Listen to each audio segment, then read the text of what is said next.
Signal gasoline. Let every traffic signal remind you, you do go farther with Signal gasoline. Yes, you do go farther with Signal.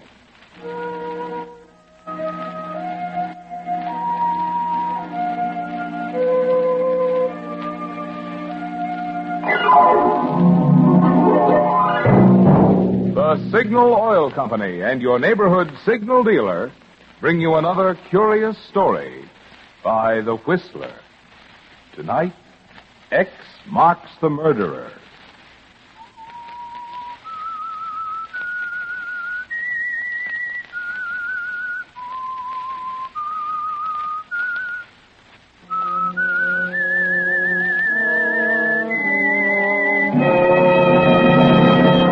I am the Whistler, and I know many things, for I walk by night.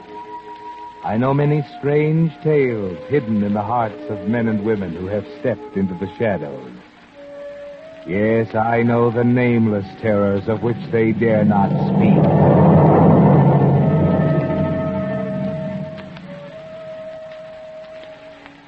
If it hadn't been for a simple housewife named Mamie Cast and her idea, the police might never have solved the case at all.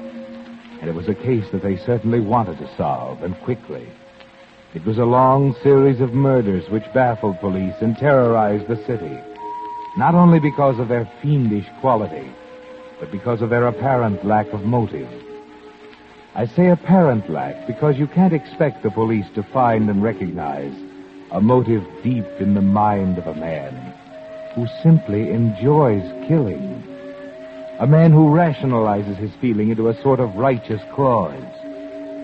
So at the time Mamie Cast got her idea, the police were still baffled and getting nowhere. Mamie, reading about it, got her idea and told Ben, her husband, about it over their evening coffee. Think of it.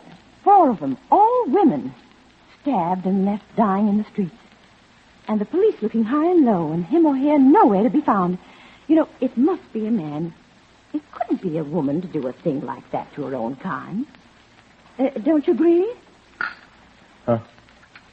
Oh, Ben, ain't you listening to me? Sure. What's got into you sitting there staring like that? I was just watching you reading about it. You get all worked up. Like it was you that was stabbed. Like any minute it happened to you. Well, it might be, too. Who's to say he's not lurking right around here? And when I go out some night, why, it might be someone in our own neighborhood. Might be. You know, the police think it's a working man. They do?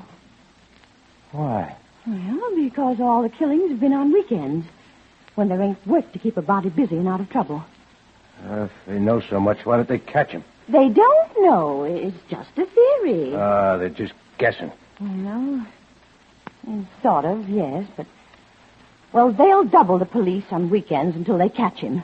Maybe he's too smart to get caught.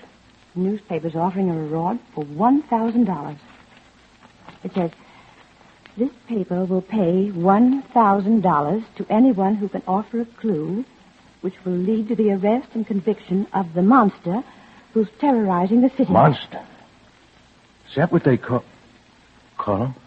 Well, what else would you call one who kills people like that?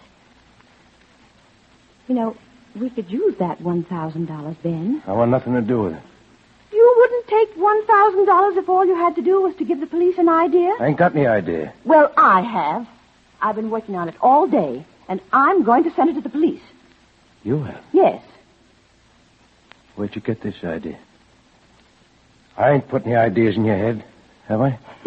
Where'd you get an idea? All you do is come home from work every morning and fall asleep. When you wake up, you sit in that chair all afternoon and evening till it's time to go to work again. Just sitting there and brooding. No, I gave myself this idea. You wouldn't want to tell me, would you? No. Why should I? I'm your husband. It ain't right to keep things from your husband. You keep things from me. No, I don't. What things? You don't always tell me where you go. Can't a man take a walk now and then without having to get his wife say so? What's your idea? Well, here, look. See this map of the city? Yeah? See them 4 crosses? Yeah? What are they? Each one marks the place where a killing occurred. Anybody can make a map like that. Well, wait a minute. Watch. When I connect those 4 points, it makes a square. Almost. That ain't so wonderful. Now, my theory is that whoever's doing the killings lives someplace inside that square. Oh, there's 500,000 people lives there. But he never strikes twice in the same place. I've got the idea that he goes out in a different direction from where he lives every time he wants to do away with somebody. What makes you think that? Well, it's just natural not to do something like that in front of his own house. He'd go far away and in a different direction each time, so as not to have 2 happen in the same place, don't you see? And according to your figuring, where's he live? Somewhere in the middle of the square. Now, wait till I connect the opposite corners of the square. What's that for? He lives nearby where the lines cross. Now, look, come here. Let's see. Yeah, this one comes along 8th Street. And it crosses this one here. Ben, look. Huh? Why, they cross right here. Practically in our own block. There, you see. Maybe it is someone we know. Maybe we see him every day. Oh, this is rot.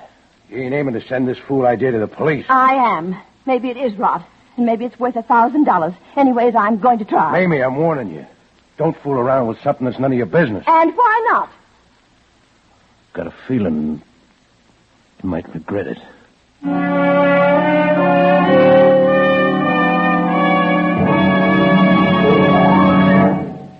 Now It Can Be Told is on everyone's lips these days, with all sorts of news breaking. For wartime security, American industry has had to maintain secrecy about many of its most amazing projects. For instance, Signal Oil Company, who brings you the Whistler each week, would like to have been able to tell you about Signal's new super fuel as it was being developed. For during the last few years, petroleum chemists have found ways of completely changing the composition of gasoline, giving new performance undreamed of before the war. But the big news tonight is that soon these ingredients that have been helping us win the war will be in a new Signal gasoline. Yes, a new Signal super fuel, which will challenge you to step on the pedal and find the greatest thrill you've ever felt in driving. You'll soon find this new Signal super fuel at your friendly neighborhood station displaying Signal's yellow and black circle sign. Meantime, while you're waiting for the announcement, keep your car filled with Signal. Keep enjoying genuine Signal quality, which today, as for the past 14 years, means the finest in petroleum products and service that money can buy. And now, back to the Whistler.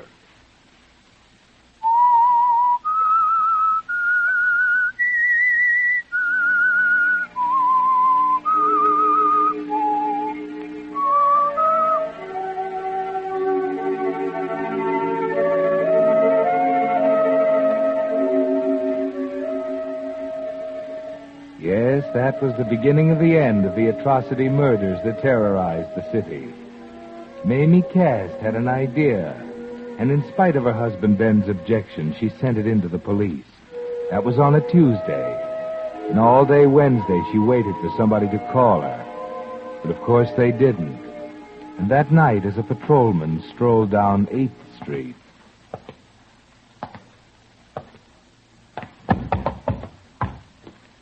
Blast it. Now, what's this? Hey there. There's no place to go to sleep. Come on, get up. Come on, I'll get up. I'll give you a hand. Come on, up. You're cut. Hey, something wrong here. Mother in heaven. Another one.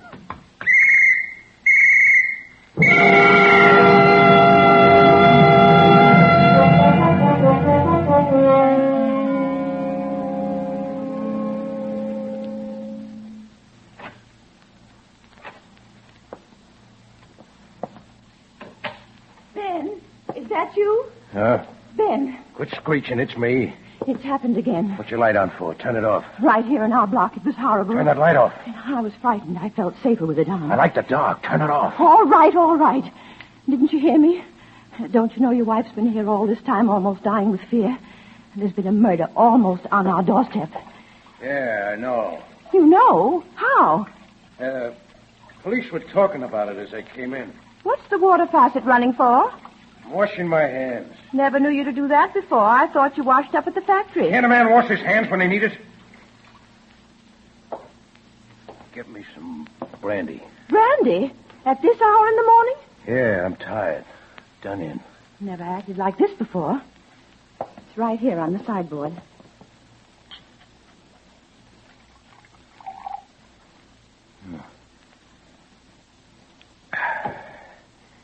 Yeah, it's better. Yeah, you better have some. I will have a drop. Now what do you think of your fine theory? This time it didn't happen on a weekend. I wondered why. All the others did. You said he lived in this block. Went far away in a different direction. Maybe you ain't so smart after all. You better stick to your dishes and housework and not dream about rewards. I'll dream if I want to. And if I get another idea, I won't tell you about it. I'm going to bed. Will you be coming? Pretty soon. I'll be along as soon as I wash my hands.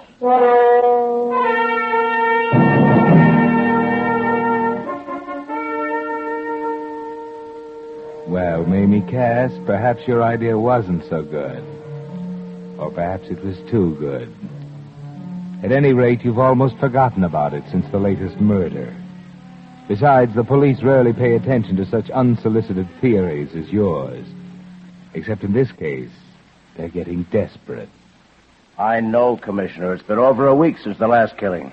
I've got every available man on duty. Shane, we've got to solve this one. The papers are howling for an arrest. So is the mayor. I know, but frankly, we haven't got a clue. There's no motive, no connection between killings. It's pretty baffling. All we can hope is that somebody will come up with something. Now that the papers have increased the reward to $5,000. Well, Shane, do your best. Goodbye. Goodbye, sir. Sergeant Smith. Yes, Captain. Anything in those letters? Oh, they're the usual. 6 people write confessions. As many more will say who's guilty if we'll pay the reward first. And every other convict in prison offers to catch the murderer if we'll set him free. By the time you read them, you'd swear there are more screwballs. Now, think carefully. Was there any one letter which you gave a second thought? Say one that you even started to show me, but then decided it wasn't worthwhile. Well, out of the whole pile, there was only one letter that made even an impression. Yes? A woman by the name of Mrs. Cass wrote that if the 4 points at which a murder occurred were connected, well, they formed a square, and that the guilty man probably lived someplace inside that area. Everybody, including the police, noted that. It was suggested in the newspapers. Well, she narrowed it down to the place where 2 diagonals of the square intersected. X marks the spot. We arrest the man who lives at the point, and the X case is solved, huh? But here's what makes me remember the letter. It was dated the 23rd. And the next murder took place the next night within 100 feet of the point where the lines intersected. Yes, it's a coincidence. Leave the date on my desk, and I'll make a check when I can find the time.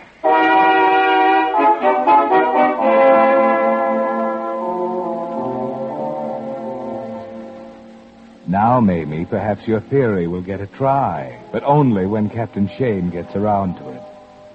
And in the meantime, a certain change of attitude is coming over you. Yes, there's a new and strange thought coming into your mind. And tonight it begins to take real shape. When Ben went to work tonight, he forgot his lunchbox. So you follow him to the factory to deliver it. After all, he'll get pretty hungry before morning. Are you the timekeeper? Yes, ma'am. What can I do for you? My husband went off and forgot his lunch, and I'm bringing it to him. Oh, what's his name? Cast. Ben Cast. He's in the grinding shed. I-J-K. Cast. Ben, yeah. Well, he didn't punch in tonight. You mean he ain't here? That's it. He's not working tonight. But he always goes to work. Maybe he's got a date with a blonde. He, ain't stayed away before, has he? Now, wait, and I'll check. Ain't supposed to, but seeing you're his wife, I guess it's okay. No, he's pretty regular. Missed only once before this month. When was that? Last week. Wednesday it was. Last Wednesday. No, not Wednesday. Well, here's the card. Clock doesn't lie. Hey, what's the matter? You look pale. You ain't going to faint. Wednesday!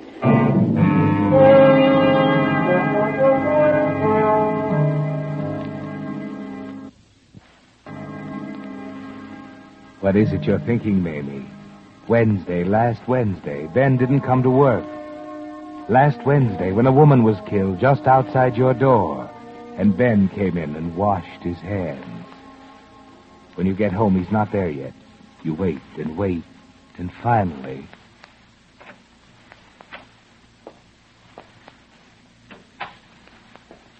Ben. Huh? You still up? Yes. There's, been another? Yeah. Don't pester me with questions. I'm too tired. I won't, Ben. Oh, I left the brandy on the table for you. Yes, Mamie. Now you're beginning to understand. And now you know your plan was too good. Too good. But what about you, Ben? What are you thinking? Were you in too much of a daze to hear what Mamie was saying to you? Don't you see those looks she gives you the next day? Looks of fascinated horror? You don't even notice that she's frightened. It doesn't penetrate that she knows anything. That is, not till you go to work the next night. Yeah, sure. Hello, Ben. Oh? Well, I see you brought your lunch tonight. What do you mean? I could eat, don't I? Well, you forgot it last night. Your wife brought it down. My wife was here last night? Yeah. Brought my lunch basket? Mm-hmm. She knows I wasn't to work? That's right. And she seemed a little upset about it. Hey, where you going? Let's straighten things out before it's too late. Going home.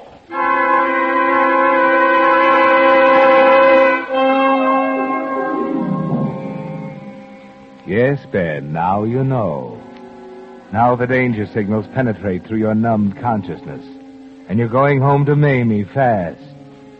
Only as you climb the stairs, you realize someone is there before you. There are voices at your door.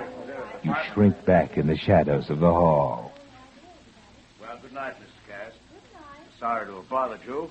I'm afraid your letter won't be of much help. Thanks for sending it in anyway. Good night. Good night. Well, what do you think, Captain? I won't think anything now. I'll wait till we check her husband. She seemed frightened. Almost in a daze. I just can't blame her. First the murder nearby, and then the police calling on her.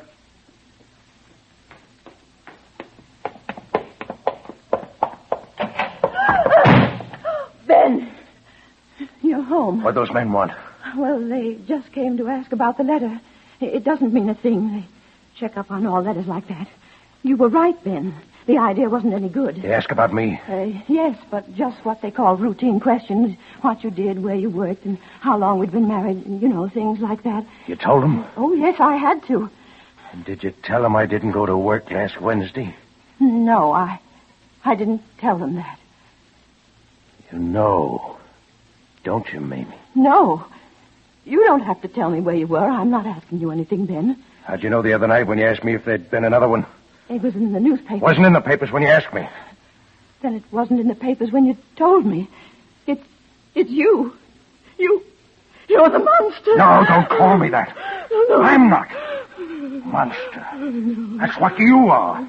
You, a woman who'd sell her husband for $1,000. I never said a word. You. Ben, please, put down that knife. You. I swear I'll never say a word. I'll never tell a soul. You've set the police on my trail. No. They go to the factory and find I wasn't at work. And they'll be like a pack of hounds sniffing and baying at me and let me have no peace. I could save you, Ben.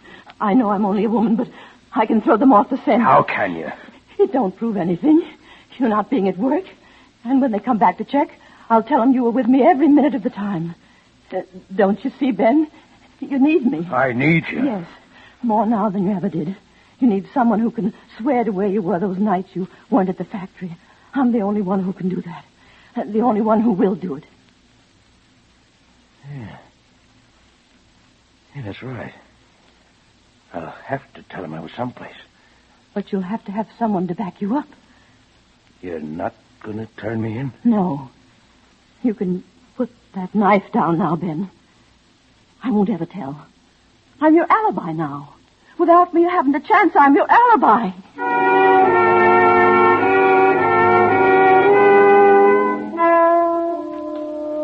Yes, Ben, be careful. Mamie is your alibi, your only alibi. So be careful of her, very careful.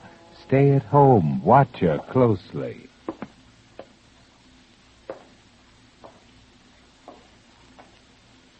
Ben, can't you stop pacing up and down? That's all you've done for 3 nights now. That and sit brooding in the armchair. It's getting foggy.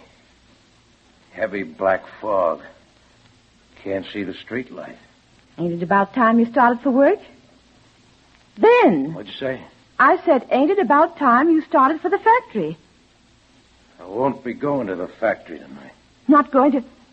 What's come over you? You'll call the factory and tell them I'm not coming in tonight. Don't.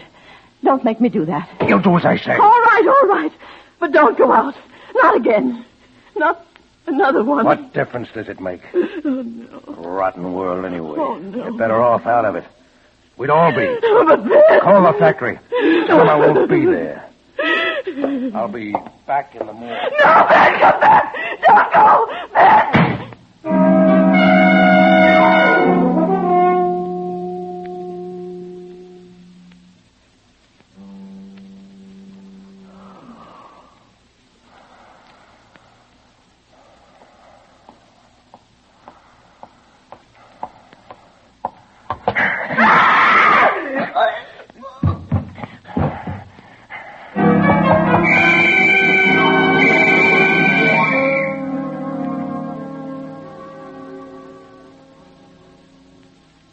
So the monster struck again.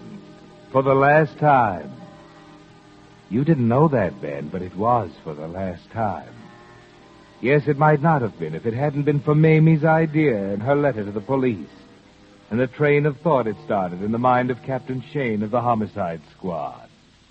You think we've got enough to make an arrest, Captain? Not yet. We've got nothing new. But I hope to after I've questioned him. Everyone knows what to do? Oh, yes, sir. We've even rehearsed like actors. Good. Then bring him in. Right in here, Mr. Cast. Sit down, Mr. Cast. Why am I here? My wife's waiting for me at home. She'll be frightened. I just stepped out for a few minutes. You told her you'd be right back? Yeah. Well, of course, she will be worried. I'll be as brief as possible, and you can go to her. Mr. Cast, we want you to help us. Me? Help the police? Well, these killings have us baffled. We thought you might be able to help us out. How? Your wife sent us a map. It was her theory that the guilty one lived near the point where the 2 lines crossed. Oh, yeah, I remember it. I told her there was no use bothering the police with it. You didn't think it strange when the next murder took place within 100 feet from that point? Oh, queer things happen. Right after she pointed out to you that 4 murders had occurred on weekends, the next one took place on Wednesday. That was the first night you had missed going to work in 6 years. I didn't feel well. I stayed home. A week later, on a Thursday, there was another murder. That was the second time in 6 years that you didn't go to work. Oh, I don't remember. I did stay home again. It might have been that night. Your wife knew, of course, that you were staying home. Of course. She always knows when I stay home. Then why did she take your lunchbox to the factory that night? She brought my lunch? Yeah. Oh, yeah. Yeah, I remember. When I got to the factory, I found I'd come off without my lunch, so I went back after it. And when I got home, it wasn't there, and I knew my wife had taken it to the factory. I waited for her to come home, but she took so long I didn't bother to go to work. I stayed home. Tonight, about an hour ago, a woman was killed. And tonight you weren't at work, Mr. Cast. Where were you an hour ago? I was home. I was just leaving on an errand when your men come up and asked me to come down here. Oh, I'm sorry. My man must have thought you were coming home, not leaving. That's a very serious mistake on your part, Sergeant Schmidt. You must be more careful about such things. I'm awfully sorry, sir. I accept my apologies, Mr. Cast. Now, Mr. Cast, we're not questioning your word, but I'm sure you'll agree that you'll be in a better position if you could prove just where you were. By that I mean, have some witness who could swear that he saw you. You mean an alibi? Yes, that's right. My wife will prove everything I say is true. And where will we find your wife? Why, at home, of course, where I left her. I'm afraid not, Mr. Cat. We tried that, and she wasn't there. Not there? In fact, I think I can safely say that your wife will never prove what you say. Your alibi is worthless, Mr. Cast.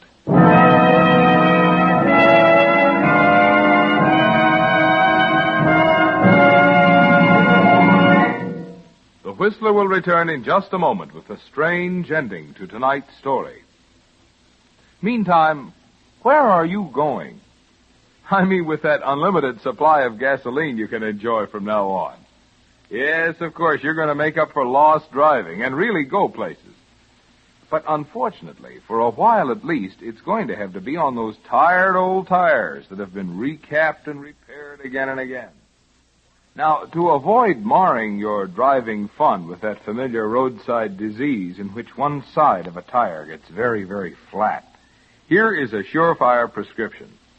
Tell your neighborhood signal gasoline dealer you'd like for him to keep an eye on your tires, to catch little cuts and injuries before they grow big and let you down before you can buy a new tire.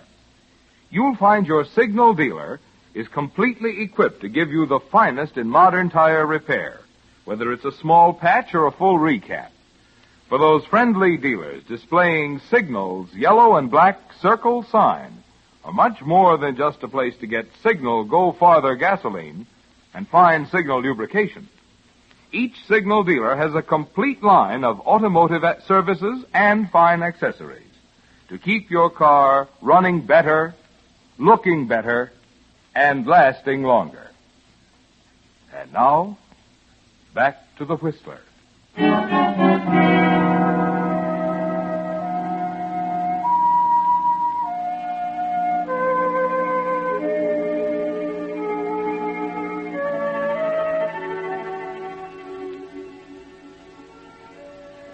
Well, Ben, you've come to the end of the road. Captain Shane says your alibi is worthless. You can't understand it because you were so sure that Mamie would stand by you. But you're trying to get it through your dull consciousness as the captain explains it to you. You see, Mr. Cast, when I talked to your wife, I was struck by the fact that she was so frightened. Much too frightened. When I checked up on you and found out about your absence from work, I began to understand why. She was afraid of you. Me? But Mamie was... I came back again to check with her. You came back? While you were at work. She swore you had been at home with her, but she was even more frightened. Then I knew that she not only feared you, but loved you enough to protect you. And I knew that unless she broke down and helped us, we'd never be able to prove that you were the guilty man. Me? Well, I don't know what you mean. I think you do, Mr. Cass. And I think now that we can prove it. Now that your alibi is gone. What have you done to Mamie? Where is she? Right outside, Mr. Cast. Sergeant, bring in Mrs. Cast. Yes, sir. In here.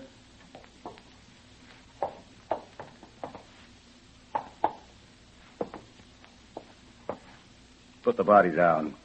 Body? What's my wife doing on that stretcher? She's dead. No. No, my alibi. What have you done to her? We didn't do anything to her, Mr. Cast. Tonight she ran out after you, probably to try to stop you, and walked right into your trap. It was your wife you killed tonight, Mr. Cast.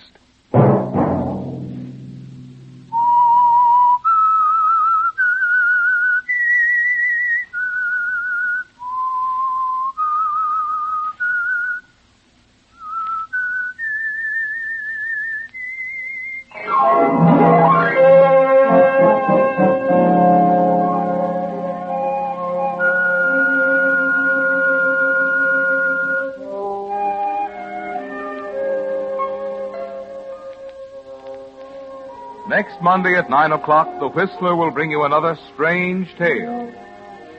The Whistler is broadcast for your entertainment by the marketers of Signal gasoline and motor oil and fine quality automotive accessories, and by your neighborhood Signal dealer. This program, directed by George W. Allen, with tonight's story by Joseph Cochran, music by Wilbur Hatch, is transmitted to our troops overseas by the Armed Forces Radio Service. This is Marvin Miller speaking, and suggesting that you let every traffic signal remind you that you do go farther with Signal gasoline. Yes, you do go farther with Signal. This is CBS, the Columbia Broadcasting System.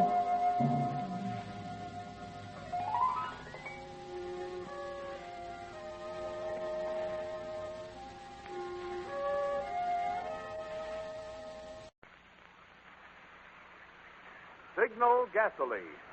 Let every traffic signal remind you, you do go farther with Signal gasoline. Yes, you do go farther with Signal.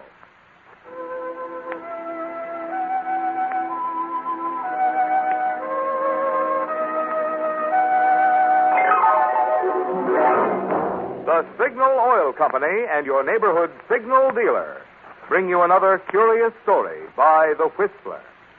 Tonight, I'll trade you murder.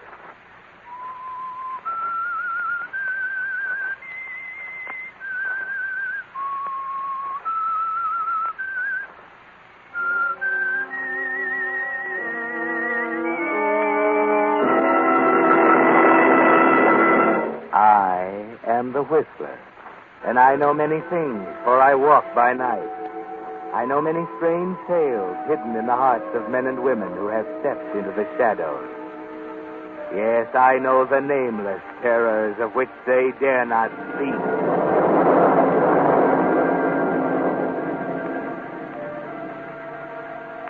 Hate can be a weapon to use against the world, or it can be a slow and deadly poison that shrivels the human heart. For example, take the case of Henry Reichman, 55, unmarried, employed at the Dover Bookshop on High Street. Who would suspect that behind Henry's very ordinary, very meek and mild exterior, there burns boundless hate for people. People who are successful, who have never known disappointment. On a rainy evening, surrounded by the printed thoughts of other men, Henry's own thoughts seem more fruitless than ever. And so when the door opens, his hatred envelops the man who enters. Just another customer, Mr. Eugene Parker. But he's someone else to hate. Mr. Parker stands inside the door in his streaming raincoat, shaking his umbrella. A jeweler by trade, no bigger than Henry. But he has a house of his own, a sense of his own importance in the world. And a nervous manner Henry always finds annoying. Good evening, Mr. Parker. Oh, hello, Henry. Hello. Nasty weather. Very ugly weather. Yes, So where's Mr. Dover? at his desk, back behind the partition. Henry, will you come back here a moment? There he is now. Yes, Mr. Dover, coming. I'll come with you, Henry. Yes, Henry, come in. Henry, it just occurred to me what... Why, good evening, Mr. Parker. Hello, Dover. Hello. I thought I'd get in out of the rain. Well, I'm glad you did. As a matter of fact, you look as if you ought to be home right now. Yes, that's where I'm headed, but I stopped at the doctor's, and he gave me another prescription to get filled. So I thought I'd do that first before I took a cab home. Only trouble is, I didn't know that the weather would be so bad. Is it your old trouble? Yes, it is. But the prescription will fix me up if I get it filled. Why, Henry could do that for you easily enough. You just wait here, and he'll run down to the drugstore. Well, I'm sorry, Mr. Dover, but I didn't bring my raincoat with me today. Oh, you could use mine, Henry. Of course you could. You're both about the same size. And my umbrella, too. If you'll be good enough to do it. Of course he will. Won't you, Henry? Yes, sir. Oh, good. Here's the prescription and the money. It's always exactly $4. Thanks very much, Henry. Yes, sir. You're entirely welcome, sir. Now, you must take care of yourself. Yes, indeed.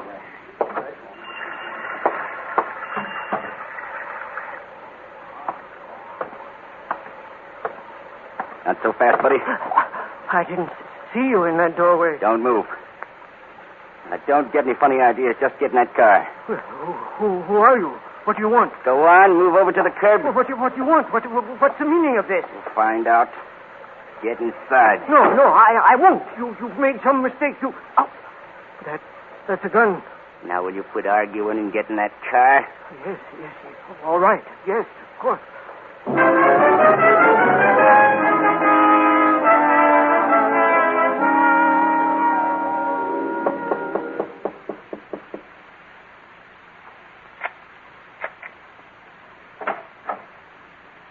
Okay, Floyd. Come on in. You heard him. Get inside.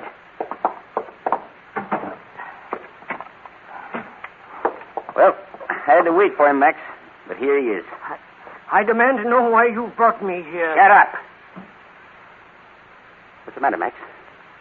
What are you looking at me like that for? Oh, you stupid, blundering moron. You picked up the wrong guy. But I couldn't. Take a look at him. Does he look like the guy I told you to tail? Well, gee, I don't know what happened, Max. I thought I could depend on you. Well, sure you can, Max, but anybody can make a mistake. You know I got to keep out of sight. I don't want anyone knowing I ever came near this town. That's why I hold up in this two-bit hotel. And you got to pull a smart one like this. If you're the boss, Max, I'll go back after the right guy if you say the word. What do we do with this prize package? Where'd you pick him up? He came out of a bookshop on High Street. I work there. My name's Henry Reichman. Forget it. I'm not interested. Well, I don't know what this is all about, but I can promise you I'll never say a word. You bet you won't. Get rid of him, Floyd. Get rid of me? You can't mean you can't kill me. You know too much, Reichman. Well, I don't know a thing about you. I never saw either of you before. I don't know what you're trying to do. Just seeing me is more than enough. When the news breaks, lady, you'd put one and one together and then go to the cops. No, I wouldn't. I'll never tell a soul about it. Reichman, I just don't take chances. It's too bad, but you stumbled into something that didn't concern you. Take him out, Floyd. Sure. Come on, you. No, wait. I'll do anything you want me to. Anything at all. Quit stalling, buddy. You put us behind schedule already. Now, please, listen to me. I'll make a bargain with you. I'll kill the man I was mistaken for. You... what? I'll kill him for you. The man you intended to kill. That's what you were going to do, isn't it?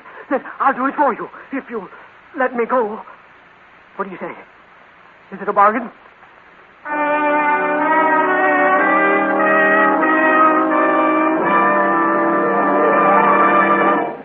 Tonight's the night, friends, for news I've been waiting 4 years to bring you.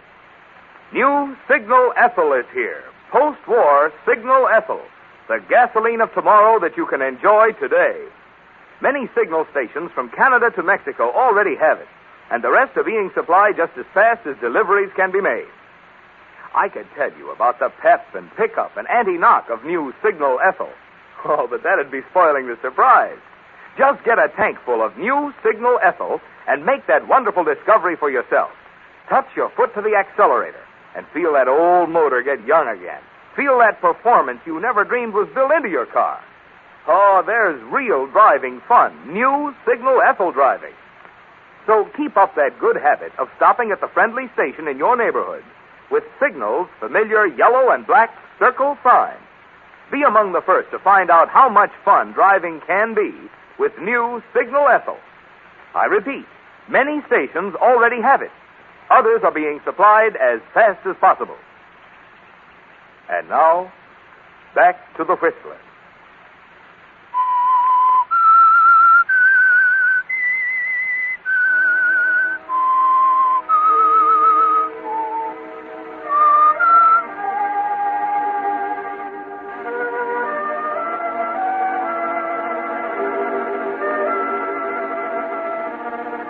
Standing there in that cheap hotel room, facing the young gunman Floyd and the tall, gaunt man called Max, you hear your own words with horror, don't you, Henry?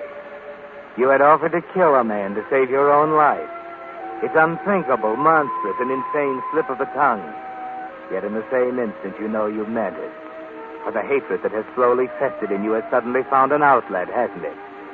Perhaps if you had resorted to murder many years before... But Max is about to answer you, slowly licking his lips. He looks intrigued.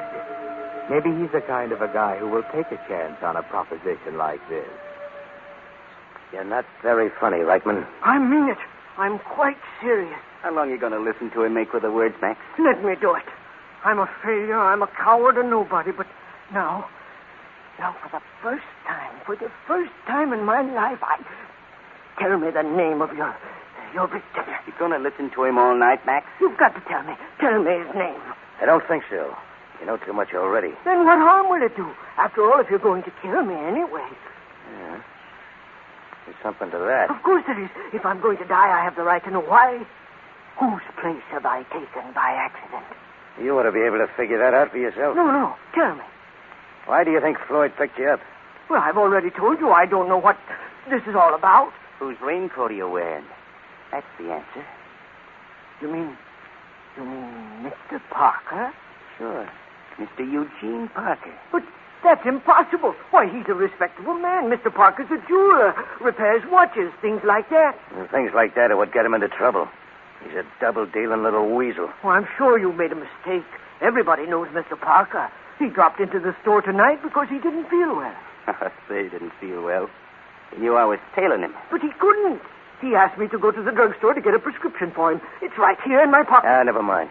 But I just don't understand. I think you do, Reichman. Mr. Eugene Parker knew Floyd was following him, so he ducked into your place and lent you his raincoat to throw Floyd off. He knew Floyd would stop you or pick you up, maybe even plug you and run. But that means he knew I might be murdered by mistake. A little thing like that wouldn't stop Parker. His own skin always comes first. How do you know about him? What's your connection with him? You know what a fence is? A receiver of stolen property? That's Parker. But his arithmetic isn't too good. In fact, it's so bad we came into town to subtract Mr. Parker from our scheme of things. Let me do it for you. I've a reason now. We're going to listen to this chump all night, Max. Wait a minute, let him talk. He interests me. You understand why, don't you? He was willing to let me die in his place. Now I have a right to kill him. Okay.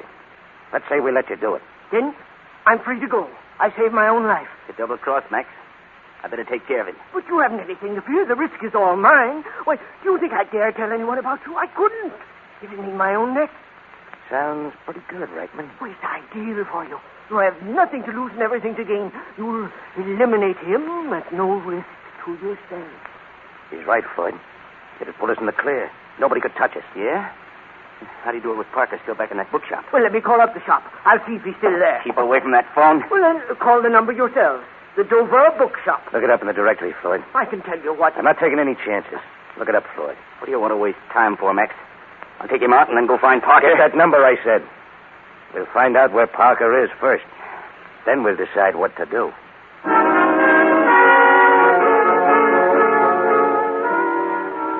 Floyd looks for the number with infuriating slowness, doesn't he, Henry? You could have dialed it in a moment, but they don't trust you.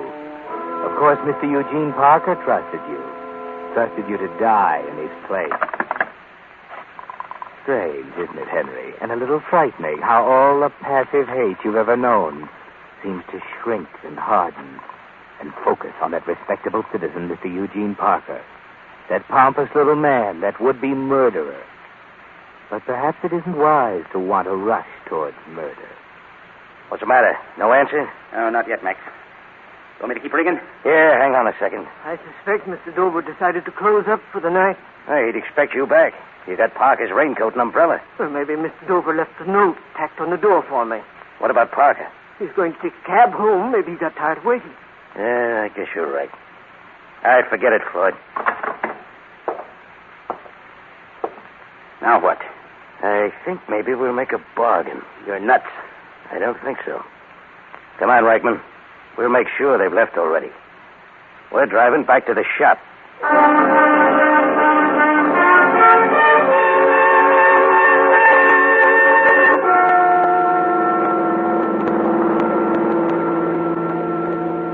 Mr. Dover is closed up. There it is. You can see for yourself. The lights are out. Pull up, Floyd.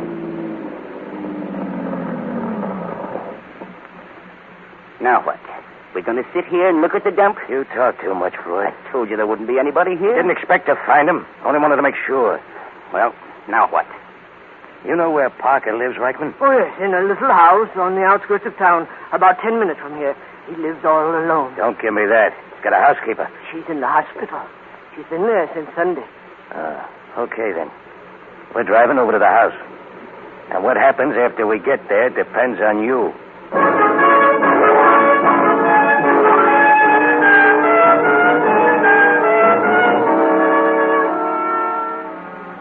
You're on the way to Mr. Eugene Parker's house now, Henry. But you've made your bargain, Henry. Your life or Eugene Parker's. And you intend to keep your life, don't you? If only there was some way you could get rid of Parker and not have to pay the penalty. And at the same time save your own skin. But that's just wishful thinking.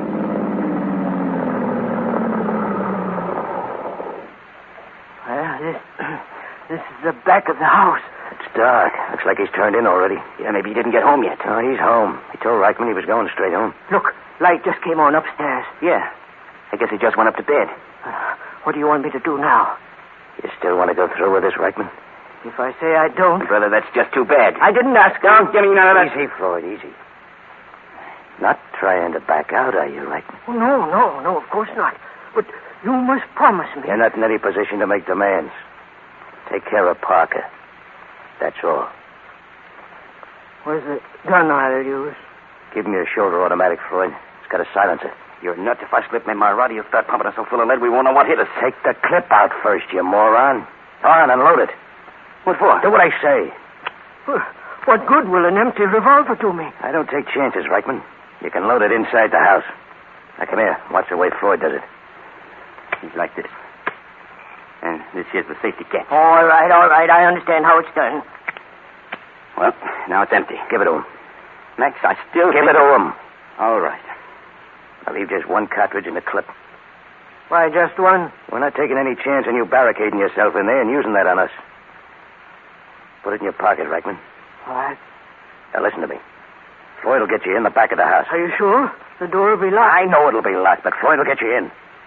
He'll give you 5 minutes to do the job after Floyd comes back here to the car. Well, that may not be long enough. I won't know my way around the house. I'll have to move around pretty carefully. All right, here. Here's a flashlight. You can use that. Thank you. Just 5 minutes? It'll be enough. If you're not out, we're coming in after you. And the cops couldn't get clear out here in less than 15 minutes. Remember that. I'll do it. You don't have to worry about me. Just worry about yourself, Reichman. Don't try any double-crossing. You've seen what happens to double-crossers like Parker. I know what to expect. I know our bargain. See, you don't forget. Okay, Floyd. Get him inside.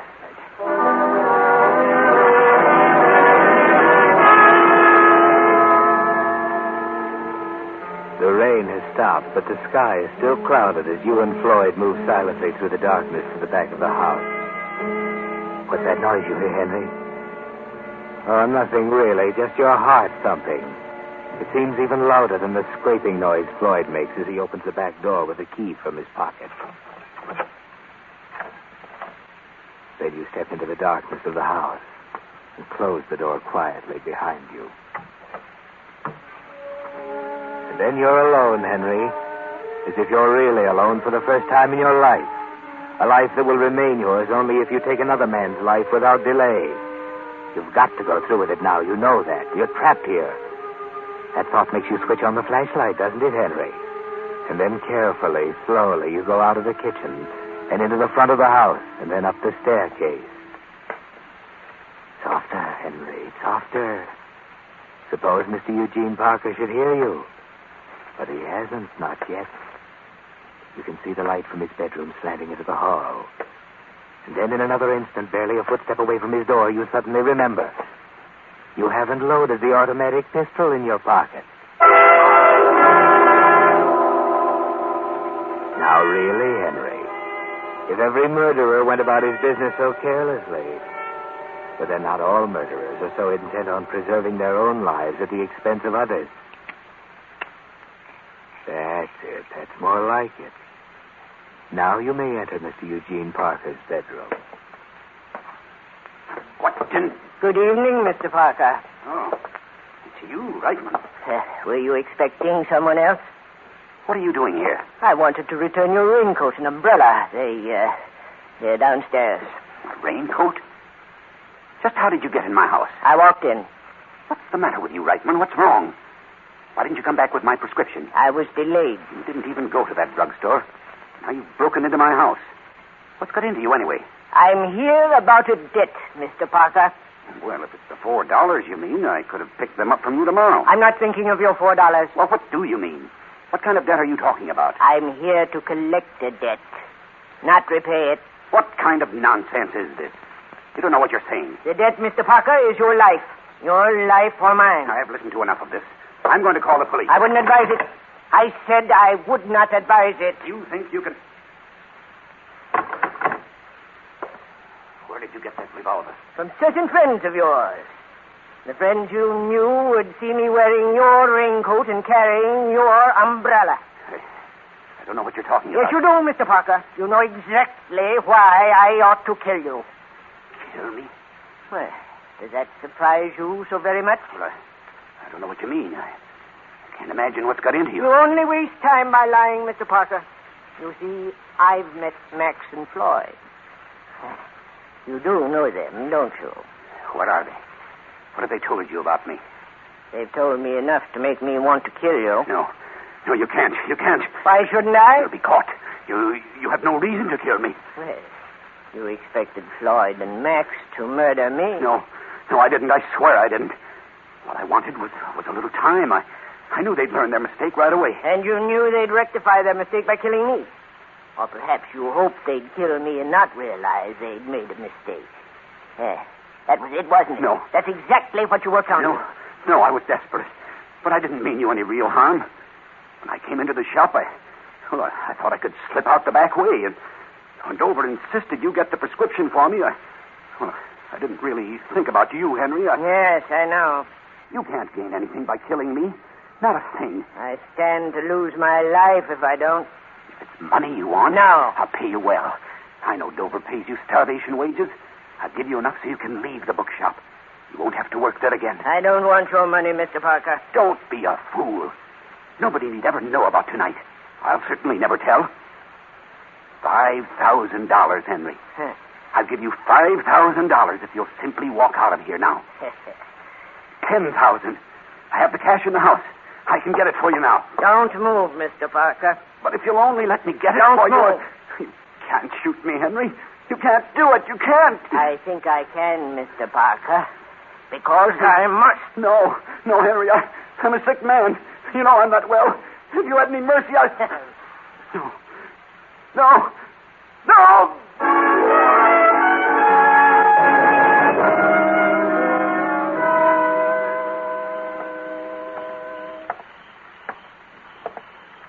Well, Reichman.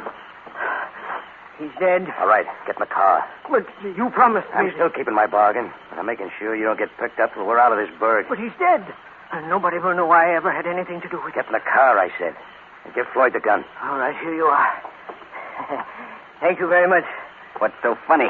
Well, do you expect me to mourn the saving of my own life? We can talk about that at the hotel. Let's go, Floyd.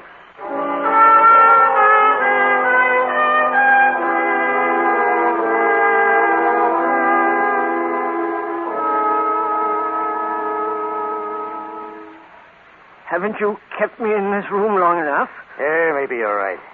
Maybe it's time we all got out. Am I free now? You will be when we get to the street. And just remember what I said. Keep your mouth shut about tonight. I will. Nobody shall ever know. All right, Floyd. Open the door. Now, you, Reichman, follow Floyd. You wait. What's up? There's a cop at the end of the hall. What? A cop? I told you, Max, you should have let me take care of him in the first place. I know. Nothing's going right for me since I hit this rotten town. But he's dead. Parker's dead. I don't know anything about any policeman. I didn't think you'd have nerve enough to cross us up, Reichman. What? Parker's dead, I tell you. Too bad you can't prove it. But I can prove it. Yeah, maybe you can at that, Floyd. Open the gun. That's it. You see, Oh, no, don't. What's the matter, Reichman?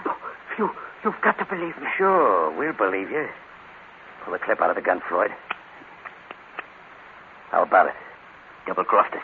No, he's dead, I tell you. This rod hasn't been fired since I gave it to him. No, now wait, let me explain. Kind of late to explain, Reichman. You made a deal with Parker, didn't you? No, he's dead. Sure, without a shot being fired. Yes. You had him call the cops. And now they're outside. Next, I told you. No, he couldn't have called the police. He was dead. You turned us in, Reichman, but it's the last double cross you'll pull. Wait a minute, Floyd. Wait, nothing more. The record I've got. No, please don't.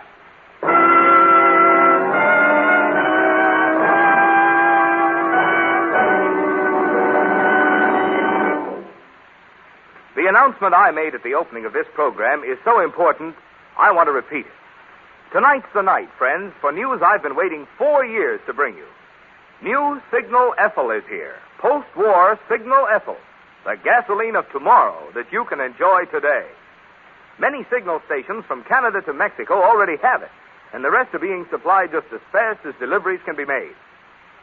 Now, I could tell you about the pep and pickup and anti-knock of New Signal Ethyl, but that'd be spoiling the surprise. Just get a tank full of New Signal Ethyl and make that wonderful discovery for yourself.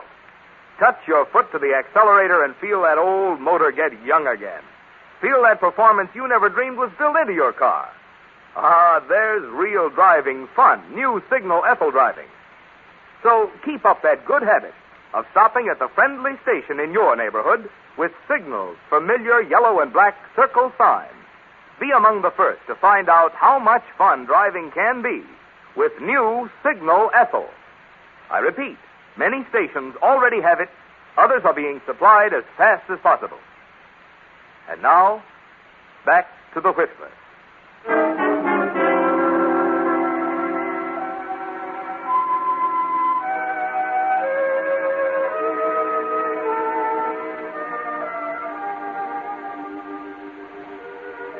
Well, Henry, the police broke down that door, but not quite soon enough for you, did they? And as you lie on that police cot, you realize that murder is a pretty rugged business to fool around with. You're dying, Henry. Dying. And all for what? A murder you didn't commit, a misunderstanding. Yes, it was a misunderstanding. You didn't kill Mr. Parker. Well, not with a gun, anyway, but he was dead. Yes, Mac and Floyd found that out at the police station a little later. Look, you got nothing on me. Just because Floyd here loses his head and plugs a guy, you got nothing to hold me on. Take it easy, Max. You were there, and if we can't hang a rap on you as an accomplice, we got plenty of other charges. We've been looking for you a long time, Max. Floyd, you stupid dope. Why'd you have to go and lose your head? Difference did it make? They had us anyway. Reichman double-crossed us, and Parker phoned the cops. They had us cornered. What are you talking about? Who's Parker? If you didn't know. Mr. Eugene Parker, who tipped you off where we were. Nobody tipped us off where you were. What? And if you mean the Eugene Parker who lives out on Elmhurst Road, he couldn't have tipped us off. We just had a call out there. He's been dead for a couple of hours. Dead? Yeah. Neighbors thought they saw somebody snooping around and got suspicious, so we went out. Found Parker dead. From a heart attack. A heart attack? That's what the coroner says. Looks like he had some sort of a shock. What do you know about it? Nothing. Nothing at all. We must have gotten the name mixed up. Yeah? And what was that about Parker calling us? You thought that was why the patrolman came to your room at the hotel? Well, yes, sir. That cop was coming to tell you parked your car in a loading zone. In this town, it's a $5 fine. But I guess it's going to cost you two a whole lot more than that.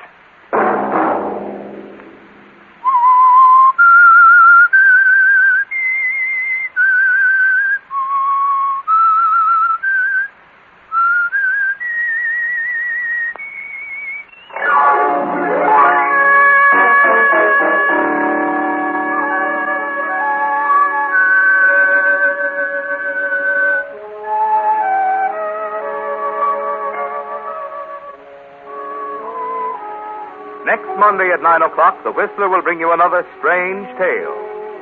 The Whistler is broadcast for your entertainment by the marketers of Signal gasoline and motor oil and fine quality automotive accessories, and by your neighborhood Signal dealer. This program, directed by George W. Allen, with tonight's story by Les Edgley, music by Wilbur Hatch, is transmitted to our troops overseas by the Armed Forces Radio Service. This is Marvin Miller speaking, and suggesting that you let every traffic signal remind you that you do go farther with Signal gasoline. Yes, you do go farther with Signal.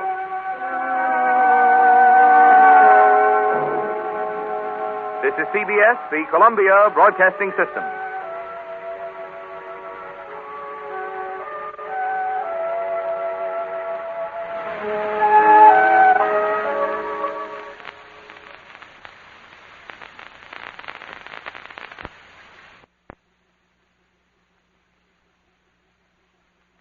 Signal. New Signal. Yes, new Signal ethyl gasoline. The super fuel of tomorrow is at Signal dealers today.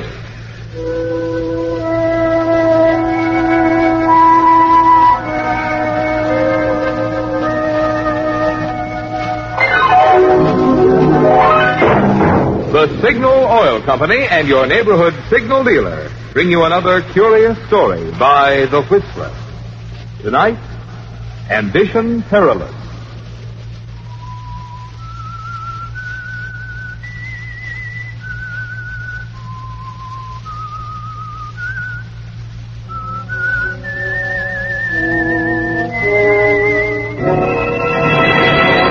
I am the Whistler, and I know many things, for I walk by night. I know many strange tales hidden in the hearts of men and women who have stepped into the shadows. Yes, I know the nameless terrors of which they dare not speak.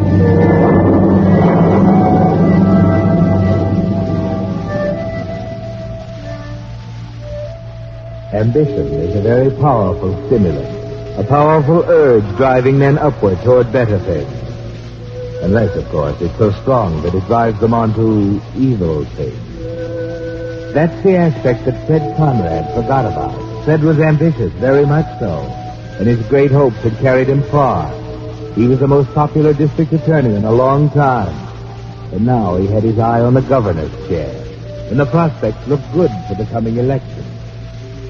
But they'd look even better, explained Art Moran, his campaign manager, if Fred agreed to Moran's great new idea. I tell you, it was a brainstorm, Fred, and it'll be a political masterstroke. The voters will eat it up. Fred Conrad, the great humanitarian, the champion of the underdog. Why, they'll vote for you in Robe. It'll be a Now, wait a minute. Stop rhapsodizing and tell me what it is. Look, it came to me as I was going to bed last night. I just heard the news that the governor had issued a pardon for Max Fenton. Yes, so what? So what, he says. Remember Max Fenton, the guy who was sentenced to life for a sensational love killing 10 years ago? Of course I remember him. I convicted him. That's the point. That's just the point. Don't you see? It's great. Convicting Max Fenton was your first big triumph as a punk assistant DA, right? Right. Now, the governor, your political opponent, pardons him. So, what do? Issue a blast against the pardon? No. You give Fenton a job. A job? That's right. You meet him, shake hands with him, welcome him back into society, and give him a job. A helping hand. Get it?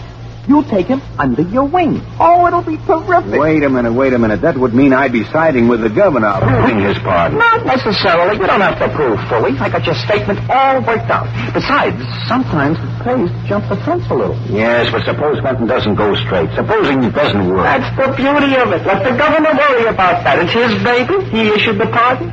Now, don't you worry about a thing. I worked everything out. Talked to the parole board this morning. Got the arrangements all made. Here's the statement. You look at it while I... Not yet now. Wait till I read it. Okay. While I cannot agree with Governor Dawes on the wisdom of pardoning Max Fenton, a convicted murderer, the decision has been made, and I, as a good citizen, will abide by it. Furthermore, I believe it my duty to give whatever assistance I am able to Fenton in his readjustment to the society to which he has paid his debt. Therefore, I have decided to employ Fenton in my home and to offer him every opportunity of once again becoming a useful member of the community. How do you like it? Not bad. I'll do it.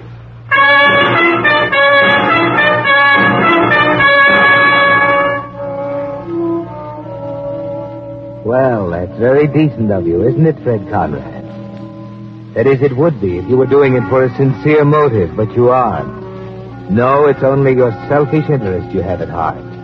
Even when you meet Fenton at the gates and shake hands with him and he thanks you with tears in his eyes, even then it's the newspaper photographer you're watching. And you're thinking about the stories that will appear. Noble Decision, the human side of Fred Conrad, district attorney, editorials lauding you to the skies.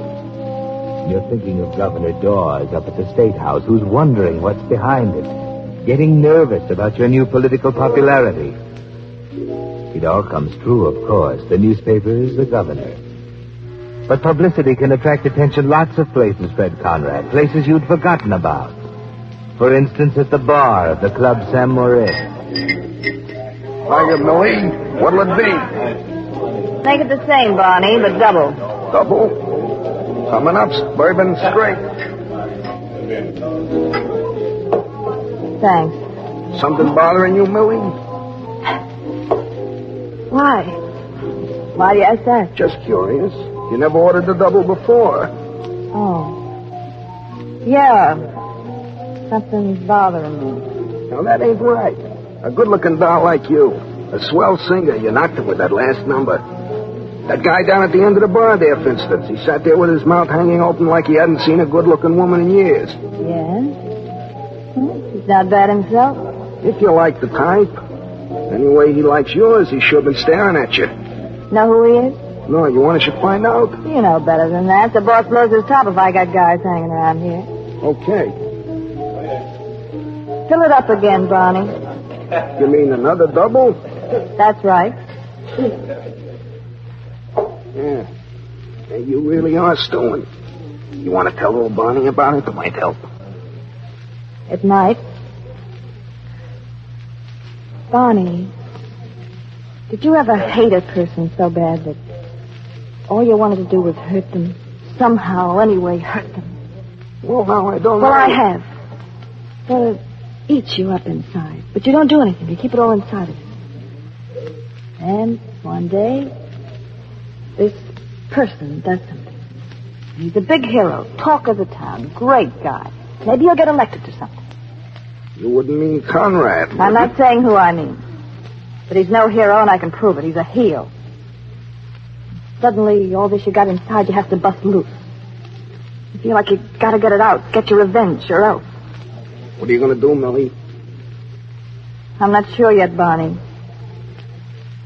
But I got a feeling that a certain hero in this town is going to be sorry I'm alive before very long.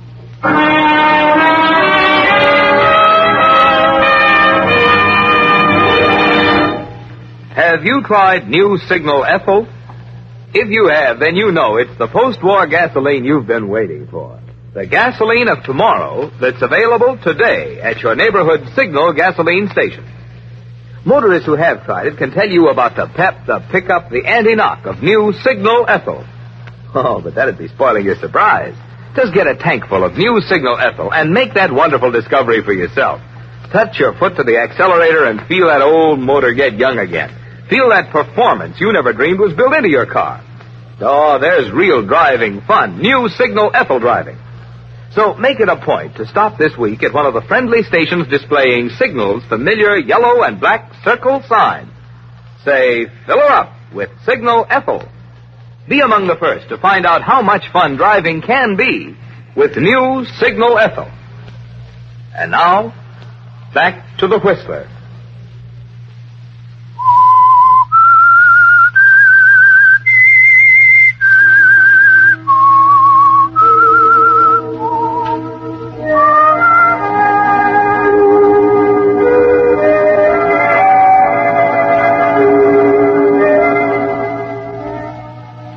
Frederick Conrad, public benefactor, great humanitarian.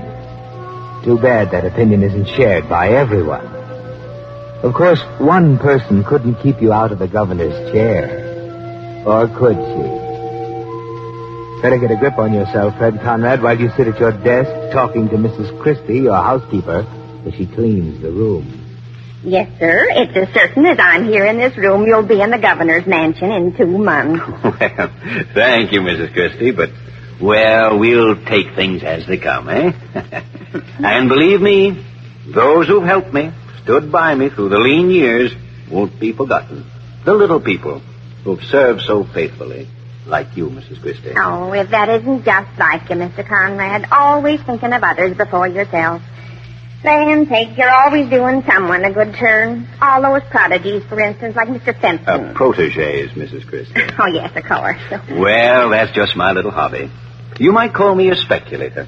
I invest in people, and the dividends are well worth it. Probably one of your investments to make another touch. Are you in? Yes. And before you open the door, get rid of that dust mop, will you please? Yes, sir. I'd like to see Mr. Conrad, please. Just a minute, now I'll ask if he'll see you. Mr. Conrad, it's a young lady. Never mind announcing me. He'll see me all right. Well, I never. Hello, Mr. Conrad. Remember me? Millie. It's Millie, all right. And I'm no ghost. Mind if I sit down? Oh, no, please do. Good Lord. This isn't possible. All right, put your eyes back in. I told you I'm no ghost. I'm little Millie, Mildred's daughter. Remember me, Uncle Fred? Little Millie? Mildred's little girl? Well, of course, Millicent. Yes, Millicent. Now that we've got that settled, suppose you close the door. I'm here to talk business. Of course. You may go, Mrs. Christie. Yes. Well, now, where have you been keeping yourself? Did you say something about talking business? Yes.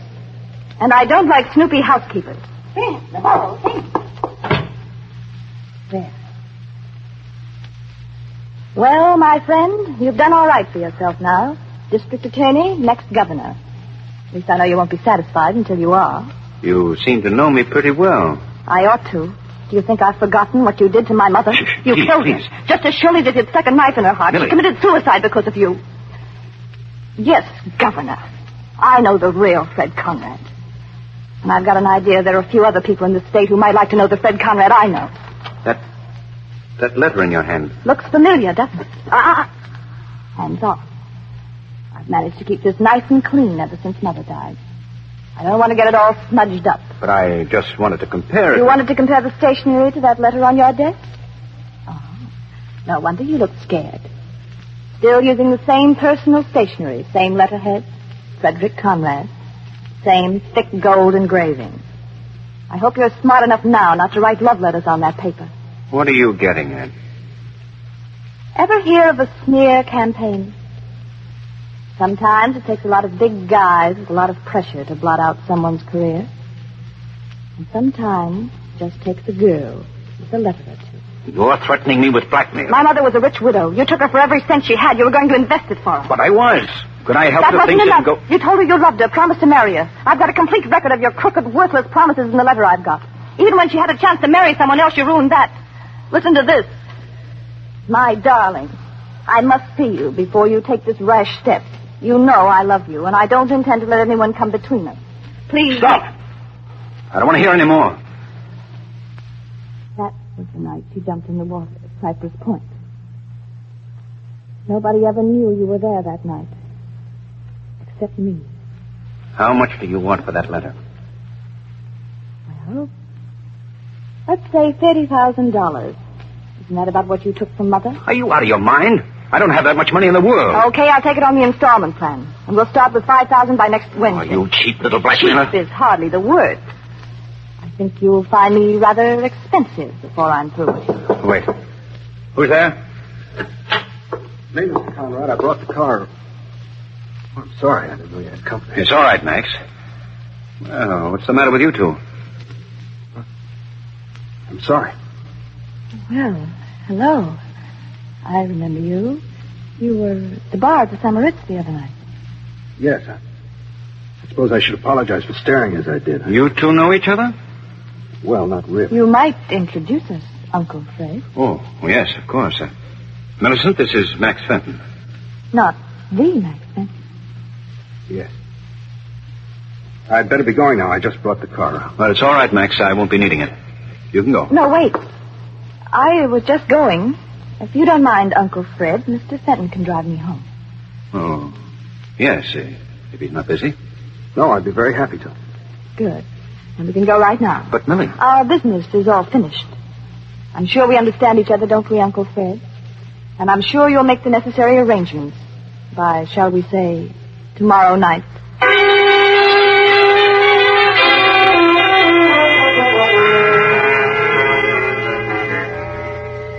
Well, Fred Conrad, the road to the governor's chair looks a little harder than it did a few minutes ago, doesn't it? It's going to be a little more costly than you figured. You've got the first $5,000 and you pay it. But then in 2 weeks, Millie wants another installment, another $5,000. This time you need help, and you get it. From Moran, your campaign manager. But the campaign fund won't stand too much, Fred. Moran has to account for that money. And he says as much the next time, when you're trying to raise the third installment, another $5,000. No, now look, Fred. I can't do it. $5,000 don't grow around on trees. And they're getting plenty strict about campaign expenses. How am I going to account for it? I don't care how you account for it, but I've got to have it. It's important, plenty important. You still don't want to tell me what it's for? No, I don't. Then I'll tell you. You're playing the sucker for a canary. Don't try to deny it. I've been checking up. This singer from the club St. Moritz. She's been coming out to your house to see you. She's been banking big money. Put two and two together. You had no right to go snooping into my business. Your business? It's my business, too. I'm in this campaign up to my neck. And I don't intend to see you play sucker for a dame like that. Now, look, I'm not playing sucker what for any dame. What do you call dame. it? Paying big dough to the girlfriend while she makes eyes at another guy. An ex-con. Your own gardener. Fenton? Yeah, Fenton. He's the apple of her eye. You mean Millie is going around with Max Fenton? Sure, behind your back. You'll be the laughing stock of this town if it ever gets out. That's why I'm telling you, Freddie. There's no more money, period. You better brush that dame off fast, or I'm through. Yeah. Maybe I better had.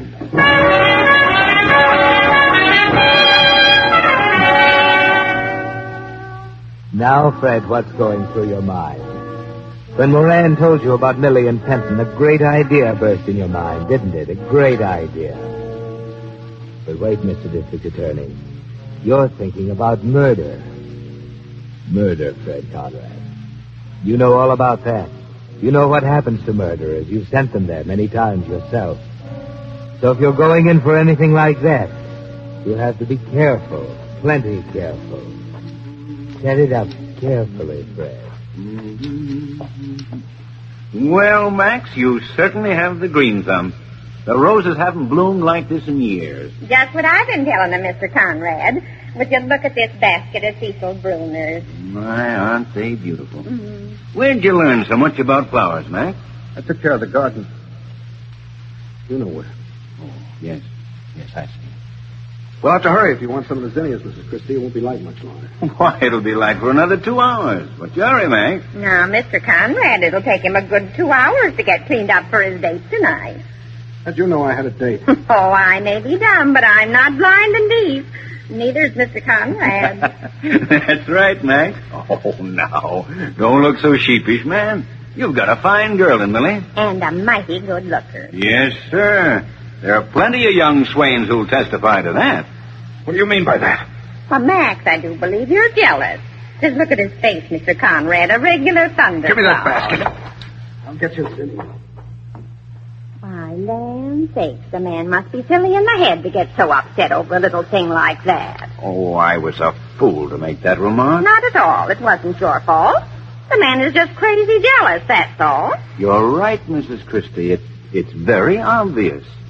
I just hope I haven't made a mistake. Why, what do you mean, Mr. Conrad? Oh, nothing except, you remember why Max Fenton went to prison? Why, yes, it was... Yes. He killed his girlfriend in a jealous rage. Oh, no. I only hope I haven't made a mistake.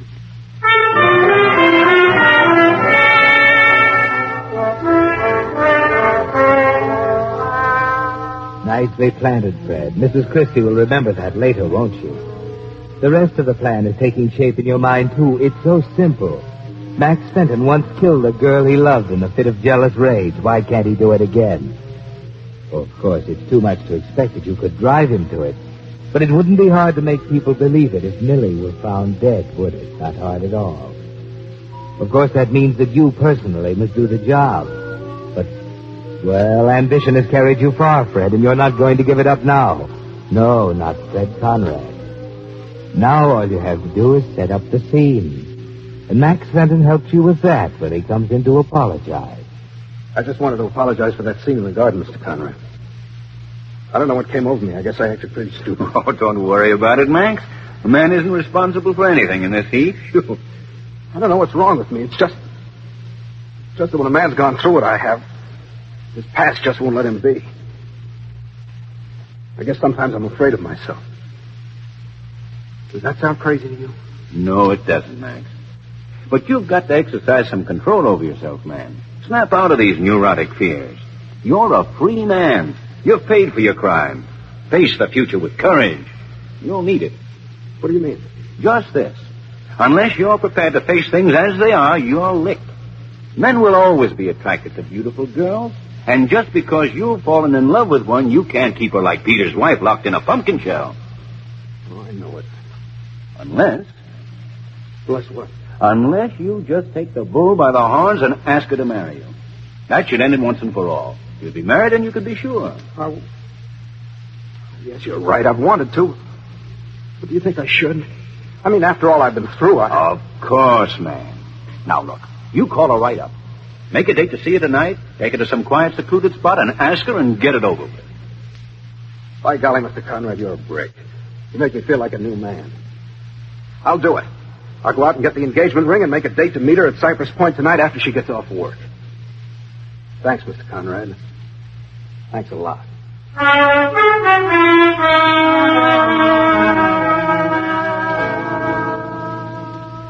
Yes, thanks, Fred Conrad, for setting everything up so well. If Max Fenton only knew how well. It's going just the way you planned. You wait long enough for Max to have made his call. Then you put in one to the same number. Hello? Hello, Millie. Are you alone? Of course I'm alone. Who's this? It's Fred Conrad. Listen, I'll have that money for you tonight. Well, tonight's only Monday. It's not due till Wednesday. But you don't understand. I'll have all of it. So what? Hey, you mean the whole amount? Yes. I had a pretty hard time raising it, but I'll have it all for you tonight. Well, it'll keep till Wednesday. I've got an important date. I know all about your important date, but this needn't interfere. I'm not keeping that much cash on me any longer than I have to. I'll get it to you tonight, and you see that you have those letters. Look, I told you, I can't... What time is Max meeting you at Cypress Point? 11:30. I'll be there at 11. I'll give you the money, get the letters, and be gone in 10 minutes. Say, what are you trying to pull? The setup sounds phony to me. I'm getting fed up with this business, Millie. And wash my hands of it once and for all. Either you'll agree to my proposal, or we'll just forget the whole thing. Go ahead and carry out your threats. At this point, I'm beyond caring. Okay. Skip the dramatics. Meet you tonight at 11. And see that you're on time. I will be. And see that you remember to bring those letters.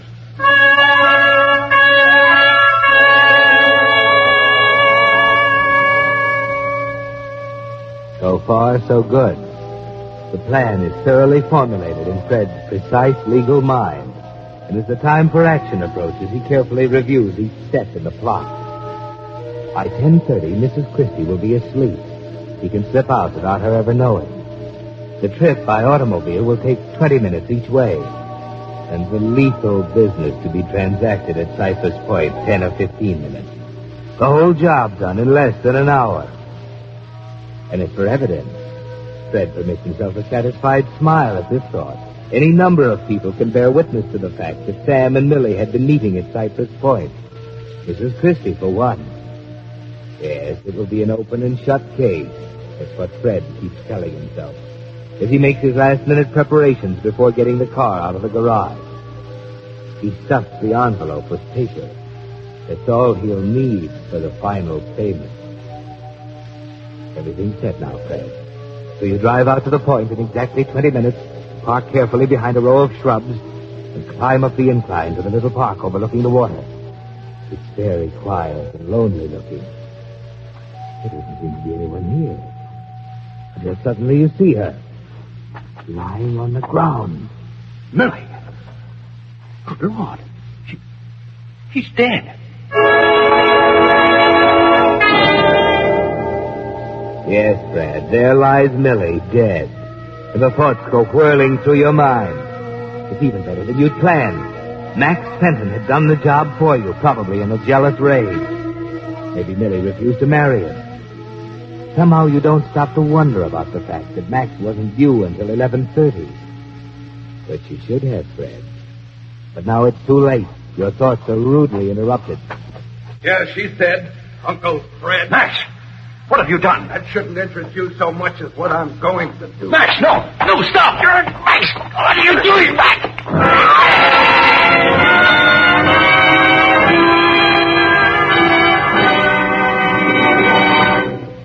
Whistler will return in just a moment with the strange ending of tonight's story. Meantime, a word about the gasoline you've been using this week. Has it had quicker starting, faster pickup, higher anti-knock than any gasoline you've ever tried? It has, if it's been new Signal Ethyl. For Signal Ethyl is that new post-war gasoline drivers are buzzing about, as superior to pre-war gasoline as the jet plane is to propeller power. Yes, no matter what year that car is you're driving, it'll seem years younger when it takes its first power-packed draft of new Signal Ethyl. Oh, but wait a minute. You needn't take my word for this superior performance. There's a better way. Just stop at the friendly station in your neighborhood displaying Signal's familiar yellow and black circle sign, and let a tank full of new Signal Ethyl talk for itself. See if you don't agree with me that there's an entirely new thrill in driving when the gasoline in your tank is new Signal Ethyl. And now, back to the Whistler.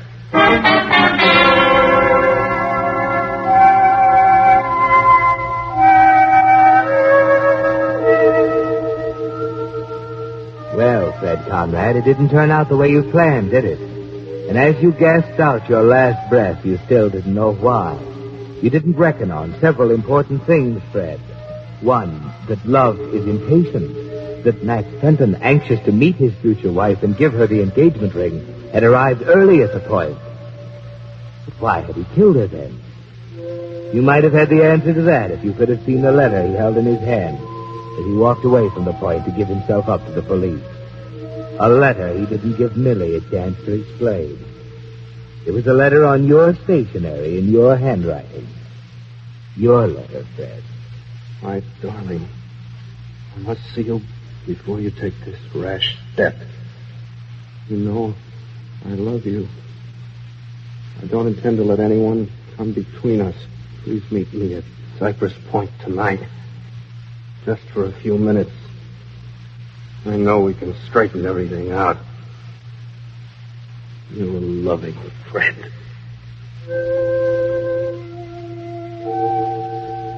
Yes, Fred. The letter you wrote Millie's mother long ago. The letter you were going to buy back with murder. The irony of it was you wouldn't have had to. You see, Millie was in love, too. She decided you'd suffered enough. Her revenge was complete. She intended to give the letters back to you tonight and keep the $10,000 she already had as a wedding present from you to her and Max Fenton.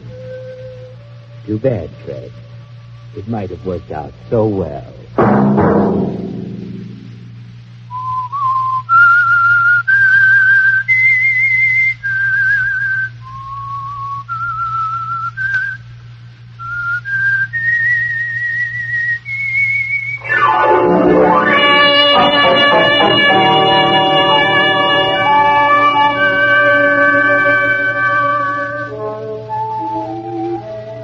Next Monday at 9 o'clock, the Whistler will bring you another strange tale.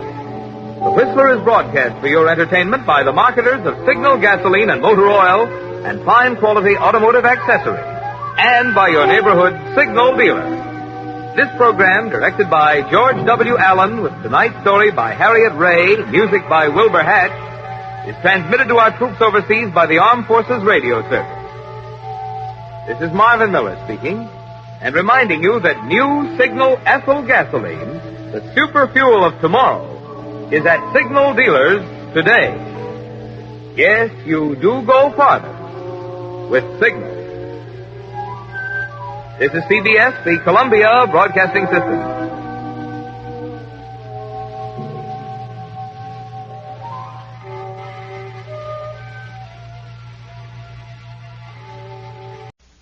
Signal gasoline.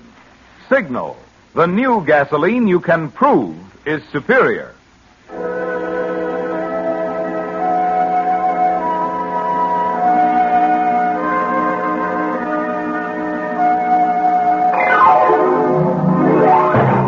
The Signal Oil Company and your neighborhood Signal dealer bring you another curious story by The Whistler. Tonight, phone call from death.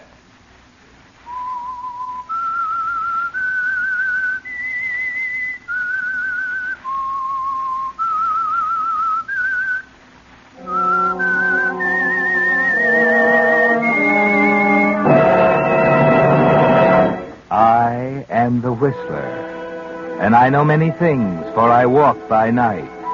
I know many strange tales hidden in the hearts of men and women who have stepped into the shadows.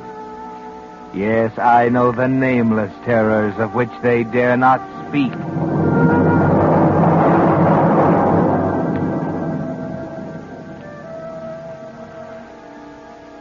Always a bridesmaid, never a bride. You know the old saying. But have you ever thought how that thought must rankle in the minds of women to whom it is applied? Ellen Livesey, for instance. Ellen always seemed to lose out with the men she set her cap for. And who can say what emotion plagued her now that she could no longer be called a young woman? She didn't show it, of course, even when men came to her about their troubles with other women, like Glenn Reed. It's maddening, Ellen. What am I going to do about it? There's nothing much anyone can do when a girl falls in love. Don't say that. She's not in love with Paul Carroll. She can't be. Glenn, pull yourself together. I'm sorry. I know what Sheila means to you, but you can't deny reality, Glenn. The fact is, Sheila's met someone else, and there isn't anything you can do about it.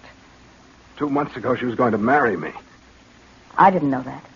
Well, not a definite promise, but until Carroll came along... What has she told you about him? Glenn, you can hardly expect me to tell you what... You've got to tell me, Ellen. I've got to know. I don't think I have to violate a confidence for anyone. But you said she's in love with him. How do you know? Did she tell you? Yes, she told me. I don't believe it. Really, Glenn, if you're going to behave this way... I know I'm a fool. But, Ellen, if you knew what all this is doing to me... I think I know.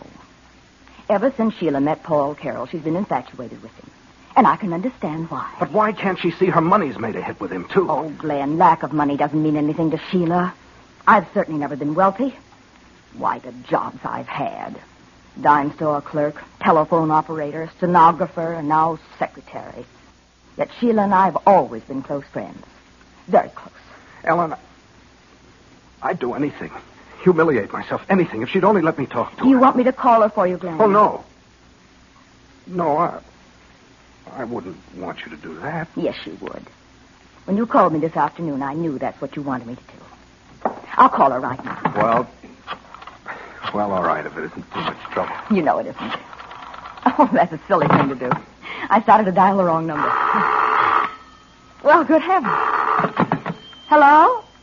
Why, Sheila, what a coincidence. I was just trying to get you... Sheila, what is it? What's the matter, Ellen?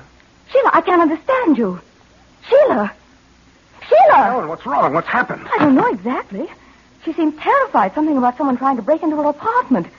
And then her voice seemed smothered, and we were cut off. Oh, good Lord, we'd better get over there. Well, I'll call the police. Maybe they can get there quicker.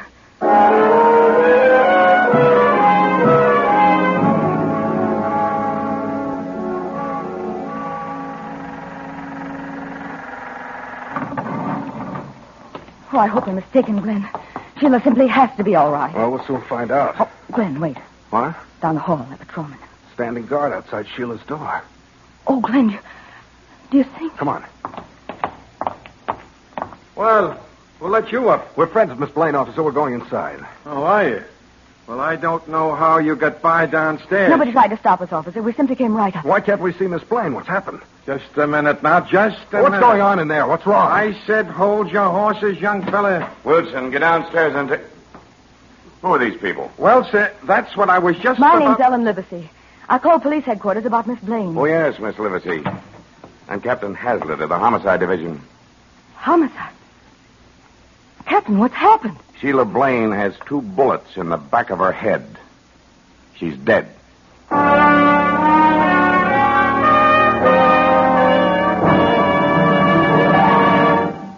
Wait a minute.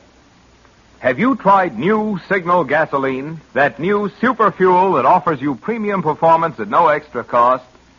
If you have, you know what an amazing new motor fuel it is. Not just pre-war quality, not just an improvement on old-style gasoline, but an entirely new type of super fuel that embodies in one giant stride the amazing advances of wartime chemistry. For Signal is the new gasoline you can prove is superior. With new Signal in your tank, you immediately notice 1, quicker starting the moment you touch the button. 2, faster pickup. You actually feel it. 3, higher anti-knock. Just listen to that old motor purr, even on the steepest hills. And 4, you'll find you go farther than ever on new Signal, because you'll be shifting less, enjoying more economical high-gear miles. For you folks who like proof, there's a scientific reason why new Signal gives you all these advantages, and I'll be back later to tell you about that. But for the best proof of all, let a tank full of new Signal talk for itself in your own car. Let the quicker starting, faster pickup, higher anti-knock, and longer mileage show you why new Signal is the new post-war gasoline you can prove is superior. And now, back to the Whistler.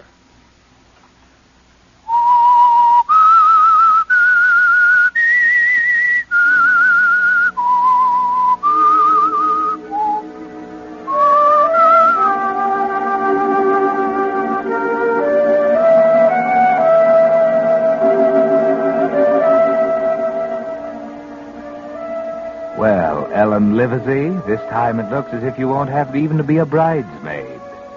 Your best friend, Sheila Blaine, is dead. What kind of emotion does that call up in you? Are you properly heartbroken? Or is there a faint smile of triumph in your face? The following morning, when Captain Hazlitt called you, Glenn Reed, and Paul Carroll to his office at police headquarters... Yeah? Now, I'll tell you frankly, we haven't developed a single lead on Miss Blaine's murder since last night. You three seem to have been her closest friends, though, so if there's anything you can tell me... What do you want to know, Captain? Well, you've already told me how Miss Blaine called you. By the way, I'd like to thank you for calling headquarters so promptly. Oh, I thought it was the thing to do, Captain. As I understand it, you knew Miss Blaine intimately. Yes, we've been friends since we were in school. Had her life ever been threatened before? There was no reason for anybody to threaten her, Captain. Ah. You were with Miss Livesey when Miss Blaine called. That's right, at 7:30. And you, Mr. Carroll, you were at a movie at that time. Well, from what I've heard, I must have been inside the Regal Theater when it happened. Miss Blaine made her phone call at 7:30. Apparently, she was killed immediately after that. What time did you get home? Just after 11.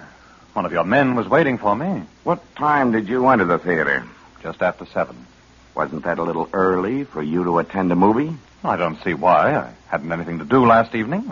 Decided to drop in as I was passing by. Can you prove you were there? Hey, look here, if you're implying I had anything to do with this, Someone's been murdered, Mr. Carroll. It's my job to try to find out who did it. I have to start with those who might have done it. And you mean to say I'm one of them? Why not? Well, what motive would I have? Motives are usually and can easily be found. Does that mean Miss Livesey and Reed are under suspicion, too? Everyone's under suspicion, Mr. Carroll. We suspect everyone at this stage of the game. I went to the Regal Theater last night, Hazlitt. I was there from 7 until 10:30. We can check it anyway. How long had you known Miss Blaine? 6 weeks. You were, quite friendly? We were going to be married. You're a liar. Just a minute, Mr. Reed. He's lying. They weren't going to get married. Glenn, please control yourself. Oh, we just have his word for it. Sheila never told anyone. Get hold of yourself, Reed. I take it you were, on friendly terms with Miss Blaine, too. I was in love with her. And Carroll says he was going to marry her. I told you he was lying. You're talking pretty carelessly, Reed. I'd watch myself if I were you. What are you doing, warning me? I'm telling you to use a little common sense. Because if you don't, I'll get what Sheila got, huh? Why, you dirty Now, little... down. Take it easy. You're both under a strain, but so is Miss Livesey. I'm ready to tell you whatever I can, Captain. No, thanks. I suggest you all go home now. But I thought you had questions to ask us. I'll do that later. One at a time. Then we're free to go now? Yes. What about Sheila's murder? Is this all you intend to do about it? We'll go on checking into it, Mr. Reed. But she's dead. Don't you understand that? Somebody's killed her. Somebody's got to pay for that. We'll go on checking, Mr. Reed. Haven't you any ideas or theories at all? Right now, I'd say the coroner's jury will have to hand in a verdict of homicide by person or persons unknown. We get those cases every so often. Sneak thieves, intruders, surprised by their victims. Kill, get away. Sheila wasn't killed by any sneak thief. How do you know? Well, I don't know for sure, but it couldn't have been that. Go home and get some sleep, Mr. Reed. I'll call you if I want you. Thanks for your cooperation, everyone. Thank you, Captain. Paul. Yes, Helen. Will you be good enough to take me home now?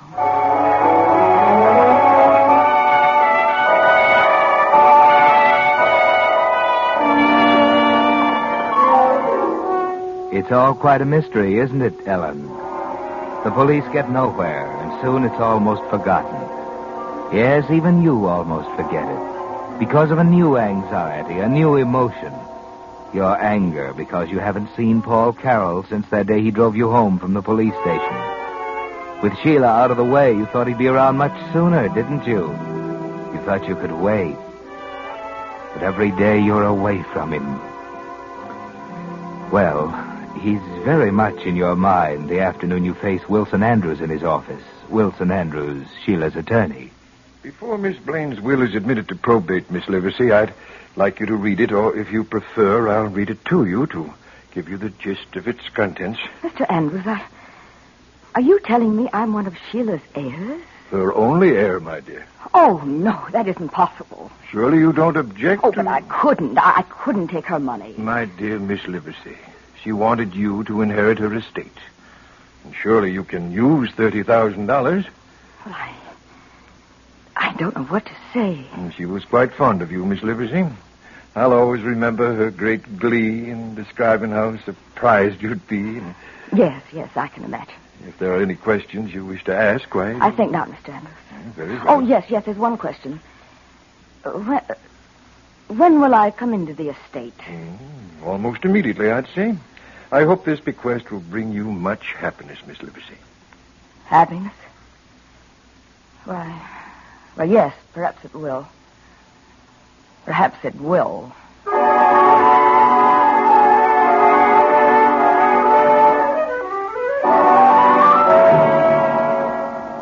Well, this is a surprise, isn't it, Ellen? Sheila's death has brought you a double benefit. Now you're thinking more than ever of Paul. And now that you've become moderately wealthy, why shouldn't you put your money to good use? The clothes you've never had, a new, bigger apartment, a chance to make Paul Carroll notice you. But instead of Paul, across the luncheon table from you, you find Glenn Reed. You're looking awfully attractive, Ellen. New hat? New everything. I felt guilty about it all until all the time I was splurging. Yet I knew it was exactly what Sheila would have wanted me to do. Why did you invite me to lunch, Glenn? I had to talk to someone. The police still haven't made any arrests. They won't arrest anyone the way they're going about it. It wasn't any sneak thief who killed Sheila. What makes you so sure of that? It couldn't have been. It had to be somebody else. That isn't enough to go on, Glenn. You'll need evidence of some kind to make the police change their mind. I don't have any evidence, but I have a pretty good hunch. You mean you suspect somebody? Paul Carroll. Oh, now, Glenn, that's ridiculous. Is it? You know Paul can't be guilty. He was at a movie when it happened. The police even found an usher who remembered But him. that doesn't mean anything. He could have sneaked out a side exit soon after he went inside. Nobody remembered seeing him come out. But what motive could he have? Why would he want to do it? Because he found out he wasn't named in Sheila's will. He was counting on her money. Then he found out how she really felt, so he killed her. But Glenn, by the same token, I'd have a motive for killing her because I knew I'd inherit her money. But you didn't know you were named as her heir. Oh, yes, that's true. Besides, we know neither of us killed her. Carol's the only one who had both the motive and the opportunity. Glenn, he was at that theater. So he says. Well, what are you going to do about it? You're going to go to the police? I don't know yet. All I know is I won't let Sheila go unavenged. I'm going to find out who killed her. And when I do... Please don't do anything rash. Now, promise me you won't do anything you might regret later. Promise me, Glenn. I'm not promising anything. Oh, don't tell anybody what I've just said. I'll take care of this in my own way.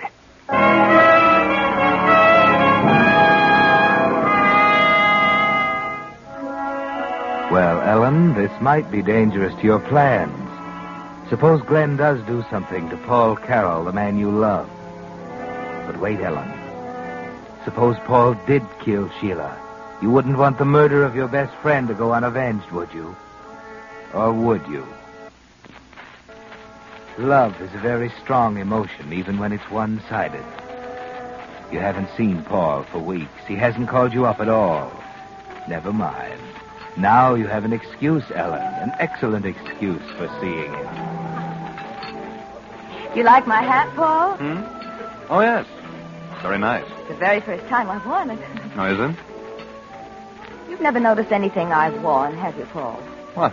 What makes you say that? Oh, no reason. Why did you want to see me, Ellen? Oh, because we both loved Sheila.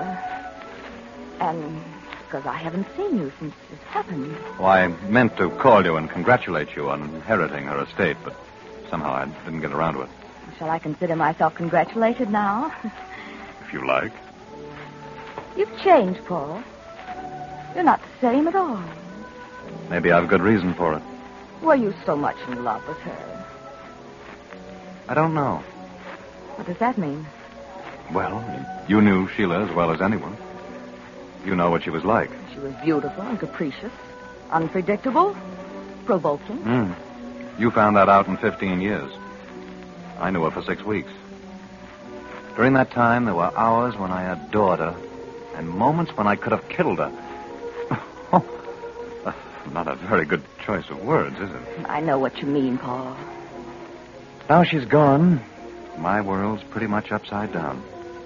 And yet if she'd lived, I don't know how long we'd have lasted together. Were you really going to get married? Well, I'd have persuaded her to. Then we'd probably have split up in no time, and I'd have been just as broke as I am now. You don't sound as if you were really in love, Paul. I'm not trying to kid anybody, Ellen. I'm just telling you how I felt. Glenn Reed doesn't think you were in love with Sheila. Yes, I gathered as much that day at police headquarters. He thinks you killed her, Paul. Well, that's insane. What's the matter with that idiot?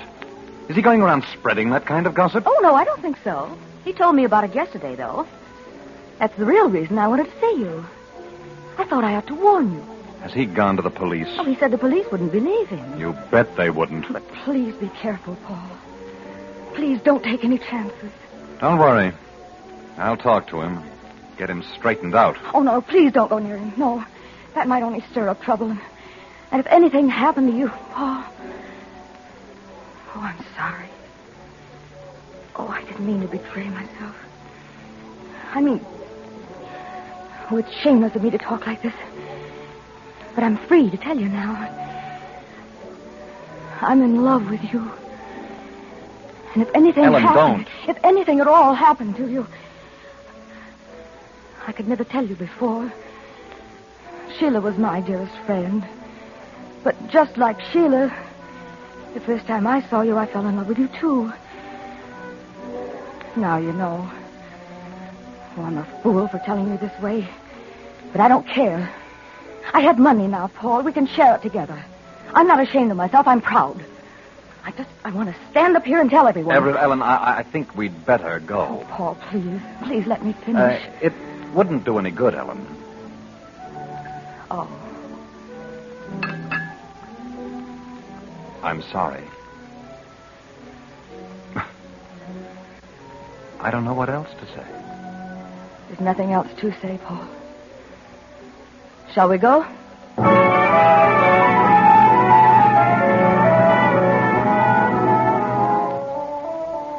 Unrequited love, Ellen. Yes, you can go on hoping, but deep down inside you know he meant it. He'll never love you. The anguish and torment of that thought gives you many a sleepless night. You go on hoping, but as the days go by, you need more than hope. You must see him, hear his voice. Well, then forget your pride, Ellen. You did once before. Hello? Oh, hello, Paul. I want to apologize for my stupid behavior last Wednesday. I wanted to call you before, but I couldn't muster enough courage until now. Oh, no, there wasn't anything else you could say. Well, that's awfully sweet of you. Can't we make amends? Or perhaps if we had dinner together some evening? Oh, I see. Yes, of course. Well, if you'll call me when you get back. Yes, Paul, yes. Goodbye. When you get back. When you get back.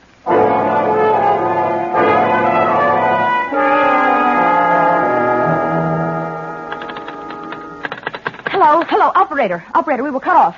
No, it's all right now. Oh, hello, Paul. Someone must have cut in. I just thought I'd call and see. Oh, I see. Well, I thought now that you're back, All right, Paul. Yes, I understand. Goodbye. Too busy.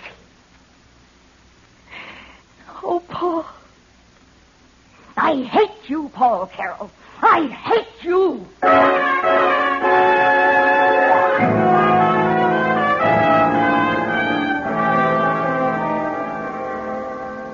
You never thought you'd say those words, did you, Ellen? You didn't remember that love is an emotion very close to hate. But now you know. Paul Carroll doesn't love you, never will love you. He's avoiding you. He's too busy. You hate him now, don't you, Ellen? You're going to take that hate out in action, something drastic, aren't you? Hello, Glenn Reed? Oh, hello, Glenn. This is Ellen. Yes, I know. I haven't seen you for ages. Could I see you tonight, Glenn? Really important. About Paul Carroll. No, I can't tell you now. Can you come to my apartment tonight? Oh, say 8 o'clock. All right. I'll be expecting you.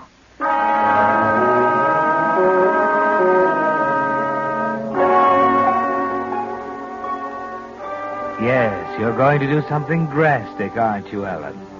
So you work fast. And you're ready when Glenn arrives at 8.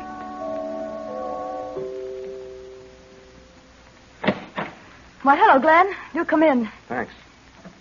You haven't seen my new apartment before, have you? No, I haven't. It's pretty swank. Said you had something to tell me about Paul Carroll, Ellen. What is it? Well, please sit down first. You make me uncomfortable I think I'll standing that stand. way. What's happened? Well, it's a little hard to tell. Especially after I wouldn't believe you. My suspicions about Carroll, you mean? Yes.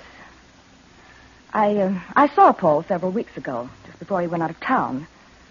He acted rather strangely at that time. Then I talked to him on the phone today, and... Well, now I'm inclined to think you were right. Something he said aroused my suspicions. What was that? Well, we were chatting casually, something about radio shows, when Paul mentioned a certain program. And he suddenly changed the subject. Later, I realized why.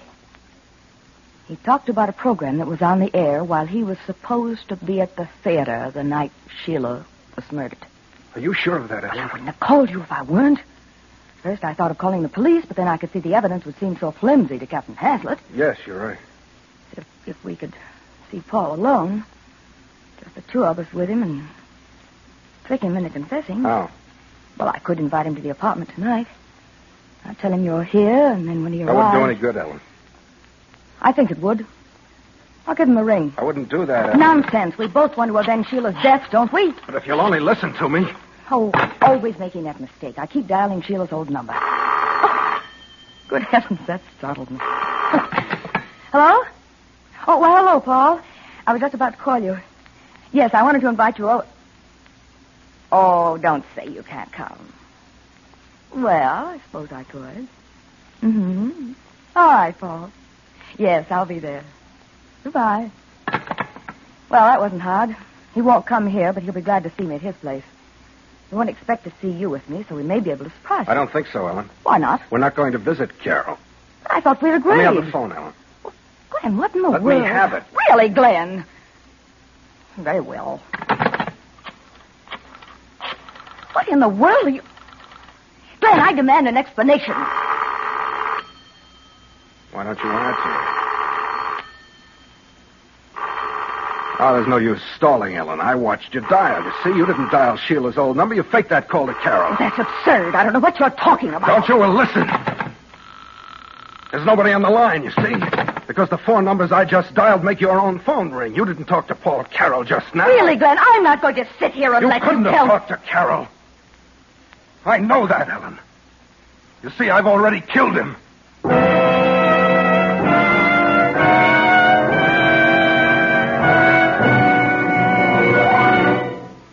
The Whistler will return in just a moment with the strange ending of tonight's story. Meantime, I promise to give you the scientific reason why new post-war Signal is the gasoline you can prove is superior. Why it actually has quicker starting, faster pickup, higher anti-knock, plus the economy of more high-gear miles. Well, you see, gasoline is composed of countless different hydrocarbon molecules.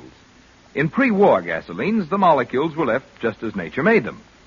But under the impetus of war, chemists found how to take the molecules themselves apart, actually how to rearrange the atoms within the molecules. The result is the thrilling, amazing power of Signal's new gasoline, bringing you performance so immediately apparent you can feel it, see it, hear it. Make it a point this week to drive into one of the friendly stations displaying Signal's familiar yellow and black circle sign and say, fill her up with new Signal. When you touch your foot to the accelerator and feel that old motor get young again, you'll know why new Signal is the gasoline you can prove is superior. And now, back to the Whistler.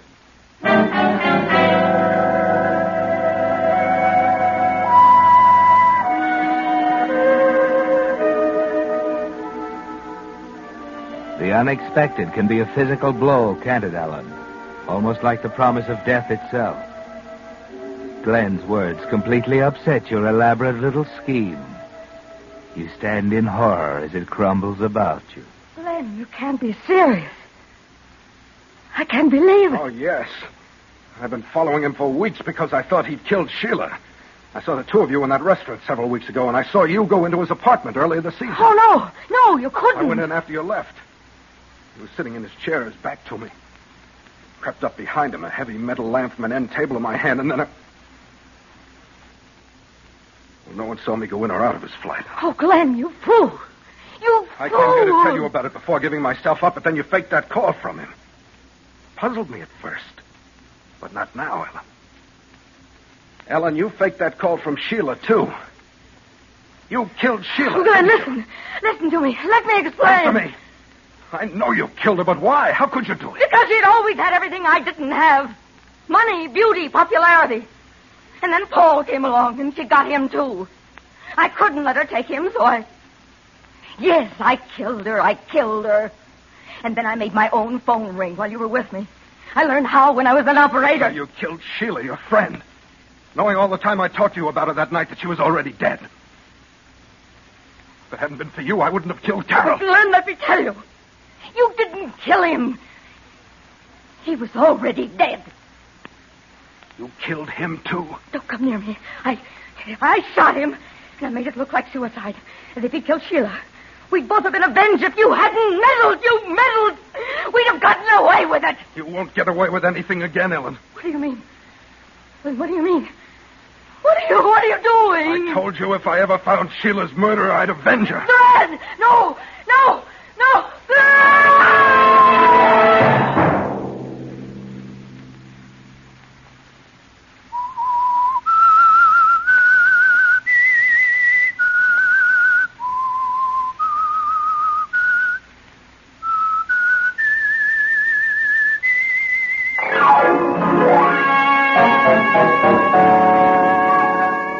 Next Monday at 9 o'clock, The Whistler will bring you another strange tale.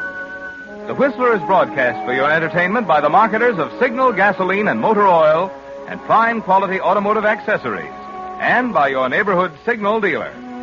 This program, directed by George W. Allen, with tonight's story by Leslie Edgley, music by Wilbur Hatch, is transmitted to our troops overseas by the Armed Forces Radio Service. This is Marvin Miller speaking, and suggesting that you try new Signal. The new gasoline you can prove is superior. This is CBS, the Columbia Broadcasting System.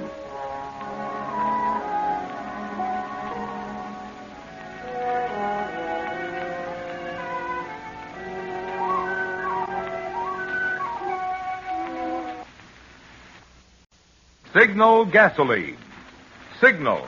The new gasoline you can prove is superior.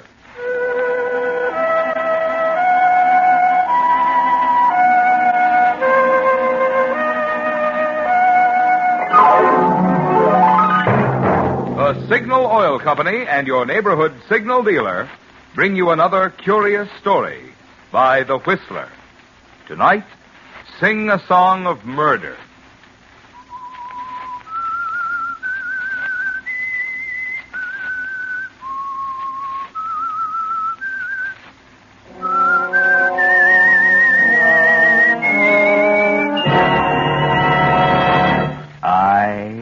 The Whistler, and I know many things, for I walk by night. I know many strange tales hidden in the hearts of men and women who have stepped into the shadows. Yes, I know the nameless terrors of which they dare not speak.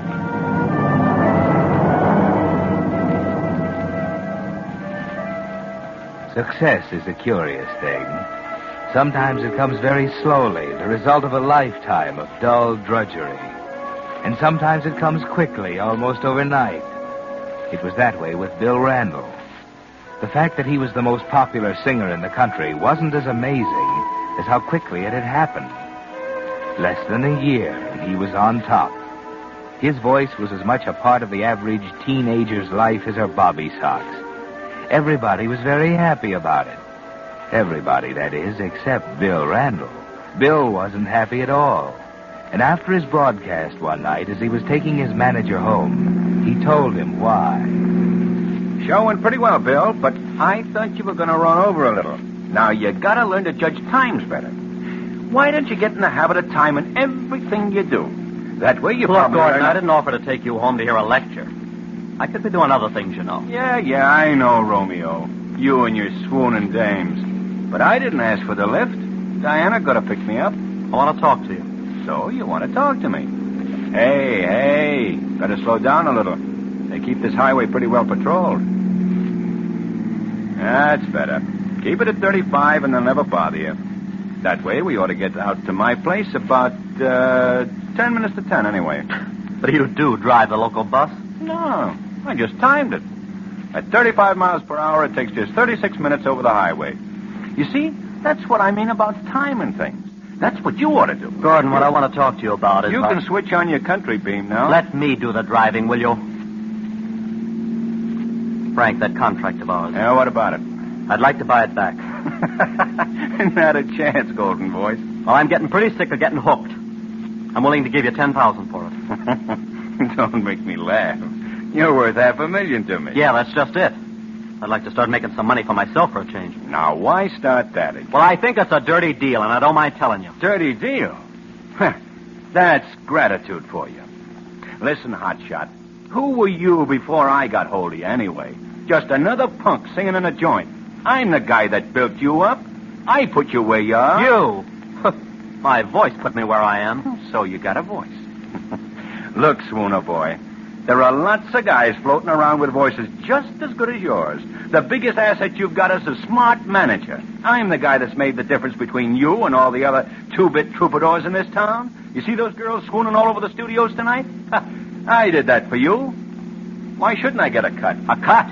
You call 40% of my earnings just a cut? No, more than I should get, Randall. Anyway, why should you worry? You're making big money. You're making it, you mean. Time I pay you off and my agent and taxes, I haven't got anything left. And what happens when they don't like me anymore? I got to think of the future. Listen, pretty voice, I'll do the worrying if any needs to be done. You just keep on singing. That contract's got 6 more years to run. I know, I wrote it. By that time, I won't even have a voice left. My doctor told me. He said I've got to take it easy. I've been overworking my throat. And it gargle. And I won't have any money left either. I'm not the one who's getting rich on this setup, you know. This isn't getting you anywhere, Randall. I'm not going to sell you your contract. I'm not going to tear it up, and I'm sure not going to give it to you. You signed it. I've got it. That's all there is to it. Yeah? Well, we'll see about that. Listen, Welcher. You start trying any smart stuff about backing out of that contract, and you're going to find yourself in trouble right up to that fat head of yours. You understand? Here's a turn. I know. Hey, stop in here at Gus's. I'll buy you some gas. Oh, do you think you can afford it? I've got a full tank. No, don't start getting nasty. Gordon, that contract. I said forget it. Well, let's see. 4 minutes to 10. We're right on time. There's the cutoff. Will you quit that timing routine? What cutoff? Oh, it's the old road from town. Cuts off a little distance, but nobody uses it anymore. Now they get the highway. Come on in. No, thanks. Come on in. I got some endorsements I want you to sign. Besides, you can have a drink to soothe those poor, overworked tonsils of yours. That isn't very funny. Come on. Oh, all right.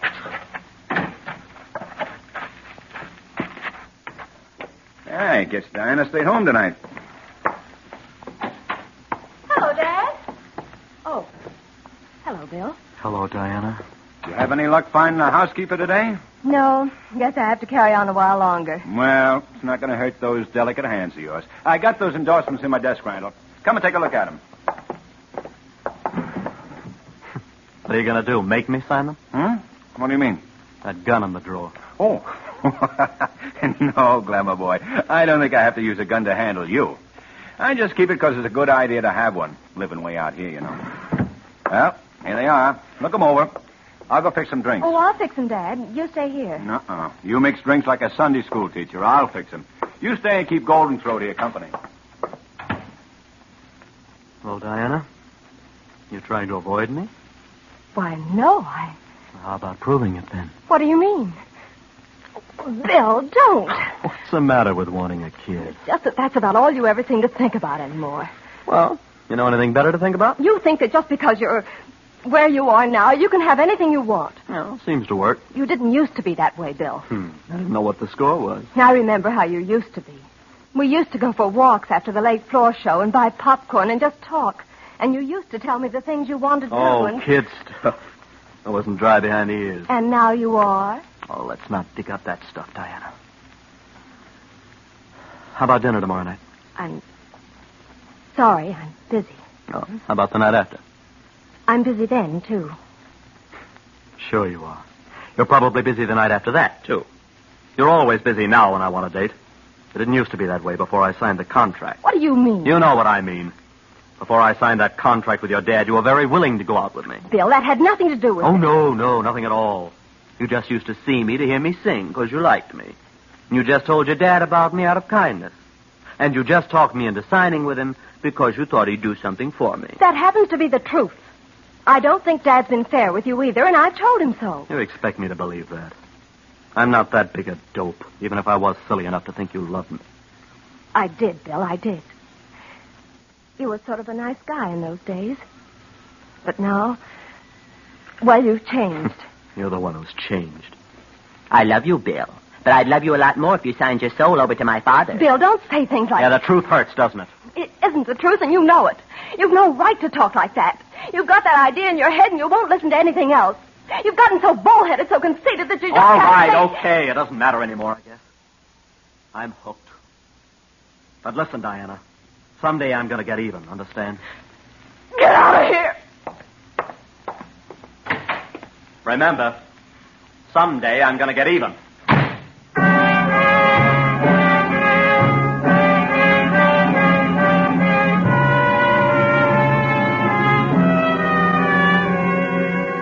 Well, Bill, that wasn't exactly a tender love scene between you and Diana, was it? Those things she said about you, how you changed, how conceited you were, they didn't set very well, did they? They made you pretty angry. You told her you were hooked. It looks as if you were right. The juicy offers flooding in don't make you feel any better about it either, do they? They just put more pressure on you, make you realize you've got to figure a way out of that contract. Then your throat starts bothering you again. So you go to see your doctor.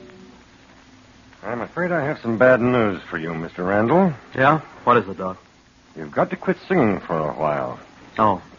Well, I'll take a week off. It'll have to be a lot longer than that. You'll have to quit for at least a year. A year? Oh, I can't do that. You'd better. If you don't... If I don't? Your voice won't last another 6 months. 6 months. That's what the doctor said, Bill. 6 months. Then you'll be all washed up, no voice left. And the money you've got won't even pay your debts. You know, you've got to think of something. The pressure's building up, Bill. You've got to find a way to break that contract. The next day you go to see your lawyer. You figure maybe he can help you. And he does, without knowing it. As you sit listening to him, an idea starts coming to you. No, Bill, I've been over that contract a dozen times. There isn't a loophole in it. It's airtight. Look, Steve, suppose I tried to prove that I didn't realize what I was signing. No, I'm afraid not. You did know what you were signing, and you could never prove you didn't. You just didn't realize it was going to mean so much money. No, you might as well give up and serve out that 6 years, because as long as he's alive and kicking, he's never going to let you out of it. Yeah. As a matter of fact, even if Gordon should die, his share would go to his daughter. He's seen to that. Yeah. So they're both holding the whip hand over you, Bill, both of them. Yeah, I'd have to get rid of both of them. Well, I'm glad you still have a sense of humor. Yeah. Well, Steve, I'll be running along. Thanks for everything. I'm sorry I couldn't help you any. Let's get together soon for a little golf, huh? Okay. So long. So long, Bill. Yeah. Yeah, I've got to get rid of both of them.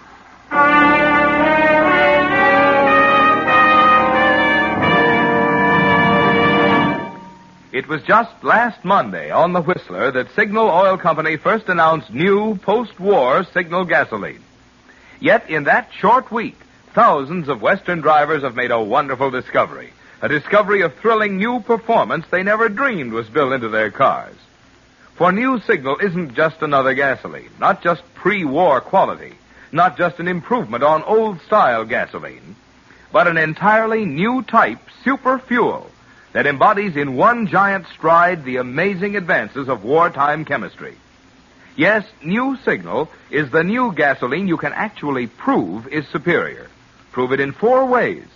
1, with quicker starting the moment you touch the button. 2, faster pickup. You actually feel it. 3, higher anti-knock. Just listen to that old motor purr, even on steepest hills. And 4, you'll find you go farther than ever with new Signal, because you'll be shifting less, enjoying more economical high-gear miles. Really now, wouldn't you like to discover just how much fun driving can be? The way to do that, you know, is to drive into one of the friendly stations displaying Signal's familiar yellow and black circle sign and say, "Fill her up with new Signal gasoline." And now, back to the Whistler.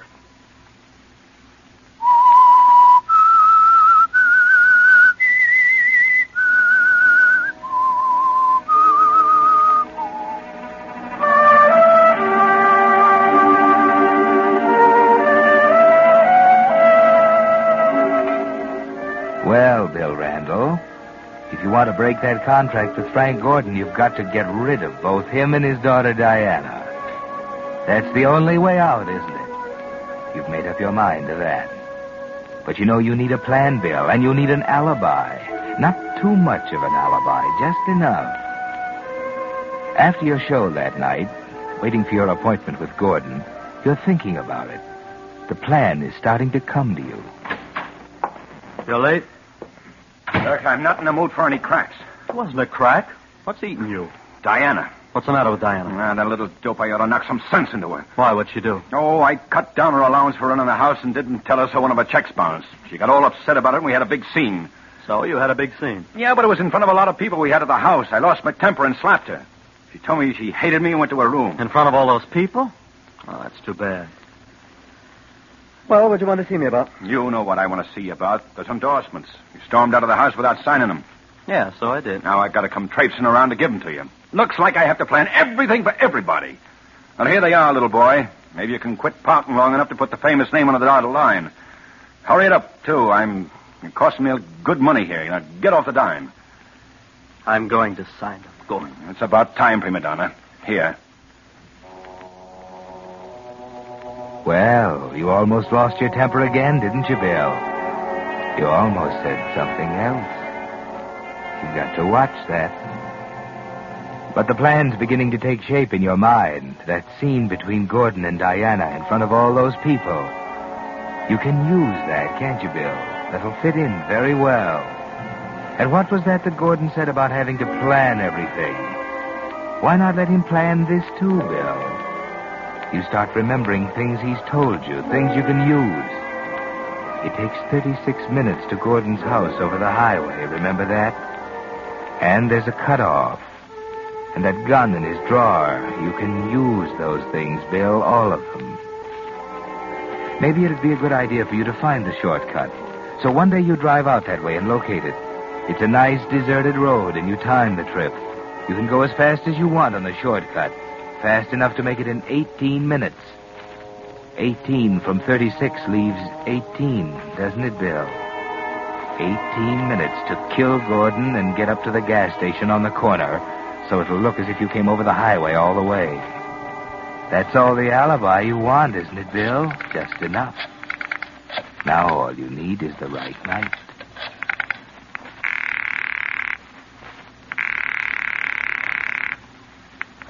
Hello?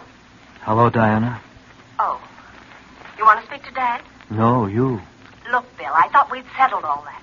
I don't see why you keep calling up every night for a date. I've told you there's no But, Diana, I want to see you, to tell you that told me enough the other night. I don't think there's anything more to say, and I wish you'd stop calling. Suppose you're busy tonight. Yes, I am. Anybody I know? That's another thing I wish you'd stop asking. It doesn't happen to be any of your business. No, I just want to know who the lucky guy is. It isn't a guy. I happen to be going over to Dorothy King's house for the evening. Is that all right with you? Yeah, sure. Have a good time. Thank you. Goodbye. Oh, say, Diana. Yes. As long as you won't go out with me, I might as well take care of some business tonight. Would you tell your dad I'll be out around 10 to talk over some things? I'll tell him. Thanks, Diana. Bye. Goodbye. Dorothy King's, huh? That's 3 miles the other side of Gordon's. Just right. Okay, tonight's the night.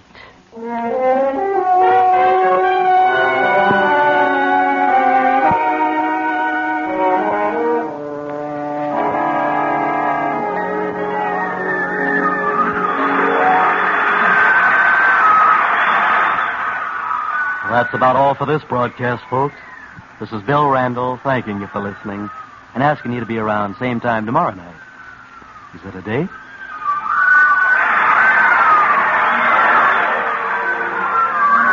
Yes, be with us tomorrow night, same time, same station, for another edition of Songs by Bill Randall. And don't forget, this is National Safety Week. Drive safely and save a life. It may be yours. This is Bill Randall saying good night.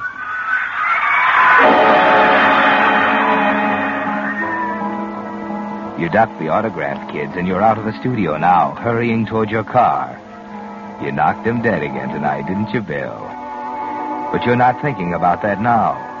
All you're thinking about is your car waiting for you, and your time schedule for the next 45 minutes. It's all timed, Bill, timed to the minute. And here's your car. Are you Bill Randall? Yes, officer. This your car? Yes, it is. Well, what's the trouble? I'd like to check your brakes. This is National Safety Week, you know. We're checking cars. Oh, well, officer, would you mind if I got it down the road away? I've got an appointment in that direction, and I don't want to be late. Well, I guess okay. Only don't forget to do it. You'll probably be stopped anyway. Thanks, officer. I'll take care of it.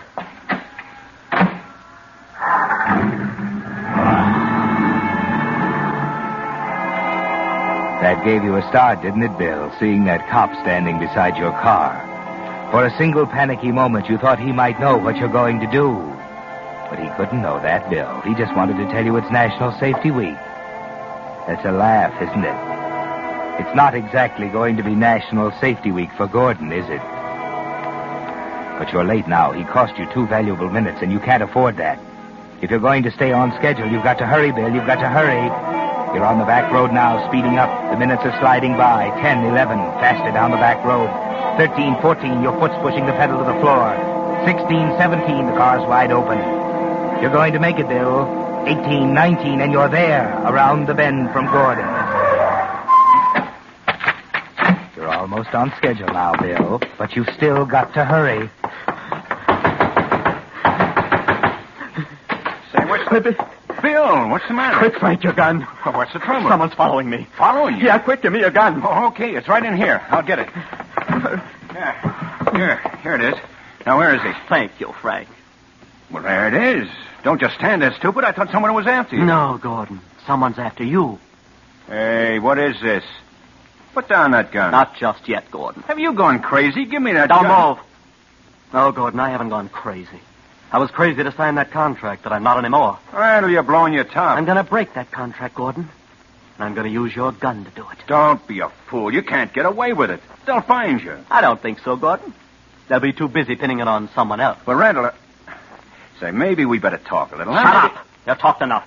I'll get on that phone and call Diana. Diana? I don't know where she is. Oh, quit stalling. You know she's at Dorothy King's. I'll pick up that phone and dial Crescent 2417. Tell her to come home immediately. It's an emergency. And nothing more. You understand? Okay. Hello? I'd like to talk to Diana, please. This is her father. Now, for the last time, Bill, will you... Shut up. Hello, Diana? Listen, baby, come home right away. It's an emergency. She ought to make it in about 5 minutes, huh? Yeah, I guess so. Well, that gives you about 30 seconds more to live. Now, Randall, You know, listen. Gordon, you used to tell me I couldn't judge time, didn't you? Well, I've gotten better. This is timed to the minute. But, Bill, for pity's sake... You might be interested in knowing just how well it is timed.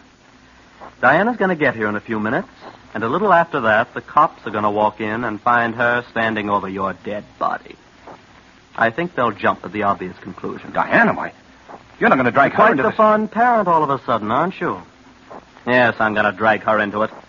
And when the cops hear about that scene between the two of you the other day, and when I show them something I've got in my pocket, I don't think they'll have much trouble establishing a motive for her. Pretty neat, don't you think? No, Bill, no. Now, listen, please. Let's talk this over, huh? You... Yes, Gordon. Don't, no. Yes. No.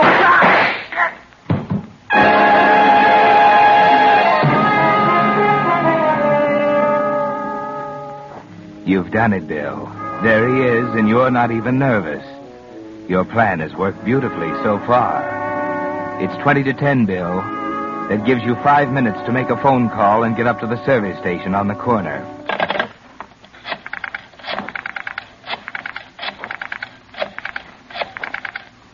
Hello, police.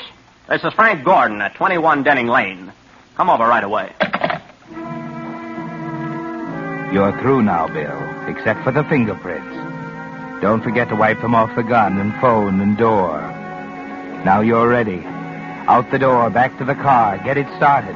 Down the back road, turn to the right. Down the side road toward the highway, around the block, and into the service station on the corner. You made it, Bill. Yes, sir? 5 of the regular. You betcha. Joe? 5 regular. A little cooler tonight, huh? What? Oh, yeah, it is. Hey, mister, did you know your tail light's out? No, I didn't. I'll have it fixed. Yeah, but let me do it now. It only takes a minute to put in a new bulb. Well, I don't know whether I've got time. Got an appointment. Oh. What time is it? Let's see, about 10 minutes of 10. 10 of 10. Mhm. Oh, well, okay, put it in. Hey, just take a minute. I got the bulbs right here. Just laid in a new supply. It's National Safety Week, you know.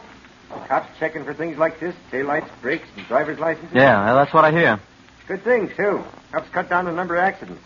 Can't be too careful, you know. Yeah, that's right. Can't be too careful. Yeah, well, there it is. Well, very simple. Well, water okay? Yeah. How much do I owe you? 90 cents. Here's a buck. Keep the dime. Thanks. Hope you're not late for your appointment. I don't think I'll be.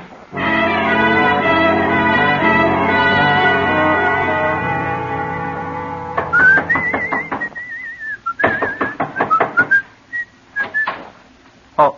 Come in. You're Mr. Randall? Yeah, officer. What's happened? I was told you were expected. What's the matter? Diana. Oh, Bill, Dad. What? Mr. Gordon is dead. Dead? Oh, how? What happened? He was murdered. Murdered? Why are you looking at me like that? Oh, no, Diana. Of course you didn't. Mr. Randall, we'd like to ask you a couple of questions. Why, sure. You had a 10 o'clock appointment with Mr. Gordon. Yes. Did you see him earlier? Why, no. Did you talk to him over the phone? Not today. What was your appointment about? Why, it was just some business. What kind of business? Well, I'd rather not say. It might look like... Let's have it, Randall. Well, all right. It was about this agreement I have here.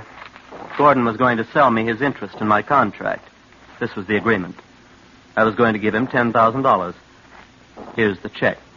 What? Well, he said he told you, Diana. I asked him especially because you stood to inherit your father's interest in my contract if anything happened to him. That's why I didn't want to mention this business. You know, it might look like she... I see. You've been a big help to us, Mr. Randall. But I'm sure you can account for Diana's whereabouts throughout the evening, officer. Yes, we can. We know where she was a little after the time Gordon was murdered. She was right in this room. And with what you've told us, I'd say the case was just about wound up.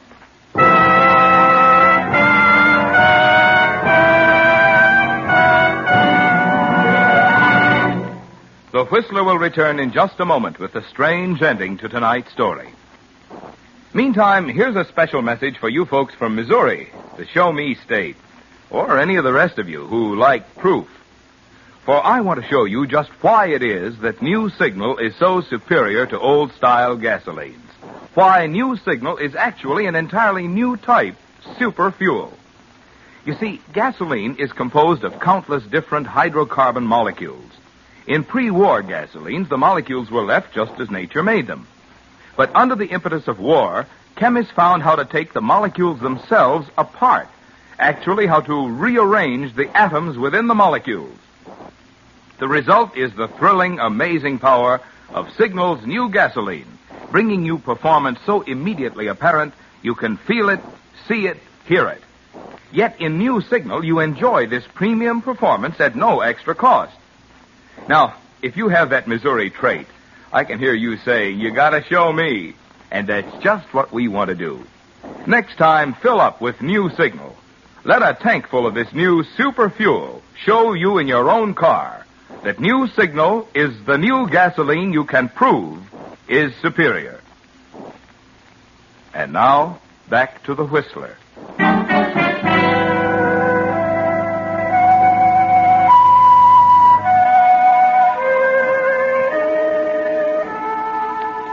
Yes, Bill, the case is just about wound up. That's what the officer said, and now you're trying not to smile. It looks as if your plan worked perfectly, doesn't it? But the officer's still talking, Bill. Yes. Maybe you better pay attention to what he's saying. We know where Miss Gordon was, because she picked me up on her way over here and brought me with her. There are lots of us on the highway tonight. It's National Safety Week, you know. You see, that telephone call she got from her father sort of aroused her suspicions. She hadn't told him where she was going tonight. As a matter of fact, you were the only one who knew. Me? Anyway, when we got here together and discovered the body, and I checked up with the people Miss Gordon had been with, I knew she couldn't very well have done it. But I don't... Randall, can you account for your whereabouts? Why, yes. Yes, I can. I left the studio right after my show at 9:15, drove out here on the highway, stopped for gas at the corner. I think I got there about 10 of 10. I see. Anything unusual happen on the highway? Why, no. I just drove along at my usual speed. That's very interesting, Randall. Very interesting. I told you it was National Safety Week. It so happens we've been stopping everyone on the highway since 8 tonight, checking driver's licenses. I'm sure we'd have stopped you if you'd been on the highway. I think you'd better come with us.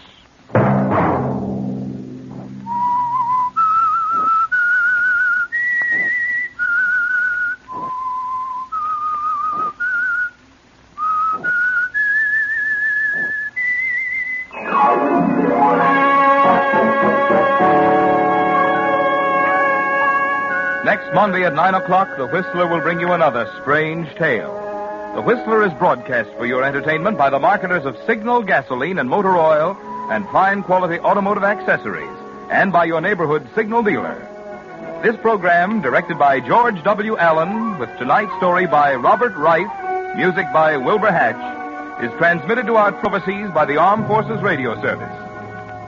This is Marvin Miller speaking, and suggesting that you try New Signal, the new gasoline you can prove is superior. This is CBS, the Columbia Broadcasting System.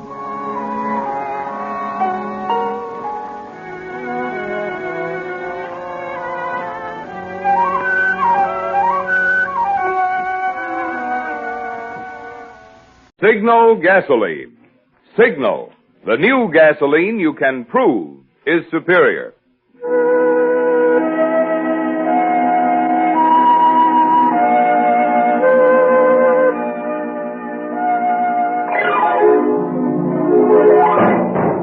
The Signal Oil Company and your neighborhood Signal dealer bring you another curious story by The Whistler. Tonight, the man who died twice.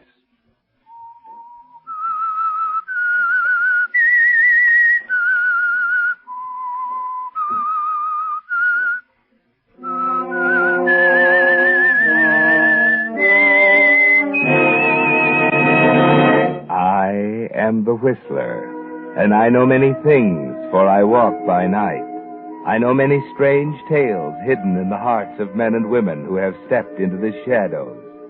Yes, I know the nameless terrors of which they dare not speak.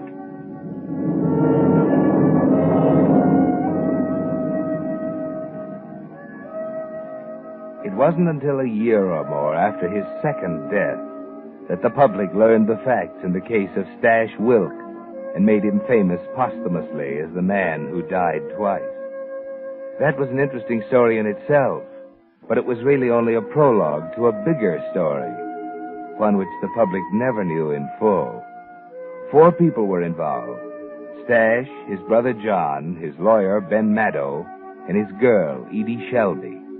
But the real central character in the story was an oil drum containing $400,000 in currency, buried near a lonely highway. Yes, Stash Wilk, if you hadn't been stupid, if you hadn't killed that bank guard, you might have made it. But there's no use crying over spilt milk, is there? You're in the state penitentiary now, in the death cell, 48 hours from the gas chamber. And all you can think of is the $400,000 buried in the oil drum near the highway, safe. Only you know where it is, Stash. Maybe that's why Ben Maddow, your lawyer, is trying so desperately to get you a reprieve. But listen to reason, Stash. I tell you, we saw the governor. They all turned us down. There must be some other way. Where's Edie? I gotta see her. She's coming with John. My brother? What's he doing here? Trying to help. You mean he's money hungry too, like the rest of you? Please, Stash, don't you see? You've got to tell us where that dough is, so we can put it to work for you. Oh, you low down. Let it go, you crazy idiot. That guy's coming. Nobody gets a smell of that dough till I'm out, see? Yeah, Stash. Yeah. Oh, let me go. Yeah. Now, thanks. I'd straighten your tie. They're coming. Miss Shelby and your brother to see you, Wilk. 10 minutes. Stash. Oh, Edie. Oh, I missed you, baby. Hope you miss me, too. I have, Stash. I have. It's getting so I figure everyone's got his eye on the dough. Even you. Oh, please. Okay. What's on your mind, Johnny? Ben, did you ask him about... I just told Ben exactly how I feel about the dough, Johnny. Just so there won't be no mistakes.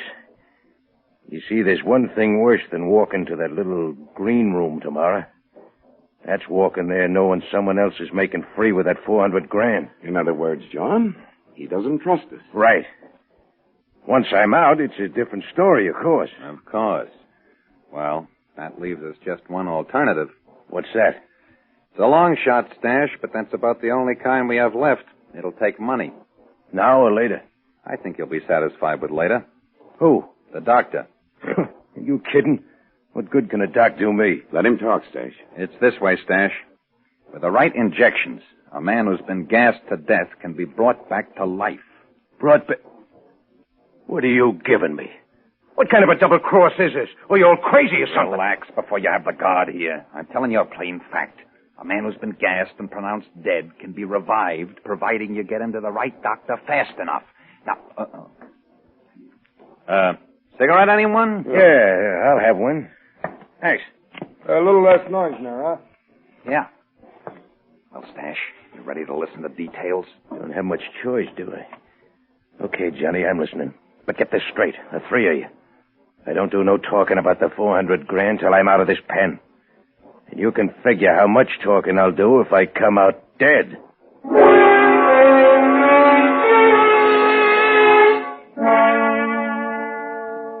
Yes, Stash, it's enough to make a man think, isn't it, with death staring him in the face. The guards at the prison notice the change right away, and the report goes to the warden that with a little more than a day of life left you've changed from a surly, scowling brute into a model prisoner. Meanwhile, Ben Maddow and your brother John are making preparations. And finally, on the morning of the execution... What time is it, John? Almost 5. That doctor was... Don't worry, I told you. He's got the schedule. You're sure of him? Positive. He's done it before. We have exactly an hour. He goes into the gas chamber at 6 sharp. Where's that laundry man? Outside. We'll get him. Hey, come here a minute, will you? Yeah. You got everything straight? Yeah, I think so, Mr. Maddow. He goes into the chamber at 6. Ought to be out at 6:10. They'll take the body direct to the prison crematory. You meet the wagon at the southeast at exactly 6:13. You exchange that body in the sack in your truck for stash. Yeah, I know. Now, there can't be any slip-ups. A delay of a minute might make the difference between life and death. It's got to be split-second timing. You understand? Yeah. All right, get out and check your truck. And don't let the prison guard suspect this is anything but your usual laundry pickup. Right, boss. I'll be back at 6:20 sharp with the body.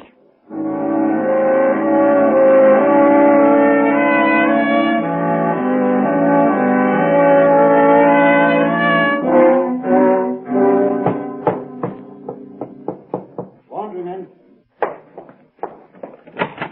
Good, I'll give you a hand. Right through here. Okay. All right. Right here. On the table? Yeah. Yeah. Here's your money. Thanks. Remember what I told you. Keep your mouth shut. Don't worry.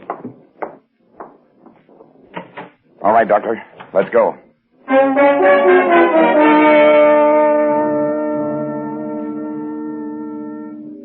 Methylene blue. Here it is.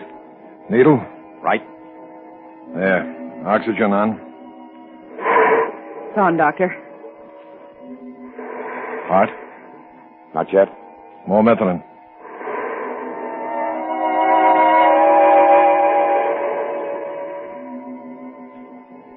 Heart?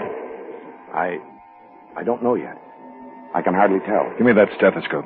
Here you are. Let's see. Wait a minute. Give him more oxygen. He's starting to breathe, Doctor. How's his heart? Easy. Now, down on the oxygen a little. Steady. He's really breathing. All right. We'll keep the oxygen on a little longer. Doctor, is he... Yeah, he's out of the woods. He'll live? He has an excellent chance. Cover him with a couple of blankets. How long before he'll wake? There's no way of telling yet. The main thing now is that he's alive. If his constitution is as strong as I think it is, he'll come through.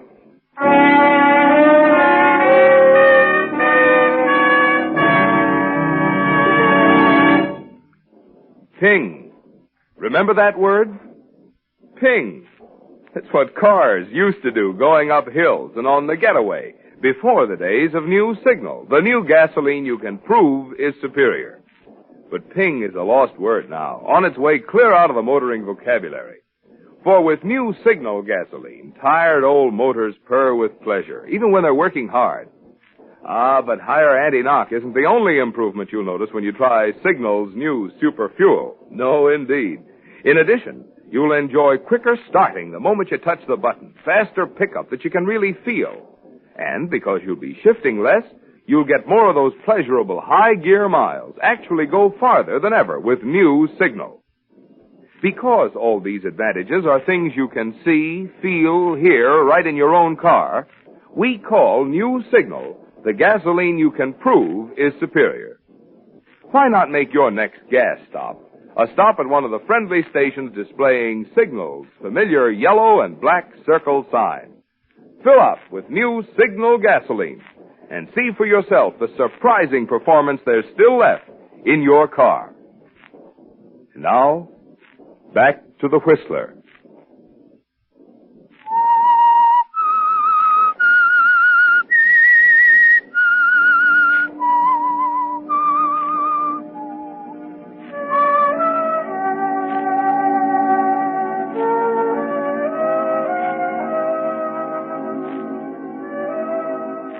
$400,000 is a lot of money, isn't it, Stash? It brought you back from the dead. Paid for the split-second timing, the calculated accuracy, the medical exactness that turned a one-way journey into a round trip. You remember nothing from the time the paralyzing fumes surrounded you as you sat strapped in the gas chamber. Nothing, except a feeling of strangulation, the sudden stabbing of a million knives at your chest. And then darkness, a limitless ocean of darkness, in which you lost all sense of time and space and being. Then all of a sudden there's reality again. There's light coming in windows without bars on them. And Edie's here beside you. I can't believe it, Stash. Yeah, why not? I'm here, ain't I? Oh, I was scared. You were scared. And help me up, baby. Try out these pins of mine. Yeah. There. Think you can walk? Walk? Maybe I can fly. Watch. Oh, take it easy. I'm okay. Boy, he's walking. Huh? Hey, well, look at that. Not bad for a corpse, But huh? it's great, Stash. Hiya, fellas. Well, when we getting out of here? We're not getting out of here until we make sure there won't be a slip-up. What do you mean? We're going to find you a new face. Huh? A plastic surgeon, Stash. Now, wait a minute. It's the only way. Your picture's been in every paper in the country. You'll be spotted in 2 minutes if you left this house. Will it be much of a job? $30,000 worth. He must be good. He is. Okay, pay him. Let's get it over with. He wants it in advance. Well, lay it out. What's the matter? Ain't my credit good for 30 grand? Hey, take it easy. We worked hard to get you this far, and we want to finish it, but we're broke. What are you giving me? What do you want? An itemized statement of how much it costs to buy your skin? All right, here it is. $5,000 each for the 2 attendants. $1,000 for the other stiff. $1,500. You'll get it back with interest. You know that. Sure. We trust you, Stash. Then what are you after? It isn't what we're after. It's what we've got to have. That $400,000, or enough of it to buy the plastic surgeon and then get us all out of here. But it ain't safe for me to go after it. You said so yourself. That's right, I did, but what about one of us? Or don't you trust us yet? Oh, I don't know. Let me think.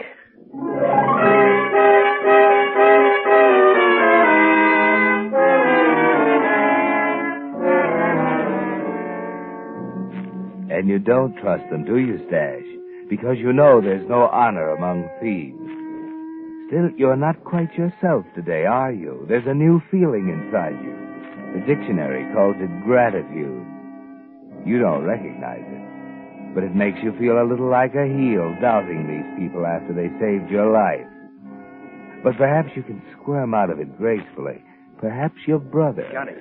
Johnny, how about you? Can't you raise 30 grand for me? Right now, I couldn't raise yeast. I'm already out on a limb for part of the expenses. There's nothing we can do, Stash. We've gone through every cent we Ah, have. you said that. What about raising it? I tell you my credit's good. It won't work. Who is this Doc? Martin, he's a friend of mine. Why won't he work in the cuff? He wouldn't believe me when I told him about the money you buried. Wouldn't believe you. Why not? I had nothing to show him. Why should he? You still don't trust us, do you, Stash? Wait a minute. You think you could convince this Doc if I drew you a map? Now you're talking. I ain't finished. There's strings on this. Nobody does any digging till I'm ready to go with you. After the operation. But what about paying the doctor? I think I can sell him on it if I've got a map. He's afraid Stash will walk out on him. He's taken quite a chance, you know. It's all right with me, Stash. What about you, Ben? Nobody goes till I go with you, right? Okay. All right. Give me a paper and pencil.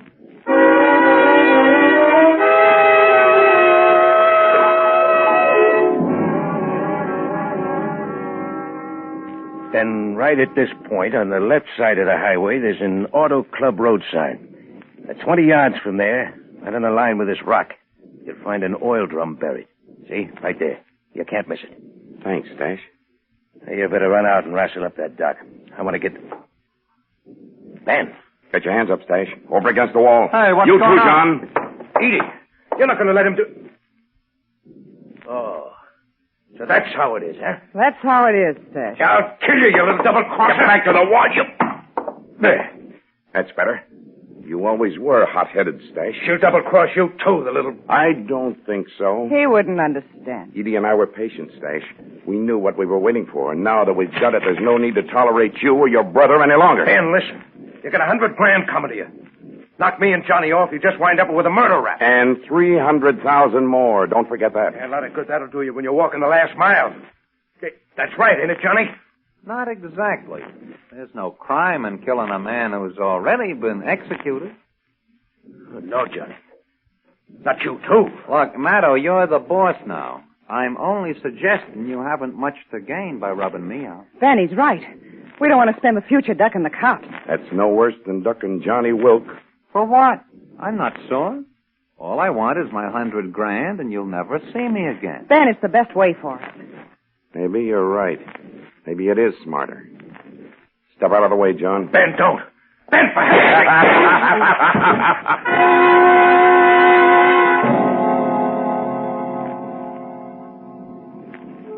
Stash Wilk died twice, reducing membership in the corporation to 3. Ben Maddow, John Wilk, and Edie Shelby, each with one eye on the 400,000 and the other on their partners. They're all jittery that night on the way to the spot Stash marked on the map. What are you trying to do, Edie? Kill us all? Don't jump at me. I saw the car. Well, don't drive so fast. You want to get there, don't you? Exactly. I want to get there. I can wait until tomorrow if I have to. Look. Why don't we just take it easy, huh? We can stop at a roadside hotel. I think it's crazy. You're outvoted. May as well slow down. All right. That better? You know, it's funny, Ben. Someday you'll probably fall and break your neck in a bathtub.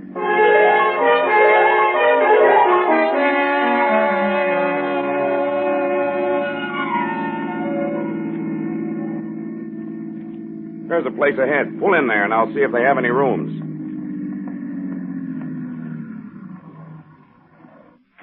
Be right back. He knows better than to leave it. Leave what? Oh, don't give me those sheep eyes, Edie. You had your eyes on his inside coat pocket ever since we left. And don't tell me you're in love with the old goat, neither. You're pretty sure of yourself. I know women. You know me? Yeah. That's nice. Could be a lot nicer with old Graybeard out of the way. Any ideas? A few. For example? Mighty nice layout here. All these second-story rooms with balconies. I don't get it. Just watch me. That's all I've been doing since we met. Sort of like it, Johnny. Watching you. Wait a minute. Here he comes. Hey, what's the dope, Ben? Just talk to the maitre d'. We can get dinner and rooms. Did you reserve the rooms? Not yet. I wanted to check with you first. That's great with me. Come on, Edie. Yeah, I was thinking we could pick up a couple of those view rooms on the second floor. With the balconies? Mm-hmm. Just what I had in mind. Look at that sky, will you? Oh, what about it? Nothing. Except it is going to be a beautiful night, isn't it?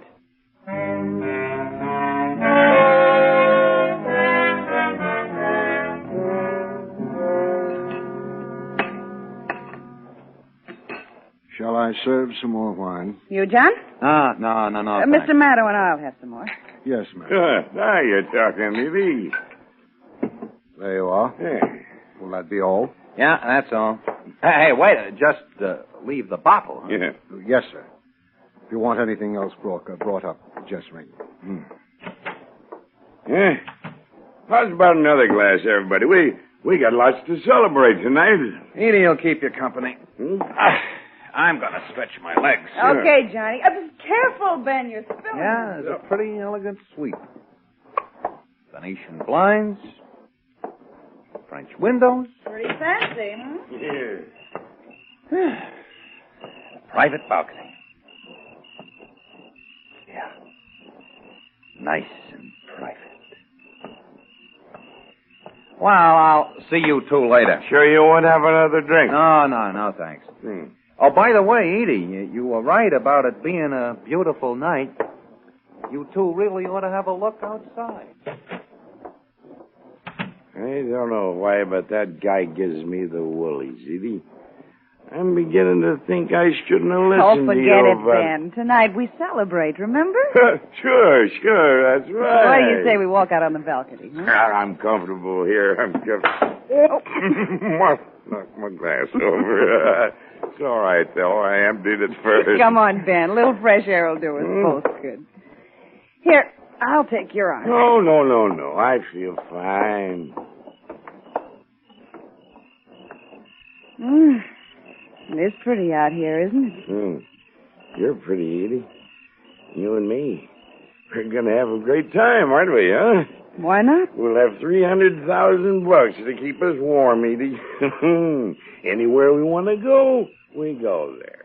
Anything we want to do, we do it, huh? I've been waiting a long time for a setup like this. So have I. Here. Oh, Ben, look.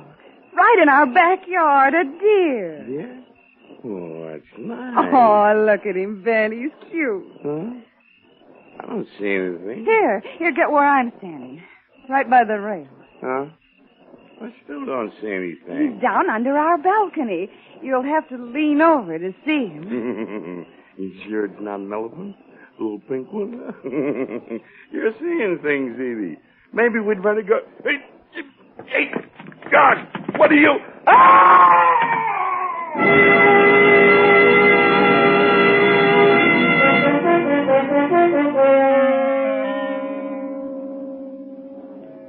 Too bad, Ben. You turned your back once too often, let your guard drop for one fatal instant, forgot for a second that you were dealing with big leaguers, members of the 400 Grand Association. Of course, John and Edie testified the next morning before the coroner's jury. And of course, the verdict was... The deceased, Benjamin Maddow, met his death from an accidental fall while under the influence of alcohol. And, of course, the other guests of the hotel understood when Ben's fiancée and his best friend left immediately after the inquest. Of course. After all, Edie, you couldn't bear to remain around the scene, could you? Not with Stash's 400,000 buried 50 miles away. We're going to have to be back there tomorrow. Huh? Why? We're not acting like a couple of grief-stricken friends. Somebody's got to claim the body. Yeah, maybe you got something. How much farther? About a mile. Oh, we'll be there soon. Not at the rate you're driving. Oh, nice, isn't it? Two of us alone. Yeah. There's a lot ahead of us with that 400 grand. There's a lot behind us, too. We can forget it. You think so? It'll be easy with you. You're a pretty interesting character, John Wilk. Yeah? Yeah. You've been in the racket, same as the rest of us, but you've never gotten your fingers dirty. How come? I used my head, I guess. For example, see this road? What about it? That's where we're going. I'm using my head. I don't get it. You will? Why are you turning off the highway? This isn't the place. Johnny, what are you doing? Answer me, Johnny. There's nothing here at all. Stop, Johnny. You'll drive us over the edge. See what I mean about using my head, baby? Johnny, why are you getting out? Release the brake. Johnny, you can't. You heard me. Release the brake. All right.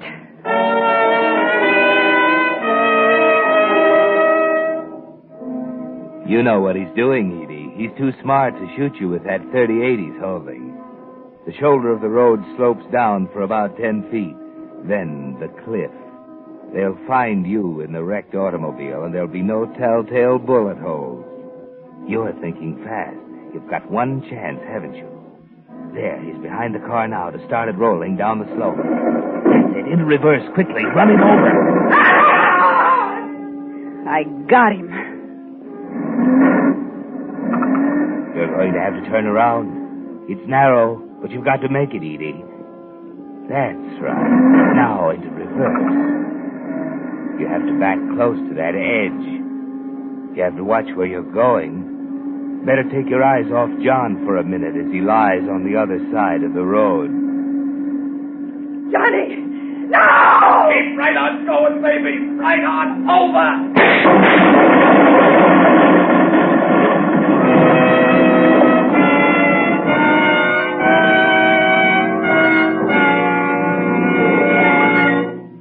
The Whistler will return with the strange ending of tonight's story in just a moment. Meantime, let's take a quick look inside the refineries where new Signal gasoline is made. It looks like the movie version of a chemist's dream. For here are some of the most amazing devices ever known to science, where the atoms in gasoline molecules are actually separated, then put together in an entirely new way, creating an entirely new type superfuel. That's why new Signal isn't just a pre-war quality gasoline, not just an improved old-style gasoline, but a completely new post-war motor fuel. And that's also why new Signal is packed with amazing new power and performance that's so immediately apparent you can feel it, see it, hear it. Whether you're driving a 1932 Ford or a 1942 Cadillac, you'll know new Signal is the gasoline for your car the moment you step on the accelerator and feel that old motor get young again. That's why we urge you to let just one tankful of new Signal gasoline talk for itself. Let its quicker starting, faster pickup, higher anti-knock, and longer mileage demonstrate in your car why new Signal is actually the new post-war gasoline you can prove is superior. And now, back to the Whistler.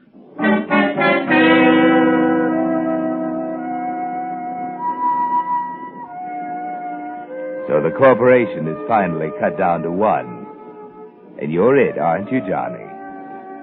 It's been a hard struggle. Your chest is crushed, your right foot mangled. But there's something more important than that.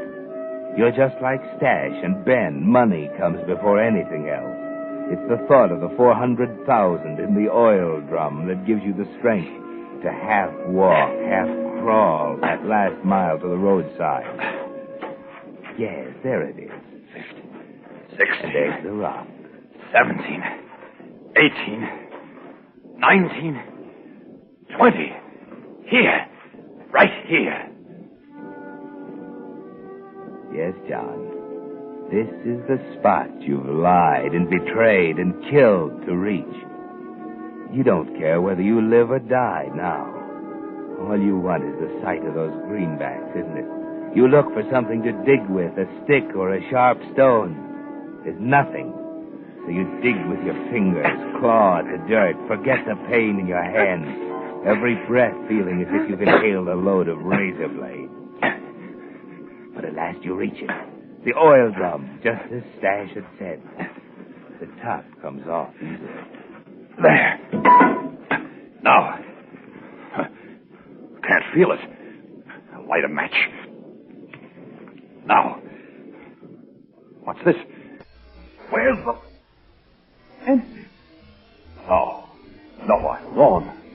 Can't be. Here. A piece of paper. Just like Stash. Must be another map. The dollar bill. Map, it must be a map. Sure, he's written directions. Whoever's double-crossed me, keep this buck for your trouble. The rest of the 400 grand, I leave to the worm. Stash. Oh, no.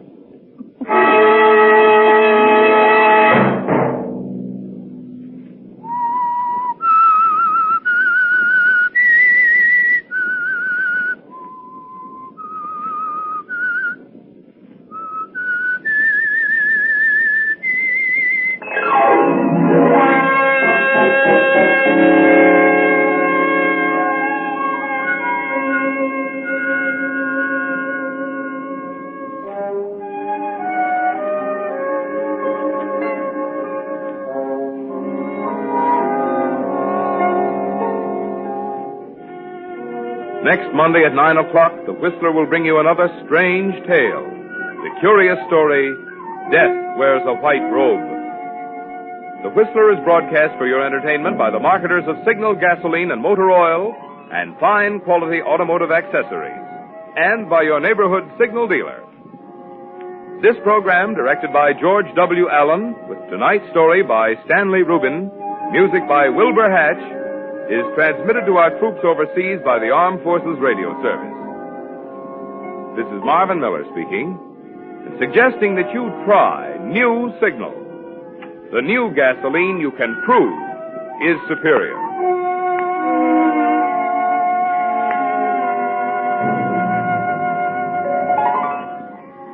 This is CBS, the Columbia Broadcasting System.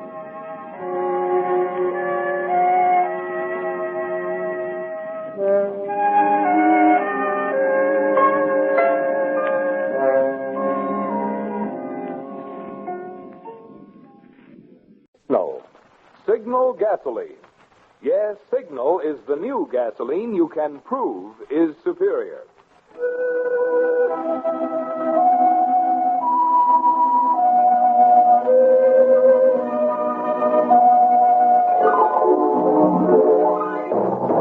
The The Signal Oil Company and your neighborhood signal dealer bring you another curious story by The Whistler.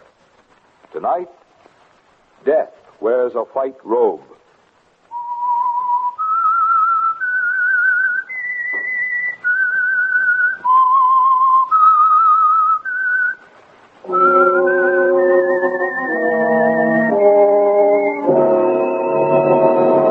I am the Whistler, and I know many things, for I walk by night. I know many strange tales hidden in the hearts of men and women who have stepped into the shadows. Yes, I know the nameless terrors of which they dare not speak.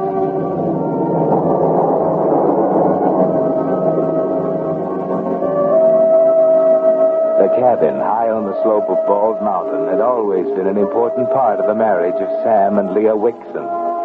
A successful marriage on the surface. Only two people had any reason to think otherwise.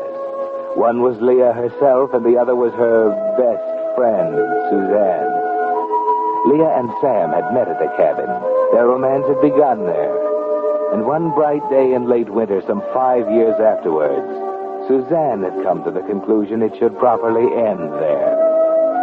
Leah could feel something coming when Suzanne engineered the invitation for herself and her husband, Harvey, for the week. Yes, Leah, you wonder what's behind those innocent eyes of Suzanne's. What's making the wheels whir in that sharp little mind as you and she and Sam approach the cabin. Lucky there's a crust on the snow today. Never make it otherwise. Well, these snowshoes are fun. Suzanne, darling, do let Sam carry that suitcase. Well, he's already carrying yours and his. I'm not crippled. Here's an idea, Leah. On what? On how to win men and influence them. Well, if I was a strong, rangy type, I'd carry one for you, dear. You know I'm not athletic. Well, a strong, rangy type definitely has her points. Well, stack your snowshoes over in the corner there. Yeah, everything seems to be just as we left it. No bears? Not a bear. Well, now where's the key to the shack? Yeah. Oh, what a beautiful spot. I'm sick just thinking what Harvey and I've missed not coming up here. Well, I wanted to have you up several times. We've just never been able to work it out, dear. Have we, Sam? No. Door's stuck a little. There. Oh, what a dream of a place. Sam, the fireplace. It's divine. Oh, wait till Harvey sees that. Like it? I built it with my own two hands. Perfect. Did you design it, Sam? Suzanne, dear, you're positively gushing. Sam's an architect, remember? Of course, Leah. She likes the fireplace. Let it go. Well, I don't. Looks like a pile of bleached bones. Come on, Suzanne. Now, you and Harvey can have this room, darling. Sam, bring Suzanne's bag in here. All right. Why don't you freshen up, Susie? You look utterly ravaged. Your nose absolutely gleams. Oh, really, dear? If I might pass you a helpful hint, you apparently swallowed all your lipstick with that hamburger we ate in town. I never worry about makeup, darling. When you're on the right side of 30, it isn't so important. Or do you remember?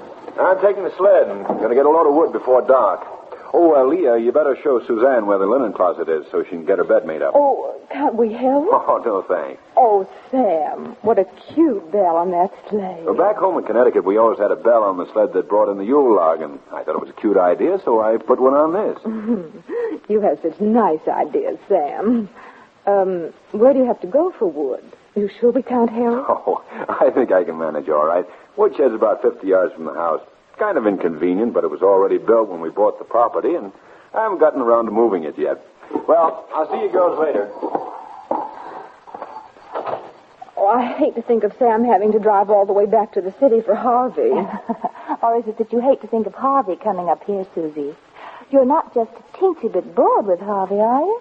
There aren't any men here now, Leah. You can skip the teensies. You didn't answer me, darling. Don't judge others by yourself. What do you mean? I married for love, you know, not money. Oh, did you?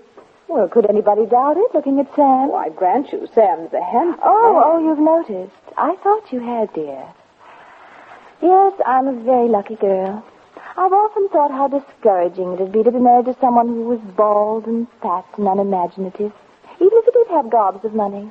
You're referring to Harvey? Oh, darling, I think Harvey's cute. In a pudgy sort of way. By the way, does he still take bicarbonate? Leah, I might point out that I'm not trying to eat my cake and have it too. Just what do you mean? I'm talking about your Red Cross activity. Oh? Those evenings you donate to good works. Patronizing the arts. What are you talking about? Shall I come to the point? Or would you like to fence for a while? You're not being clever, dear. Well, I'll try to be more specific. I'm referring to the movie type you picked up at Sandra Gilman's. The pianist. Picked up? I hardly know him. Why, Leah, you're actually blushing. I can see it clear through that Westmore number 12. I've nothing to hide. Your taste isn't bad at that. He is fascinating and talented. Musically, of course. But I should think you'd worry a little of Chopin after 6 months.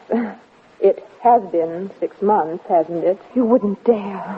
Wouldn't I? Oh, listen, Suzanne, it's all over, believe me. There was nothing between us. I know I was foolish. I just didn't realize what was happening. Uh-huh. Sam would understand all of that, of course. You're not going to say anything, Suzanne. You can't. Sam would think all kinds of things. He wouldn't understand. He'd walk out on you, wouldn't he, Leah? He isn't the kind a woman can make a fool Yes, of. yes. Don't you see it'd wreck our marriage? You wouldn't do that, Suzanne. You couldn't gain anything by it. We've been friends too long for that.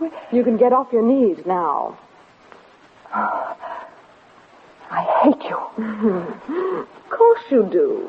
You always have. You're just trying to get back at me. You've been waiting for a chance like this ever since Sam and I were married. You love him, don't you? You've been in love with him for years. I didn't say that. But it's true. And you think this is your opportunity.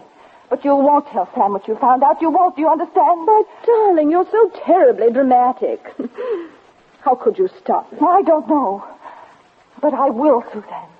I will if I have to. Have to what, Leah? There's just the two of us here.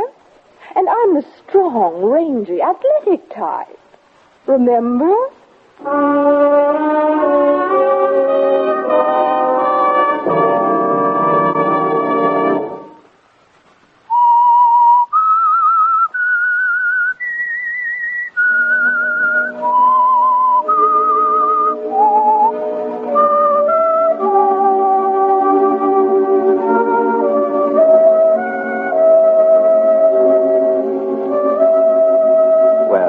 You thought you'd managed the musician pretty cleverly, didn't you? And he'd seemed so important to you for a while. But now, with the prospect of losing Sam staring you in the face, it's different. He'll walk out, you're sure of it. You know him too well. Suzanne holds you in the palm of her hand, Leah. The moment she chooses to open her mouth, Sam is gone forever.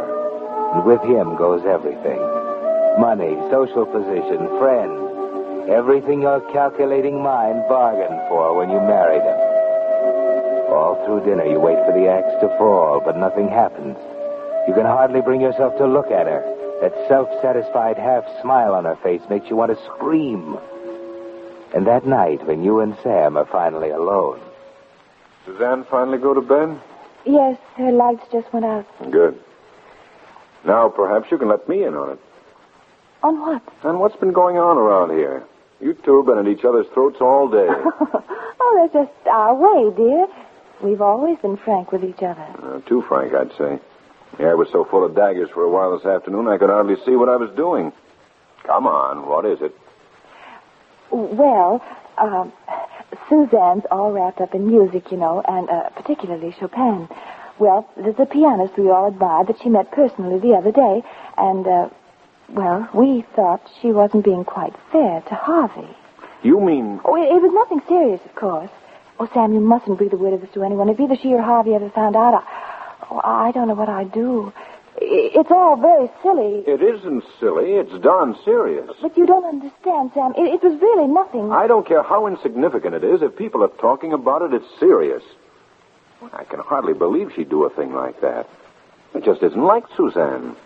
Harvey's a little jealous. Well, what's wrong with being jealous of your wife? Harvey's got a right to be jealous. I've got a right to be jealous. Thank heaven you're not like that. You mean you wouldn't understand if... Leah, just don't ever give me any cause. Don't ever let me down that way. I'd... You'd what, Sam? It scares me.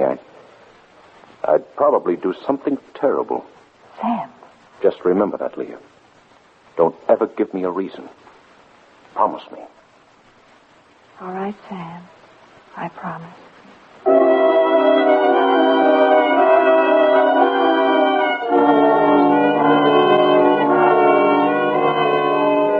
Pretty sure of yourself, aren't you, Leah? That was a dangerous step to take. But it's your word against hers, after all. Perhaps you have something else in mind, something involving the day and a half the two of you will be alone in the cabin, while Sam goes back to the city to pick up Harvey. They say the best defense is a first-class attack. Maybe that's why you seem to have regained a little of your old self-confidence the next morning, as you and Suzanne go out to the shed for firewood an hour after he's gone. Well, don't stand there, Leah. Help me with the door. Take your time. We've got a day and a half. Oh, wonderful. What? Oh, you've got the strength of a horse. You're pretty chipper this morning, aren't you? I'm delirious with excitement. A day and a half all to ourselves. It's a grim prospect. Well, are you going to stand in a corner and rhapsodize, or are we going to get some wood? Oh, all right. I don't see why you're fussing so about wood. There's enough in the box in the house. To last a couple of hours. Can't understand why Sam had this wood stack clear up to the rafters. Can't even reach the top. Oh, here's one that's loose. What are you doing? Look out! What's the matter? Don't be a fool. You'll kill yourself. Do you want that mountain of logs to crash down on you? Don't be ridiculous. You move those centerpieces and the whole pile will fall. Nonsense. What? Look out! There, you see? Nothing happened. The Lord looks out for drunks and fools, darling. Hussies, too. Wait a minute. That just about does it. I've taken about all I'm going to take from you. All right. You want it straight from the shoulder, and I'll give it to you that way. I said you're a no-good little hussy, and I'll say it again. You've been taking Sam for a ride, and I'm going to make sure he knows all about it. Is that good enough for you? You're bluffing. You'll see whether or not I'm bluffing. You're so jealous of Sam and me you can't see straight. I can't say I blame you staring at that moon-faced husband of yours across the breakfast table every morning. You're so miserable yourself you can't stand happiness in anyone else. Well, you're not going to get anywhere. Sam would never believe you in a million years. I'm not asking him to believe me, dear. What do you mean? Sam ought to recognize your handwriting and your personal stationery readily enough. Oh, you should have known better, Leah. But you weren't quite yourself at the time, were you? What are you talking about? A letter, dated September 18th. Something about you and Arturo meeting in the lobby of the Metropole at 8 o'clock. Where is it? Oh, never mind where it is. I have it. Where did you get it? Oh, I bought it. Arturo was quite attached to it. But he had his prize. Oh, you cheap, unscrupulous. Oh, you didn't really think I wouldn't come prepared, did you? Oh, Leah, dear, how can you be... Put down that axe. Do you hear me? Put down that axe. I'll kill you. Oh, no, you don't. Listen, you... Give me that axe. Do you hear me? There. That's better. You wouldn't do it. You wouldn't do it. I'm the strong, rangy type. Remember? Strong as a horse. Oh, get up from there. You're not hurt. You knocked me down. You hurt my arm. I hate you. I hate you. Darling, you nauseate me. You really do. I'm going out for a walk where the air is clean. I'll kill you for this, Susan Reiner. I'll kill you.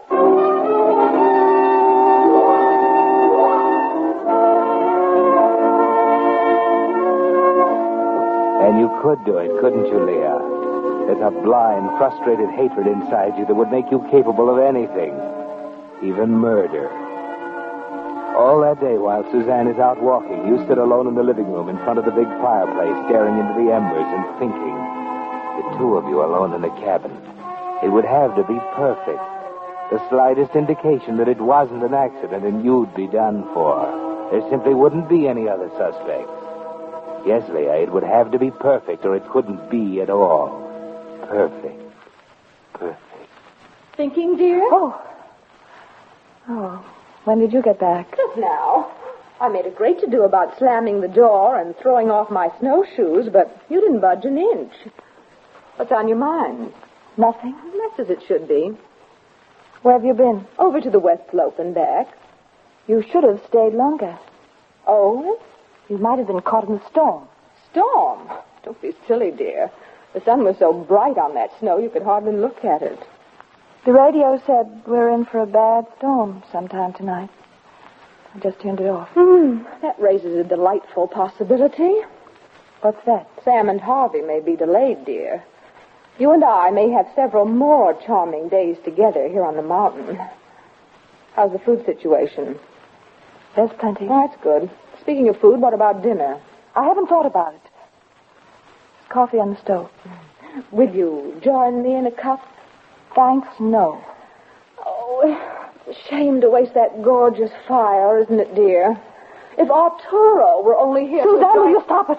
You've made yourself perfectly clear. I know what you're going to do, and I know how you're going to do it, and there's nothing more to be said. I can't stand this jabbing and picking any longer. I can't stand it. On second thought, I'll make my own coffee. It's safer that way.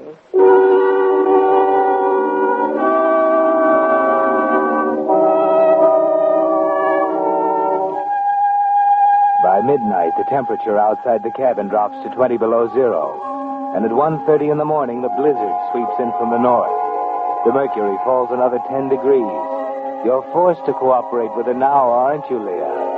The two of you take turns all night getting out of bed to put wood on the fire. The night seems endless, but morning finally comes. A raw, gray morning with that stabbing north wind still piling the drifts higher and higher outside. Well, you finally made it. I thought you were never going to get up. Did you happen to look out your window this morning?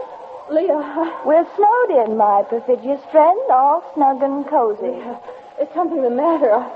You're looking particularly stupid this morning, Suzanne. If I didn't know you better, I'd think you had a hangover.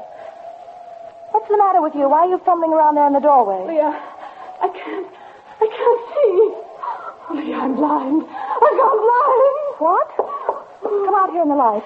Look out for the table. I can't see. Your eyes are all inflamed. I'm blind. I've gone blind. Suzanne, were you crazy enough to go out without your sunglasses yesterday? Sunglasses? You stayed out all day, the sun glaring on the snow. Suzanne, you're snowblind. Snowblind? Well, it's only temporary, isn't it? 2 days, perhaps. Not more than 2 days.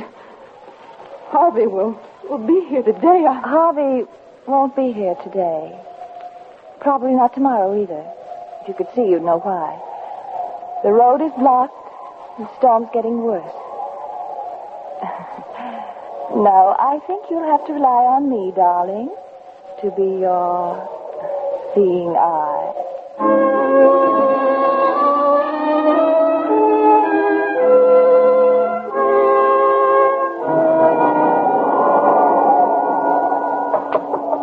Suzanne, unlock the door. You'll have to come out of your room sometime.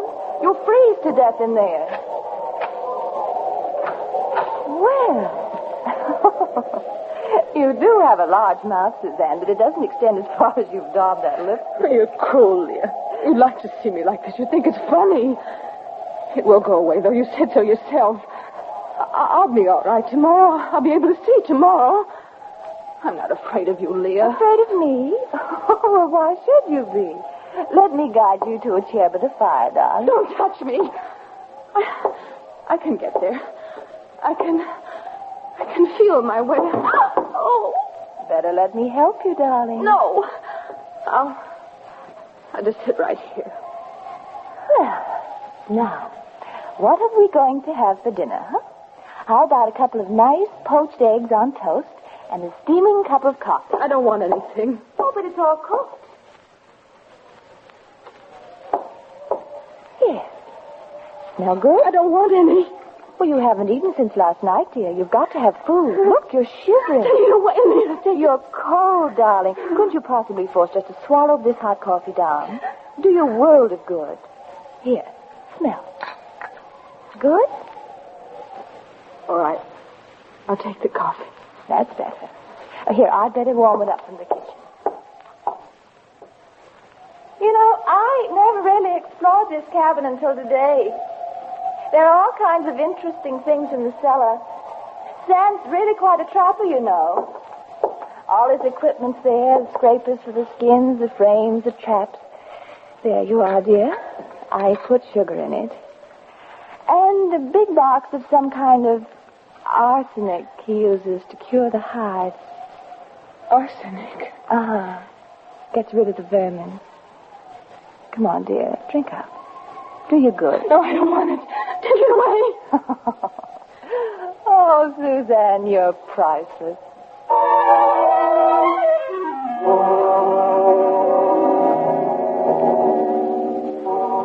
No, Leah, that would be too crude, wouldn't it? It would never work with inquisitive examiners and autopsies. You rejected poison at the start when you first began thinking about killing her. You're just playing with her like a cat with a mouse. You've thought of a better way, haven't you? A perfect, foolproof way. Leah, you've gone. You've left me. I'm right here, darling. Oh. Why didn't you answer, Leah?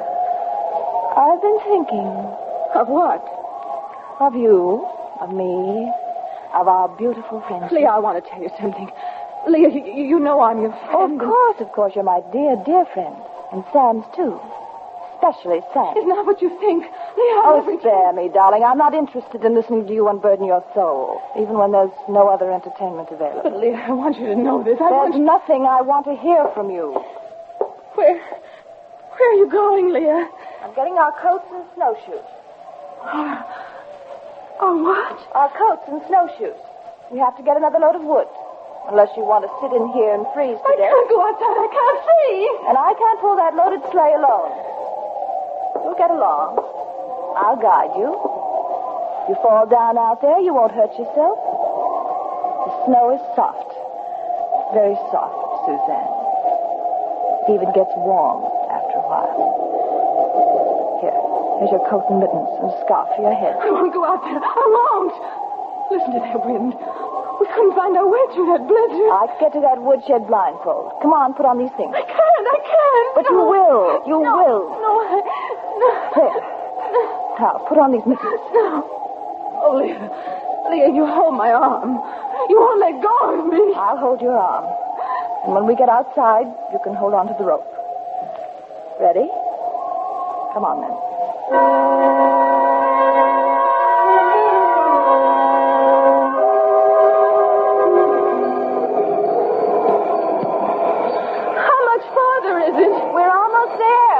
It seems so much farther than before. All right. You let go of the rope now and stand right there. I'll pull the sleigh up to the shed and load it. Oh, wait. Lead me to the shed so I can stand out of the wind. Just walk about 6 steps forward. It's right in front of you. I must be walking in the wrong direction. I haven't come to the shed. Leah! Answer me, Leah! Where are you, Leah? Are you in the shed? I don't hear you. I don't hear the bell, Leah. Oh, Leah, you're leaving me. You're leaving me out here to die. Oh, Leah, come back, please. Oh, please, Leah, please come back. Oh, which way? Where did you go? Answer me! Oh, Leah, listen.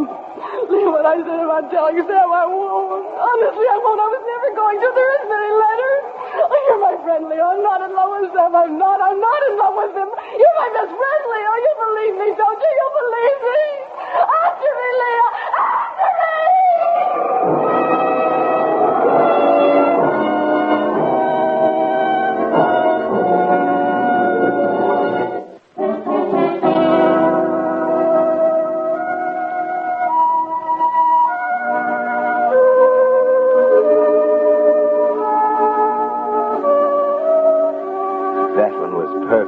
It can't miss. You had an argument and she walked out of the house, said she was going to Cedar Village, that she couldn't stand you anymore. You tried to tell her she'd never make it, but she insisted on leaving, and that's all you know. Yes, it's perfect. No weapons, no blows or marks, just her frozen body 200 yards from the house. Far enough so you couldn't have heard her over the storm. You can't hear her now anymore as you pile wood into the sled. She's probably staggered further in the wrong direction. Well, you'll need plenty of wood, Leah. Make it a full load, enough to carry you through tomorrow. There you are. Pile it high. One from the side.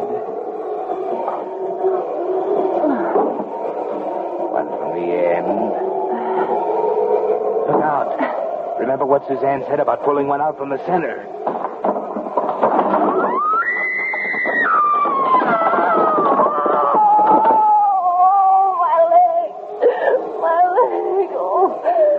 Broken. I can't move. Suzanne. Suzanne. Oh, please, God, let her hear me. Suzanne. The door. Oh, don't let the door go shut. She'll never hear me. Suzanne. Over this way, dear. You've got to hear me. We'll both die. The door. No. Suzanne. Suzanne.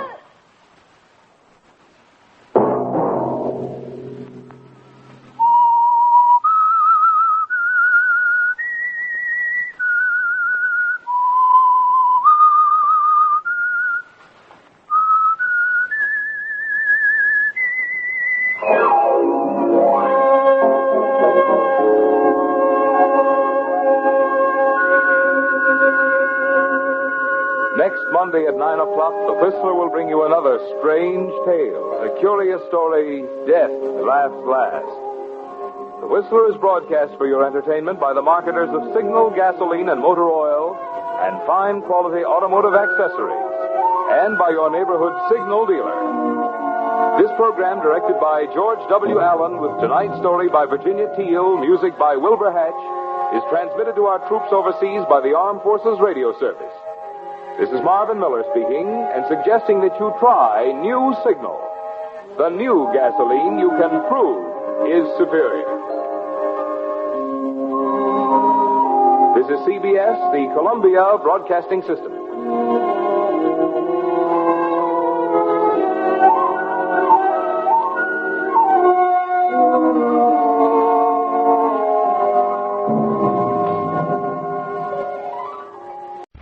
Signal, the new gasoline you can prove is superior.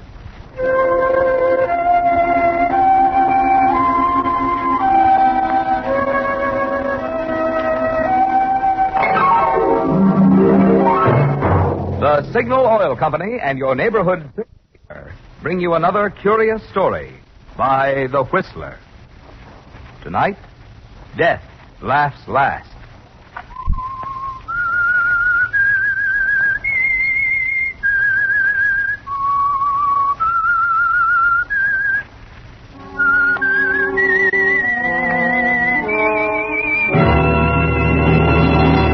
I am the Whistler, and I know many things, for I walk by night. I know many strange tales hidden in the hearts of men and women who have stepped into the shadows.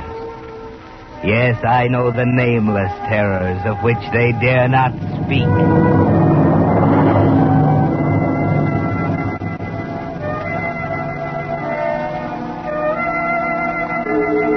Clint Garvey had never been the same after the death of Eddie Lamar. Eddie was his closest friend. They'd gone to school together, come up from the streets into the big time side by side. Their partnership had been a profitable one. Eddie had plenty of money. There were no domestic troubles. His health was good. And Clint had always seemed puzzled as to why a man like Eddie would commit suicide. It just wasn't in the cards. Still, no matter how much pressure Clint put on the police department, their answer was always the same. Did you forget it, Garvey? It was suicide. The coroner says so, the police surgeon says so, and I say so. You could still be wrong. Oh, look. It's been a year now. 1 year this month since we went on the case. We've gone into every angle. We know Lamar's past like a book. The records fill 2 file drawers down at the bureau. And everything we've got says it's suicide. Why won't you forget it? Because I knew Eddie Lamar better than all of you, and I know he wasn't the kind of a guy who bumped himself off. That's why. What do you know about the inside of his mind? We got a million cases just like it. Guy comes home happy, kisses his wife, not a care in the world, bingo, puts himself away. Not Eddie. You're off the beam, Sergeant. I'm sorry, Clint. We're closing the case for keeps this time. There's nothing more we can do. Ever made a mistake, Sergeant? Not very many. Check the record.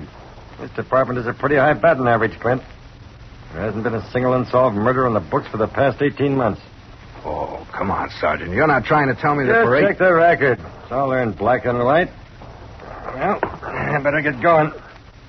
Do at the desk in 20 minutes. I'm sorry, Garvey. You're a smart boy in your own line. But you better let us make the decision when it comes to murder. It's our business. So long. So long.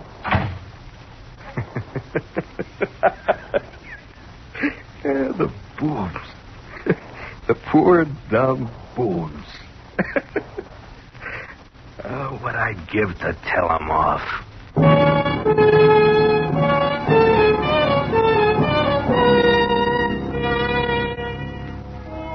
Yes, Clint.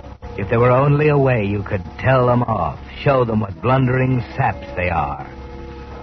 It was a perfect crime, wasn't it? So perfect that for the past year you've had a wonderful time playing with them, watching them stumble, goading them on, almost daring them to discover how Eddie Lamar really died. Yes, Clint, it was a new kind of sport, full of thrills and danger. But you knew you were safe, because it was so perfect. No loopholes, no loose ends. You saw to that when you killed him. How you'd love to tell the public the real story of Eddie Lamar, and then lean back and laugh with the rest of them while Chief Bradshaw and his clowns crawled into their holes. But that's the trouble with a perfect crime, isn't it? You can't tell anybody. You've just got to sit back and smile and boil a little inside. And then, one Saturday night on the highway north of San Diego, your lights pick up a hitchhiker at the edge of the road. Where to, buddy? Stick 'em up. Hey, wait a minute, pal. You don't know... You heard what I said. Stick 'em up. Okay. Now, get out of the car.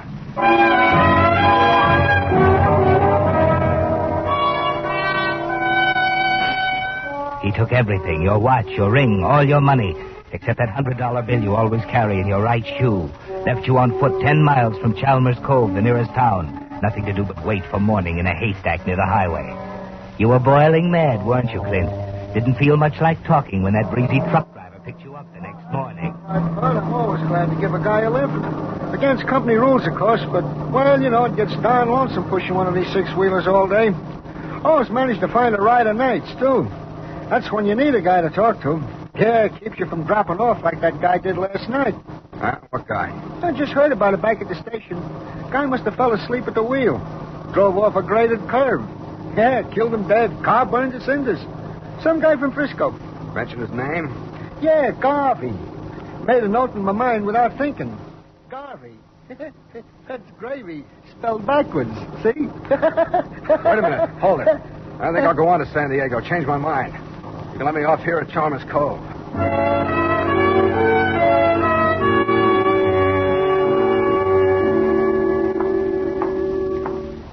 Yes, sir? Got a room for me? Yeah, I think so. I can give you $29. That'll be $4 with that. That'll do. My name's Lawrence. Sign the register, please. Yeah. Okay. Now give me one of those newspapers, will you? Here you are. The maid will be in to make up the room right away. Tell her to skip it for a couple hours. I want to be alone.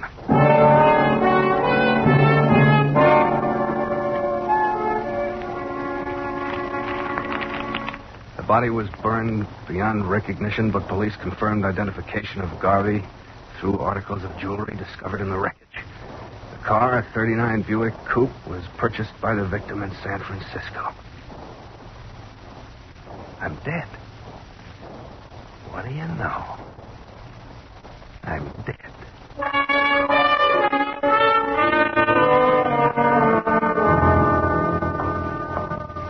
Say, clerk. Yes, sir? How does the mail run around here? I mean, tomorrow being a holiday. It'll be picked up Tuesday morning at 9. When was the last pickup on Saturday? Let me see. Was it 5? Yeah, that's right. 5 o'clock Saturday afternoon. I see. Your mind's going a mile a minute, isn't it, Clint? A whole year of talking to yourself, of chuckling in private at the stupidity of Bradshaw and his homicide detail. And now it's laid right in your lap. You think it through carefully alone in your room. They can't execute a dead man. And as far as their records go, you were killed Saturday night. A confession letter would knock the props out from under Bradshaw, wouldn't it? A letter from a dead man telling the citizens what a bunch of clowns they've got in the police department. A letter mailed to Jerry Slade of the San Francisco Times-Star, Bradshaw's #1 enemy. Beg your pardon, clerk. Oh, yes, sir. Where'd you say the mailbox is? There's one down the road at the next corner. Right by the Signal oil station. Thanks. You can leave it here at the desk if No, you like. I want to put this one in the box myself. It's kind of important.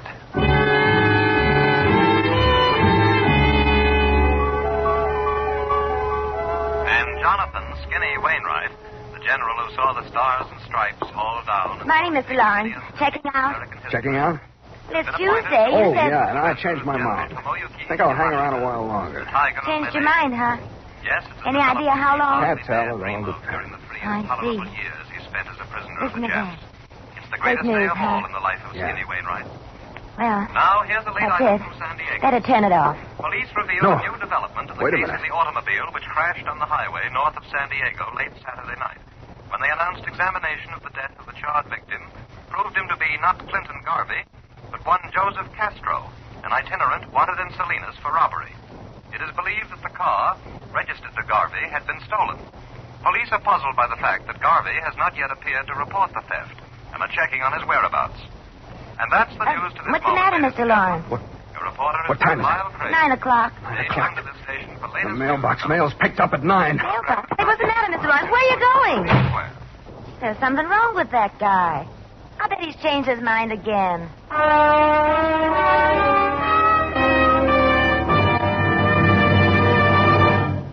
Could you describe how an olive tastes to a friend who's never eaten one? It'd be a pretty tough job, wouldn't it? Because an olive is so different from any other food. And that's the same fix I'm in when I try to describe new Signal gasoline. This great new super fuel is so superior, you really have to try it to believe a gasoline can make such a difference in driving. But I can promise you this.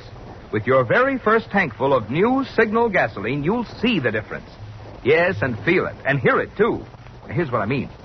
With new Signal gasoline in your car, when you touch the starter, you feel your motor spring instantly to life. When you step on the accelerator, you see your car step ahead with pickup that makes you proud. And even when your motor's working hard uphill, you hear it purr contentedly. Proof of Signal's higher anti-knock. What's more, because you'll be shifting less, and shifting wastes gasoline, you know, you'll enjoy more high-gear miles, actually go farther than ever with new Signal gasoline.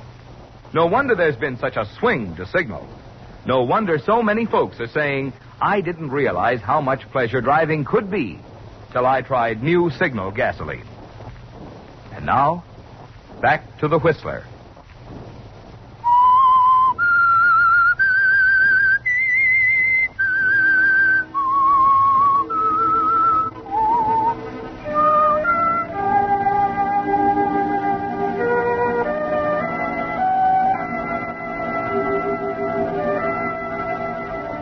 Well, Clint, the shoe's on the other foot now, isn't it? The laugh won't be as loud or as long as you'd hoped if that letter ever reaches San Francisco.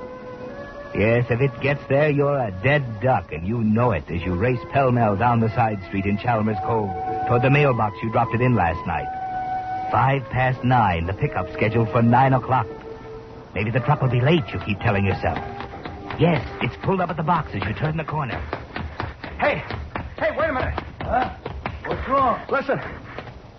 Listen, this letter I mailed last night. Yeah? I don't want to mail it. I changed my mind. I got to get it back. Well, where'd you mail This box right here, last night. Well, can't get it back against department regulations.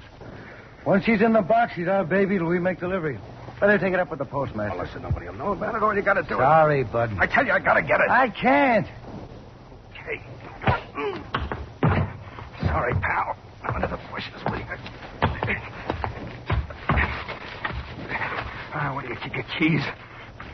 Here. Okay, check the box first.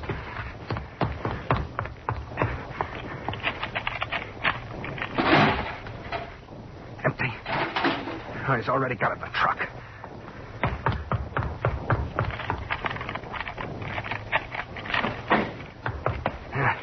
Three mail bags.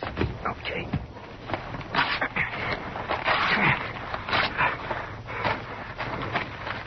Canceled. It's all incoming. Oh, maybe the others.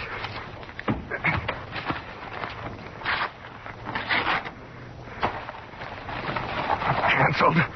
Incoming. Better be in this one.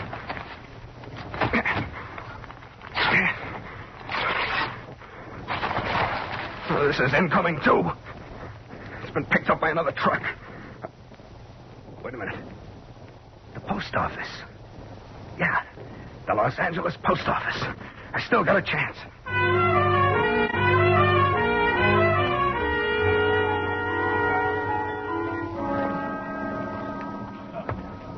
Just a minute now. What was that again, ma'am? You say you left a request at home? He's writing me each week for 6 weeks, wanting always 1 can mixed nuts. Yeah, but you gotta have the letter with you on all overseas packages. Pardon me, Chief. There's something I want to ask. Yeah, wait your turn, will you, pal? What was that, lady? Well, it'll only take a second. I said wait your turn. Now, lady? 1 package mixed nuts I'm sending in weekly to Okinawa Island. Yeah, I know. But you can't send a package that size without a written request. It's home, I'm telling you. Today my husband is Chief, you gotta tell me... Say, what's eating you? Take your time, will you? Now, look, lady. Who'd you give the nuts to here at the counter last time? Over there. Him. Oh. Hey, Kelly. Hey. He's on the phone. Wait a minute. He'll be through. Yeah? What do you know? Well, just a minute. What's the matter, Ed? This woman here wants to send a package overseas. Says you took one from her every week. You left a request at home, she says. Oh, yeah, she's okay. Go ahead, tell her. Okay. Okay, lady. You see, it'll be 27 cents. Thank you. Next time I bring the letter. Right. Now, what can I do for you, pal? Listen, I sent an airmail letter this morning from Chalmers Cove to San Francisco. What plane will be on? What time did you mail it? It was picked up at 9, maybe a little before. I'll be on flight 6 out of Burbank. Leaves at noon. Thanks a lot. Oh, what do you know about that, Ed? What? I had a mail robbery down the line this morning. Yeah? Where? Chalmers Cove. Chalmers Cove? Hey, wait a minute. Now, where'd that guy go to? Oh, what's the matter? Take the window, Kelly. I got a phone call to make.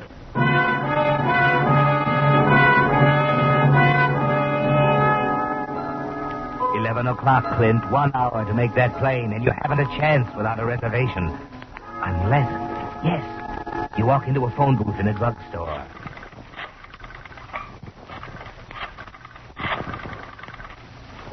There's a chance it might work. I gotta take it. Hello, Pacific Airlines. This is the Army Priority Board. A civilian passenger for San Francisco will arrive at the airport in a half hour. J.G. Eastlake. Yeah. Give him a 2 priority on flight 6 at noon. Right. Thank you.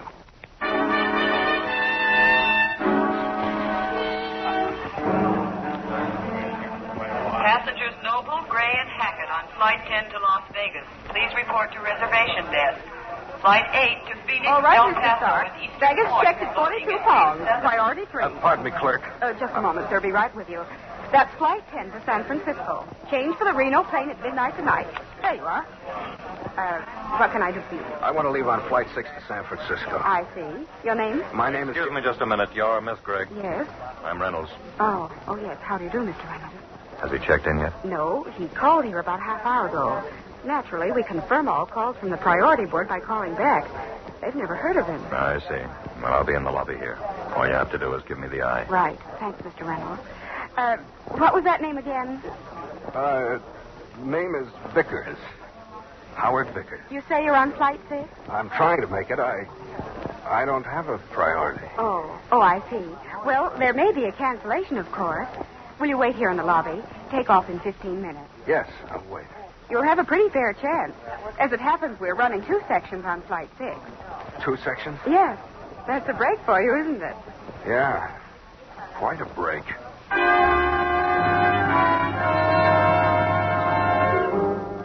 2 sections, Clint, both of them carrying mail. You can see the trucks out there on the strip now, loading it on both planes. Even if you make it now, you've only got a 50-50 chance. The first plane takes off at noon. Finally, at 9 minutes past 12. Mr. Howard Vickers, please report to reservation desk. We have your reservation on Flight 6, second section. Mr. Vickers, please. If you knew how to pray, Clint, you'd be praying now.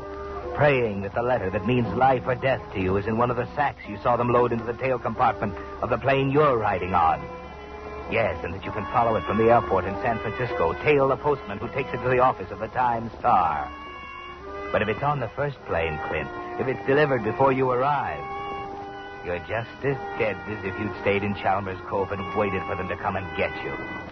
You need a break, Clint, a good, healthy break. Then at 1:30... Fasten safety belts, please. There's nothing to worry about. Fasten safety belts. Fasten safety belts, please. We're going to land. There's absolutely no danger. We've simply run into a storm and we're landing until it blows over. But where are we? We just passed over the Salinas. It may be necessary to spend the night here. A company limousine will pick you up and take you to a hotel. Just relax. We're landing now. Stewardess. Yes, sir? What about the first section up ahead? Well, I couldn't say, sir. They may be through the storm. They'll arrive in San Francisco before we do? Well, maybe. I don't know. I'll try to find out for you later.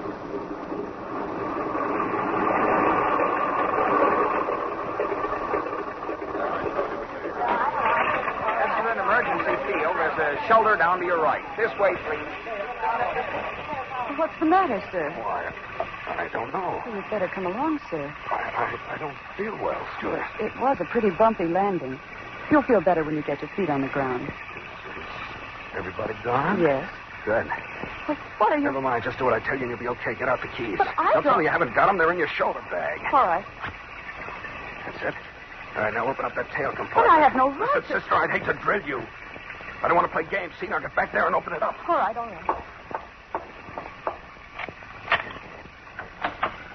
There you are. Packages. Well, what did you expect? Well, where's the mail? Letters. There isn't any. It's all express. Don't hand me that. There's got to be letters. There are. On the other plane. Give me those keys. Now get in that compartment. Hurry up.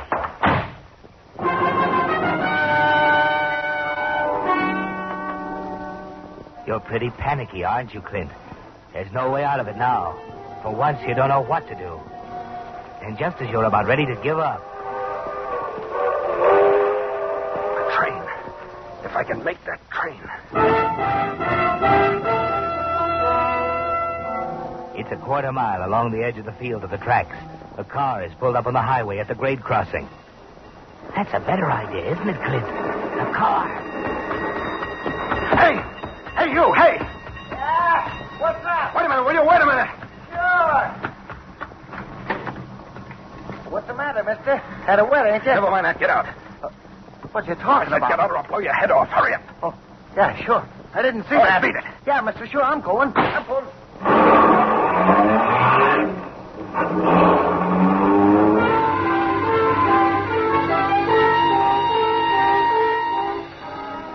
You've still got a chance, Clint. The other plane's delayed. Must have been. It's a big storm. Covers all the central California coast. You hit Watsonville at dusk. Take a chance on the shortcut to Los Gatos. You're almost there when... Bridge washed out. I gotta turn back. Back to the junction. Aptos, Soquel, Santa Cruz, Ben Lomond. Sorry, Bud. There's a slide on the pass up ahead. There'll be a 2-hour wait at least. 2 hours. 10 o'clock now. It'll be midnight before you get across the mountains. You can't think of anything but that other plane. If it were delayed long enough, the delivery would be held over until morning. That's the one you're counting on, isn't it, Clint? Then finally, at 4 a.m, you're there. You leave the car on 3rd Street and take a taxi the rest of the way to the Times Star building on Mission Street. There's a one-armed coffee joint across the way where you can telephone.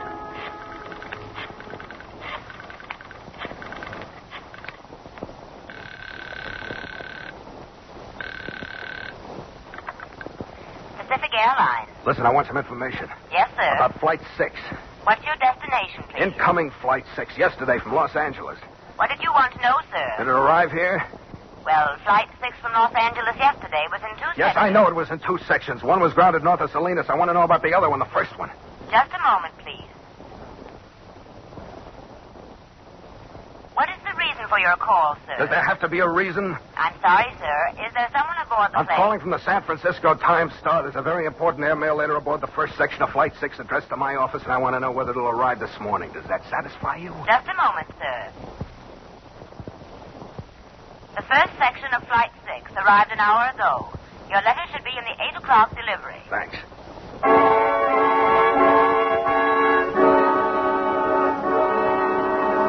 Three hours to go. 3 miles of pacing up and down Montgomery Street, over to Kearney, up Market to 7th, and back again. 5 cups of coffee. You're going on your nerve, Clint. Your hands are shaking so you can hardly light a cigarette. Then at 5 minutes of 8, a mail truck drives up to the rear entrance of the Times Star building. And you're ready for it, waiting on the platform. Hello there. Is that our mail? This is for the Times-Star, if that's what you mean. Great. Everything here? Yeah, it's all in that sack. Well, I'll take it up. Save you a trip. Well, thanks a lot. Hey, better take her by the cord here. Okay. It's heavier than it looks. Yeah. I'll see you later. So long.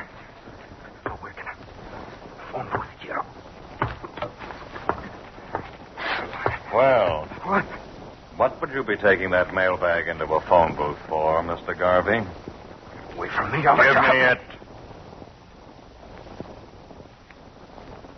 Okay. Thanks. 38 caliber, professional model. You know how to use it, too. I'm Reynolds, FBI. Saw you yesterday at the Los Angeles airport, right? What's the gimmick? Charges? Well, let me see. There are 2 assault charges, 2 mail robbery counts, a car theft, and defrauding an innkeeper. You didn't pay your bill at the Chalmers Cove Hotel, you know. Of course, I'm mainly interested in this mail business, just like you are. You gonna tell me why? You seen an all lot of answers? Suppose you tell me. You knew one answer you weren't supposed to know, Garvey. You were the only citizen in San Francisco outside the Pacific Airlines organization who knew the second flight of Flight 6 was grounded at Salinas yesterday. You know, it doesn't take much fooling with mailbags to get a lot of publicity. We checked you from that affair you pulled yesterday at Chalmers Cove right through to the call you made to the airline a little while ago. I was down there when it came in. Now, suppose you just walk along far enough in front of me to keep things friendly, We'll take care of the mail.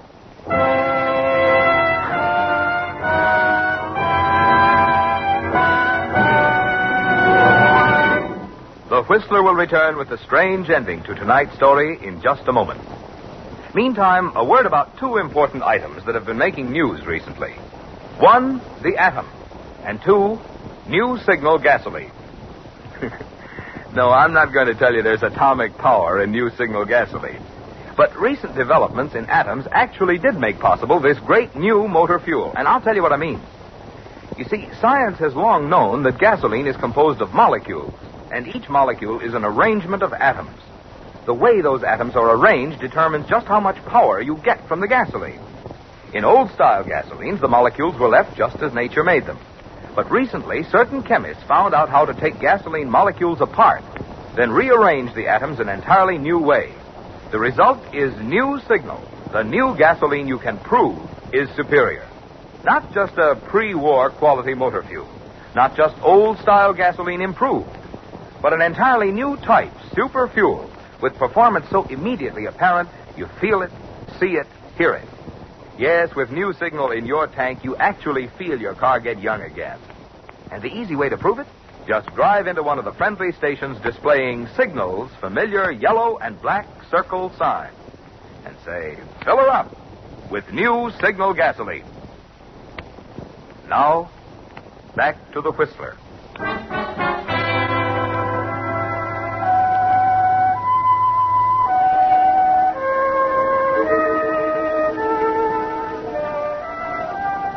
Well, Clint, you have a lot of time to think it over in your cell at the city jail during the next week. It was bad enough to be picked up just as you got to the payoff with a letter practically in your hand. But worse than that is the fact that you were outsmarted. That you're going to be on the receiving end of that horse laugh, as you call it. That's why you're puzzled as the days go by and there's no mention of the letter. Nothing of Eddie Lamar and the murder that used to be perfect. Then, 10 days afterwards, Reynolds walks into your cell block.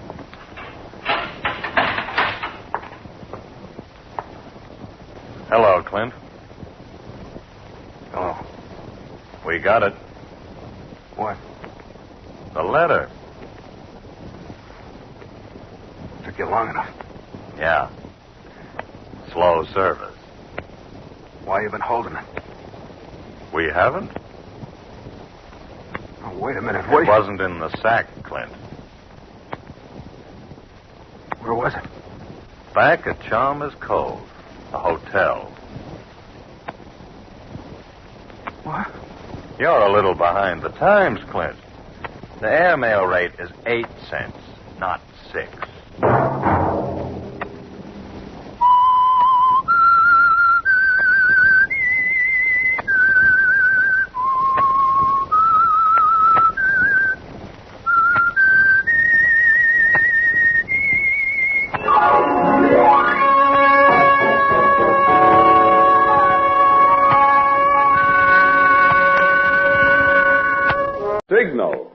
Signal gasoline. Yes, Signal gasoline is the new gasoline you can prove is superior.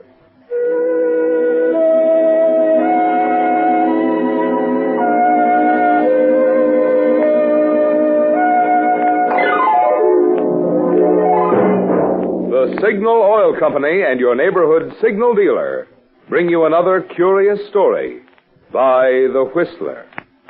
Tonight, The House on Sycamore Road.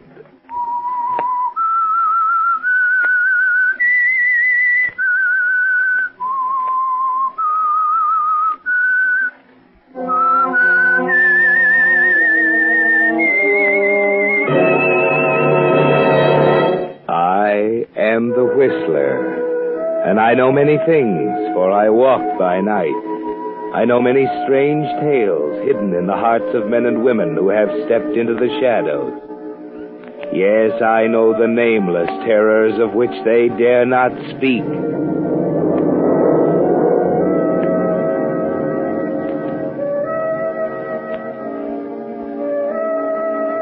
Sometimes weakness results only in failure and disillusionment. Sometimes it's much more serious than that. It can take a sinister turn, sending its victim down the spiral that ends only in death. That's the way it was with Harold Phillips on the day he and his wife, Muriel, rented the house on Sycamore Road from old Sabina Fielding. It wasn't much of a house, but it was destined to be the most important element in Harold's life. Like Sabina, it was old, but there was a kind of majesty about it, veiled as it was behind a mat of unkempt shrubbery and a pair of magnificent elms in the front yard. Muriel had objected to it, of course, but there was no other alternative. Rents were sky high, and the house on Sycamore Road was the only answer. As they stand talking with Sabina in the front hallway, Muriel was a little impatient. Well, that just about covers everything, Mrs. Fielding. Yes, I think we'll make out very comfortably here. It's hard to leave. Never thought I'd mind it this much. Of course. It's been in the Fielding family for now. Let me see. Well, there was Rodney and Lisa. Yes, 5 generations. 5 generations? Yes. Hmm. I do hope you young people will be happy in it. A fine house in its time, you know. A proud house, just like the Fieldings. Yes, we're a proud family. None of us ever had money, excepting Richard, of course. That's my grandson. Richard had money, but it didn't do him any good. Well, even he's gone now. I'm the last now, the last Fielding. And I'm afraid I haven't much longer. Oh, I wouldn't say that, Mrs. Fielding. Oh, no. I'm an old woman, Mr. Phillips. Yes, it's hard to leave. Oh, that clock. I can remember when my daddy bought it. Let me see now. Was that 68 or 69? Mrs. Fielding, Harold will be glad to drive you into town. 68 or 69? Oh, yes. I'd better be going. I'd be glad to take you. Oh, well, it's only 2 blocks to the bus stop. I can still walk that far without any trouble. I really think it'll be easier for you now, having just one room in town, and you'll be closer to everything. Yes, so I'm told. Are you sure now you don't want me to drive you? Oh, you're very kind, and I do like to see that in young people. But I can manage, thank you. Well, goodbye, Mrs. Phillips. Goodbye. I know you'll be happy here. I'm sure of it, Mrs. Fielding. Goodbye. Goodbye, young man. Young people, she says. We'll be very happy. Heaven's sakes, Muriel, she'll hear you. I could scream my head off in here and she wouldn't hear me. Come to think of it, screaming wouldn't be a bad idea. Will you quit it? That old crone is probably laughing herself silly right now after pawning off this old barn on us. But, Muriel, you know as well as I do it's the best we can do right now. Where have I heard that before? Well, I'm getting sick of it, Harold Phillips. I'm getting fed up with shabby substitutes. Well, I've got a job. I don't know what else you want. Classified advertisements on a stupid hometown paper. What kind of a job is that? Well, it's the best I can do, and this house is the best I can do. You may as well make up your mind. I know. I've been through all that before. But I'm not getting reconciled to it. You can make up your mind to that. Anything else? Yes, you. I can't say it's very inspiring, living in a moth-eaten shanty with an ink-stained nobody. Muriel. And this flock of antiques. That old clock she's so proud of. Listen to it. If you think I'm going to sit here day after day with that thing ticking in my ears... What's got into you anyway? I'm fed up, that's what. Now what are you doing? I'm going to stop this clock. Any objections? Will you be reasonable? Will you shut up? Where's the catch on this thing? Oh, look out, you'll knock it over. All right, so I'll knock it over. Oh, now look what you've done. Harold. If you hadn't lost your temper again. Harold, look. Why, what in the world? Look at all that money. Just look at it. Stuffed away in back of the clock. Hundreds. Thousands. Harold. Oh, Harold, darling.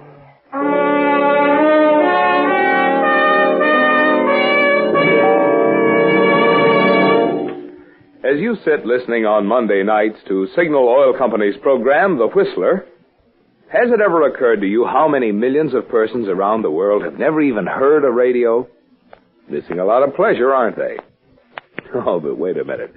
Before you start shedding tears for those folks, just consider the pleasure you yourself may be missing if you haven't yet tried new Signal gasoline. No fooling, folks. You'll never know how much driving pleasure there's left in your car till you try Signal's new Super Fuel. For new Signal gasoline is packed with performance that's so apparent you can actually feel it, see it, hear it. Now, here's what I mean. With new Signal gasoline in your car, when you touch the starter, you feel your motor spring instantly to life. When you step on the accelerator, you see your car step ahead with pickup that makes you proud. And even when your motor's working hard uphill, you hear it purr contentedly, proof of Signal's higher anti-knock. What's more, because you'll be shifting less, and shifting wastes gasoline, you'll enjoy more high-gear miles, actually go farther than ever with new Signal gasoline. Now, I know that's the kind of performance you'd like to enjoy from your car. And here's the easy way to get it. Just drive into one of the friendly stations displaying Signal's yellow and black circle sign and say, fill her up with new Signal gasoline. And now, back to the Whistler.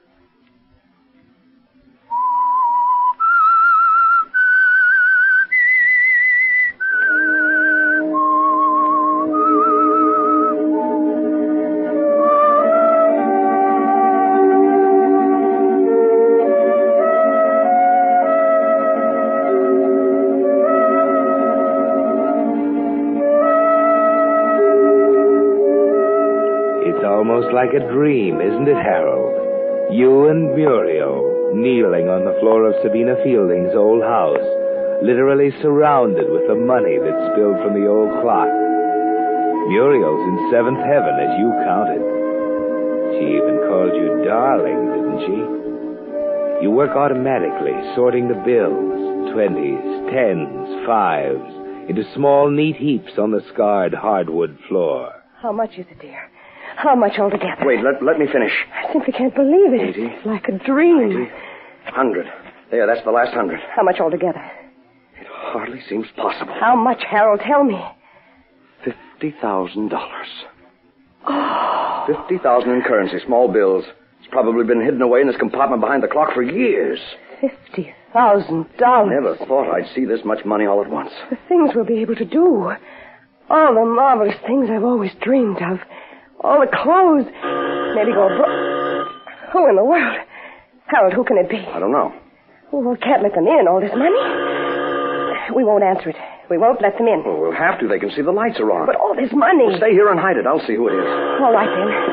All right, but don't let them in. Nobody must see this money. Nobody must know we have it. Yes? Huh? Who are you? Looking for someone? I figured maybe the old lady fell asleep and couldn't hear me. Old lady?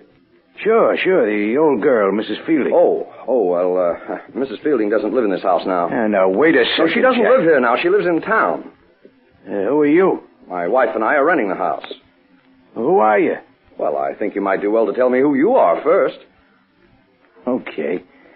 I'll come in and we'll talk things over. No, please. Wait a minute. Now, listen, Jack. Look, you see, my wife is very ill. We can't have any visitors. I don't want to talk to your wife. I can't talk to you now. I'm very busy. Good night. Okay, mister. But I'll be back. So long. Who was it, Harold? Harold? Who was it? What did he want? Wait. Well, why are you snooping from behind those curtains? Well, I want to make sure that Yeah, he's getting in his car. And there he goes. There who goes? Who was it, Harold? A man. Did you set the clock up against the wall again? Yes, the glass was broken. I threw the pieces in the fireplace. Well, where's the money? I put it back in the clock. Who was it? Oh, I don't know. A fellow about my age had a red scar on his right cheek. He wanted to see Mrs. Fielding. He wouldn't give me his name. It's funny. He said he'd be back. What are we going to do about the money? We can't leave it there. Maybe we could... Harold, what's the matter? Hey, I think I know who he is. Muriel, what did Mrs. Fielding say about Richard Fielding? Something about money? He's dead. She said she was the last, don't you remember? I'm not so sure. That's the trouble. I'm not sure at all. Muriel, we may as well face it. It's not our money. It belongs to him. Don't be stupid. He's dead and she doesn't know anything about it. We found it. It's ours. For the first time in our lives, we have a chance to get off the treadmill and get somewhere. But it isn't ours. Besides, she needs it. She's going to die. We've got a whole lifetime ahead of us. I don't know, Muriel. What if it is his? What if he knows about it? We don't know for sure that he's dead. We can find out for sure. How? Mrs. Fielding knows. We're going to call on her the first thing in the morning.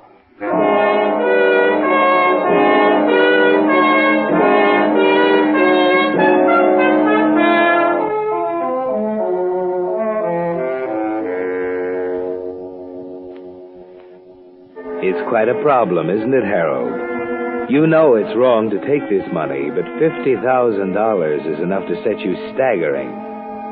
Muriel didn't make that decision, did she? You would have made it all by yourself. Yes, Harold, there's only one thing that keeps you from taking it.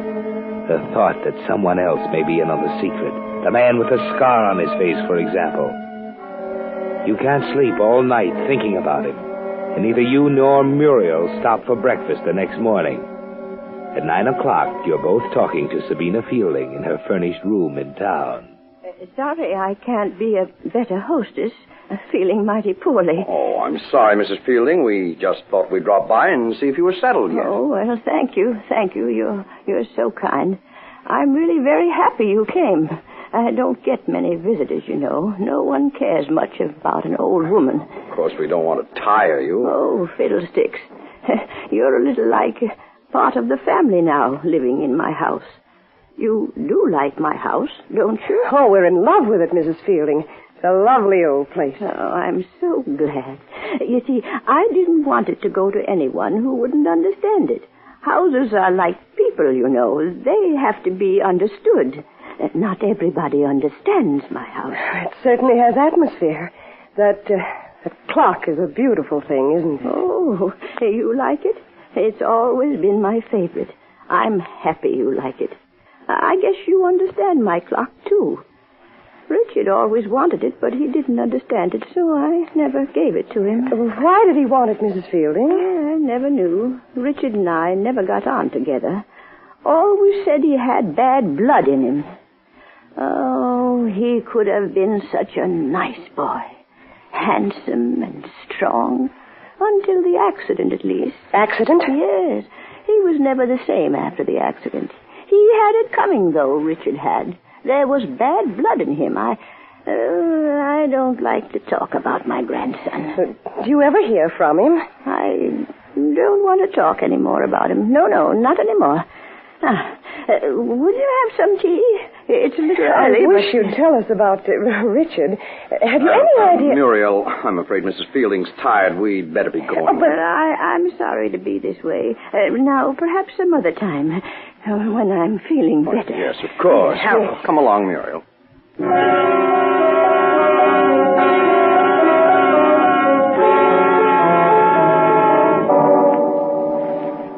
That convinced you, didn't it, Harold? It all fits.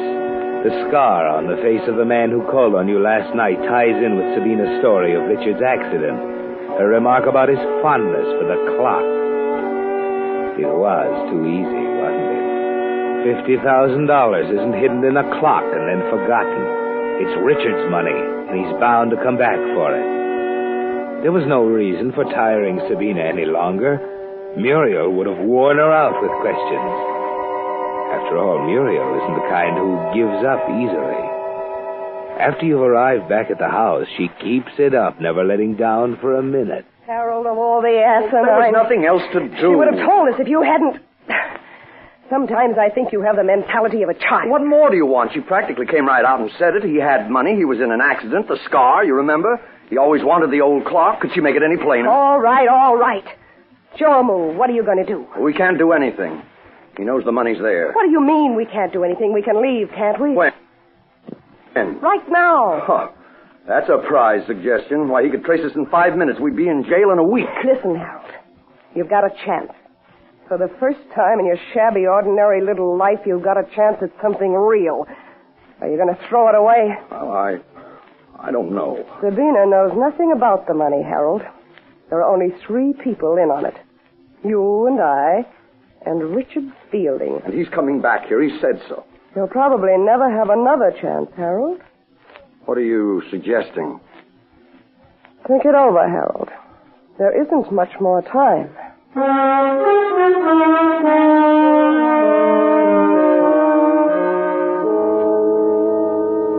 Yes, think it over, Harold. Is she right? You can see her point, can't you? You'll never have another opportunity like this as long as you live. Just more of the same, day after day. Thousands more classified advertisements.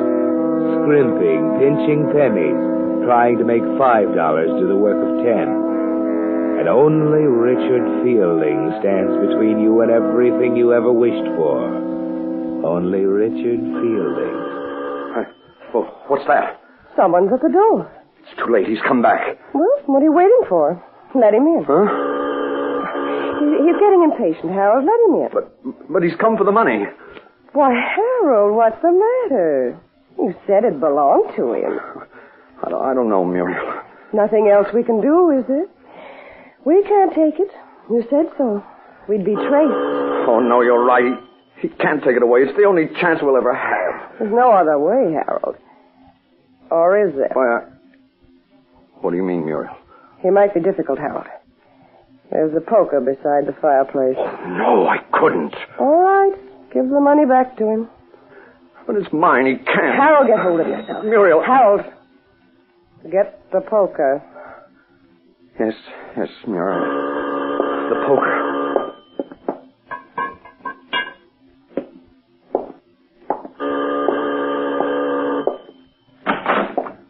Yes? Hi, I'm back again. You remember me, don't you? I was here the other night. Sure. I remember. What do you want? I'd like to come in for a minute. My car's stalled outside. All right. Come in. Yeah, I got this far from town, then my jalopy stopped dead on me. I didn't even know it was your house till I found myself on the steps again.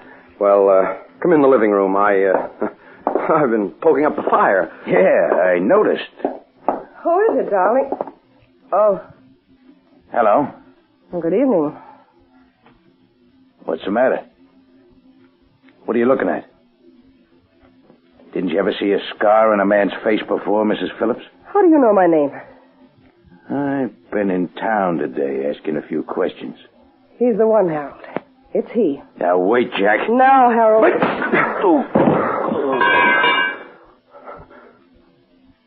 The poker, Harold. Pick it up. I think I'm going to be sick. Pick the poker up. Put it back where it belongs. I've killed him. I've killed a man. Harold, stop it. Get control of yourself. I'm going to be sick. Stop it. I don't feel any better than you do, but it's done now. We've got to go through with it. I've killed him. Maybe you haven't. You better see. No, I can't. You've got to, Harold. Think of all that money. He's out of the way now. We don't have to worry. See if he's dead. Well? Yes. Yes, he is. Go through his pockets. Oh, I can't. You've got to. See if he had a gun. His identification. There's an automatic in his shoulder holster. You see? He would have killed us. A wallet.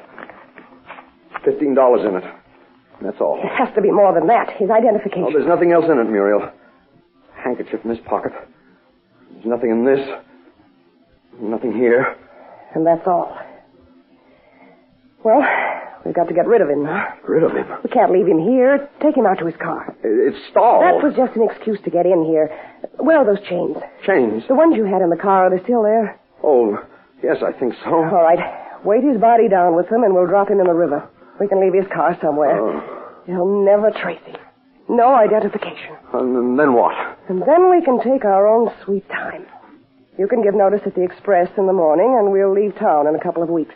You can say you've got another job. But the money? Don't worry about it. There's no one left to talk, is there?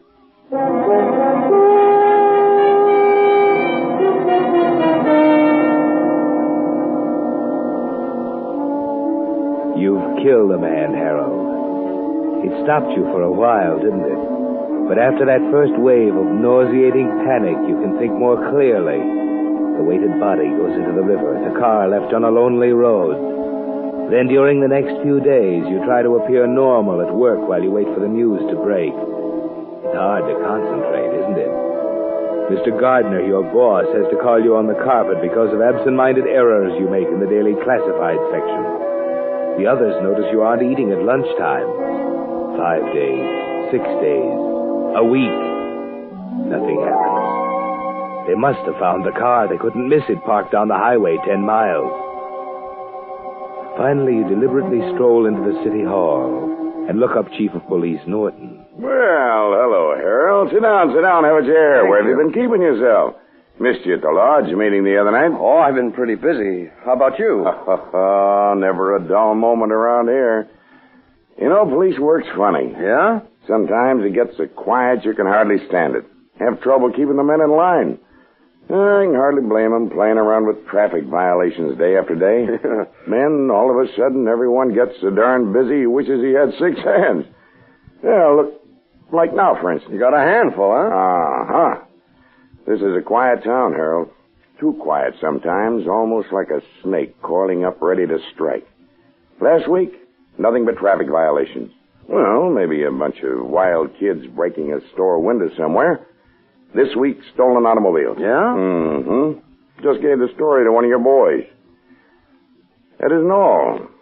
We got a murderer on our hands. Huh? Uh-huh. Somebody right in town, too. Just like I was saying, Harold, it's a quiet old burg, but I suppose as long as people get together, there'll be murder. Yes. Well, what was it? Just like all those nosy newspaper guys, aren't you? Sorry, Harold. We can't say anything until we get him. You, got any leads? Sure. There's always leads. Don't worry. We'll get him. When we do, you'll know about it. Oh, excuse me. Norton speaking. Yeah. Fielding? When'd you find the body?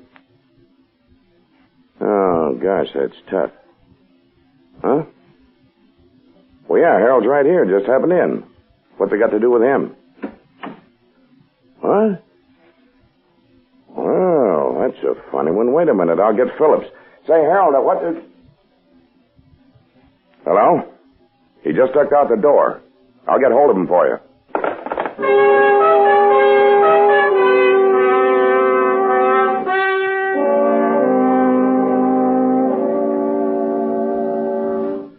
Muriel! Harold, what on earth? What's wrong? Don't ask questions. We've got to get out of here. What's happened? Norton's found out about Fielding. They found the body. What? Hurry. We've got to get away from here before he comes out here. Too late to run. Get the money. It isn't any use, Harold. Why not? If they found the body, they're sure to catch you. You can't hope to get away by running. Me? What do you mean, me? I'm not running away, Harold. You're an accomplice. You think so? Well, you're just as guilty as I am. Why, if you hadn't been so... Oh, no, you don't. It's your word against mine. I had nothing to do with it. You had everything to do with it. I told you I was tired of being married to a failure. You failed again, Harold. You even failed at murder. You won't get away with it. What about the money? What money? In the clock, the clock! I didn't know there was any money in the clock. And I'm sure no one will find any there, even if you tell them to look in it. You've hidden it. You've hidden that money somewhere else. Have I, darling? You're going to take it all for yourself when you're rid of me. That's why you said there was no hurry. You planned it this way, didn't you? Perhaps. Well, you won't get away with it, Muriel. You won't. I don't know how you can stop me at this point, darling. You see? That's Chief Norton at the door now. I watched him drive up outside while we were talking. Better let him in. Oh, no. Not until I've taken care of you first. No. Hal, no. Oh, I didn't get rid of Fielding's gun, you see. Hal, no. Please. Please, I didn't mean anything I said. Hal!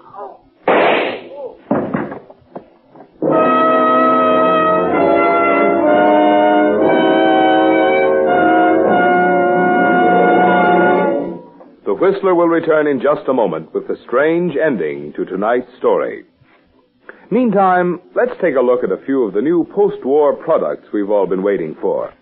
According to news releases, the first of the new nylon hosiery will be of pre-war quality.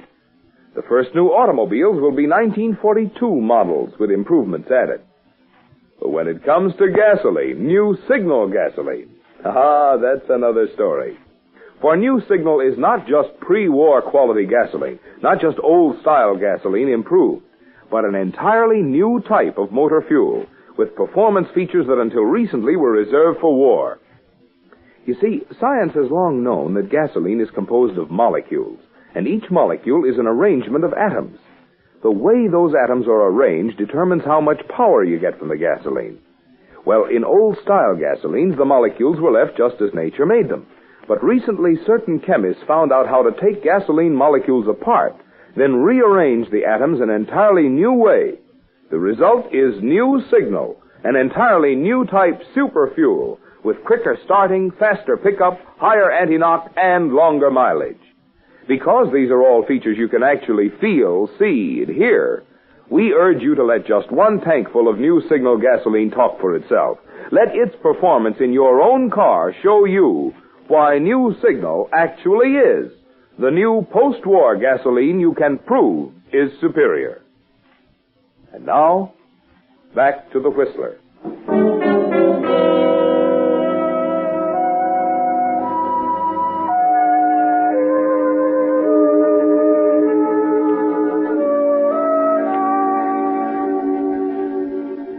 It was too late to do anything else, wasn't it, Harold? Too late to do anything but get even. And you did it very efficiently.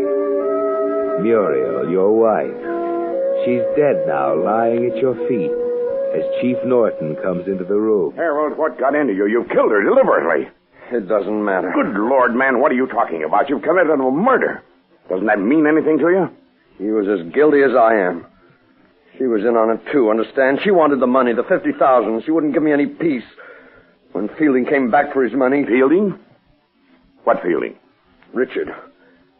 It was his money in the clock.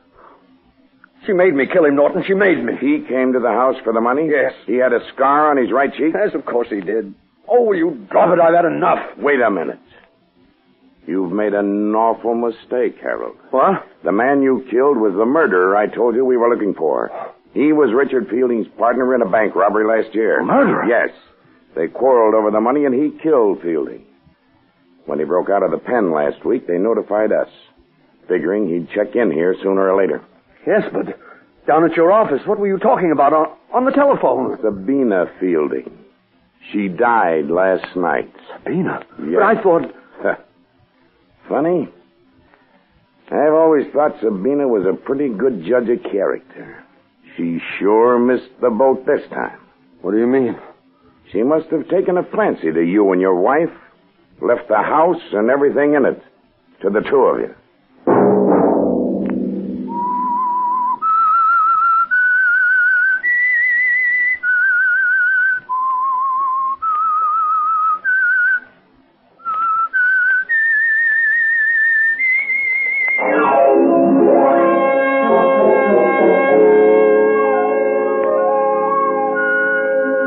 Next Monday at 9 o'clock, The Whistler will bring you another strange tale.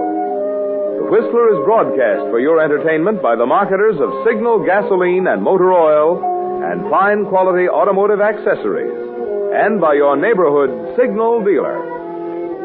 This program, produced by George W. Allen, with tonight's story by Leslie Edgley, music by Wilbur Hatch, is transmitted to our troops overseas by the Armed Forces Radio Service. This is Marvin Miller speaking, and suggesting that you try New Signal, the new gasoline you can prove is superior. This is CBS, the Columbia Broadcasting System.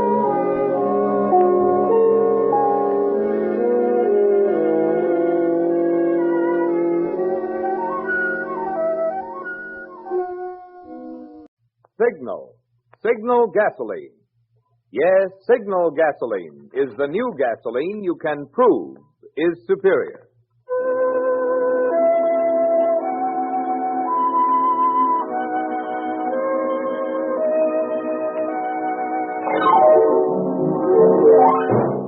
The Signal Oil Company and your neighborhood signal dealer bring you another curious story by The Whistler. Tonight, one-man jury.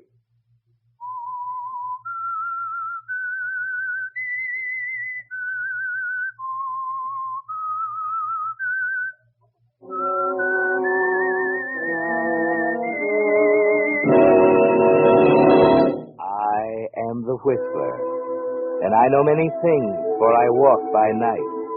I know many strange tales hidden in the hearts of men and women who have stepped into the shadows. Yes, I know the nameless terrors of which they dare not speak.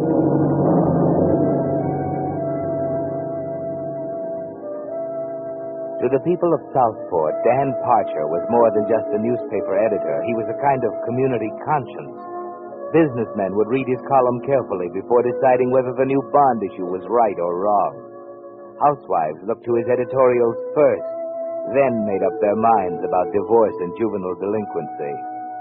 So it was natural that when Clara Wentworth was brought to trial for the murder of her husband, the people of Southport quoted Dan Parcher in the discussions taking place everywhere in town while the issue was being decided in the courtroom.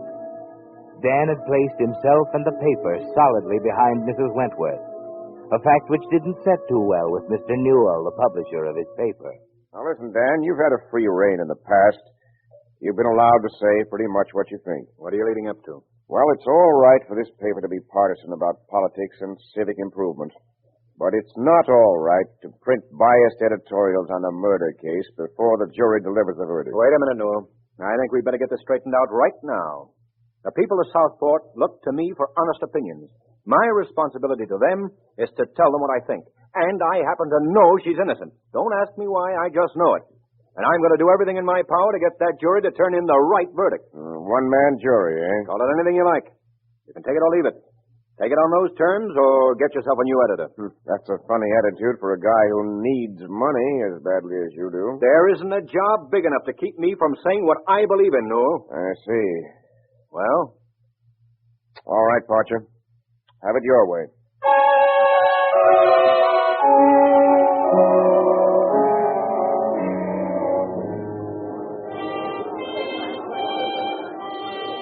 Order.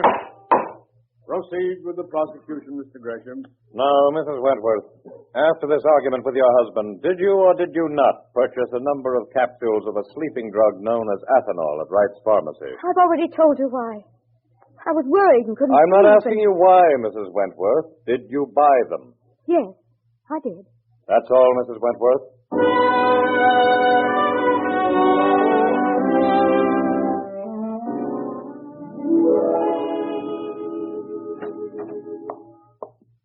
Yes, Mr. Parcher? Be ready in a minute.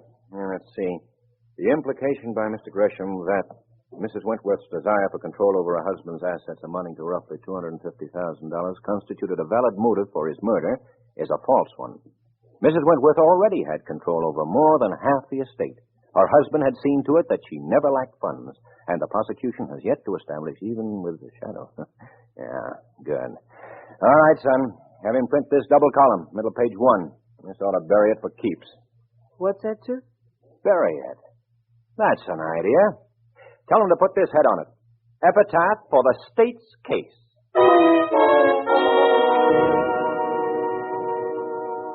You are a one-man jury, aren't you, Dan? You've taken a firm stand, and the people of Southport are talking about your editorial. It seeps into the jury box, too, and in spite of the efforts of the prosecution, you can see it swaying them. It's not the case of the state versus Clara Wentworth, is it? It's the state versus Dan Parcher, and you're coming out on top. Then, on the 15th day of the trial. Your Honor, I'd like permission to address the court. Proceed, Mr. Gresham. Ladies and gentlemen, my duties as district attorney, as I conceive them, are not to secure prosecutions regardless of the trend of the evidence. My first duty to the people is to see justice done. Now, it happens occasionally that this is not consistent with my position as prosecutor. Last night, facts became available to my office, which indicate clearly that the entire edifice of the state's case against Clara Wentworth was built on a false premise.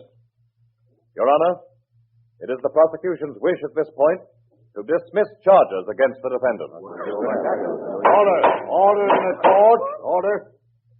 What is the wish of the defense? The defense, sir, refuses to accept dismissal of charges. Order.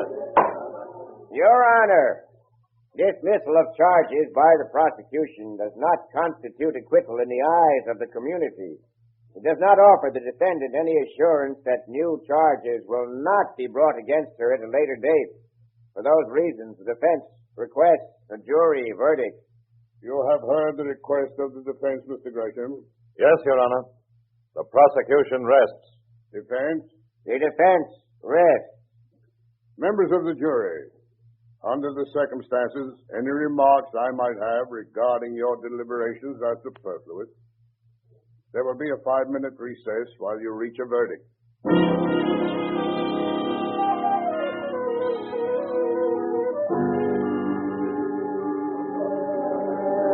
Order. Will the defendant please rise and face the jury? Mr. Foreman, will you read the verdict? We, the jury, find the defendant not guilty. Pardon me. Excuse me, Hey, please. nice going, Dan. Hello, Ed. Thanks a lot. Thanks. Thank you, Pardon sir. me, please. I Let me know through it's here. over, but I just can't. I'd like to sit down here, please. Thank you very much. Oh, Hello. you're Mr. Parcher, aren't you? Yes. May I congratulate you, Mrs. Wentworth? Thank you, Mr. Parcher.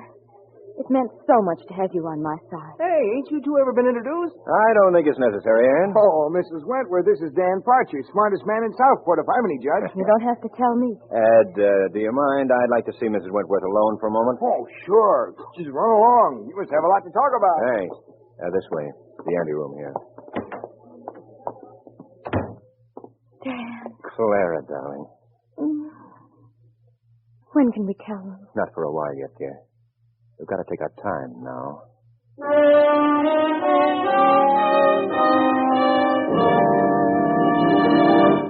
It's no news to you if you drive a car that Signal gasoline is famous as the Go Farther gasoline. But recently you've noticed in the ads that you now go farther than ever with new Signal gasoline. And I want to tell you why. You see, the amazing power in Signal's new super fuel that gives you quicker starting, faster pickup, and higher anti-knock also means that you'll find less need for shifting. And shifting, driving in low or second gear, is the demon that wastes gasoline. That's why we say, while you're enjoying those effortless high-gear miles with new Signal, check your speedometer. You'll find it's a fact. You actually go farther than ever with new Signal gasoline. Another good reason for making your next gas stop a stop at one of the friendly stations displaying Signal's familiar yellow and black circle sign. Let just one tankful of this great new super fuel show you in your own car why new Signal actually is the new post-war gasoline you can prove is superior. And now, back to the Whistler.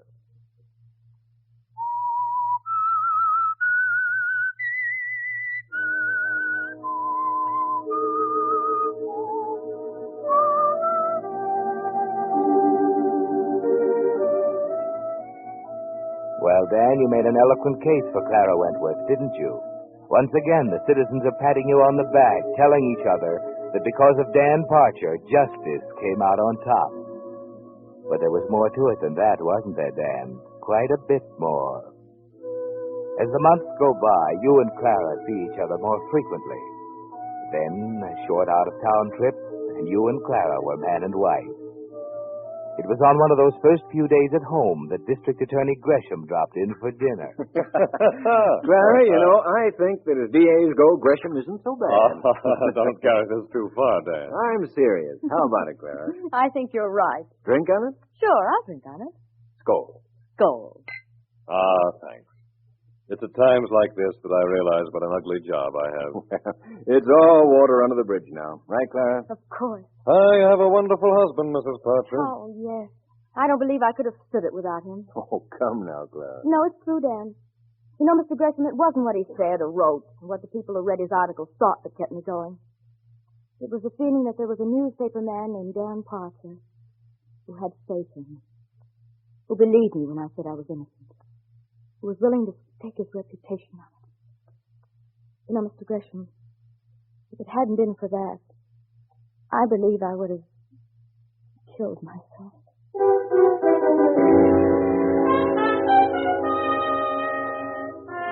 You're pretty important to her now, aren't you, Dan? She's right. You did risk your career when you defended her, and you risked even more when you married her. But there was something more important at stake, wasn't there? She loved you. You realized it more and more during her first few days in town. And then on the following week, you managed to get away for a few days at your summer cabin at the lake. Clara is thrilled. Oh, Dan, look at the lake with the moon on it. Yeah. Nice, huh? I don't want there ever to be anything but just this, Dan. Just you and I and summer evenings here at the lake. You're happy, aren't you, Clara? I never thought anything could be as beautiful as this, Dan. Do you ever think of Walter? Walter? Why do you ask? I just wondered. It's hard to believe he ever existed, Dan. I'm glad you mentioned it, though. We haven't decided about the money. Well, what do you want to do with it? Well, it's a part of Walter. The only part left. I know. As long as I have it, I'll feel he's part of our marriage somehow. I want to give it away, Dan. There's so many good things I could do with it. Well, that's going to take a little thought. Well, of course. I want to settle it soon, though. By the way, did I ever tell you how much I love you? You scare me sometimes. Scare you? You didn't really mean what you told the DA, did you? About you? Yeah. I'll say it again, dear. If ever I thought you didn't believe in me, if you doubted me or lost your faith, there wouldn't be anything else to live for. If I doubted you? What's the matter? Nothing. Come on. Let's go to bed.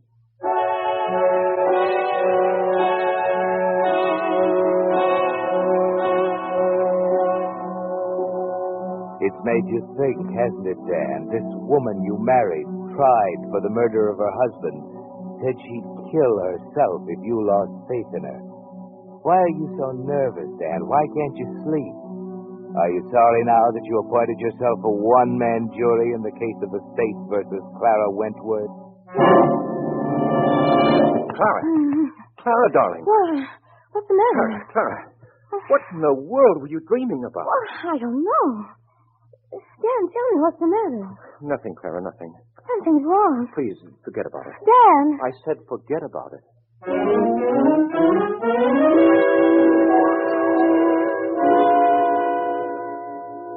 Dan, if you'll build a fire in the dining room, I think we can have some lunch. I'm not hungry. You didn't eat breakfast, dear. I said I'm not hungry, Clara.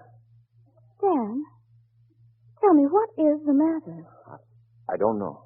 Did I say something awful in my sleep? Yes. What?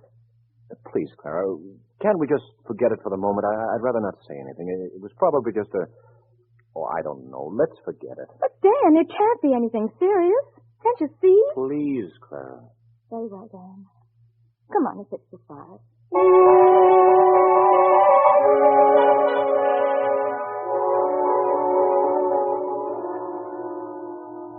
Well, Dan, it's getting it down, isn't it? Dan Parcher, champion of justice, upholder of the right. That's a laugh, isn't it? You've given up trying to shut it out of your mind. It's there now, all the time. The next night is the same. More thinking, more worrying. Then soon after Clara drops off to sleep, Clara, wake up. Dan. Oh, Dan, tell me, what did I say? I can't believe it. Tell me. It was the same as last night. Something about goodbye, Walter, and then a lot of things I couldn't make out, and then a single word. Tylenol. Tylenol? How could I? Clara, Tylenol killed your husband. That's what he died from. Dan, I can't understand. You've got to believe me. I don't know what to think. Why are you getting up? I can't sleep anymore. I'm going to walk around a while. Let me go with you. No, stay here, please. I'd rather be alone. Hey, don't you believe me? I don't know. Oh, please, Dan. Please. I'm sorry, Clara.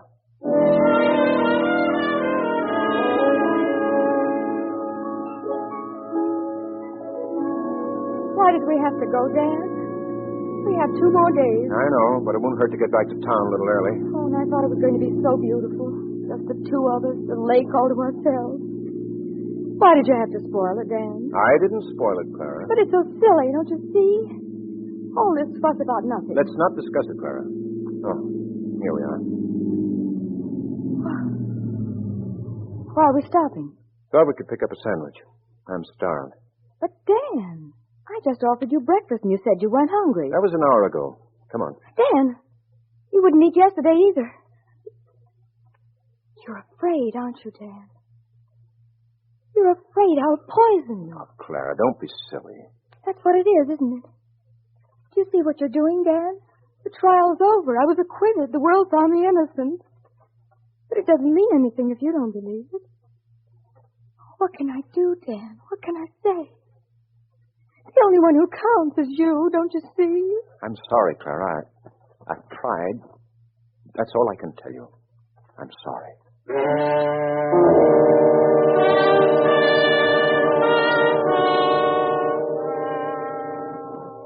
You've brought it out in the open now, haven't you, Dan? There's nothing you can do now but watch her. Watch her carefully every moment you're with her. You've given up eating at home, of course. That was point number 1. And you've taken a new interest in the notebooks you kept on the trial. Every evening you get them out and go over them carefully, examining, analyzing, making new notes. Dan, I wish you wouldn't do that anymore. Oh, all right. I'll take them up to my room. How can you sit there, Dan? How can you sit there and drag everything out on a marble slab all over again? Don't my feelings mean anything to you? I'm sorry, Clara. Is that all you can say? I'm sorry. I'm sorry. That's all I've heard for weeks.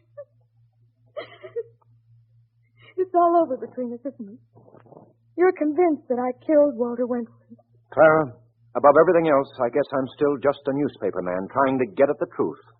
I won't rest until I'm sure. Since you asked me, I'll tell you. I haven't satisfied myself that you actually killed your husband, but I am satisfied that you had more to do with it than I ever suspected. And I'm convinced that I made a terrible mistake in defending you the way I did. I see. It is gone, then, isn't it? I'm afraid it is.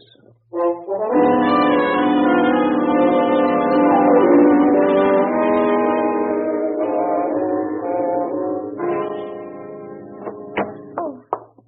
Clara, what are you doing? Burning some trash.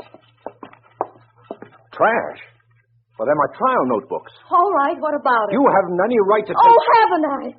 If you think I'm going to sit here night after night while you pore over those horrible things... You're not doing your case any good, Clara. So I'm on trial again. I wish I were on trial. I wish I could drag the whole miserable thing out in the air again and force you to admit you're wrong. And I wish I were wrong.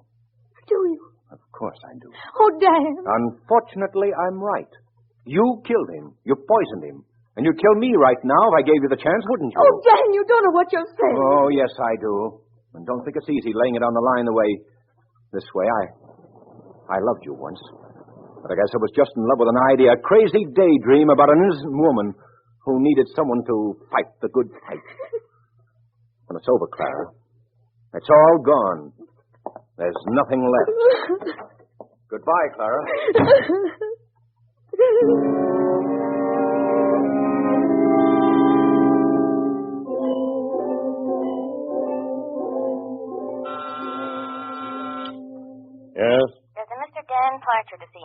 Gresham. Oh, send him in.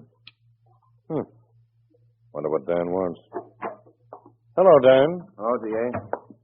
What's the matter? You got something on your mind? It's Clara. Oh? Yes. I made an awful mistake, Gresham. I just had it out with her. Had it out? I don't get it. She was guilty, Gresham. What? I'm as sure of it as if I'd seen her do it. Oh, that's a pretty serious statement, Dan. How are you so sure? It was something she said in her sleep. Yeah? I couldn't understand all of it. It happened 2 nights in a row. There was a lot of unintelligible muttering and then something like, "Goodbye, Walter," followed by the single word, Palinol. Palinol, huh? Yes. You're sure about that? Positive. There were other things, of course. I see. Mm-hmm. I love her, Gresham. But there's something bigger involved here. We've got to do something about it. I'm awfully sorry, Dan. Well, what do you mean? We can't do anything.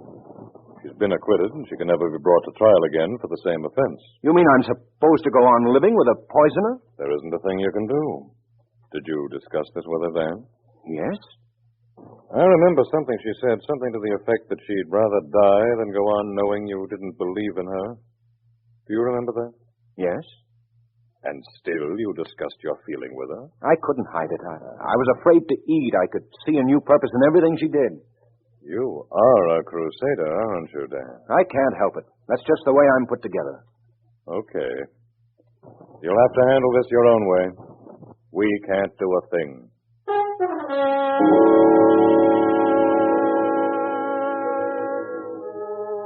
It's a problem, isn't it, Dan? You walk all the way home from the DA's office thinking about it, taking plenty of time. You knew what he'd say before you went there, didn't you? You accomplished one thing anyway, though. He knows about it now. You walk on and on, thinking, trying to see the thing clearly. Then you decide. The only thing that matters is whether Clara lives or dies. You wait an hour or 2 longer, giving her plenty of time to make good on her promise. 5 o'clock. If she has the nerve, it's all over now. If she hasn't, you'll have to take the other way. Oh. Hello. Hello. Well, what's this? Why are you packing? I'm leaving. What did you expect? Leaving? There's nothing left to keep me here. I'm sorry you're early. I'd hoped to be gone when you arrived. Don't be silly, Clara. There's no place for you to go. Anything's better than this. Well, I wish you a lot of luck. Thanks. Same to you, Dan. Drink on it? Sure, I'll drink on it.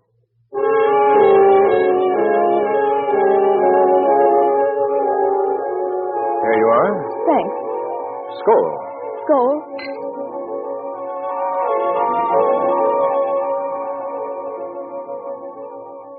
Dan. What's the matter? I don't know. I'm getting dizzy.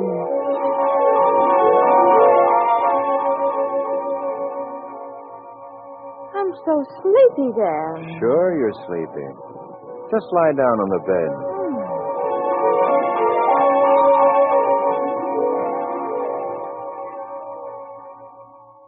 You don't need an alibi, do you, Dan? Palinol acts slowly. They'll never be able to state definitely when it was taken. And there are no slips. You unpack her bags, put things away. Yes, Dan, the books are balanced now, and you feel easier. You'll be back at the Evening Bulletin tomorrow, battling for justice again. This time with nothing hanging over your head.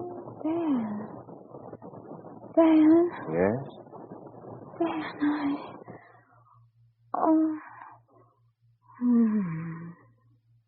Goodbye, Clara.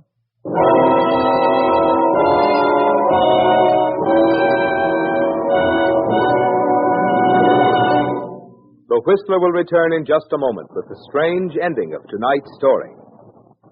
Meantime, here's an interesting insight on how the atom is already being employed to create wonderful new products for you.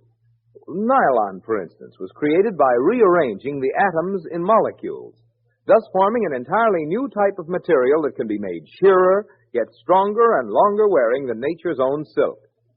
And in much the same way, certain chemists now rearrange the atoms in gasoline molecules to create an entirely new type superfuel for automobiles, New Signal gasoline. That, you see, is why New Signal is not just pre-war quality gasoline, Not just old-style gasoline, improved, but a new type, super fuel, with improved performance so immediately apparent, you feel it, see it, hear it. I could tell you about quicker starting, faster pickup, higher anti-knock, but there's no story half as convincing as the one your own motor will tell you when you try your first tankful of new Signal gasoline. As you step on the accelerator and feel your car get young again, see if you don't agree with the thousands of Western motorists who are saying there's new pleasure in driving with new Signal gasoline. And now, back to the Whistler.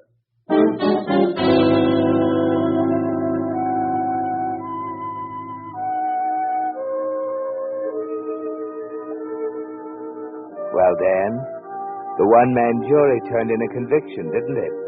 The champion of justice came through again, this time by taking the law into his own hands. Or was that the real reason? Was there something deeper and more sordid behind it all? Was it something else that made you cultivate Clara Wentworth and rise to her defense, win the fight for her, then make her fall in love with you? You have a strange mind, haven't you, Dan, full of conflicting elements. Idealism on one side, hypocrisy on the other. It's all pretty tangled, isn't it? You spend the evening of Clara's death in a barroom on 3rd Street thinking. You feel better at a time like this with people around you. Then at 9:30 that night, you look in the mirror behind the bar, and you jump when you see the DA standing behind you. Come on, Dan. Well, what's the matter? Let's go. Where? Let's go up to your house. I want you to see your wife. Well, what's the matter? Is something wrong? You better stave it until we get there.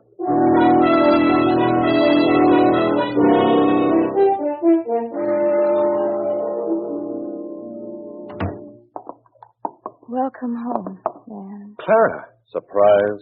Why, well, no. How is she, Doc? She's still a little drowsy, but we got rid of most of it, though. You say you're not surprised, Dan? I don't have anything to say. Well, I do, brother. I've got plenty to say. But before I go into that, there's something personal. This may cost me my job, Mr. Parcher, but it'll be worth it. You low-down, hypocritical rat. I've got a decent respect for an ordinary crook, but you haven't got the pride of a carnival pickpocket. Get up. I said get up. Yeah. I thought there were limits to what a man would do for money. I guess there aren't. We have the complete picture, Mr. Parcher, from the time you met Clara Wentworth until you tried to kill her because she was going to give the money away. We knew she didn't kill her husband. That's why we conceded the trial, and not because of your false front editorials. You see, we made a mistake. We thought he was poisoned by ethanol. 2 weeks into the trial, and the surgeon tells us he was wrong. It was Paranol with the same kind of symptoms. Where does that get you? This far. It's hard to buy that drug.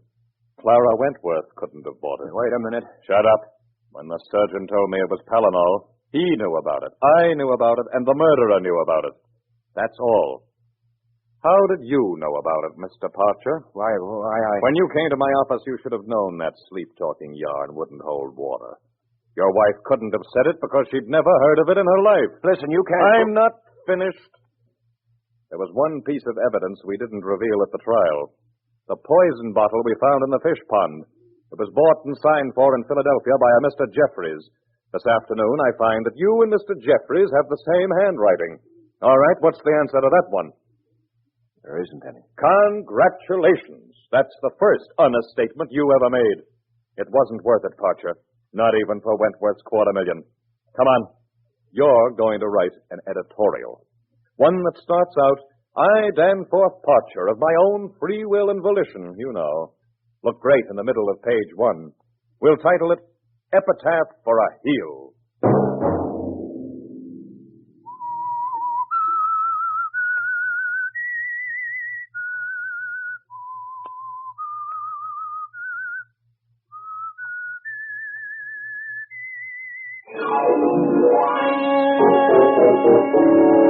Next Monday at 9 o'clock, The Whistler will bring you another strange tale.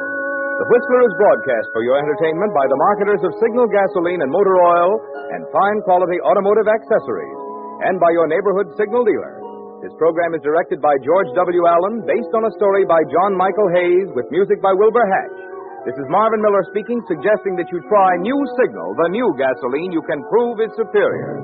This is CBS, the Columbia Broadcasting System.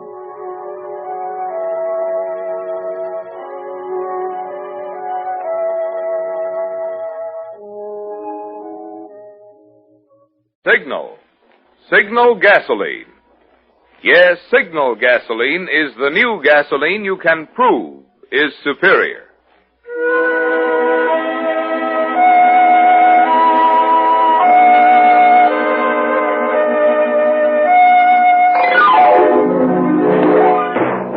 The Signal Oil Company and your neighborhood signal dealer bring you another curious story by The Whistler. Tonight, Final Returns.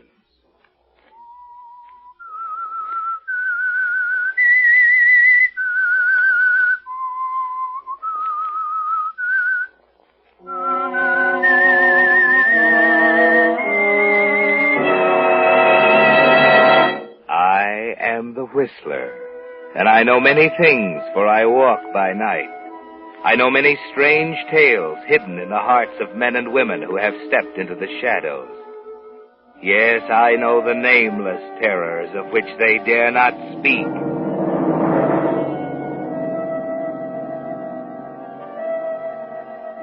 They say there's always a woman in the life of every successful man. A woman who inspires him, or pushes him, or nags him from obscurity to fame. Yes, a woman can be a man's destiny. If it hadn't been for Sylvia, Alex Kirby would have worked his life away at one of the open hearth furnaces of the Williston Steel Company, and the state would have lost one of its colorful political figures. But fate had something else in store for Alex Kirby. Something that had its beginning at a high school prom he attended one night with his friend, Leonard Evans. Oh, look, Len, I'm getting out of here. I shouldn't have come. Now, wait, Alex. I told Sylvia I wanted her to meet you. Oh, some other time. I don't belong here. What's that mean? Well, look at all these kids having a swell time. And then look at me. What's wrong? You an old man at 21? Len, I never went to high school. That's the answer. I don't want to kid myself I belong here. I suppose I do. Sure you do. You went to high school, to college. You know this Taylor dame. She's not a dame, Alex. She's a teacher. That's what I mean. They're all dames to me. I don't belong here. Well, it's too late to back out. Here's Sylvia now. Hello, Leonard. Hope I didn't keep you waiting. Oh, no. Sylvia, this is Alex Kirby. You've heard me talk about him. Oh, yes. Alex, Sylvia Taylor. How do you do, Mr. Kirby? Hello. Have you gentlemen been dancing Oh, yet? as a matter of fact, Sylvia, Alex was just saying... Hey, now look, Len. How about it?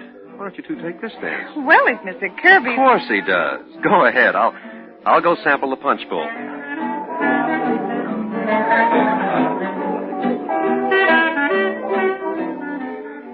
You dance very well, Mr. Kirby. Oh, do I? Poor Leonard's an atrocious dancer. Well, Len's a swell guy. Yes, his whole family is sweet. They've been wonderful to me. I board with them, you know. I've no family of my own. Yeah, he told me. You work in the open hearth, don't you, Mr. Kirby? Yeah, where muscle counts. Len works in the chemical lab. You haven't any family either, have you? How'd you know? Oh, Leonard talks about you. He thinks very highly of you. Yeah? Yes, he says you've earned your own living since you were 13. He thinks you have great potentiality. Yeah? And so do I. Yeah? For goodness sake, Mr. Kirby, the word is yes. What? Not yeah, yes. Oh. You're to make anything of yourself, you must learn to speak properly. Oh. Well, I'll be darned.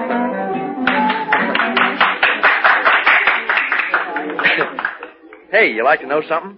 Something. Okay, something. You're the first girl who's ever corrected me. Kind of hopeless, though, don't you think? Oh, I don't know. Mr. Kirby, I'm beginning to think you have possibilities.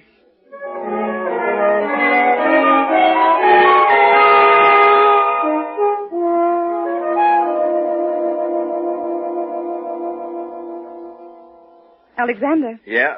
Yes? Have you told Leonard yet? No, not yet. Oh, you promised me you'd do it today. Well, I couldn't. Why not? Well, Len's such a nice guy. Men are not nice guys and good guys and swell guys, Alexander. How many times must I tell you that? I know. Surely you can tell Leonard about our engagement. Why not? I know, but the way Len feels about you... I've never given him the slightest encouragement. Are you sure you want to marry me, Sylvia? I knew it the moment I met you. You sound pretty sure of yourself. I'm sure of you, Alexander. Very sure of what the two of us can do together. We're going straight to the top. Oh, there you go with that heading for the top stuff again. You've got me all wrong, Sylvia. I'm nobody at all. You're handsome. That's a start. I mean, I don't have any background, no schooling. Well, we'll make up for that together. You'll go to night school, and I'll tutor you. Gosh, I'd sooner have a good time than go to school. Rather, dear. Not sooner. Oh. You'd rather have a good time. Oh, okay, rather. But the point I'm trying to make It isn't a valid point, Alexander. Mine are. You're handsome, you're well-liked, you have native intelligence, and you have the qualities of leadership. Everyone who meets you knows it. And we're going to capitalize on those gifts. Are you inferring again? The word is imply, not infer. But I'm doing more than imply. I'm telling you flatly. We're going into politics. But I don't know anything about politics. You will. You're going right up to the top. Where's that? The governor's mansion. You know, Sylvia, this is the first time I've ever heard you crack a joke. Oh, I'm not joking. Well, I'll be darned. Say, you mean it, don't you? Of course I mean it. We're going to do things in this world, Alexander. Someday we'll leave this scrubby little steel town, but it can give us something now. Small and cheap and shoddy, but it's a start. Oh, don't you see, Alexander? You can have anything you want, if you want it badly enough. The only thing that can stop you is death.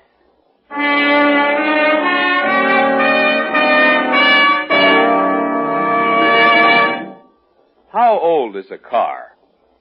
Well, in years, the average car on the road today has passed its 7th birthday. But like most folks, a car is really only as old as it feels. And many cars today feel much younger than their birthdays, thanks to that amazing new super fuel, New Signal gasoline. Here's what I mean. With New Signal in your tank, you touch the starter and instantly you feel your motor spring to life. As you step on the accelerator, you see your car step ahead with a pickup that makes you proud. And because of New Signal's higher anti-knock, you hear your motor purr contentedly, even on steep hills. It's because of these features, which you can actually feel, see, hear, that we call New Signal the post-war gasoline you can prove is superior. But while you're enjoying this improved performance, you'll be interested to know that you're also enjoying an extra bonus in extra miles. You see, because New Signal's amazing power means you'll find less need for shifting into second or low gear, and shifting is the demon that wastes gasoline, your speedometer will tell you it's a fact. You actually go farther than ever with New Signal gasoline. And now, back to the Whistler.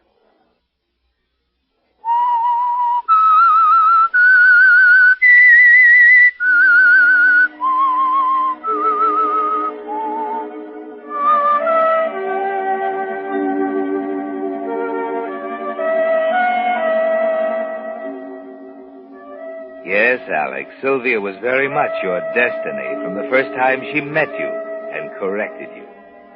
She was never a pretty girl, was she?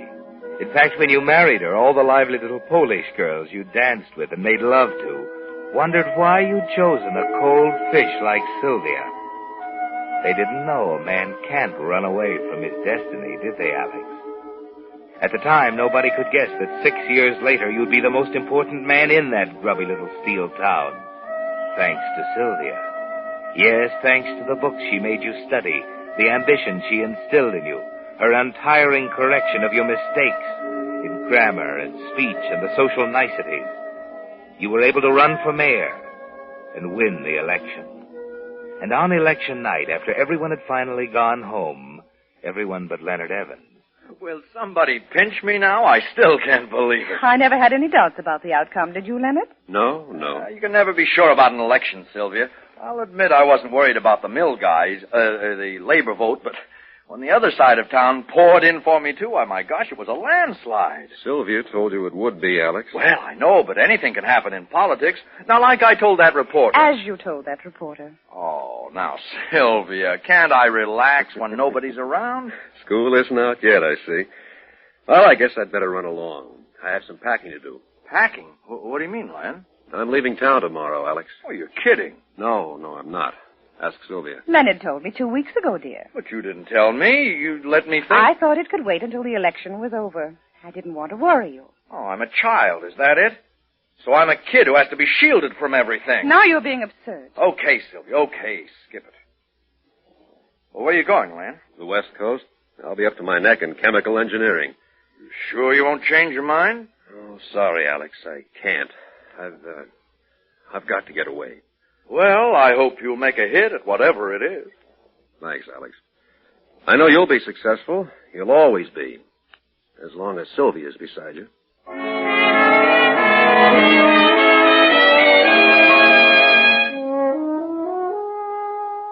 As long as Sylvia's beside you. With her, you're a success. Without her, a failure. Leonard's right, isn't he, Alex? As the years go by, she's there beside you, like your right arm, writing your speeches, standing quietly in the background as you move up the ladder higher and higher. It's inspiration at first, and slowly, subtly, it changes to desperation. She never lets up, eternally nagging, pleading, insulting, anything to keep you moving up higher and higher. Sylvia! Sylvia! Yes, dear, I hear you. In here. Sylvia, it's all set. What's all set? The nomination. I had lunch with Ed Stevens today. He said it'll be automatic. I'm as good as on the ballot as the party's candidate for the 48th district. That's not bad, huh? It's very good. Well, aren't you going to congratulate me? All right. Congratulations. You're not very enthusiastic. Is it because you didn't have your hand in it for once? Because I somehow managed to swing it without you?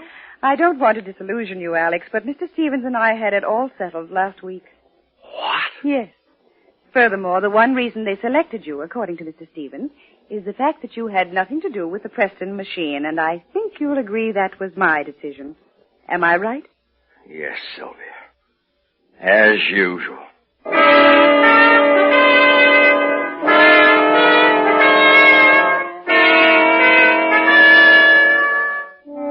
Yes, Alex, higher and higher, and she's always there, making every decision, correcting your speech, jumping on you like a wildcat when you try to make a move on your own.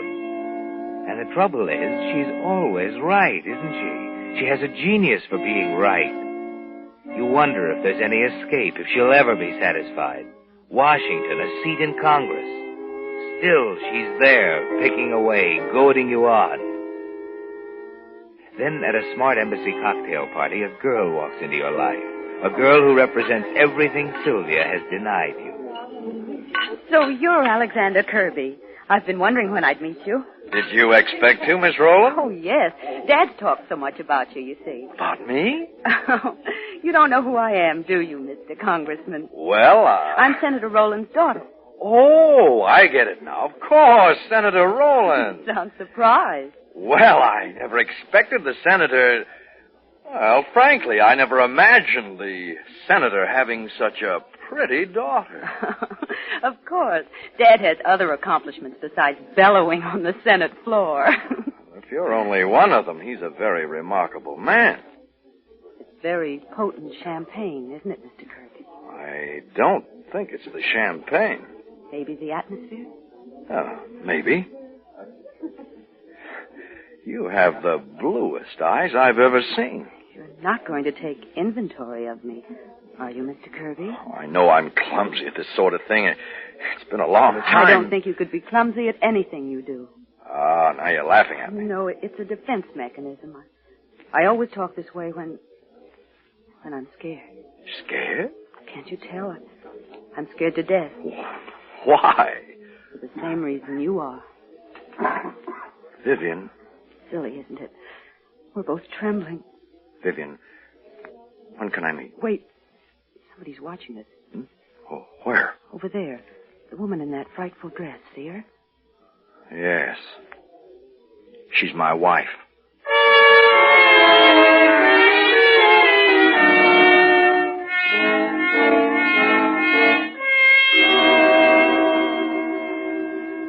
Listen, you've got to listen to me, Sylvia. I don't think you know what you're saying. I knew it'd be a shock to you, but there just isn't any other way. I've got to have a divorce. Why? Because I don't love you. Oh. Furthermore, I never did, and I don't think you've ever loved me. Is that good enough reason? If it's true, it is. Of course, there are other considerations, too. Yes, I know there are, Sylvia. They just don't seem so important to me now. They're important to me. Who is she? Vivian Robe. The one you were dancing with the other night? That's right. She's quite pretty. What are you leading up to, Sylvia? I'm just approving of your taste in women, dear. She's a lovely girl. Glad we agree on that. It's a shame you'll never be able to marry her. Sylvia, I don't understand you. I swear I don't. I thought you had pride. I have more pride than you will ever have, Alexander. And I don't think I flatter myself by claiming a little more intelligence. What do you think I am, Alexander? Why do you think I spent the best 15 years of my life making a somebody out of a nobody? Why, when I first knew you, you didn't know the difference between a champagne glass and a shaving mug. Why do you think I gave up everything I had? Oh, wait a minute, Sylvia. I do know. I know exactly why you did it. You picked me out like you'd pick out a promising colt at a horse auction. That's all I was, a hunk of clay you thought you could make a career out of. And I've got to hand it to you. You did it. You rang the bell. You put your dough on a winner. That's me, a front runner, unbeatable at 1 mile and an eighth. Alex. Oh, it's true, isn't it? Oh, you're clever, Sylvia. You're smart. You're as cold and accurate as a piece of machine steel. But you made one bad mistake, my dear. You forgot I'm alive. I think, I feel, I got a heart. Oh, I beg your pardon. I have a heart. That's why Vivian Rowland is more important to me than anything else. And that's why I'm going to marry her. You mean you're going to commit bigamy? I've already told you divorce is out of the question. You've got to be reasonable, Sylvia. I think I'm being fair. I've devoted my life to you. I think I'm entitled to something now that we've arrived. You might as well put divorce out of your mind, Alexander. I'd die before I'd give you up. Is that clear? Yes, I suppose it is.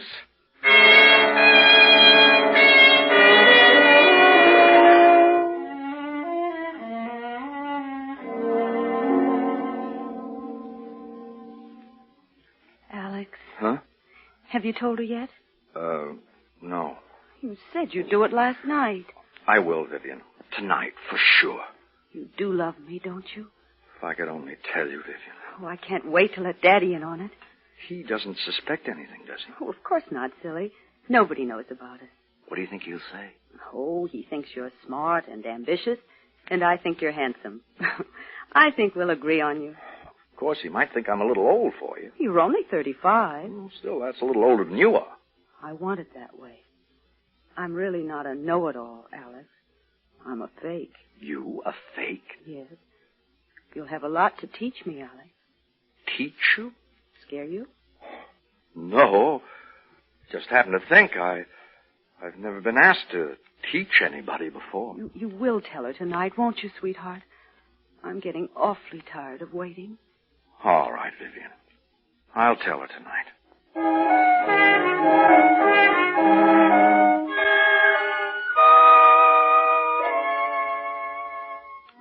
Well, Alex, what are you going to do? It looks as if the next move is up to you. You know it's useless to argue with Sylvia, don't you? She has you where she wants you. In the center of the ring, like a trained seal balancing a ball on your nose while she stands over you with a whip. There isn't room for anything else in your mind, is there, Alex? Not even the biggest election in your career.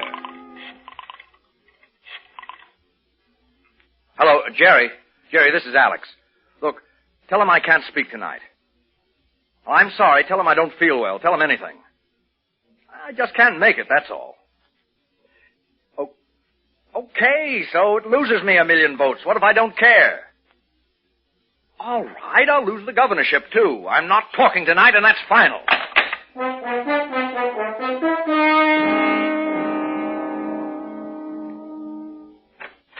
Alexander, why aren't you down at the auditorium? I'm not speaking tonight, Sylvia. What's the matter? Just wasn't up to it. You know what it means? Yes, I know what it means. How long are you going to keep up this silly brooding? Sylvia, won't you listen to reason? You're not happy the way things are you? I don't suppose I am. Well, why won't you... I'm sorry, Alexander. Believe me, I'm sorry. It's a horrible situation. There's no way out for you, and there's no way out for me. You see, I'm just as determined to go to the top with you as you are to get rid of me. Listen, Sylvia. Look at my side, Alexander. Does it seem fair to you to toss me aside after I served your purpose? You're a sort of a work of art, dear. You're something I made with my 2 hands and my brain. You're like a picture I spent a lifetime painting. When you're gone, there's nothing left for me, don't you see? There'd be no reason for me to go on living.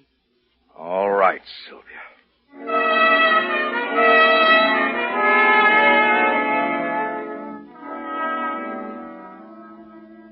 The next week is like a long nightmare, isn't it, Alex? The clamor of the campaign rings in your ears. You find yourself making speeches. The speeches Sylvia wrote for you, by the way. Banners, posters, cheering crowds are all around you. But you hardly notice them. Slowly, insidiously, something is happening to you. Everything except you and Vivian and Sylvia fades into insignificance. There's no way out, she said. As long as she lives, you belong to her. It was a shock when you first found yourself thinking of it, wasn't it, Alex? As long as she lives, you belong to her. You were panicky. You hurriedly cast it out of your mind. But it came back again and again, each time appearing less terrifying and more logical. And then finally... Sylvia. Oh, you startled me. I didn't hear you come in. Come on, get your coat. We're going out. What for? Never mind what for. We're going out. We're going to decide this divorce business once and for all. Now, let's not go into that, Alexander. Okay. How many times must I tell you okay is vulgar? You've told me for the last time, Sylvia. What do you mean? You've corrected me for the last time. I'm going to kill you, Sylvia. Alexander, if this is a stupid attempt to frighten me... Nothing stupid about this revolver. Alexander, you're not yourself. You can't get away with this. Don't worry, I'm not going to do it here. That's why we're going out. Can't be serious. It's never more serious in my life. For that Roland girl, And for me, too, for my own salvation. You're throwing it all away, aren't you? Everything we spent 15 years building. Maybe if I'm caught. You will be. You're as stupid at this as you are at everything else. Or you'll never get away with it, Alex. All right, I won't get away with it. So what? I said I'd rather die than give you up, didn't I? Something like that. Maybe it is worth dying for. What do you mean? You can't understand it, I guess. I don't suppose anyone could understand it. That's the trouble, you see. No one can know how I feel about you. It isn't love exactly. It's a lifetime of work, and worry, and sleepless nights. Years of mustering every ounce of strength I have to make you great. That's what you're throwing away, Alexander. And I won't let you do it. I won't. Listen, Alexander. If you're going to kill me, you can do it right, at least. You can let me help you here, too. What are you talking about? I'll write you a note, Alexander. I'll write you a suicide note.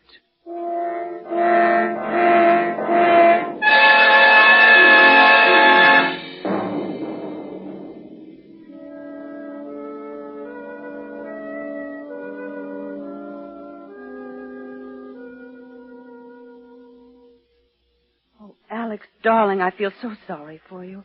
It's been such a shocking blow. Yes, I know, Vivian. You have everyone's sympathy.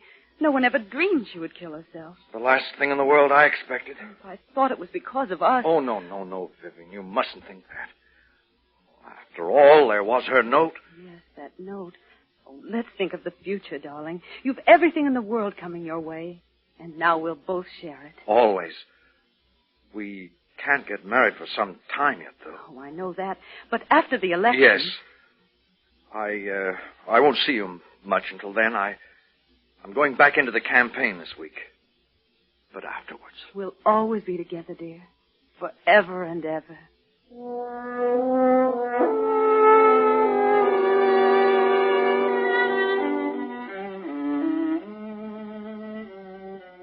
Well, Alex, it's really simple, isn't it? No one suspects you. Everyone's most sympathetic, and Vivian loves you.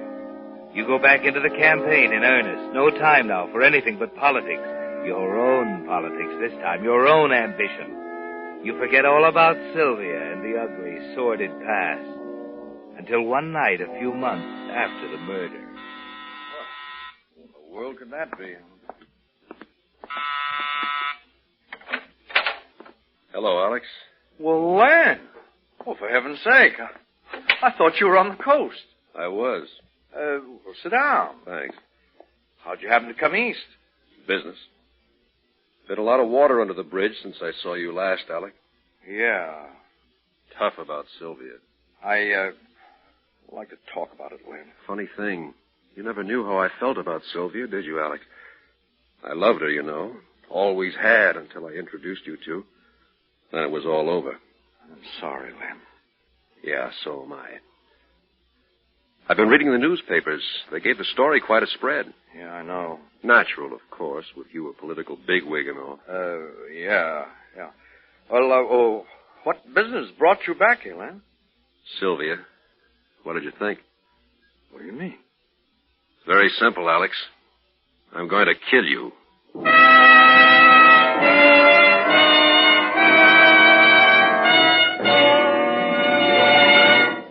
The Whistler will return in just a moment with the strange ending to tonight's story.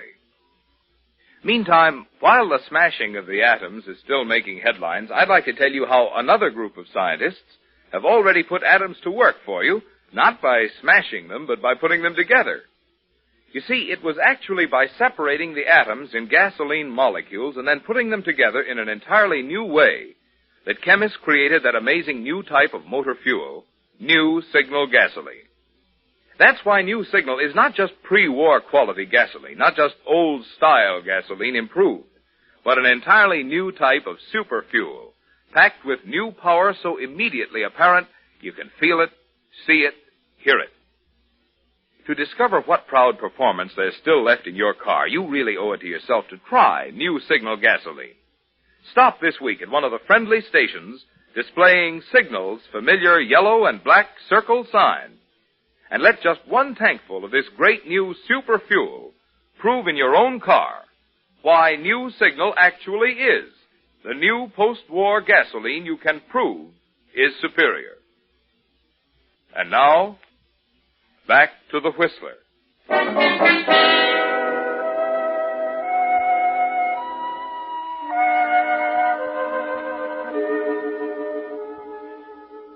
Well, Alex, you try to talk, but all you can do is jabber. And it's no wonder with your old friend Leonard Evans calmly sitting on the Davenport toying with a .38 automatic. Oh, wait.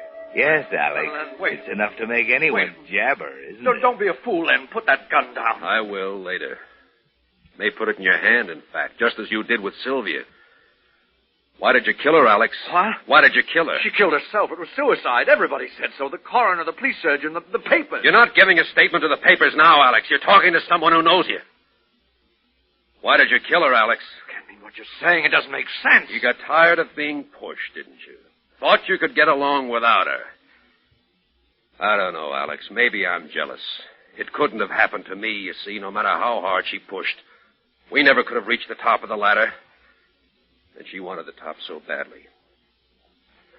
Well, that's beside the point, I guess. Why did you kill her, Alex?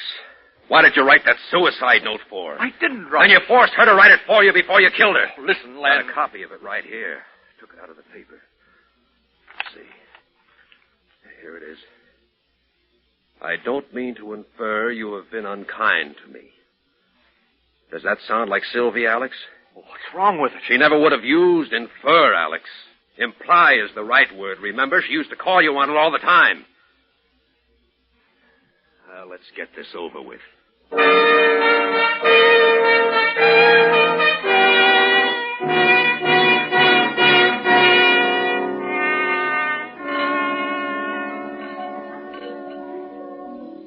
Hello, Joe. Oh, hello, Mr. Evans.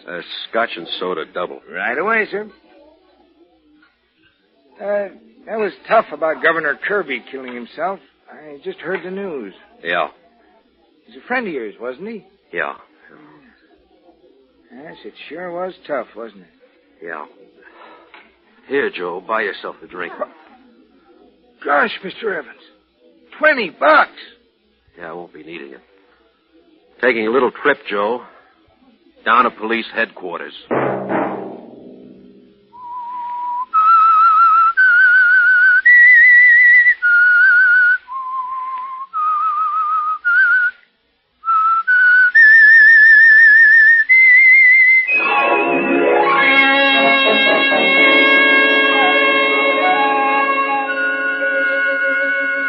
Sunday at 9 o'clock, the Whistler will bring you another strange tale, the curious story, Call It Coincidence. The Whistler is broadcast for your entertainment by the marketers of Signal gasoline and motor oil and fine quality automotive accessories, and by your neighborhood Signal dealer. This program, produced by George W. Allen, with tonight's story by Leslie Edgley, music by Wilbur Hatch, is transmitted to our troops overseas by the Armed Forces Radio Service. This is Marvin Miller speaking, and suggesting that you try new Signal. The new gasoline you can prove is superior.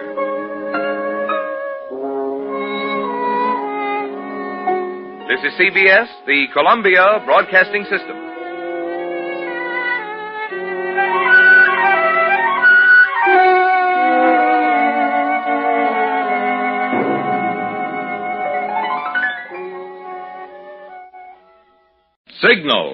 Signal gasoline. Yes, Signal gasoline is the new gasoline you can prove is superior.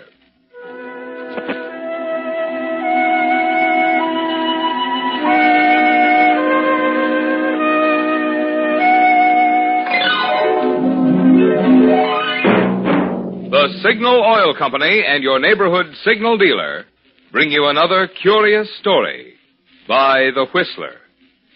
Tonight, Harvest of Death.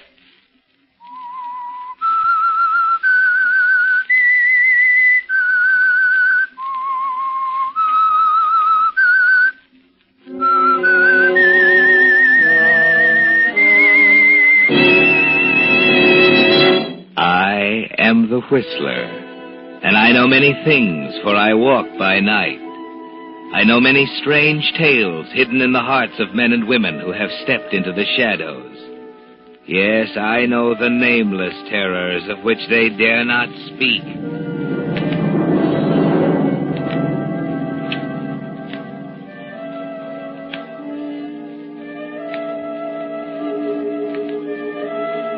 It wasn't a large farm, but it wasn't small either. It kept two strong men busy from sunup to sundown taking care of it. And they did a nice job because the farm prospered. Mort Grant owned the farm and lived in an awkward-looking unpainted farmhouse with his wife Nellie. Jim Hayward was the hireman and lived in a spare bedroom. But actually, he'd been there so long that he was more like one of the family than a hired hand. And that's what worried Mort Sanders. Mort. Scared me half to death popping in the kitchen door like that. Did I? You certainly did. You know, I'm nervous enough without you acting like a cat chasing a mouse. I've gone and broke one of my best dishes. Hello, Jim. Hello, Mort. Kind of ambitious, aren't you? Well, I surely wish that you were a little more ambitious around the house. I could use a little help now and then. A woman's work is left to the women. Men have enough to do with their own work. That right, Jim? Well, I guess it is, Mort, but Nellie looked a little tired, and I thought it wouldn't hurt anything if I stepped out in the kitchen and helped her a mite with the dishes. You should rest quiet a while after eating supper. I'd like to see the day when I get any rest after supper. I'm not really tired, Mort. I don't mind helping out a little extra bit. Well, if you don't mind, you can be as foolish as you want, I guess. Nobody's being foolish. I think it's downright generous of Jim to want to help. We ought to help each other more around here instead of living like three hermits. I don't see you out plowing. Come on, Jim. Leave the old lady to her work. If you don't mind, Mort, I'd just soon finish what I started. No, I don't mind, Jim. Not at all. Suit yourself. Suit yourself.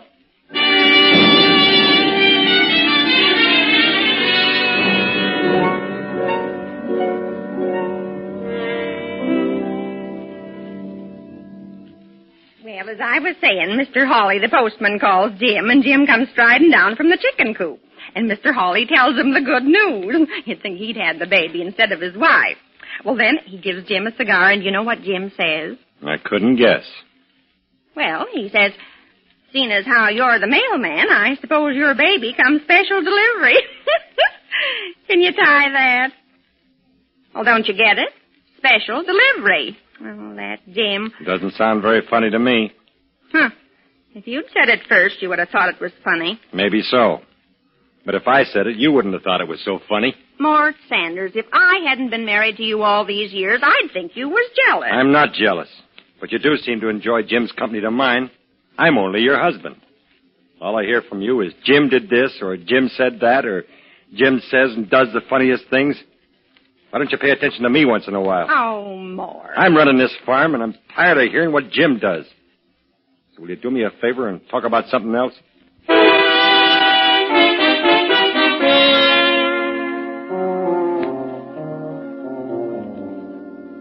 You shouldn't get so angry, Mort, because anger leads to all kinds of human excesses. You might even do something you'd be sorry for later. And regret isn't worth the time you take to indulge in it because it's always too late. Of course, if you try to get along with Nellie a little better, you wouldn't have to worry about Jim. But you can't see that, can you, Mort? So at supper time, you're the same old Mort, suspicious and foolish. Supper ready? Not for a few minutes yet. Jim won't be in for a while. He's working on the tractor. Well, if he can't make supper on time, that's his tough luck. Well, just the same, it isn't ready, so you'll have to wait. Well, don't you notice anything different? No. Well, look around. I still don't see anything. What's it all about? Well, if it had teeth, it'd bite you. Over there in the corner. Bookcase. Where'd you pick up that thing? It's kind of small, and it doesn't have any books in it yet. But it is pretty, isn't it? I don't know. Where'd you get it? Nice red color. I ask you where you got it. Well, for goodness sake, stop shouting. I can hear you. Jim made it. What'd he do that for? Well, how do I know what he did it for? I guess maybe he heard me say once that I wished I had a bookcase and thought it'd be a nice thing for him to make one for me. Oh, he did he? How much further is he going to go with this sort of thing? He acts as if he was your husband instead of me. Well, Lord knows you never buy anything for me. Pinching every penny. What I do with my money is my business. Oh, now, Mort, don't get your blood up. Why shouldn't I get my blood up? You seem to be interested in Jim more than anything else around here, even me.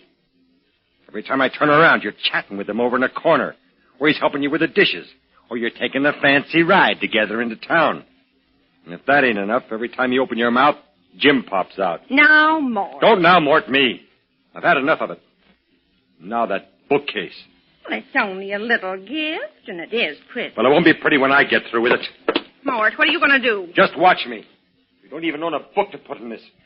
I don't like useless furniture cluttering up my house. Oh, Mort, for heaven's sake, stop it. Are you going crazy? No, I'm just getting some sense. If you so much as lay a finger on that bookcase, I'll never speak to you as long as I live. Well, stop talking then, because here it goes. Mort, no! There. Take a look at your fine gift from Jim now. I hate you. You'll get over it. When Jim finds out if he's half the man I think he is, he'll beat you to a pulp. Where is he? I told you he was working on the tractor. For your information, fine lady, I'm going out and fire him. I don't want any wife stealer working for me.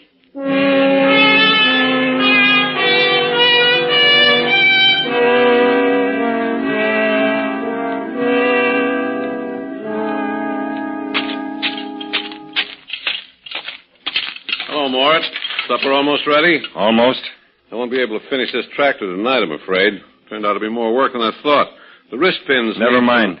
Give me the wrench, Jim. Oh, you want to take a hand at it? No, but you won't be needing this wrench anymore. What do you mean? Hand it over. All right, Mort. Anything you say. Here it is. Thanks. Now, what's it all about?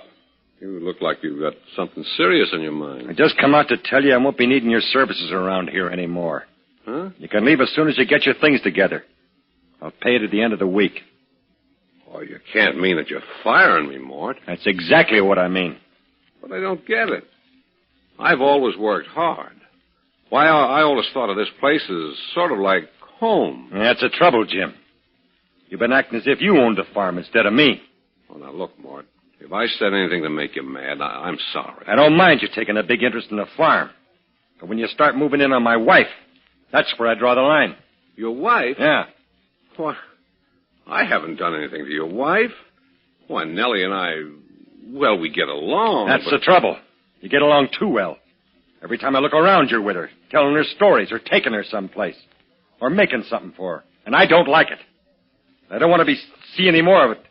So get your clothes together and get out. Now, look, Mort, you're talking kind of rough. I'll talk any way I want to. It's my land, my farm, and my wife we're discussing. I'm sick and tired of having a dishonest, wife-stealing, backstabbing farmhand around here, so get out before I throw you out. Those are big words. You want some bigger ones? If you think you're big enough to say them. As a matter of fact, there's a few things I can say myself. I never worked for such a miserly, selfish old coot like you before. Won't even trust a bank with your money. That's enough out of you, Jim. There's one more thing I always wanted to give you before I left. A punch in the nose. Stay away from me, Jim. Put him up, Mort. I'll give you a chance to back up them big words of yours. All right. You asked for it. Mort, put down that wrench. Try and make me. I'll be taking it away from you. There. You got the wrench, all right. Jim. Jim, you'll be okay in a minute. Jim, wake up. He's dead.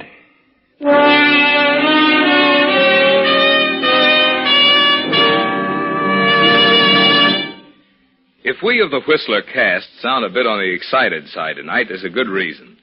This is the 100th consecutive performance of Signal Oil Company's program, The Whistler. Because of your enthusiastic letters, Signal Oil Company has continued The Whistler without interruption even through the summer when so many programs go off the air.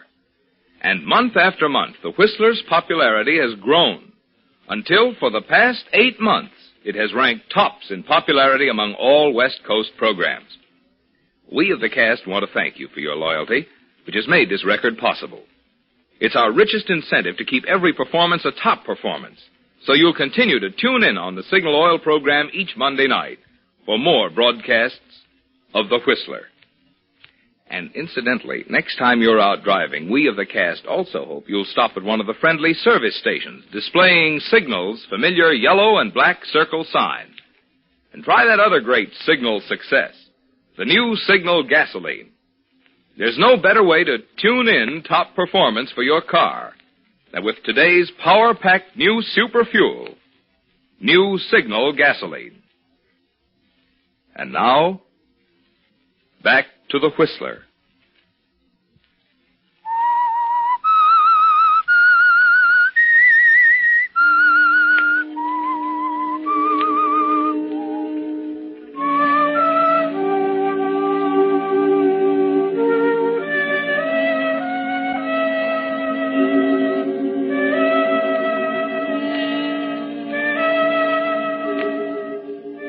Well, Mort, it seems you've reaped a bigger harvest than you ever imagined from the little hatred you sowed.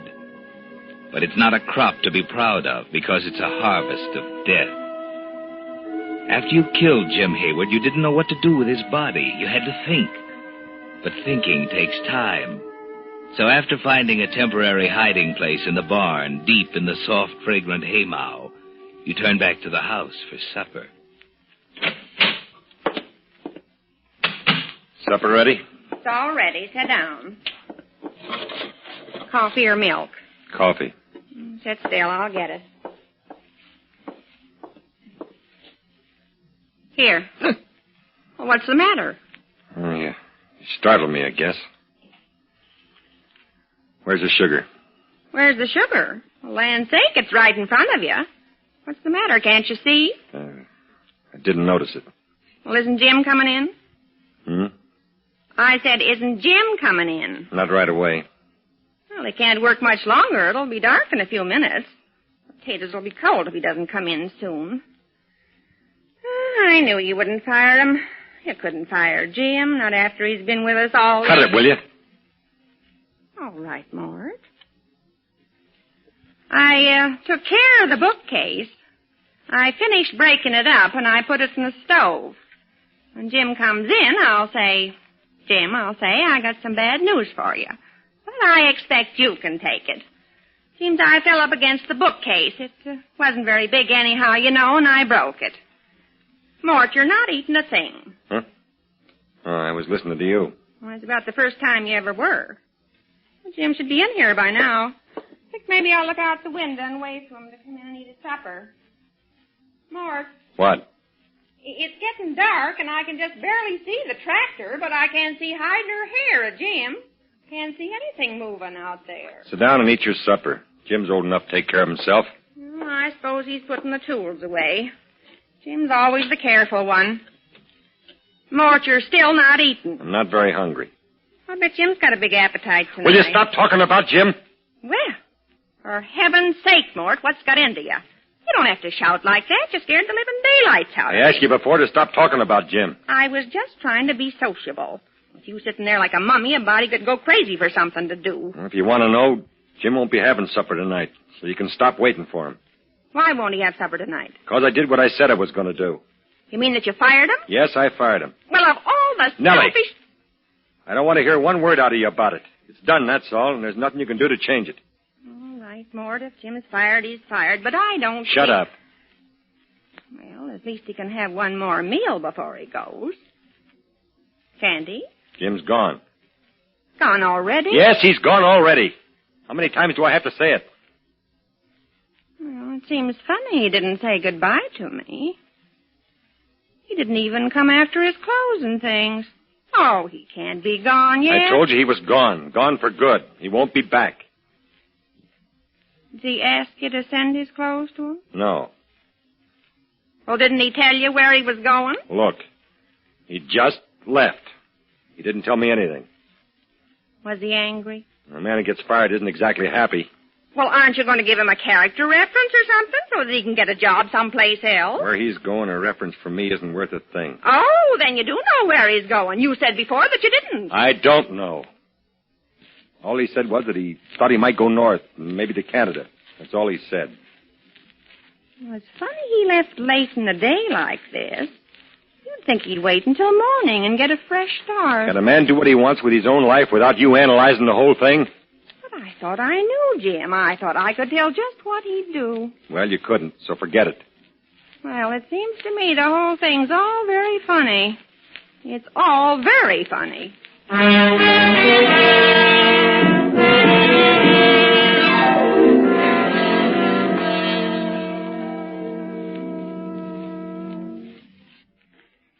it's 11 o'clock, Mort. 2 hours past your bedtime.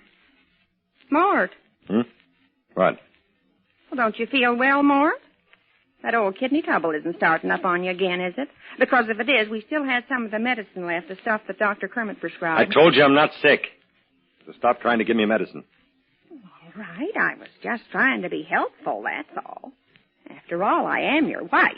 Sometimes I wonder. Well, that's a nice thing to say. Oh, forget it. I know what's bothering you, Mort. You do? Yes. You fired Jim over a petty little argument, and now you're sorry. Am I?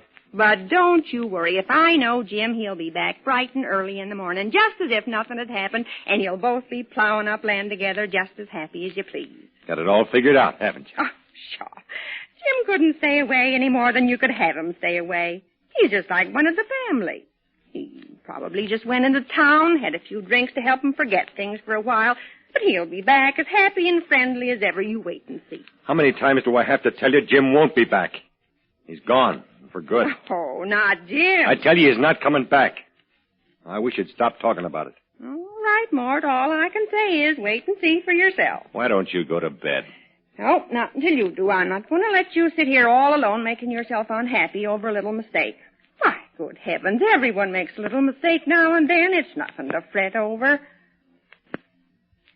You know, just the same, I miss Jim already myself.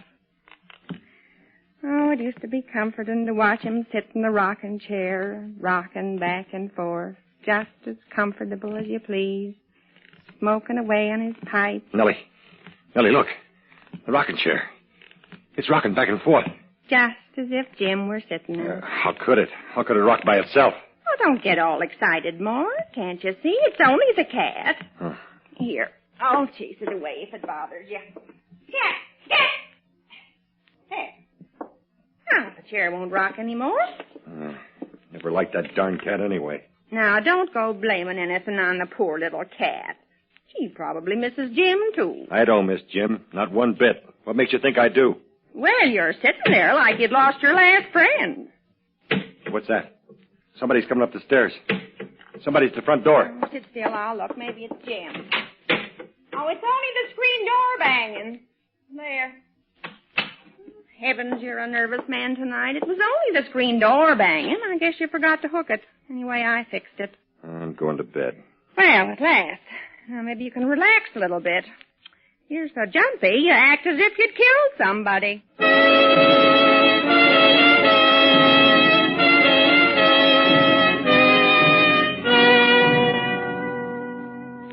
Nellie comes awfully close to the truth sometimes, doesn't she, Mort? Uncomfortably close. But never mind. She doesn't really know what happened to Jim Hayward. So you go upstairs to try to sleep and forget the whole affair. If you can. Perhaps you'll even think of something to cover up your tracks forever.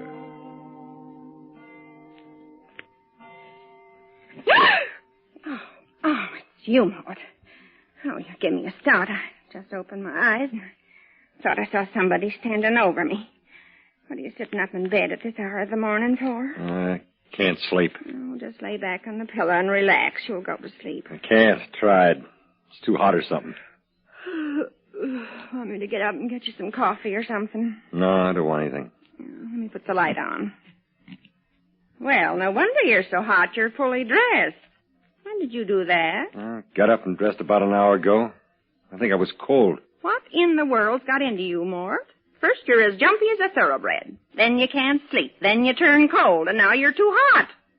Are you sure you're not sick? I told you there's nothing wrong with me. Well, you surely must be hot. The sweat's pouring right off you. Now, there's no need to get so worried about Jim that you make a nervous wreck of yourself. He'll be back, I tell you. If you mention Jim once more to me, I'll strangle you to death. All right, Mort. I didn't mean to get you mad, but you're beginning to worry me now. Go back to sleep. Where are you going? Mind your own business. What you lighting that lantern for? If you gotta be so nosy, I'm going out to the barn. At this hour? Are you out of your mind? Look, you just go back to sleep and keep your nose out of my business. I won't mind my own business. Mort Sanders, tell me where you're going. All right. I'm going out to the barn. I'm worried about something. One of the horses. What's the matter with it? I don't know, but she's been kind of sick today. I want to take a look at her. You're up to something, Mort, and it isn't a horse. What is it? Wouldn't you like to know?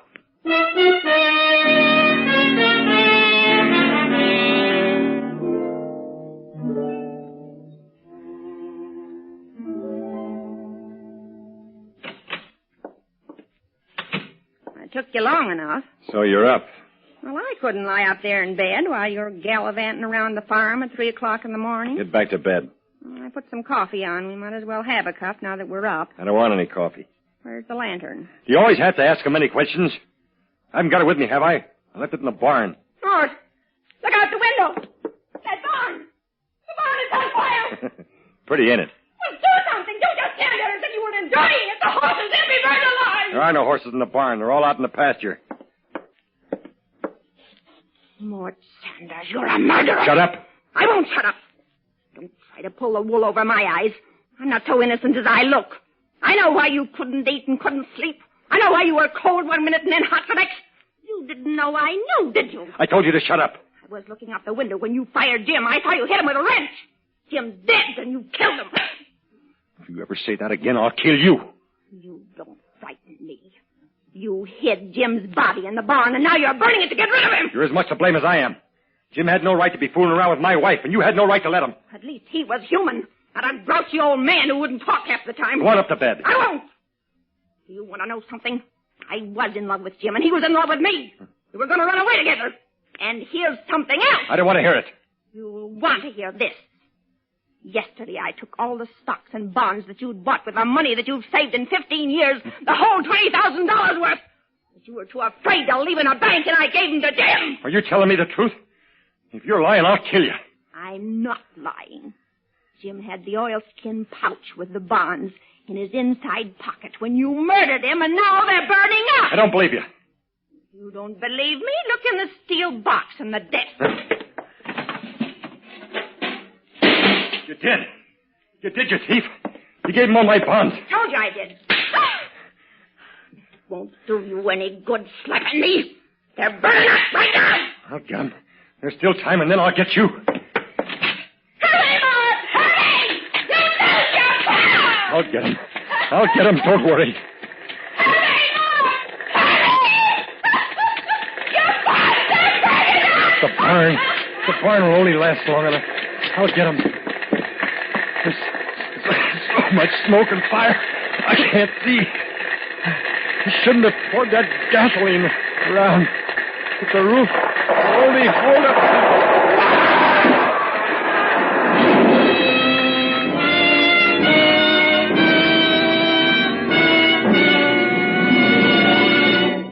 The Whistler will return in just a moment with the strange ending of tonight's story.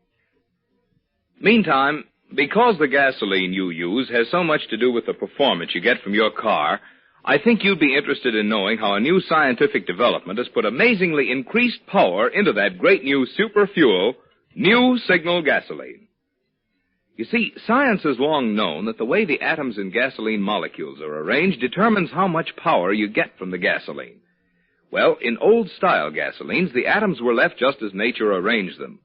But recently, certain chemists found how to rearrange the atoms in gasoline molecules in an entirely new way. The result is new signal gasoline with amazing new power. Power so immediately apparent you can feel it, see it, hear it.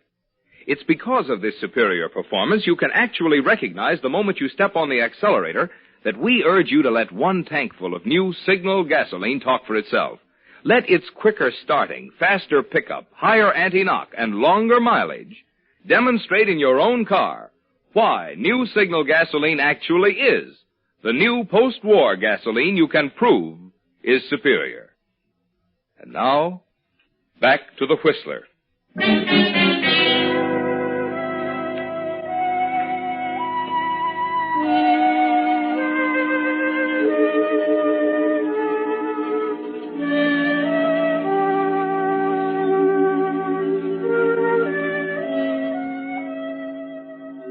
So for once you listened to your wife, Mort.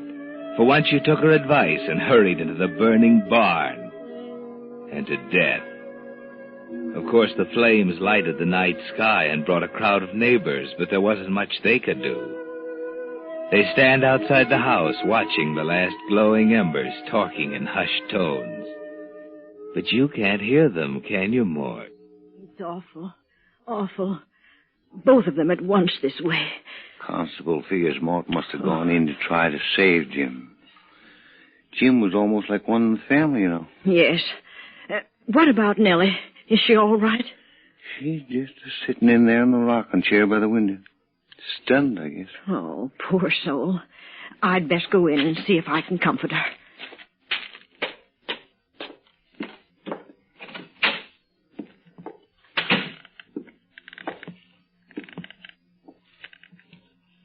Nellie. Oh, Miss Thompson. I've come to see if there's anything I can do, dear. No. It's all done now. Now try to be brave, dear. I know it's a shock, but we've got to be practical. The men folks will build you a new barn, and we'll all see that you're took care of. I'll manage somehow. Why, of course you will. Is there something I could get you? Some hot tea, maybe? No, thank you, Miss Thompson.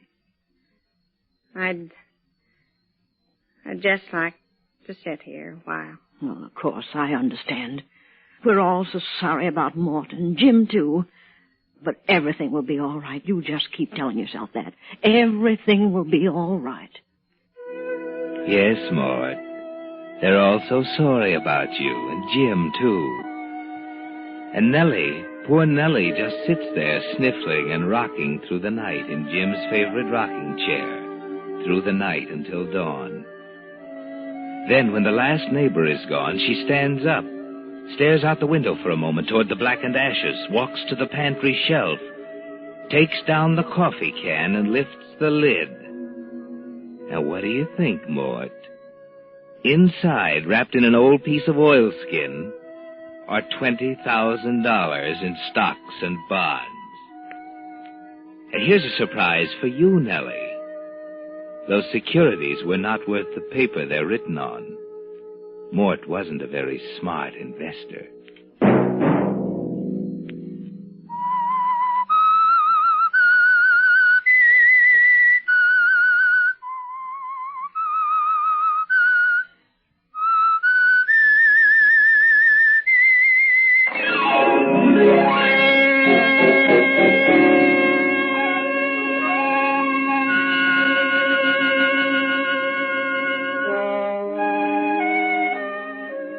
Next Monday at 9 o'clock, the Whistler will bring you another strange tale.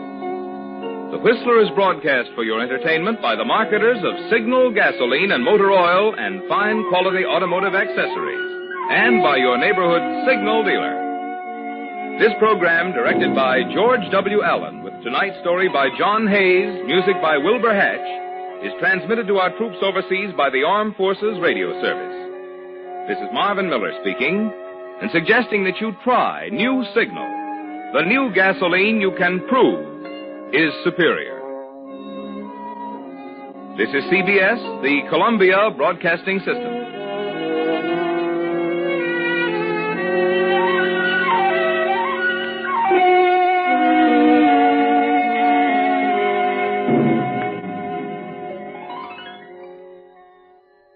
The Signal Oil Program, The Whistler.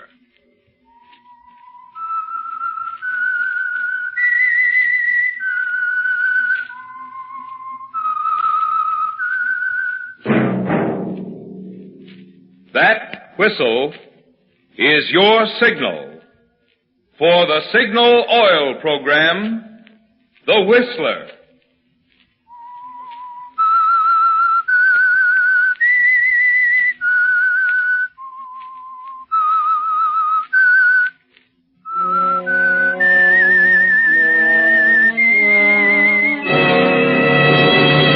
I am the Whistler. And I know many things, for I walk by night. I know many strange tales hidden in the hearts of men and women who have stepped into the shadows.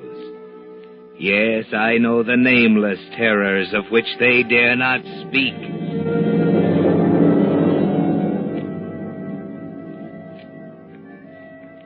Yes, friends, it's time for the Signal Oil Program, The Whistler. Remember, let every traffic signal remind you, with Signal, new Signal gasoline, you do go farther than ever. Look for Signal's big yellow and black circle sign that identifies those popular Signal stations in 7 western states from Canada to Mexico. And now the Whistler's strange story, The Seeing Eye.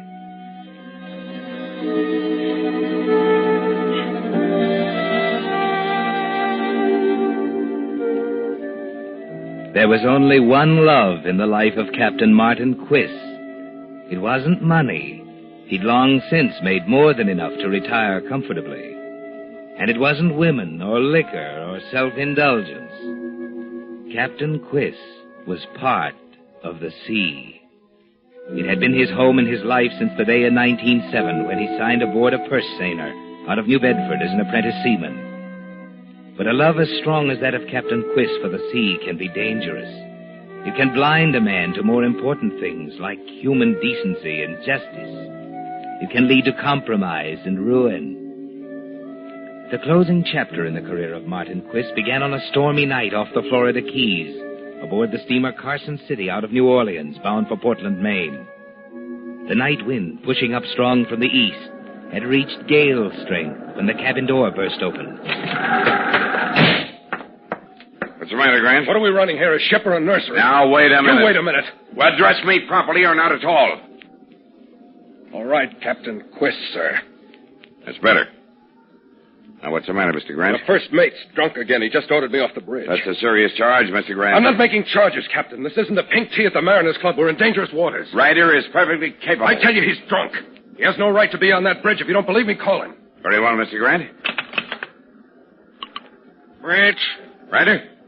First mate Ryder in the bridge, sir. Lights are bright, all's well. Ryder, Grant has a watch until 8 bells. It's all right, Quiss. Got everything under control. Tell Grant to turn in. Listen, Ryder. Never mind, Quiss. Don't worry, little head. I'm in charge here. Yep. I'm in charge. What did he say? Mr. Ryder's in charge. He's perfectly capable of standing the watch if he chooses. Now, wait a minute. Let's skip the double talk. It's my watch. My name is on the log. It's my responsibility to see that this ship stays on its course for the next 3 hours. You'd better go to your quarters, Mr. Grant. Captain Quiss, don't you care what happens to your ship? Mr. Ryder's been sailing for 15 years. Yeah, and every time he gets a few drinks under his belt, he thinks he's Columbus. This isn't the first time, Captain. He's done it before. I can't understand why you let him get by with it. You're here to take orders, Grant, not to tell me how to run my ship. Now get down to your cabin. He's got something on you, hasn't he? Huh? What do you mean? Nothing. There just ought to be a reason why you let Ryder get by with murder. Why he has complete command of the ship 3 days running while you sit in your cabin. Get out of here, Grant. There's something wrong, isn't there, Captain? Get out of here before I throw you an iron. All right, Captain Quiss. I'm just trying to do my duty as an officer. If you want to trust your ship to a rum pot, go ahead.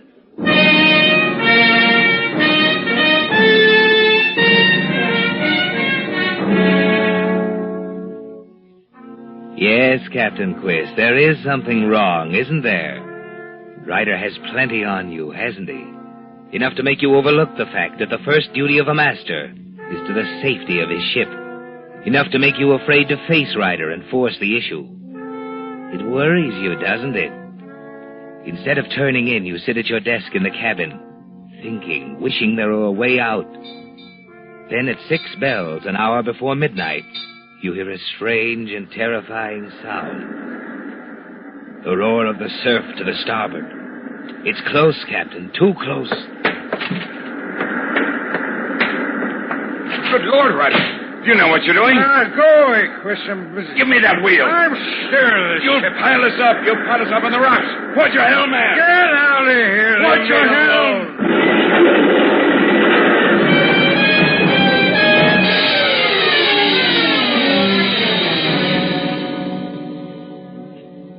Well, Quiss, Grant was right, wasn't he?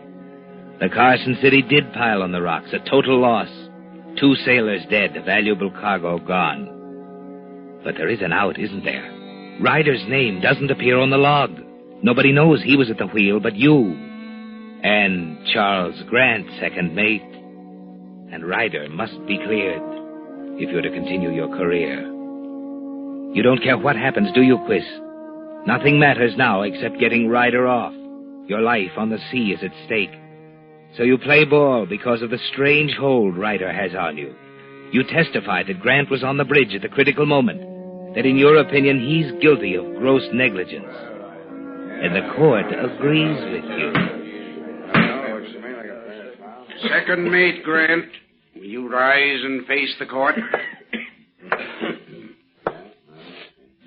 It is the finding of this court that on the night of May 11th, you, as the officer in charge, were guilty of criminal negligence, resulting in the wreck of the ship Carson City, with the loss of 2 lives and an entire cargo.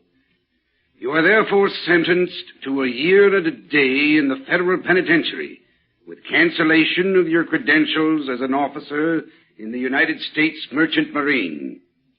Do you have anything to say? No, Your Honor. Nothing. To the court. This court is declared adjourned.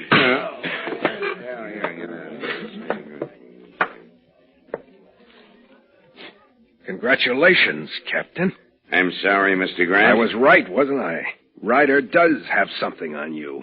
I said I'm sorry, Mr. Grant. Perjury doesn't come easy. There's got to be a reason. I'm sorry, too, Captain Quiss. I'm sorry for you. Because if it takes me a lifetime, I'm going to hang this wrap around your neck and watch you sink.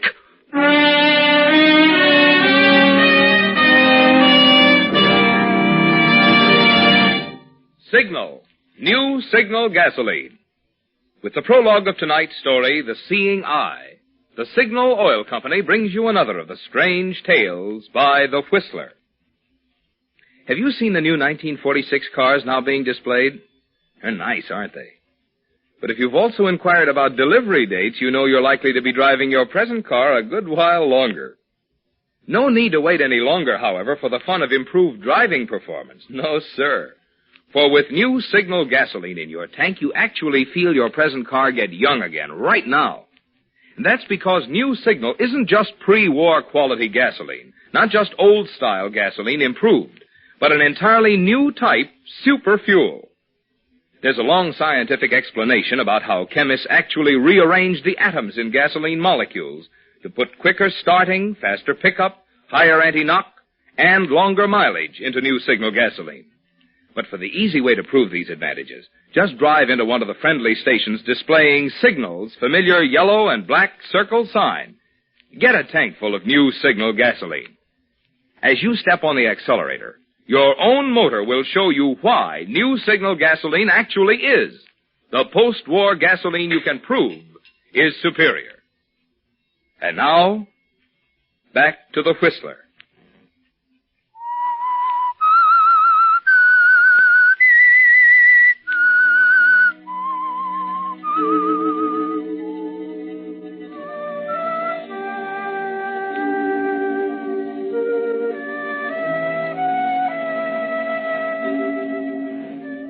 Yes, Captain Quist, the end of your career on the sea began the night that the Carson City piled up and sank on a reef off the Florida coast and sent Charles Grant, your innocent second mate, to prison for criminal negligence. There was no other way, you told yourself. Ryder must be cleared at all costs. And as he said, you're indispensable to each other. During the years that follow, you make one ironclad request before each sailing. Ryder must go as first mate. Yes, Quist, the partnership works well during those 4 years.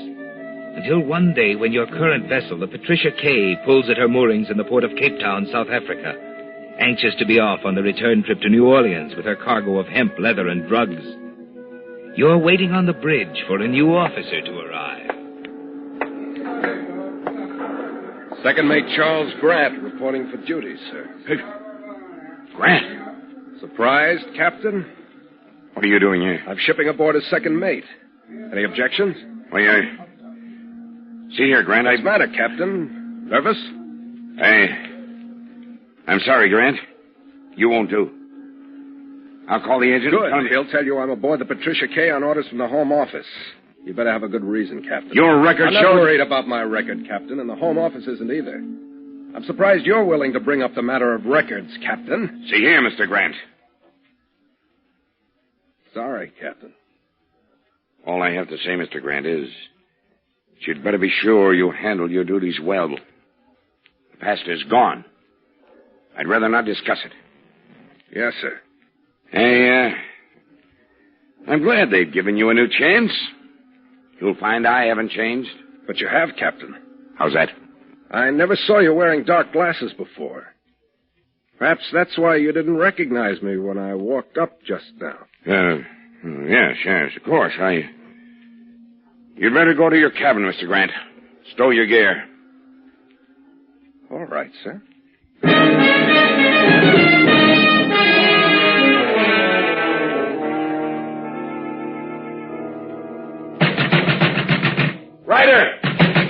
Ryder, open up! Yeah, what's the matter? I don't know. Wait a minute now. Take it easy. Look out there. Oh, I'm sorry. You're sorry. It was a fifth of my best bourbon, you stupid stumblebum. Why'd you hang out of sight? I didn't see it. Of course you didn't see it. One more like that, and I'm going to hand you a white cane. Where's your sense? Told you to stay on the bridge till I came up. What do the men think when they see you stumbling around on deck? Listen, Ryder, I'm through listening. You're falling to pieces, Quist. I'm tired of playing seeing eye for you every time you have one of these spells. If I had the brains I was born with, I'd make you retire. I'd kill you first. You know, I think you would. Come on. We'd better cast off. Got a half hour to clear the port. The new second mate aboard? Yes. Who is he? That's why I came here. He's not a new second mate, Ryder. Oh, who is he? Grant. Grant?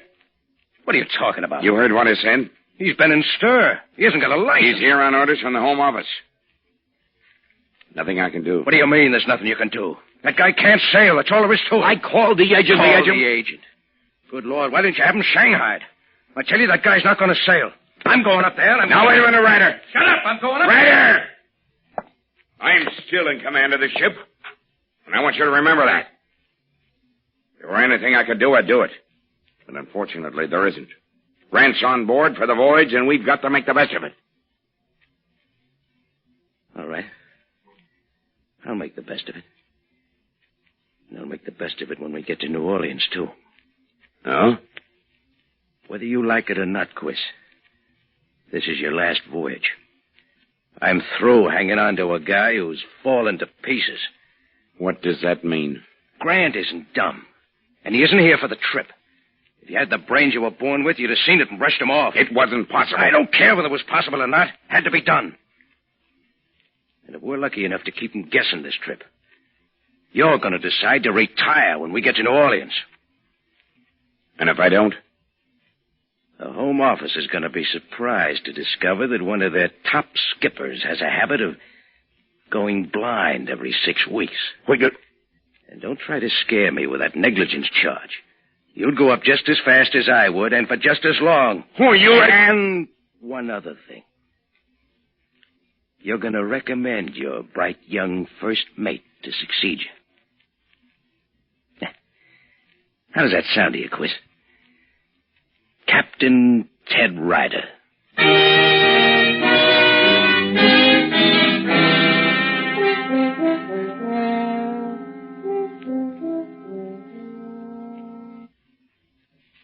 It's hard to take, isn't it, Quiz? The idea of giving up your ship, of leaving the sea forever, hardly seems real to you. In your bunk that night, after the Patricia K is put out into the South Atlantic, you try and think back over the past 4 years.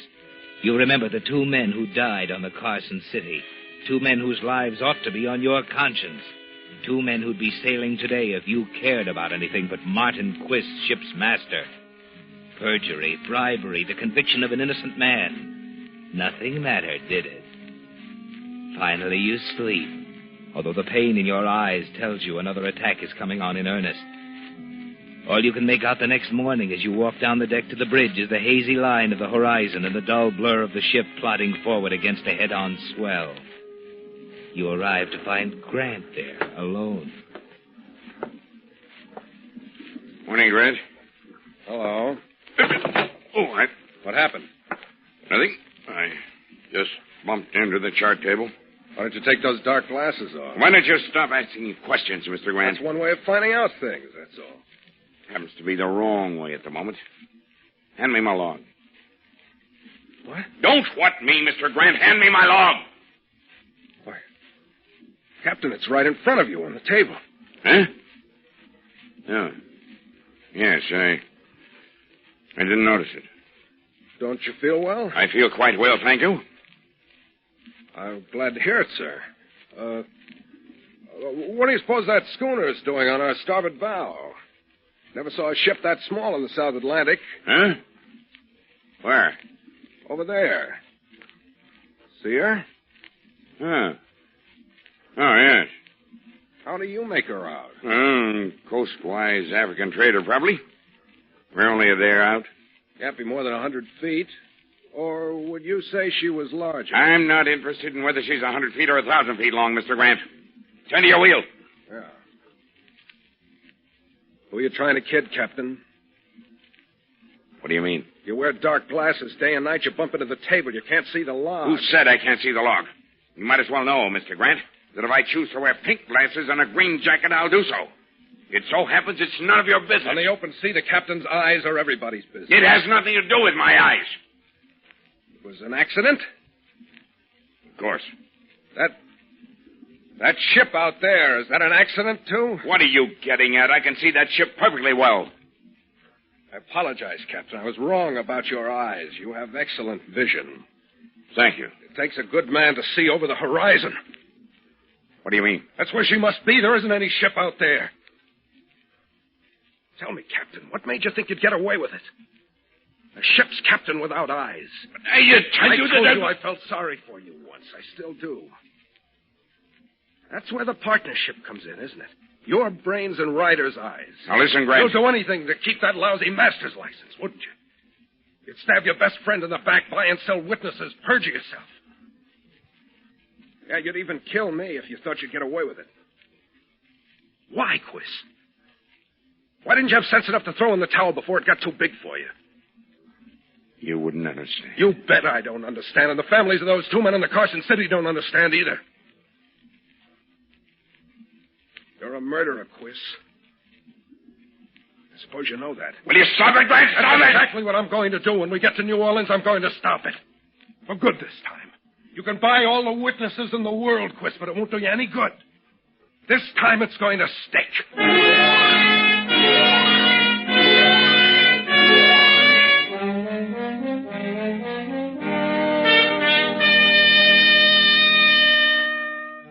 Yes, Ryder was right, wasn't he, Captain Quist? You should have done anything to keep Grant off the ship. But it's too late now. He knows your secret. Each day brings the Patricia K closer to New Orleans in the end. You decide to play for time, order the course of the ship change, sending it north to Cape Verde, 4 days out of its way, hoping your eyes will improve. That by the time you arrive in New Orleans, your vision will be sharp and clear and defensible. But it continues to get worse, until finally 10 days out of New Orleans, you can't see at all. And then one night, out of a clear sky, something happens. The opportunity you've been waiting for. As the ship approaches the Florida Keys, not far from where the Carson City foundered, you hear a scuffle outside your cabin. All right, now get away from there. What's going on here? Kelly, come here. Try and pull it again, will you? Kelly! Okay, I'll let you go. There. Now. All right, get up, Ryder. Mr. Grant. This is none of your business, Quist. Get up, Ryder, or I'll pull you out. Wait a minute, Grant. Kelly, grab me. Let go of me, Kelly. I got him, Get in Captain. there. Got him. Barnes. Yeah. Take care of Ryder here. Kill him, Extra George. Kill him. Ryder, shut up. Okay, mate. Now take it easy. Don't get you for this, Grant. That's enough, Ryder. Shall I put them in irons, Captain? No, Kelly. But, Captain. It won't be necessary, Mr. Kelly. Take them to their cabins.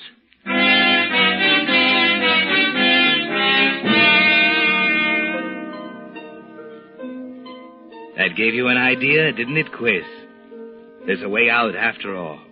You feel your way back into your cabin and think. Ryder was up to his old tricks again, drunk, trying to take the wheel away from Grant. It was timed perfectly, wasn't it, Captain?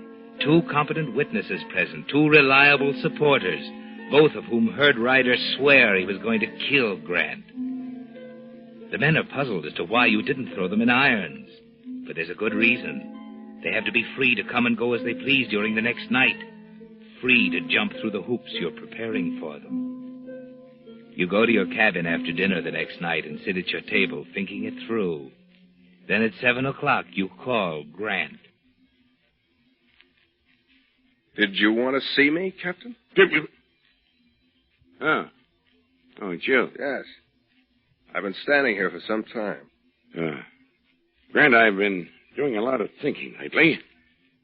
Perhaps you wondered why I didn't exercise my authority when you and Ryder had that scuffle last night. I didn't expect Ryder to get it, if that's what you mean. As a matter of fact, I've come to the conclusion you're right. What do you want? When's your trick at the wheel tonight? I'm on at 8 bells, replacing Ryder. I see. I've decided to clear you, Mr. Grant. I'm going to put it in writing. It's apparent I'm not much good on the sea anymore, and at least I can try to right the wrong I've done. What? I know it's hard to believe, but I'm going to ask you to keep it to yourself until we arrive. Ryder mustn't know about it. But how can you? I can manage a typewriter quite nicely, thank you. I'm not asking for any thanks. I don't deserve anything. I'll go that far, will you? Report here just before you go on watch. 8 both shot. Is that clear? You're a little unpredictable, Quiz. I didn't ask for your opinion. I asked whether or not it was clear. Very well, Captain. I'll be back at 8 bells.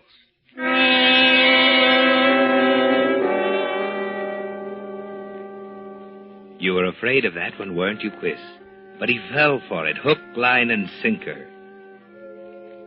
You'll be ready for him at 8 bells with Ryder conveniently alone, unseen on the bridge. You can tell he's alone. Anyone going to the bridge must pass the narrow strip of deck outside your door. Quietly, you feel around in the drawer of your chest. Ryder's Navy revolver, right where you put it this morning. Now the knife and some string. You walk carefully to the door and run your hands over the panel to get just the right spot, breast high, a little to your right, on a line with Grant's heart as he comes in the door. You drive in the point of the knife and tie the string to the knife handle. Then you walk back to the desk, drawing the string with you. At the desk, you sit down. You pick up the gun and prop it up with the barrel running alongside the tight string. When the gun is properly lined up, you pull the string and draw the knife towards you. You put them back in the drawer. Then you release the safety catch on the gun and wait. You're ready for him now, aren't you?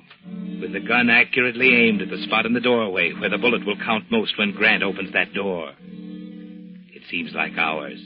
Your hand is cramped around the gun, but you don't relax for a second. There's determination in your mind. You're doing it for the sea, and you won't give it up for anyone. Then...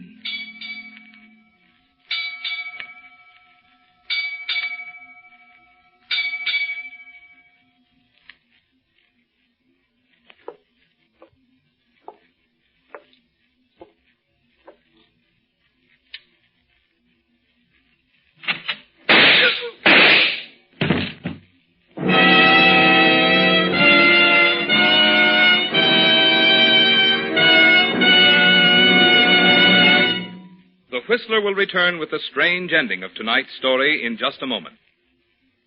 Meantime, with chill winter weather definitely here, don't forget that you're not the only one who'll be needing winter clothes and a winter diet to keep feeling fit. It's just as important for your car to have Signal's winter diet to keep wear down when the thermometer's down. For the transmission and differential, that means draining, flushing, and refilling with Signal winter gear lubricant. If it's been 5,000 miles since your front wheel bearings were serviced, now's the time to have them removed, thoroughly cleaned, and repacked with Signal long-life wheel bearing grease. And for your motor, it's high time to drain out summer weight oil and refill with real winter protection. Refill with Signal Pen, the pure Pennsylvania oil with the famous fighting film that flows freely even on coldest mornings. With this complete Signal diet, your car has the cold weather lubricants it needs to help keep it purring through another winter. And the place to get it is at that friendly station displaying Signal's familiar yellow and black circle sign, your neighborhood Signal gasoline dealer. And now, back to the Whistler.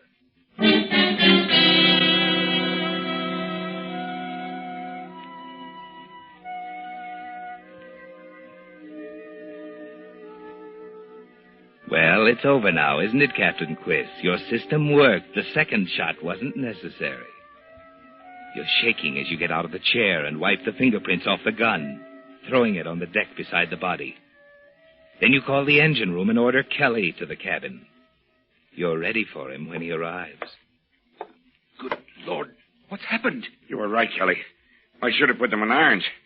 Seems that Ryder just shot Mr. Grant. What? Where is he? Ryder? Yes. Yes, throw him in the brig immediately. But Captain, are you blind? What do you mean? Why, this is Ryder here, on the floor. What? I didn't know it. All I heard was a scuffle and a Quiss. Grant! I'm in charge now, Kelly. Put Captain Quiss in irons. Captain! He's lying. I'm in charge here. You're even more stupid than I thought, Quiss. Take him away, Kelly. Wait a minute. You know why Ryder came here, Quiss? Because I didn't show up for my trick at the wheel. I didn't show up because I've been here, right in this room, from the time you called me in here an hour ago. It was quite a show you put on for me, Quiss. I'll want the knife and string. May need them to illustrate my lecture when we get into New Orleans. Grant. No. No!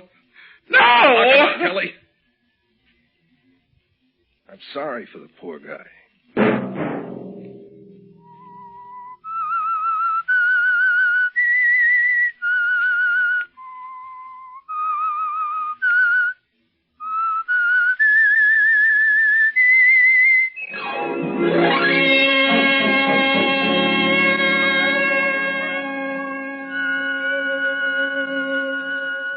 Next Monday at 9 o'clock, the Whistler will bring you another strange tale. The Whistler is broadcast for your entertainment by the marketers of Signal gasoline and motor oil and fine quality automotive accessories, and by your neighborhood Signal dealer.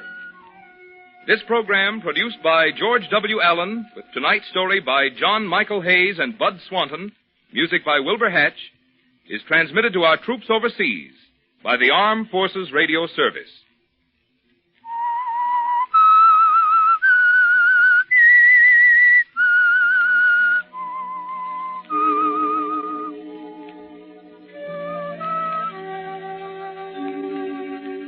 That whistle is your signal for the Signal Oil program, The Whistler.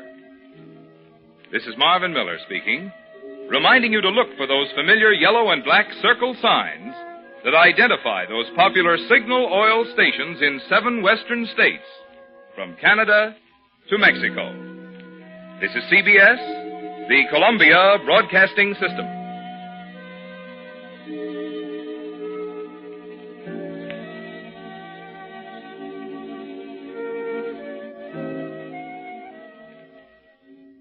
The Signal Oil program, The Whistler.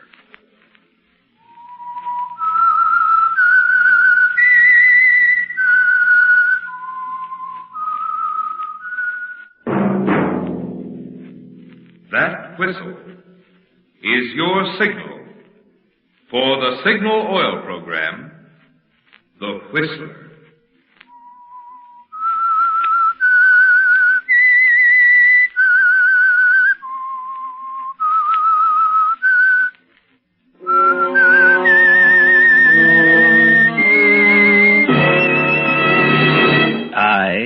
The Whistler, and I know many things, for I walk by night. I know many strange tales hidden in the hearts of men and women who have stepped into the shadows. Yes, I know the nameless terrors of which they dare not speak.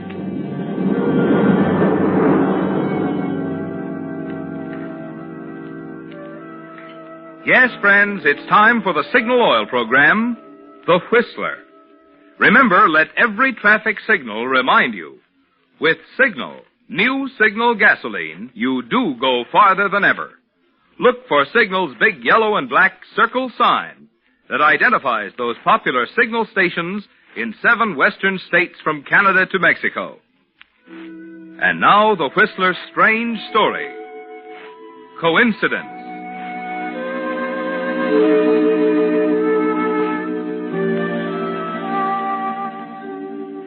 Coincidence can kill a man, and do it as effectively and brutally as a professional murder.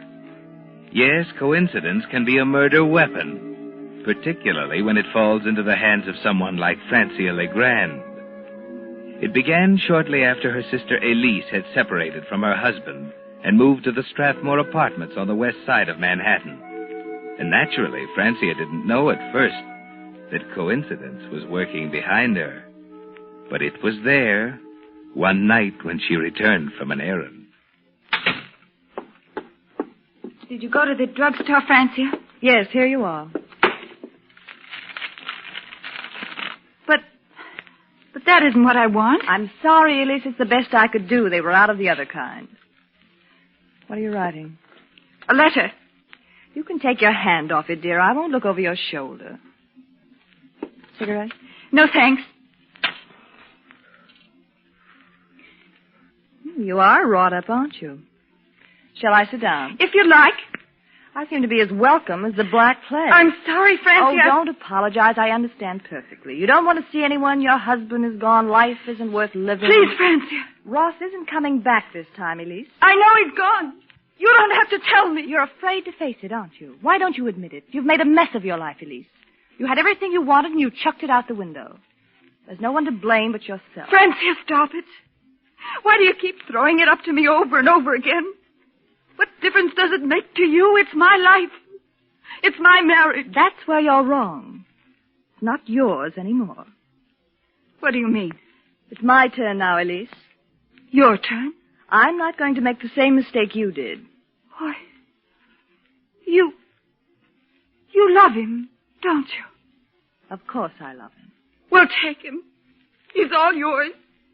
You don't have to tell me I've made a mess out of my life. I know it. I've always known it. But I couldn't do anything about it. Don't you see? I'm no good. You're right. Everything you've said to me over and over again is right. Now get out of here. Go on, get out. Just a minute. I want you to know Ross had nothing to do with it. There's never been anything between us. I know. I'm sorry, Francie. It's all my fault. And I admit it. Perhaps you can make him happy. He deserves it. I hope so. Now, please go. Annette? Annette!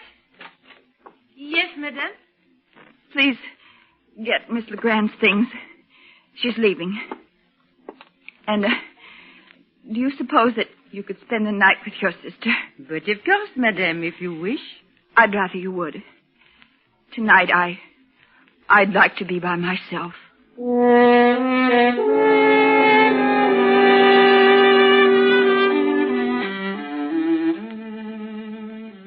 Well, Francia, she's defeated, isn't she? It's taken 5 years, 5 frustrated, maddening years. And now, at long last, you've accomplished what you set out to do. That's why you're elated as you go into a phone booth in the lobby downstairs.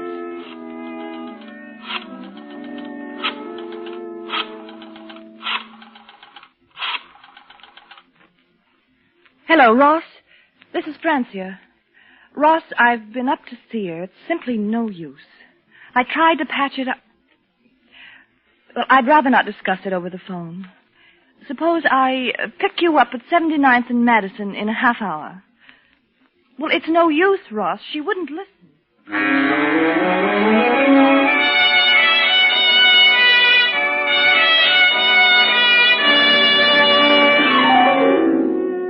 It was at that moment, while you stood in the phone booth talking, that coincidence moved into the picture, Francia.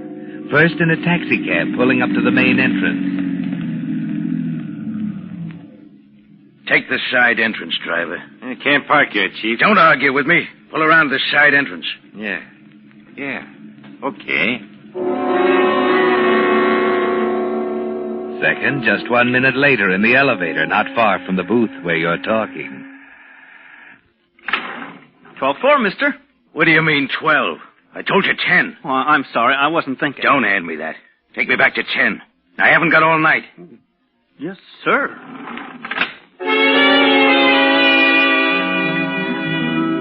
And third, at the entrance of apartment 1072, next door to your sister Elise. Joe! Hello, Marie. Are you crazy, Joe? What are you doing here? What's that detective doing at the main entrance? I don't know. You, wouldn't turn me in, would you? Know any more now, Marie? No, Joe. Joe, listen. Joe, please. You and I got some talking to do, honey.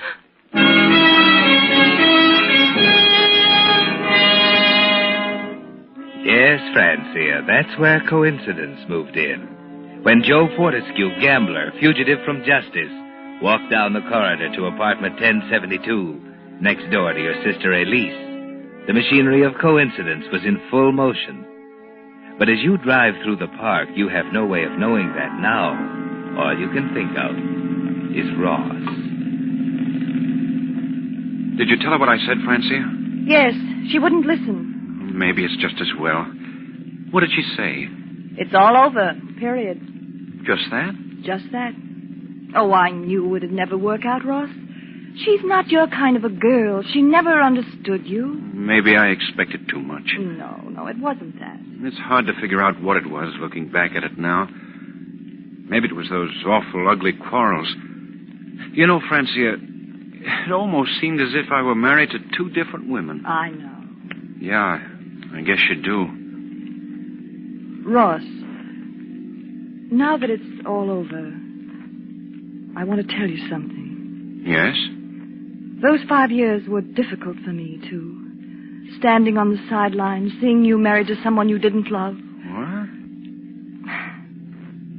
Are you going to make me say it, Ross? Yes. Say it. I wanted to for so long, but I couldn't. She was always there between us. I do love you, Ross. What's the matter? How could you do it?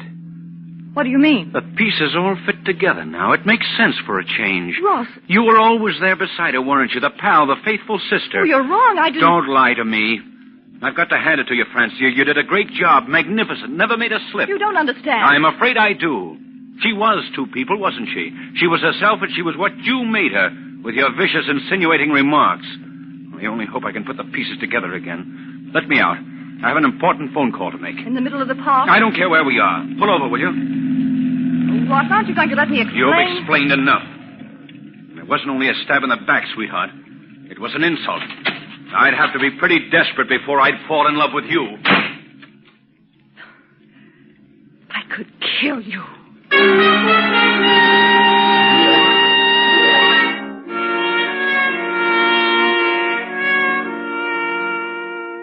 You could kill him, couldn't you, Francia? 5 years of careful, deadly planning gone for nothing. It was an insult, he said. If he weren't so bitter, he would have laughed at you. You drive through the park thinking, it's all over, isn't it? You've driven them together this time, done them a favor. Elise would never believe you this time. Or would she? You decide to take a chance and turn your car toward the Strathmore apartments again. Elise is probably still up, finishing her correspondence. This time, there's no other way, Ross, dear. Killing oneself is wrong. I know. I only hope you'll try to understand. Goodbye, darling. Elise.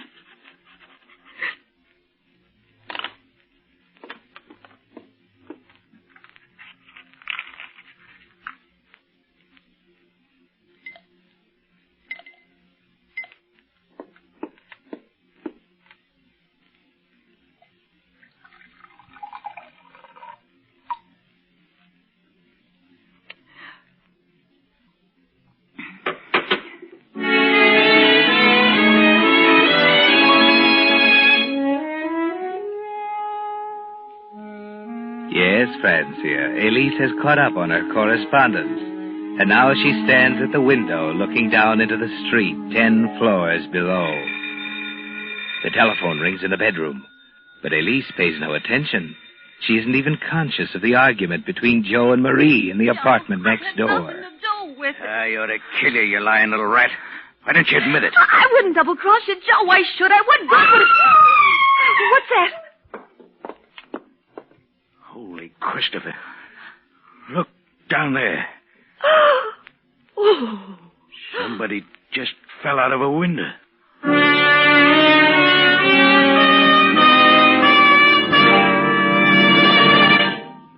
Signal.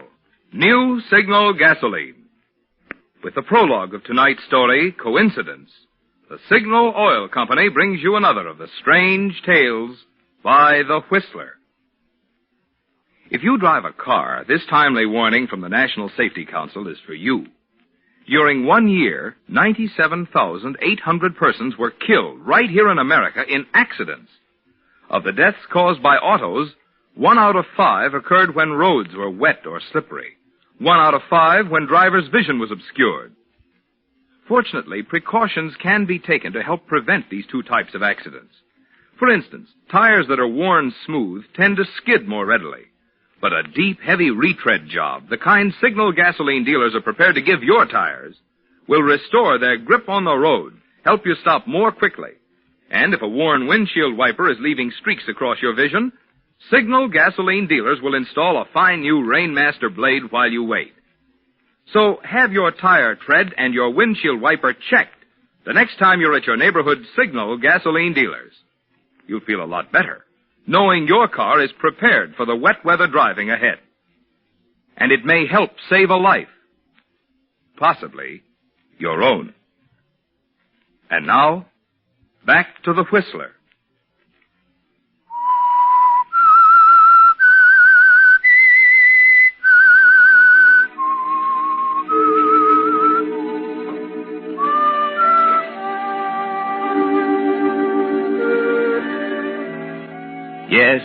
Francia, coincidence can kill, particularly when there's someone to help it over the humps.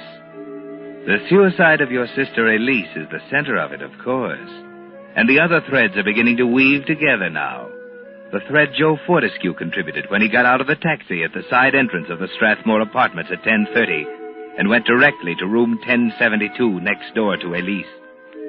The thread that put Ambrose Marks, detective, in the lobby at the same time. And most important of all, the thread that placed you and Ross together in your car at 5 minutes to 11 in the middle of Central Park. There's an excited crowd milling around the base of the apartment building as you arrive. Quiet, everybody. We haven't identified her yet. What's the matter? Some woman's hurt. Maybe killed here. Stand back, away from the curb, everyone. That's a detective. She fell from a window up there. Let me through, please. Stand back, please. Let me through. Who is she? Who? We don't know. Now stand back, lady. Well, where's the body? Maybe I Sorry, can... lady. Now please move on. But I tell you Later, lady. All right, folks. The lady's Let me through dead. here, please. There's nothing we can Pardon do me, for please. her. Thank you. Let me through, please.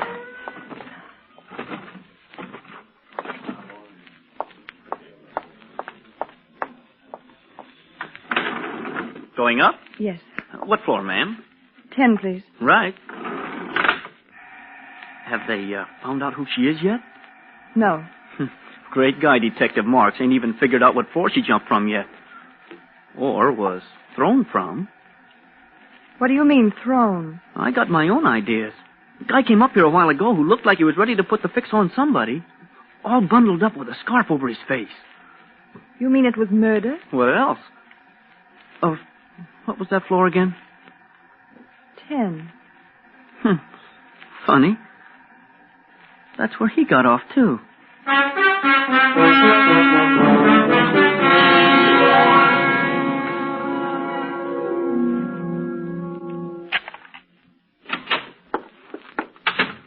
Elise? Elise, are you in here? Lights, where's that switch? Oh, yes. Well, here's her medicine. That note she was writing. Ross, darling, I'm going to kill myself tonight, and I want you to know why. It's clear now that I can't live either with you or without you. It was Elise.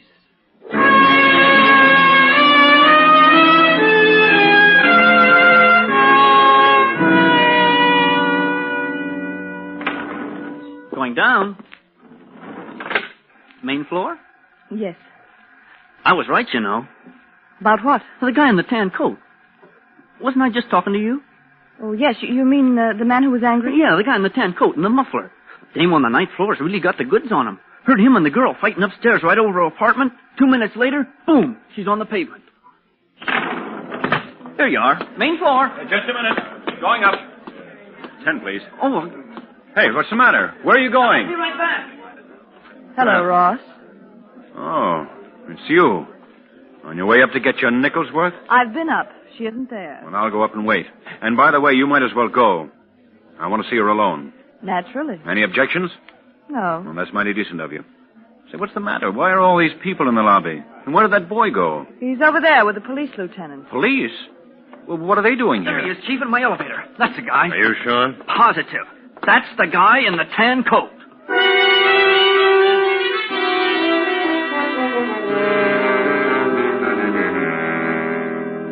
Well, Francia, that throws a new light on things, doesn't it? For the first time in your life, you have Ross where you want him. And you smile to yourself, thinking of the suicide note, tucked away in your purse. You could clear him in a second, couldn't you, Francia, if you wanted to? But you'd rather watch him squirm, stammering answers to Detective Marks' sharp questions, trying to fight his way out of a tangled mass of circumstantial evidence, piling up around him after you've both identified the body. All right, Mr. Mansfield. The taxi driver and the elevator boy have both identified you positively as the man in the tan coat who got off at the 10th floor shortly before your wife's death. The lady in the apartment downstairs says it was your voice she heard in the apartment overhead. Listen, Lieutenant, I tell you there's something wrong somewhere. Miss LeGrand, isn't it true that Mr. and Mrs. Mansfield had several serious quarrels during the past month? Well, Ross, what'll I say? I'm asking you, Miss LeGrand. I'd rather not answer. Oh, you'd rather not answer. You know how that sounds, don't you? All right, it's true. We hadn't been getting along. But that has nothing to do with tonight. All right, Mansfield. We don't seem to be getting anywhere. I'll ask you to be available to the DA's office on 15 minutes' notice until the inquest is held. That clear? Very well, Mr. Marks.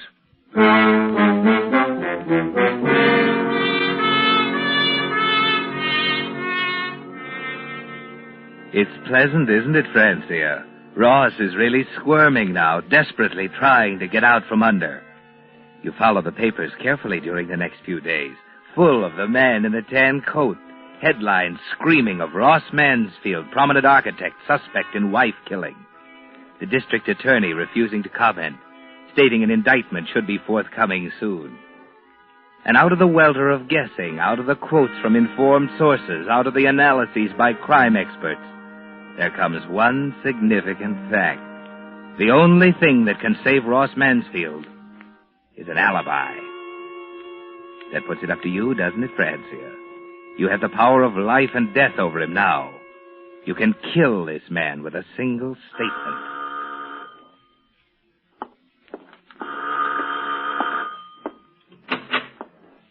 Hello, Ross. What are you doing here? It's rather important, or I wouldn't have come. All right. Have you, decided what you're going to say at the inquest tomorrow? Of course. There's nothing to worry about, Francia. All we have to do is tell the truth. Ross, do you still feel the same about me? How can you talk like that? Well, I'm only asking you. Skip it, will you? You don't have to jump at me. Francia, she was my wife. I loved her. She's dead. Does that mean anything to you? No, it doesn't, does it? It ought to, though. It ought to be on your conscience as long as you live. What are you talking about? They're right. She didn't kill herself. You murdered her.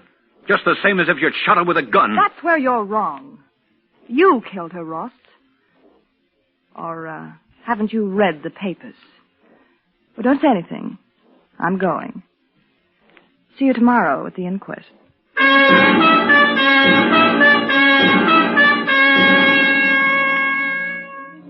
You decided then and there, didn't you, Francia? You're tired of watching him squirm now. You're going to put him out of his misery. It was murder, wasn't it, Francia? He's right. But murder doesn't bother you. You watch the flames creep slowly across the suicide note, the only other thing that could save him, and smile as you think of the inquest. Order, please, order. Lieutenant Marks, are you ready with your first witness? Yes, Mr. Coroner. I'd like to impress on the jury the fact that the testimony of this witness is perhaps more important than that of any other in this case. For that reason, I'm calling her first. Miss LeGrand, will you take the stand, please? You swear to tell the truth, the whole truth, and nothing but the truth to help you God? I do. Sit down. Miss LeGrand, what is your relation to the deceased? I'm her sister. Would you say that the marriage of Mr. and Mrs. Mansfield was a happy one? No. There were quarrels? Yes, lots of them. Have you any idea what caused them? I think so. What? Mr. Mansfield was rather fond of me. Francia, you know that's not true. Just a minute, Mr. Mansfield. Proceed, Lieutenant. Well, is it true, Miss LeGrand? It is. He's in love with me. I see. Now, this is very important, Miss LeGrand. Were you or were you not with Mr. Mansfield riding in your automobile in Central Park between the hours of 10:45 and 11:05 on the night of your sister's death? I was not. You realize you're under oath. I do. You realize the consequences of this testimony. Yes, I do. I didn't see him all evening. I swear I didn't. Is that enough? Yes, Miss LeGrand. That's enough.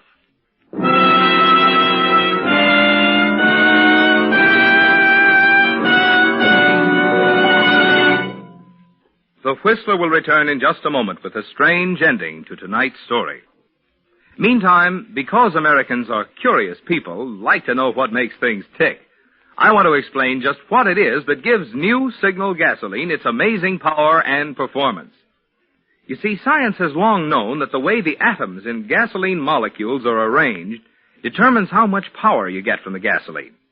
Well, in old-style gasolines, the atoms were left just as nature arranged them. But recently, certain chemists actually found out how to rearrange the atoms to give amazing new performance to new Signal gasoline.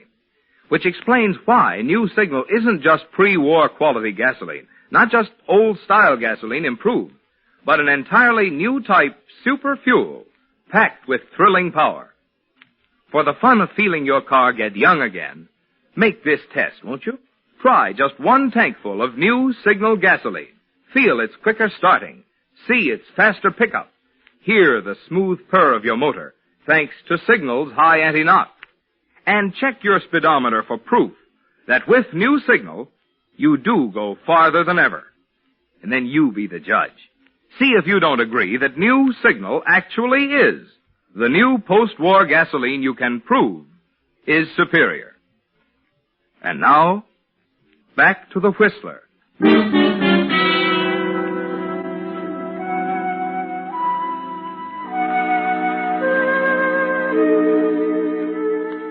Yes, Francia, coincidence can kill a man, particularly if, mixed up in it somewhere, there's a mind full of hatred to fill in the gaps. The case is complete, even though the inquest is hardly underway. They were right, Francia. Everything depended on your testimony on the alibi. Just a minute, Miss Legrand. I'm not finished. If you weren't with Mansfield, where were you? I was out for a drive. Alone? Yes? Anyone see you? No. That's a pretty weak alibi. Alibi? See here, I'm not under suspicion. That's where you're wrong. Exhibit A, please. Recognize this? What? A box of poison, Miss Legrand, purchased by you on the night of the murder. Poison? Some people call it a sedative, but it's powerful enough to kill when taken in quantity. And it was taken in quantity. Enough of this drug was found in your sister's stomach to support this officer's contention that she was dead or nearly so before the fall. I didn't buy it. But you did buy it. I intend to call the druggist to the stand to prove it. She sent me for it. I never saw it after I brought it to her. Then how does it happen that your fingerprints are on the metal box? Why, the box was on the note. Yes, that's it. She used the box for a paperweight to hold the note down.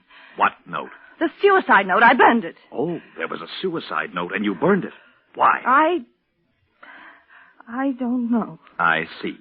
You're asking the jury to believe that your sister committed suicide and that you deliberately went out of your way to incriminate yourself. I had no reason to kill her. You just testified you had every reason to kill her. You're in love with Mansfield. You implied as much not 1 minute ago. You hated your sister, didn't you? I didn't hate her. We got along beautifully. And I'm prepared to put your sister's maid on the stand to testify that you had a crucial quarrel with Mrs. Mansfield over her husband less than an hour before she was murdered. She wasn't murdered. What about the man in the tan coat? His name is Joe Fortescue. He's been in custody for 2 days. Wait a minute. You're wrong. You can't go ahead with this. You're accusing me of murder. Right. Murder in the first degree. Premeditated. Willful. Oh, you can't. They'll send me... Oh, no, listen. Lieutenant, you've got to believe me. That's Please, just believe what me. we're doing. We're believing you. We believe you when you say your relationship with Mansfield was not exactly platonic. Oh, no. We believe you when you swear you weren't with him at the time of the murder. Oh, but I lied. Ross, tell them I lied. I couldn't have killed her. I was with you. Wasn't I, Ross? Wasn't I with you?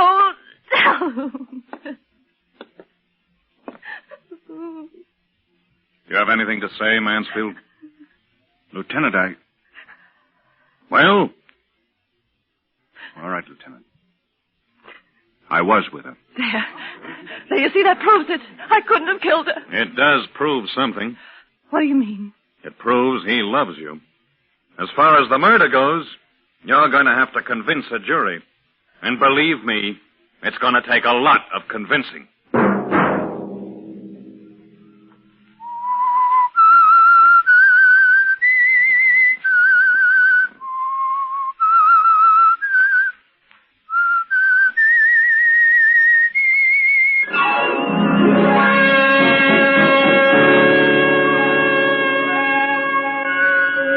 Next Monday at 9 o'clock, the Whistler will bring you another strange tale.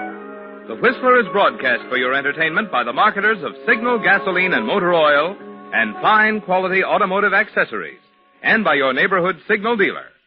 This program, directed by George W. Allen, with tonight's story by Harold Swanton, music by Wilbur Hatch, is transmitted to our troops overseas by the Armed Forces Radio Service.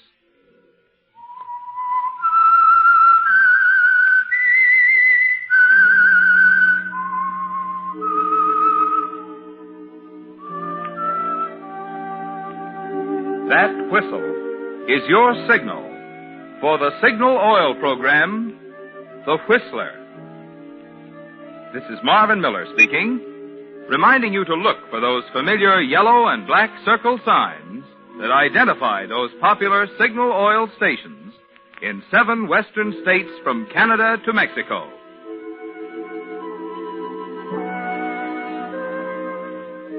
This is CBS, the Columbia Broadcasting System.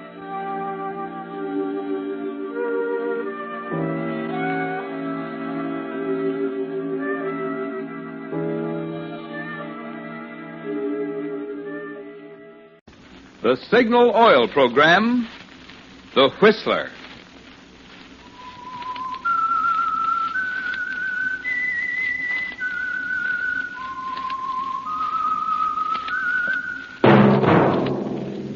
That whistle is your signal for the Signal Oil program, The Whistler.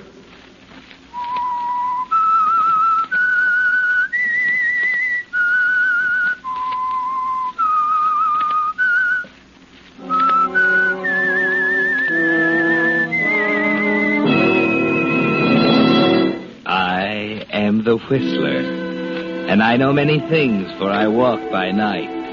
I know many strange tales hidden in the hearts of men and women who have stepped into the shadows. Yes, I know the nameless terrors of which they dare not speak.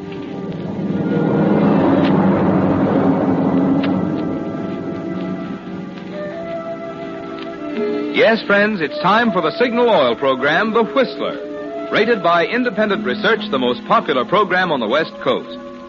Remember, let every traffic signal remind you, with new Signal gasoline, you do go farther than ever. Look for the familiar big yellow and black circle sign that identifies those popular signal stations in 7 western states from Canada to Mexico. And now the Whistler's strange story. Poison is quicker.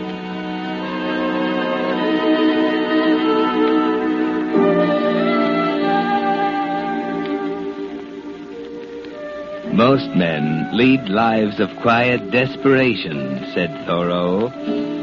Quiet desperation. How well little Alfred Smithers, who never read a word by Thoreau in all his life, knew the meaning of that phrase. All the nagging dullness of a humdrum existence and a tiresome wife.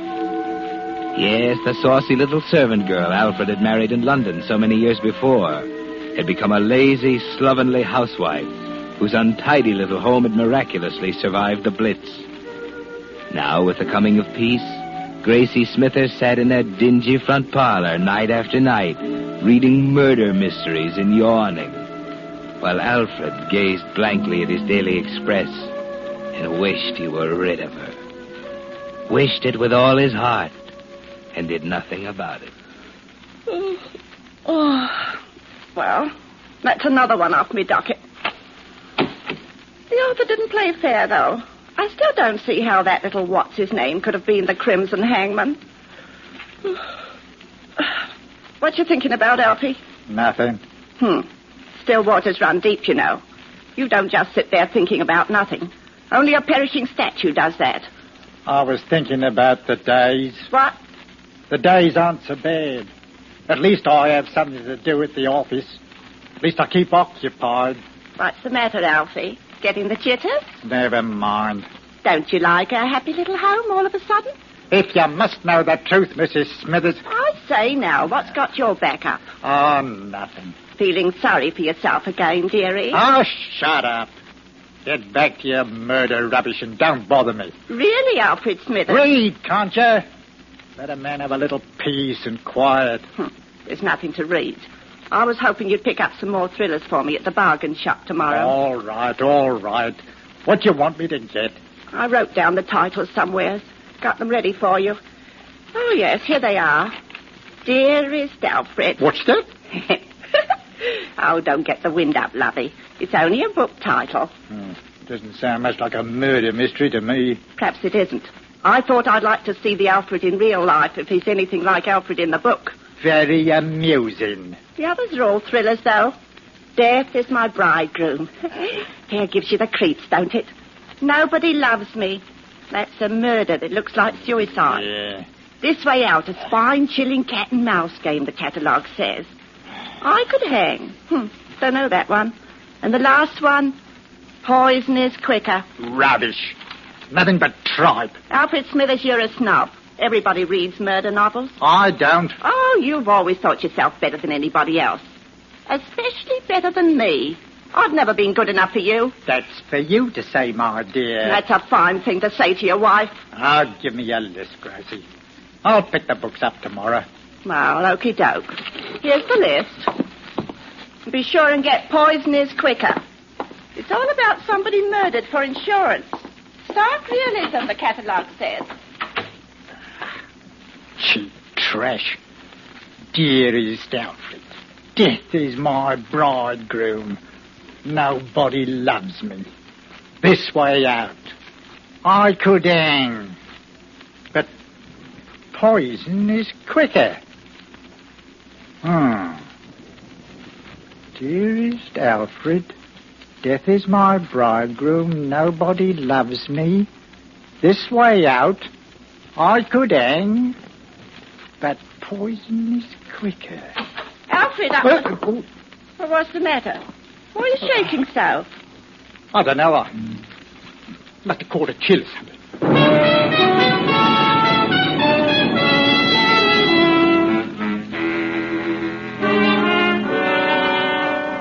Almost like a note to you, isn't it, Alfred? The barely coherent elliptical style of a suicide note. If Gracie were dead and that note were found beside her body, you try not to think of it. Why, it's monstrous. You're thinking of murder. You want to be rid of her, but not that way. Still, if you simply left her, you'd have no money. And Gracie does have insurance. But poison is quicker, she said. Poison. That arsenic powder you used in the garden. The thoughts in your mind all that night and all the next day. It's coming out now from its hiding place deep inside you. And then when you return home that evening, it happens. The little push that makes you a murderer. Well, where are they? Where's what? My books, dearie. You said you'd bring them home with you. I'm sorry, Gracie. I forgot all about them. You forgot? Yes, Gracie. I had other things on me mind. Other things on your mind? Such an important little man, aren't we, Alfie? Can't keep a promise to your own wife. I couldn't help it, Gracie. They slipped me mind. Like fun they did. You done it deliberate. I know you did. Gracie, don't raise up voice. It's vulgar. Oh, so now I'm vulgar, am I? Well, if I'm not good enough to do things for, I'm not good enough to do things for you. You can make your own tea and toast tonight. Don't shout at me, Gracie. Don't scream. Oh, don't. I'm sick and tired of getting the frosty eye from you, dearie. You're not so high and mighty. Just a miserable little clerk in a dirty little office. That'll do. Oh, just a second, Your Highness. Gracie! Don't. You'll only upset yourself. I'll make tea for the both of us. You'll make none for me. That wishy-washy, weak stuff you'll brew for yourself. I'll make me own. All right. For once, I'll do it your way. Eh? Tonight, I'll make it the way you want it, Gracie. Just as strong as you like.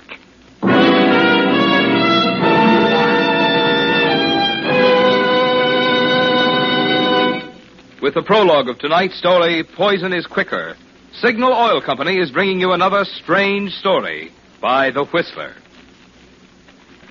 Inflation. You hear that word all around you these days. But in the midst of higher and higher prices and dollars that buy less and less, it's gratifying to find a product that actually offers more quality than ever before in history, but still sells at its pre-war price. Yet that's just what you get in new Signal gasoline. Of course, improvement isn't new to Signal gasoline.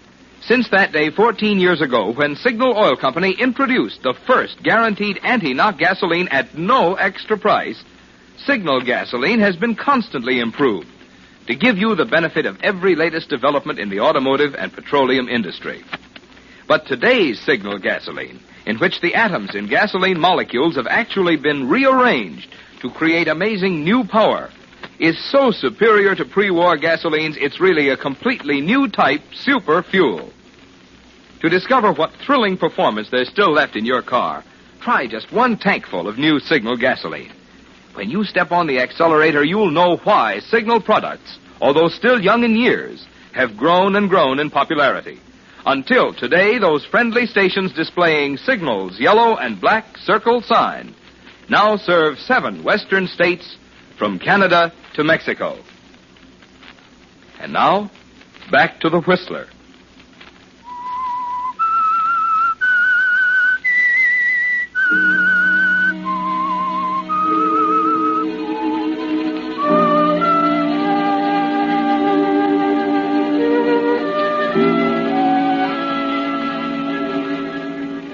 But poison is quicker.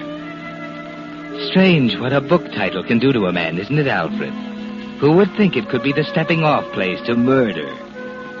And yet Gracie's dead now, the victim of arsenic poisoning. And you are already playing a new role, the part of a shocked husband, the little man who seems so dazed and bewildered. It's only 4 hours after you made Gracie such a nice cup of tea. And now she's dead. And Police Sergeant Jellaby is questioning you. You're thankful you're still in the safety of your own home. You might lose your head if you were in the hostile atmosphere of a police station. Are you sure you can't think of any reason why your wife would wish to take her own life, Mr. Smithers? Not right now, Sergeant. I just can't think now. I'm sure you understand we must get to the bottom of this unfortunate affair. Of course. Now, about the question of motive, then. Well, the books... might have been the books. Books? But it's such a tiny thing. You'd better tell me about it, Mr. Smithers. Well, my wife is very fond of reading. Last night she asked me to pick up some novels for her in the city today, and I was so busy that I forgot all about them. She was rather upset when I come home without them. Upset enough to kill herself, Mr. Smithers? Oh, good heavens, no. At least I didn't think so then. You quarreled about it? Oh, no, we never quarreled. She was upset, as I said, and it disturbed me. In what way? Oh, I felt rather guilty about failing her, so while she was making our tea, Your wife made tea after your little incident? Oh, yes, she always done that. She said I made such horrible tea. Our neighbours can tell you that. Who are they? Well, there's Mrs. Applegate next door. She's a widow, and then there's Henry Small across the road. I see. Go on, Mr. Smithers. You said you... felt guilty. Oh, yes, so I did. So while she was making the tea, I decided to surprise her. Make up for what I'd forgotten to do, like, you know. In what way? Well, I remembered the rental library on the Queen's Road might still be open, so I thought I'd better take a quick walk over there and pick up a few novels for her. I left the house without a word. Wanted to surprise her, like, see? How long were you gone? I left at 6:30. It was foggy, you know the way it gets this time of year. Mm-hmm. So I was longer than I'd bargained for. Over half an hour I was. And these are the books you got her? Yes, Embers of Desire and Love in the Desert. Sort of thing most women like to read. Did your wife read this sort of thing as a general rule? I don't know. I never much thought about the books she read. What books did she ask you to get for her this city? Books? Yes, what titles? Oh, well, I know it's absurd, Sergeant, but I simply can't remember. Are you quite sure? Well, I just can't think of them. I mean, to say, I forgot about them in the first place, and now I'm so mixed up. Perhaps it'll come to you later. Now about the note. Yes? Doesn't it strike you as rather odd? I don't think I know what you mean, Sergeant. Well, it isn't coherent, for one thing, and she didn't sign her name to it for another. I thought of that. My wife, she must have been under great mental strain when she wrote it. I can see that. Decided to take her life on a sudden impulse, eh? Mm. Must have thought you'd left the house in a fit of anger, then hurried about the business of writing the note and putting the arsenic in her tea. It's a terrible thing to think about, ain't it, Sergeant? Right. Arsenic poisoning's not the most pleasant of deaths. Since you weren't here to prevent it, perhaps it's just as well you didn't get home until it was all over. Yes. Is that all, Sergeant? Yes. You'll be notified when to appear for the inquest, Mr. Smithers. Mm-hmm. I'll see you then. Good night.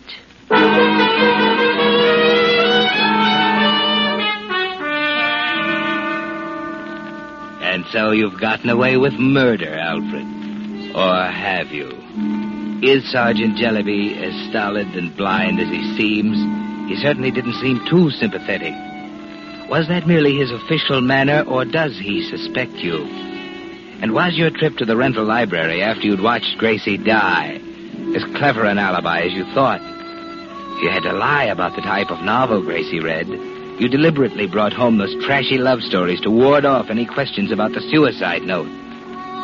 But if Henry Small or Molly Applegate should remember that Gracie read mystery novels... you made a mistake there, Alfred. But it's too late to rectify it now. All you can do is attend the inquest with Molly Applegate and Henry Small on either side of it. A nasty business, this, Alf. It'll soon be over, though. I hope so, Henry. You think that the coroner's jury could have made up their minds by now. Can't see why they're taking so long about it. Well, it really isn't so long, Mrs. Applegate. They've only been gone a few minutes. An harrowing ordeal for you. That's what it is.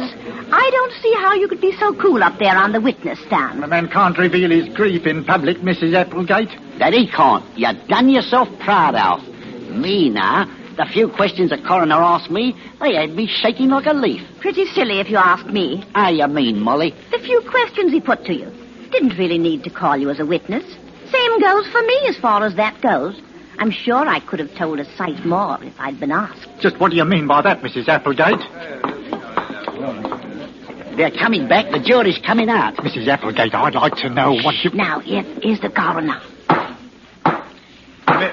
Members of the jury, have you reached a verdict? We have. How find you the case of the deceased Grace Smithers? In the light of the evidence disclosed, we find the deceased Grace Smithers is suicide while of temporarily unsound mind. Well, that's it, Alf. There it is. My, yes. Nothing to worry about now. What do you mean? Nothing to worry about. Well, really, Mr. Smithers. Well, what do you mean by it? Nothing to make you bite my head off, I'm sure. Only that it's official now. Oh, sorry, Mrs. Applegate. I'm not quite myself, you know. Well, I didn't mean to snap at you myself. You're right, of course. I haven't anything to worry about now. Nothing at all.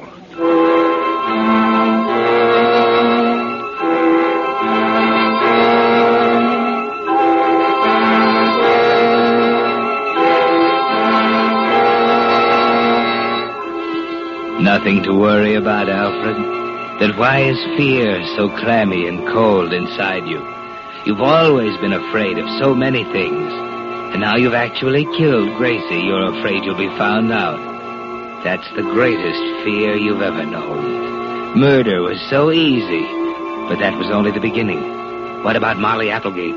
What more could she have told if she'd been asked? The question haunts you all during the funeral and through the next day and the day after when the insurance man calls at the house. Just one more question for our files, Mr. Smithers. I don't see why I have to answer any more questions. You can get all your information from the police records. It's a formality we have to follow, Mr. Smithers. My company's not in business for its health, you understand. But surely I told you everything you want to know. Just one more thing. What really made your wife take her own life? That's in the evidence at the inquest. It's available to you. My instructions are to get it in your own words. You want your wife's insurance, don't you, Mr. Smithers? No sense in going to pieces, you know. If I were in your shoes, you know what I'd do? Take a trip. If you was in my shoes. Yes, do you good. Now, what about your wife? I guess the war was too much for her. She finally gave way after it was all over. Sergeant Jellyby told me you said that. Then you seen the police. Well, it's part of my job, you know. Is that all you want? I think so. The money will come through in due time, Mr. Smithers. Good day.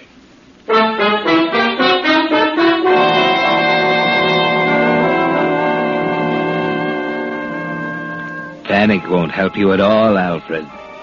Still, Mr. Chatham, the insurance man, seemed much too suspicious, didn't he? Why all the leading questions? If he were in your shoes, he said, he'd go away. As if he knew that was already in your mind. But that's your plan now, isn't it? The moment you get your money, you'll go away, start all over again in another town, maybe even another country. You hold to that thought all the next day, and then you stop at the corner pub on your way home from the office and have a beer with your friend Henry. Well, here's to you, Alf. A long life and no slip-ups. No slip-ups? Accidents. Hope nothing ever goes wrong for you. Cheerio. Cheerio. Oh, that's a bit of all right, what? Yes, it is. Ran into that insurance bloke this afternoon, Chatham. You did? Tells me you're thinking of going away. What gave him that idea? I don't know. Perhaps he didn't say that exactly. Said he mentioned it to you.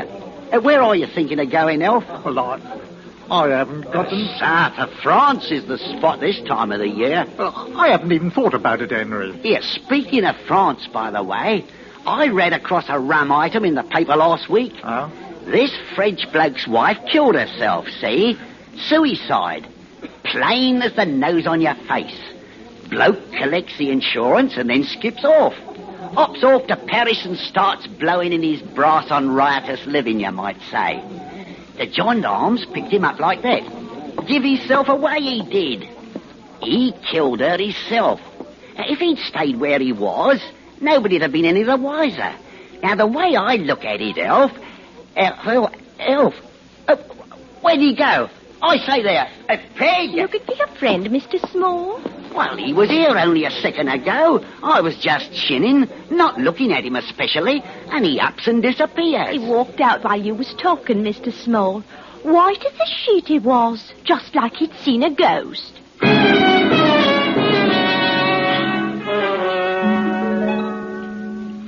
It wasn't a ghost you'd seen, was it, Alfred? Merely the folly of trying to go away. Henry Small's right. People would immediately start to talk. Wait, though. Henry Small never invited you to have a beer before. And why did he tell you that story about the Frenchman? It's very suspicious. As frightening as Molly Applegate's remarks at the inquest. What was the information she could have given the coroner? The question beats at your mind again as you walk home from the pub, trying to hurry through the fog that's come up. Mr. Smithers? Oh. I hope I didn't startle you, Mr. Smithers. Yeah, you did give me a bit of a turn, Mrs. Applegate. I didn't notice you waiting at the doorway. Thought you'd be along about now. I've been waiting for you. Waiting for me? I know how it's been for you since Gracie passed on. I thought perhaps you were tired of having your tea alone by now, eh? Oh. Well, I haven't thought about it much, Mrs. Applegate. As a widow, I know what it's like to be lonely myself. I just got some lovely fish and chips at the shop, and I left tea on at home. So if you'd like to come in... Well, really, I thought we might have things to talk about. Things to talk about? I'm a woman what keeps her eyes open. I know how things were with you and Gracie. What you mean? In our mystery books. Well, what about them? Believe me, I understand. Understand what? What is it to understand? You can trust me not to breathe a word to anyone. Mrs. Applegate, I'm sure I don't know what... Alfred, you've known me long enough now to call me by my right name. You can call me Molly if you want to. Oh, I'm sorry. I really must be getting home. Oh, but our tea. I don't want no tea. I'm not hungry, Mrs. Applegate. Good night.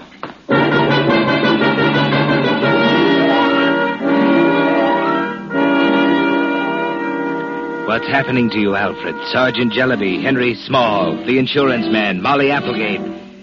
They've all talked to one another about you. Are they playing a cat-and-mouse game with you? You've got to find out how much they know. Ask Henry Small. Question him skillfully, cunningly, so that he won't suspect anything. But get the truth from him. That's it. Invite him to the house. He's late in arriving, though. By the time he does get there, it's late afternoon, and fog is beginning to creep through the streets again. What did you want to see me about, Elf? Well, Henry, I'd like to apologize about the other night at the pub, you know. Apologize? What for? I suppose you thought it was odd of me going... I said, why are you looking out the window? Oh, nothing. What's up, Alf? I wanted to talk about something else, too. What's that? Well, I don't quite know how to say it. Something troubling you, Elf? Why do you say that? Helps sometimes to get it off your chest. Like I was saying to Molly Applegate this Why morning... must you keep looking out that window? What's that, Alf? You expecting something? Is that it? Is that why you was late? Here he is. He's coming now. Oh, what are you talking about? Another minute and you wouldn't be able to see him for the fog. Oh, is it? Here. Let me see. Them uniforms don't keep out the cold in weather like this. No, he can't. What's up, Elf? He can't come here. What's he wrong? can't come here. Look here, mate. Easy does it. Now, look, Elf. Is anything the matter? He's at the door, Elf. You better let him in. Elf, don't you hear him? You better go to the door. Elf! Elf! Good heavens. Elf, what have you done? Here, let me help you. You can let him in now, Henry. You all thought you were so clever.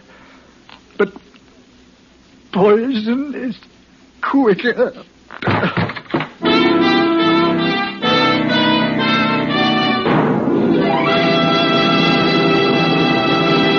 The Whistler will return in just a moment with a strange ending to tonight's story.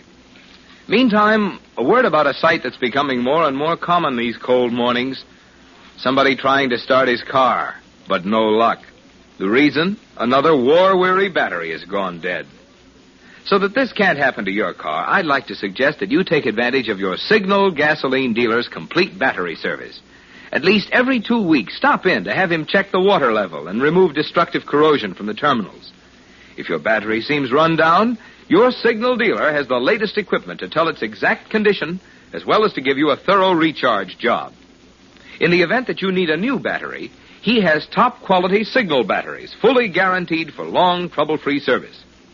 And I might add, Signal dealers also have America's finest spark plugs, Champion spark plugs, which play such an important part in cold weather starting. So stop in at your Signal dealer soon. You'll find he's much more than just a place to buy Signal's famous Go Farther gasoline and fine lubricants. For wherever you see Signal's yellow and black circle sign, there you'll also find complete Signal service and accessories to help your car run better, look better, and last longer. And now, back to the Whistler.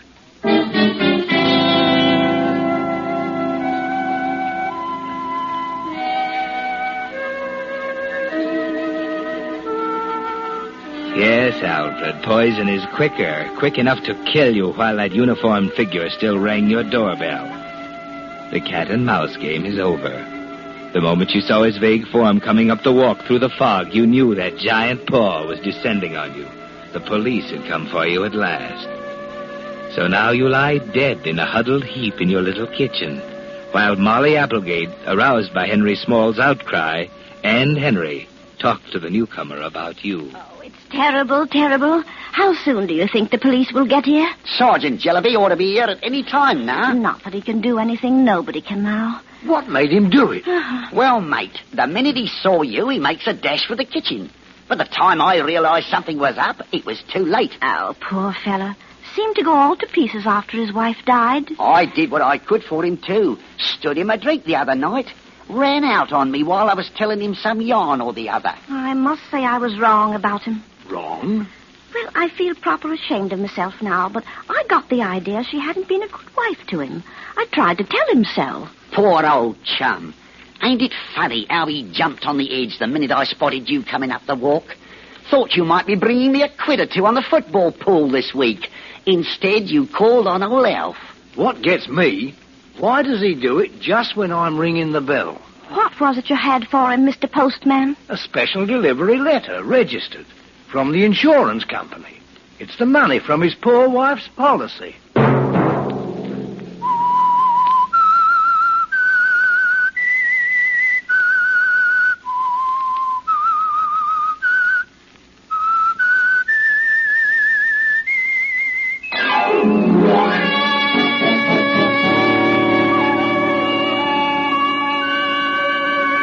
Monday at 9 o'clock, The Whistler will bring you another strange tale. The Whistler is broadcast for your entertainment by the marketers of Signal gasoline and motor oil and fine quality automotive accessories, and by your neighborhood Signal dealer. This program, produced by George W. Allen with tonight's story by Leslie Edgley, music by Wilbur Hatch, is transmitted to our troops overseas by the Armed Forces Radio Service.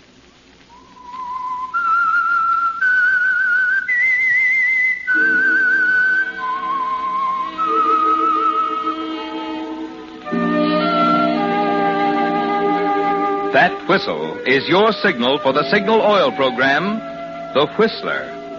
This is Marvin Miller speaking, reminding you to look for those familiar yellow and black circle signs that identify those popular Signal Oil stations in 7 western states from Canada to Mexico. This is CBS, the Columbia Broadcasting System.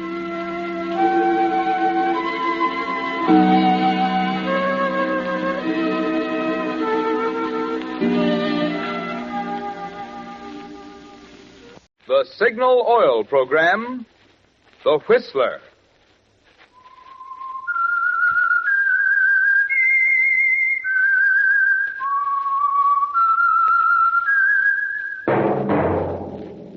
That whistle is your signal for the Signal Oil program, The Whistler.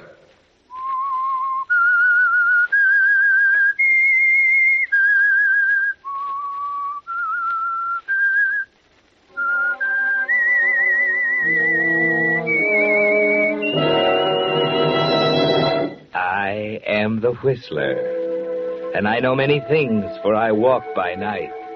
I know many strange tales hidden in the hearts of men and women who have stepped into the shadows. Yes, I know the nameless terrors of which they dare not speak.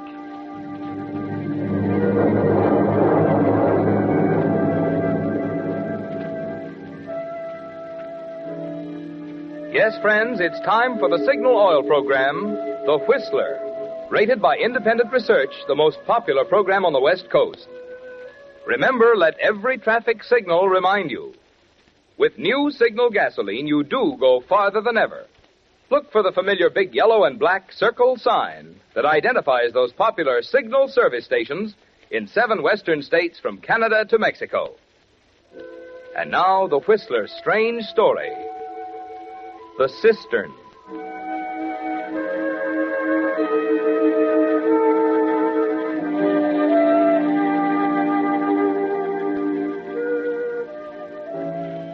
There was murder on Ronnie Hartfield's mind long before he discovered the cistern in Round Valley. But the discovery, more than anything else, made him decide to do it. The groundwork had been laid, of course. He was a partner with old Hank Murphy in the gold-bearing ledge Hank had discovered on the shoulder of Sharp's Peak. $1 million in rich ore. And Ronnie owned 10% of it. That wasn't bad for a young metallurgist fresh out of college. But Ronnie wasn't the kind to think of his own 10%. No, his mind was on the other 90, and the inheritance clause in the partnership agreement. There had to be other things, of course, like the casual conversation he had one afternoon with Sheriff Dawson as they sat on the porch of the sheriff's office, looking across the lake. But that ain't what makes a law enforcement out here so much tougher than in the city. What's the first job in a murder case, for example? Find the body. Body? Yeah. Look at that lake. Look at that, Ronnie. What? The sun on that water. If I could move that lake to the coast, I could sell it for $1 million. Come around sometime during a rainstorm, and I'll close the deal for 10 cents. Why? Well, she ain't a natural lake, you know. But we've had to move this shack twice now when the water was right up the floor level. She ain't always as pretty as she looks now, blue and calm and shiny. I don't know. I think it's worth it. Yeah, you'll be a mountaineer yet, Ronnie. What was I saying a while back? You were talking about law enforcement. Oh, yeah. It was this business of bodies. You can say all you want to about city police, but let me tell you, they ain't in it with a county sheriff when it comes to a murder case. No? You see, before you do anything else, you gotta find the body. Gotta prove the guy's dead. Yeah. That's one thing in the city, but it's something else in a place like this. Oh, what do you mean? Or down in Arizona, for instance, where a man's got 20,000 square miles of country to hide the body in. I see. Funny thing, though, how bodies have a way of turning up.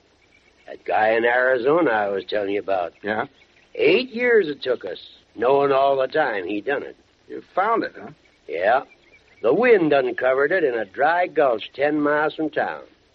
Dry air has a way of preserving things. You could identify it? Sure, we hung him. But if it hadn't been for that wind... Well, it would have been something else. Sometimes it don't pay to go looking for it. If you just lean back and relax, it'll work itself out. Sometime.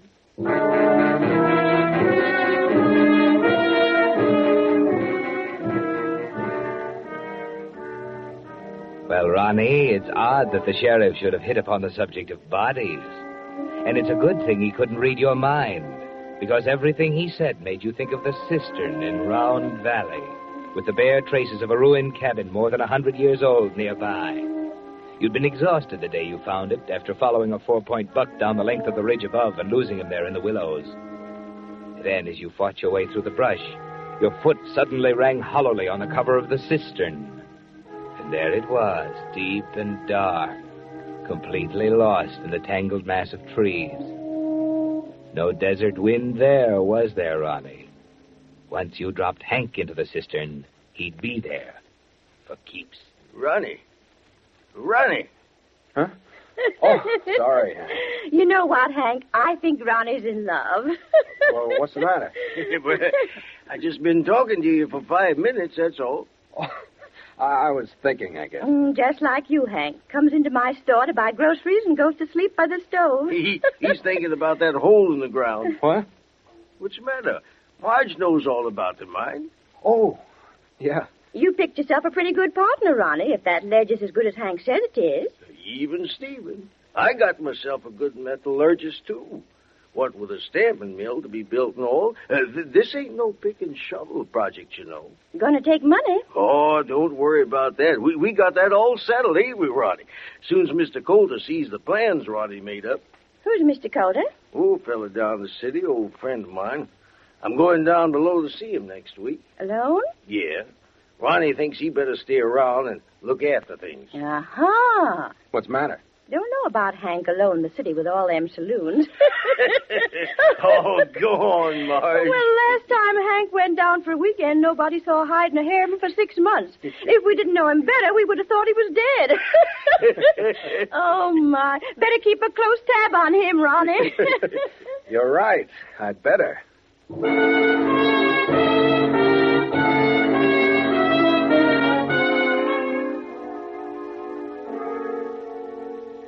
You're pretty close to the brink, aren't you, Ronnie? The cistern was in your mind then, too. And it keeps returning more and more frequently until it excludes almost everything else. Particularly at night, when there's no sound but the crickets outside. And you can lie awake and think of the ledge. $1 million or more in gold ore, almost on the surface. 1/10 of it yours, according to the agreement. Unless, of course, something should happen to Hank. It would be all yours then, wouldn't it, Ronnie? $1 million. And that kind of thinking always leads to the cistern in the willow thicket at Round Valley. There's no possible way they could ever discover it, is there? Finally, on the night before Hank is scheduled to leave, you make up your mind. Hank? Yeah? I just ran onto something. What? I want you to come with me. Well, what are you talking about? I've been up to Round Valley all day. Well, what were you doing up in that godforsaken place? I got a new outcrop, Hank. I'm sure of it. What? In Round Valley? Why, there's no gold. But there is. You've got to see it before you go down to the city. Whoa, wait a minute. This ain't a joke, is I tell you, there's gold up there. I'm serious. Look, it'll only take us about 2 hours. Tonight? Why, it's dark already. Listen, will you believe me? This can't wait. Okay, Ronnie, let's go.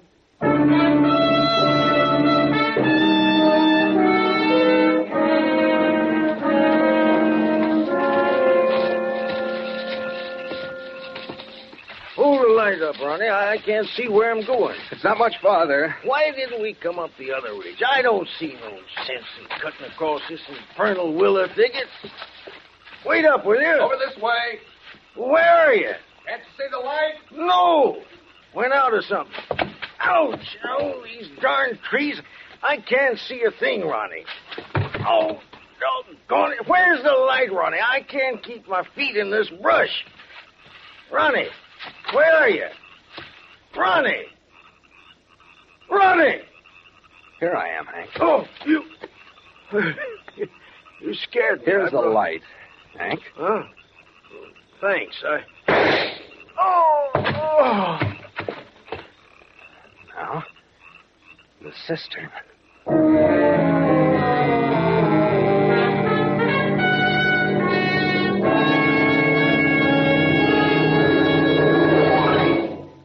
With the prologue of tonight's story, The Cistern, Signal Oil Company is bringing you another strange story by The Whistler.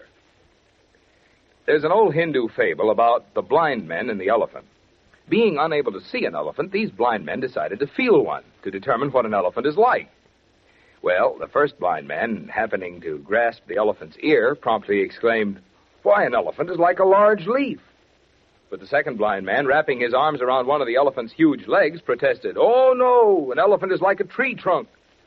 And the third man, feeling the elephant's tail, shouted, "You're both wrong. An elephant is like a rope." Well, all three were right, but only partly right.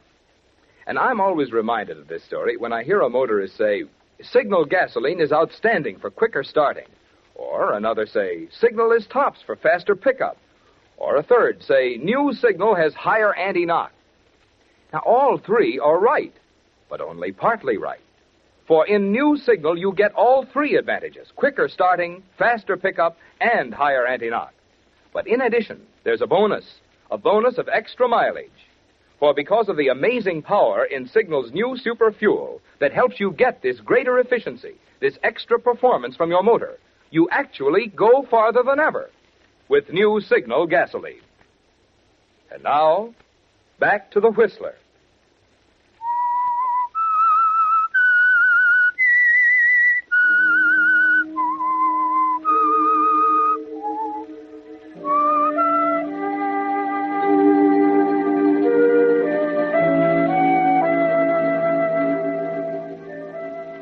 Yes, Ronnie. It took a combination of things to put the murder of Hank Murphy in your mind. The ledge on Sharp's Peak and $1 million in raw gold. The sheriff with his idle discussion on the importance of finding the corpus delicti. Marge's contribution about your partner's habit of disappearing for months at a stretch. But most of all, it was the cistern in the willows of Round Valley. The hiding place 1,000 men could hunt for without ever coming close. That was the most important thing, wasn't it, Ronnie? And it's the thing that makes you feel absolutely secure now, on the morning after you killed him, as you walk into Marge's general store. Morning, Ronnie. Hello, Marge. Now, wait a minute. If you're going to ask me how I am, the answer is awful. What's the matter? Coffee, no coffee. Forgot to pick it up last night. Yeah, I missed you. Missed me? Mostly Hank. He's picked up his groceries on Tuesdays and Fridays for as long as I've been here. Well, what'll it be, a pound? Yeah, that'll do. Fine. Funny thing about Hank, he's an old galoot in lots of ways, but part of him is regular as clockwork. His drinking arm, for one thing. Yeah, and getting his grub for another. Last night, when he didn't show up, I says to myself, there's something wrong somewhere. You say you ain't had breakfast yet? No. Hank's probably cussing you out for fair, waiting for his coffee at this hour. Drunk or sober, he gets his breakfast at 7 o'clock. What do you mean? Ain't he waiting up in the cabin? No, he's gone. Huh? Yeah, he left for town this morning. Why, he wouldn't do that. Huh? What? Go off like that without... Tell me, what time did he leave? I don't know. When I woke up, he was gone. Well, that's a funny one. He swore on a stack of Bibles he'd take a package down to my niece in Sacramento. He had a few drinks. Probably forgot. Well, where'd he get the liquor? Why, I suppose he had it in the house. He didn't have a drop in the house. He told me yesterday when he came in here and tried to buy some. We were out, too. Far as I know, there wasn't a drop in town, and none come until Monday. Oh. Say, how'd he get out of town? The 6 o'clock bus, I guess. You know, I can't help feeling there's something fishy somewhere. Huh? Why? Well, there wasn't no 6 o'clock bus this morning. It's still at Kramer's bar with a broken axle. Say. What? You don't suppose old Hank sprouted himself a pair of wings, do you? I wouldn't put it past him. You can't beat that old varmint. I told you keeping a tab on him was no sin. funny, though, ain't it? What? About that package for my niece. Hank never done a thing like that, long as I can remember. Forgetting that away. You know, that's not like Hank at all.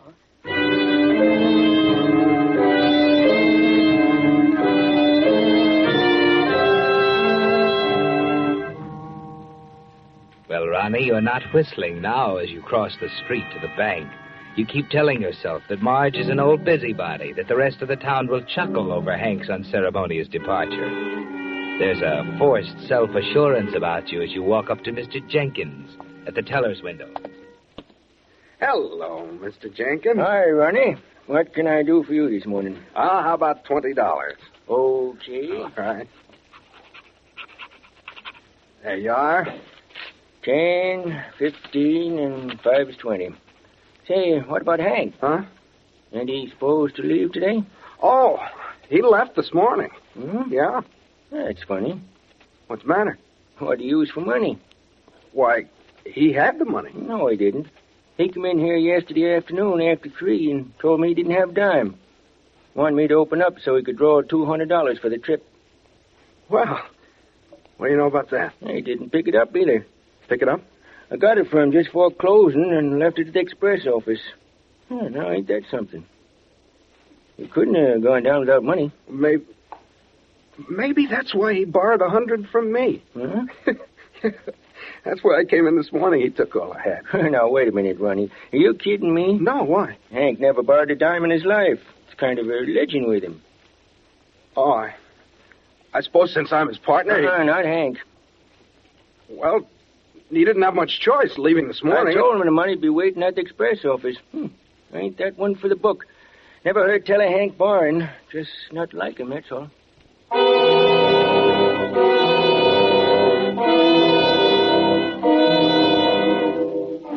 You're beginning to thank your lucky stars for the Cistern, aren't you, Ronnie? During the next few days, the town's curiosity about Hank doesn't die down. It changes first into wonderment, then into genuine worry.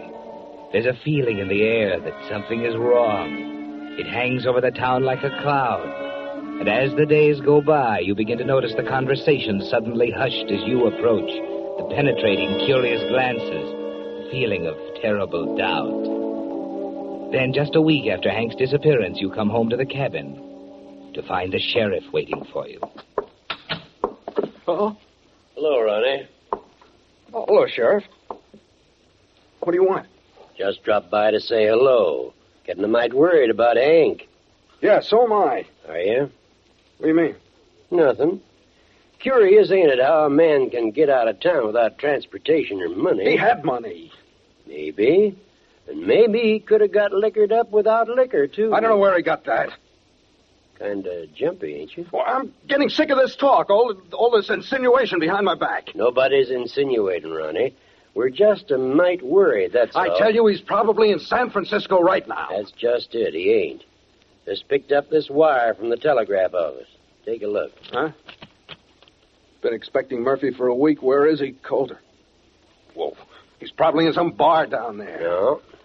What do you mean? He used to disappear for months at a time. You just don't know Hank. If there's money mixed up in it anywhere, there ain't a sober man in the county. You're crazy. Hank was a drunk, and you know it. Was? I mean, he is. Ain't it funny that you and I were talking about murder cases just the other day? Now, listen here, I have... Better see who it is.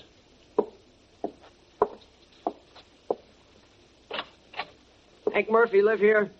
Yeah? They told me down at the hotel that the sheriff was up. What do you want? Send him in, Ronnie. Come on in. You the sheriff? Yeah, what is it? I just happened to say something down at the hotel tonight, and they told me you might be interested. I was driving through here the other morning on my way to Sacramento. What morning? Friday. Okay. I picked up a guy on the road about 6 o'clock. What did he look like? Did he have on Just a minute, Ronnie. Tell us what he looked like, son. Oh, I'd say about 55. Kind of bald up here with gray hair and a mustache. I think he was kind of drunk. Said the bus wasn't running. Do you have a suitcase? Yeah. And I think he was wearing a black suit. I see. 6 o'clock last Friday morning, huh? Yeah. Yeah, I took him down the road a ways. Let him off at the Sacramento Highway. Satisfied, Sheriff? Might be. Like I was telling you, Ronnie, sometimes it don't pay to get all worked up over these things. They have a way of solving themselves sometimes. Well, I better be getting home. Looks like we're in for a storm.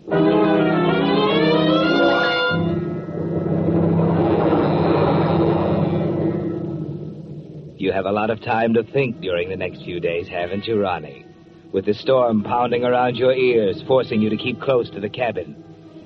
The nervous feeling inside is almost gone now, thanks to that boy who just happened to pick up an old hitchhiker at the right moment. That was a lucky break, wasn't it? Most of the townspeople are satisfied now that Hank is off somewhere on another spree. And you finally feel it's time to call again on Mr. Jenkins at the bank. As a matter of fact, Mr. Jenkins, I'm beginning to wonder about Hank. It's been more than a week now. Yeah, it is funny. Him hitchhiking out of town that way. Listen to that. Bet we've had 10 inches of rain in this storm.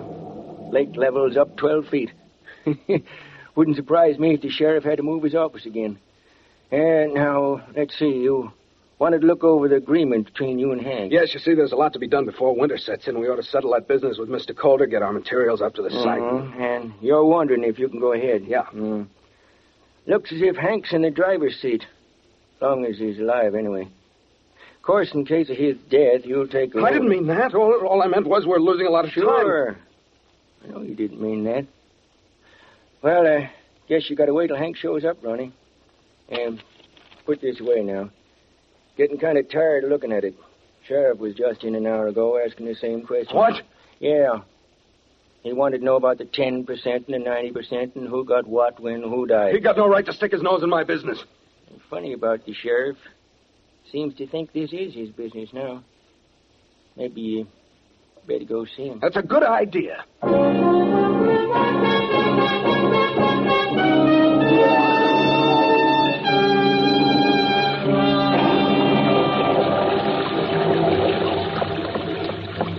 Well, Ronnie, kind of wet for you to be running around, ain't it? That doesn't seem to bother you, does it, Sheriff? That lake's beginning to bother me, I'll tell you.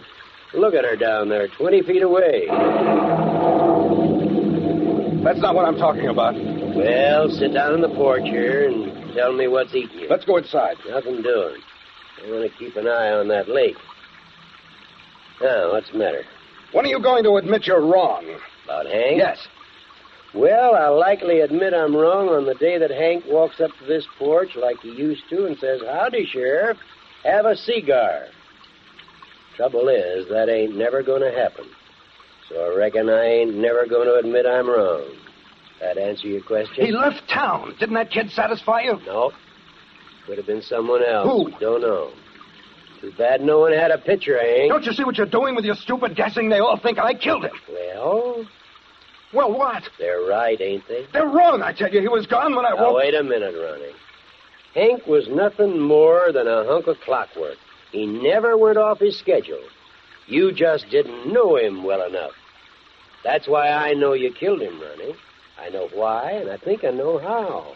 But just like I told you, when it comes to finding a body, a county sheriff has a job on his hands. And, of course, we can't do nothing till we find the body. I tell you, you've got no right to talk... Take it easy, son. Now, wait a minute. If you're trying to bluff me, it won't work. I ain't bluffing, Ronnie. You see, all the time you and Hank were supposed to be inside your house having a few drinks before he took off, the house was empty, wasn't it? Because you happened to be off somewheres killing him at the time. I happen to know, because I dropped by at 10 o'clock to deliver Marge's package.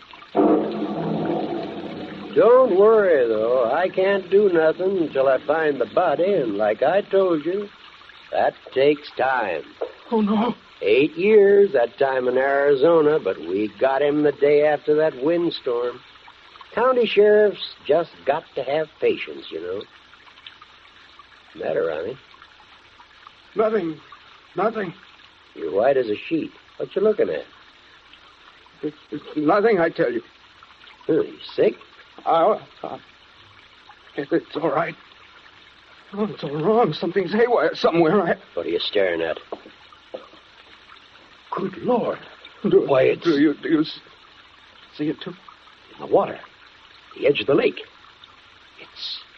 It's Hank's body. No, it's not. It can't be. Come on, let's take a look. No, I can't. I said come on.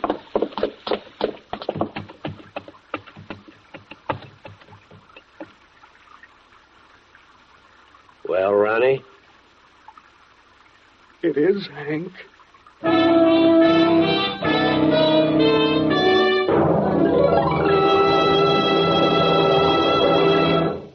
The Whistler will return in just a moment with the strange ending of tonight's story. Meantime, with reconversion occupying the spotlight today, here are some facts I think you'll be interested in. You know, of course, the vital role that independent businessmen played in the building of America. And you know that today more and more men are expressing a desire to get into business for themselves. But did you know that my sponsor, Signal Oil Company, has for over 14 years sold its products only through independent businessmen, substantial, responsible men who are so earnest about their business of serving the motoring public that they're willing to invest their own money in it. Naturally, signal dealers are carefully chosen for their ability and integrity, which explains why the average dealer has been with Signal Oil Company over 7 years. So you see, there's a good reason why you find more conscientious, experienced men operating signal stations, and why signal dealers, with an incentive to build their own business, naturally give your car more thorough service that does help it go farther. And now, back to the Whistler.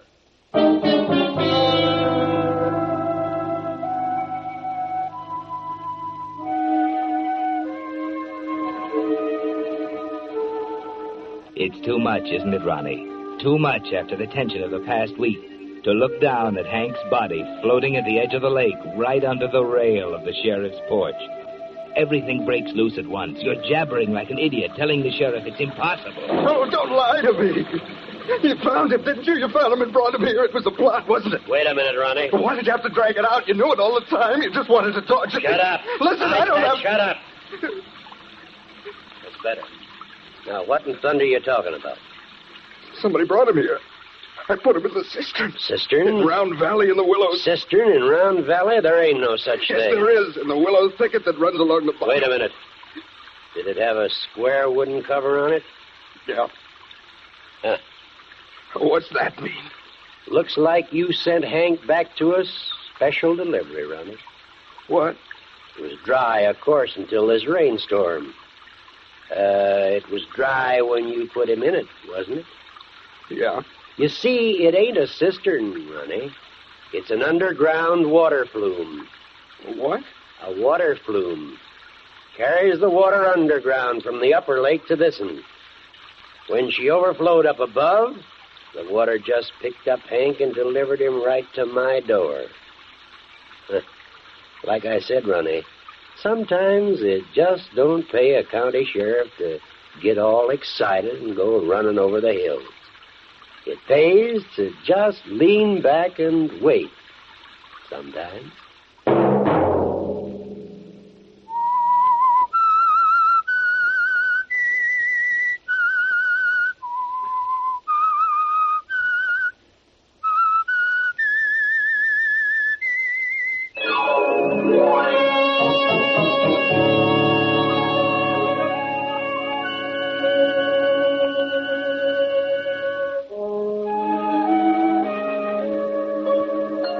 Next Monday at 9 o'clock, The Whistler will bring you another strange tale.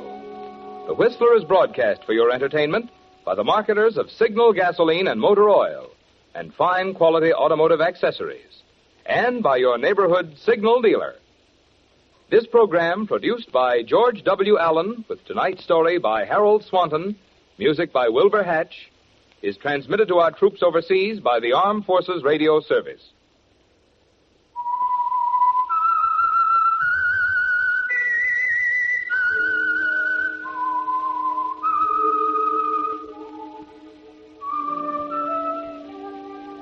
That whistle is your signal for the Signal Oil program, The Whistler. This is Marvin Miller speaking, reminding you to look for those familiar yellow and black circle signs that identify those popular signal oil stations in 7 western states from Canada to Mexico. This is CBS, the Columbia Broadcasting System.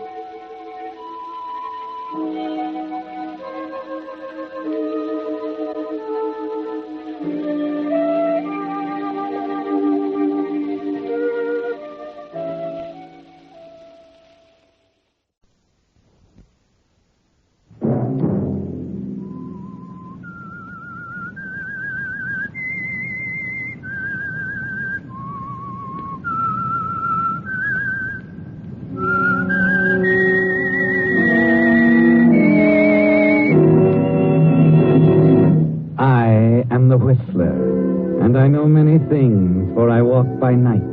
I know many strange tales, hidden in the hearts of men and women who have stepped into the shadows. Yes, I know the nameless terrors of which they dare not speak.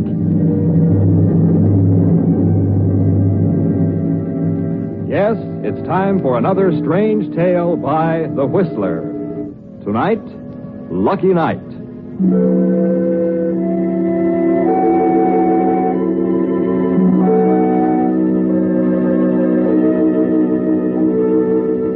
Cities are noisy, sprawling things, tentacled with streets and avenues, scarred by towers and ditches, built of shacks and mansions. They combine the beautiful and the ugly.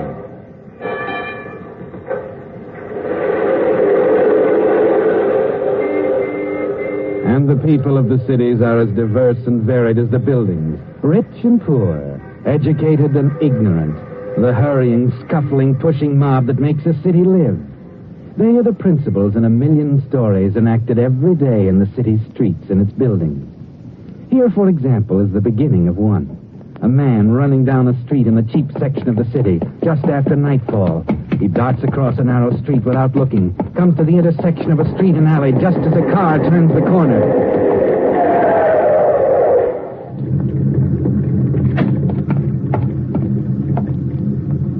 You hit him. How bad? Ted, what are we going to do? Get out of here. Drag him in that alley. But he's dead. That's it. You heard me. Drag him in that alley and let's get out of here.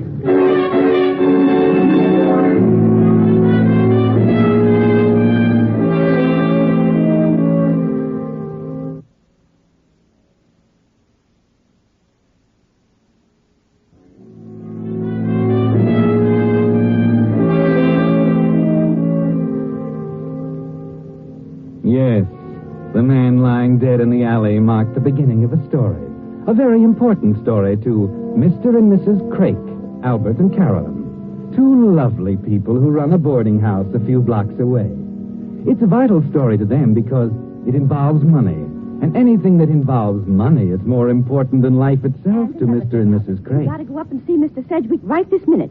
Because he ain't paid his rent for next week. Well, he's a new boarder, and it's best we show him right off that we ain't going to put up with back rent. It'd be a lot better if we could get that Mr. Sedgwick out of here. I don't like the looks of him. Besides, he burns the electric a lot at night. Well, it's getting so too honest people ain't able to run a decent, respectable place no more. Anyhow, you go right up and see that Mr. Sedgwick. And if he ain't got the money, out he goes. I don't like the way he looks at me, Carolyn. Well, he has got a funny way of looking at people. But that ain't got nothing to do with the rent. And you tell him that he ain't to put no more big bulbs in the fixtures. Why, it ain't right. Who's there? Your star boarder and favorite thespian, Mr. Campion.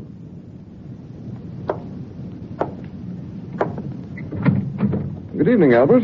Carolyn. You ain't to call us by our first name. No, I told you that. A friendly gesture on my part, Mr. Craig. But I didn't descend into these charming quarters of yours to discuss the amenities of nomenclature. Oh, you stop that fancy theater actor talk. And don't bring that cigarette in here. You ain't been smoking in bed. No, but it's an idea. At least the feeble glow would provide more light than the ceiling fixture. You complaining again? Now, you looky here, Mr. Uppity Campion. You're getting a good room at a reasonable rent. There ain't many boarding houses in the city. No, you're right. There aren't many boarding houses in the city where the boarders have to race home at night to make sure they can get their evening paper. Or where the owners get up at 4 a.m. to steal the cream off the milk. Are you calling us thieves? No, I don't think so, Mrs. Craig. I'd have to qualify that. Sneak thieves, I should say. You... Oh, stop it. Let's not argue about it. What about the hot plate in my room? What's the matter with it? It belies its name, Mr. Craig.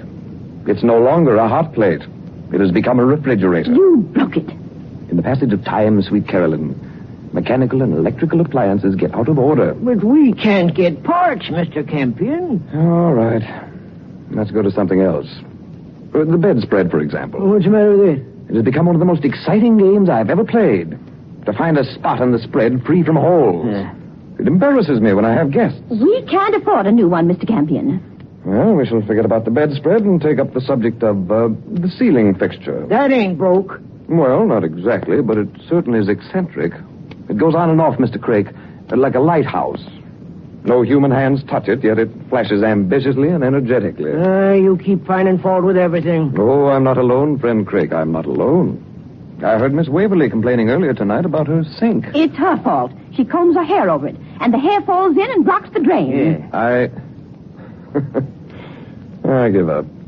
Such slippery and adroit excuse-making is beyond my power of refutation. What's that? Oh, nothing at all.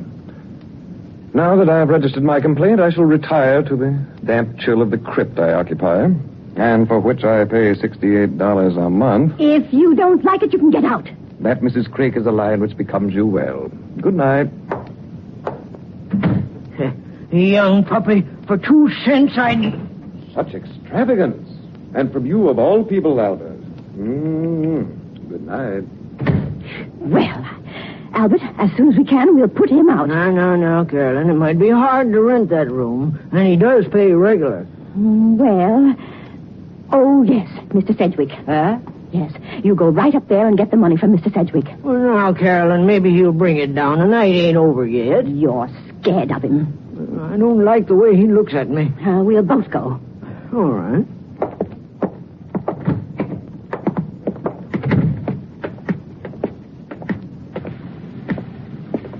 There goes that Miss Barton, turning on the water again to wash her hair. Yeah.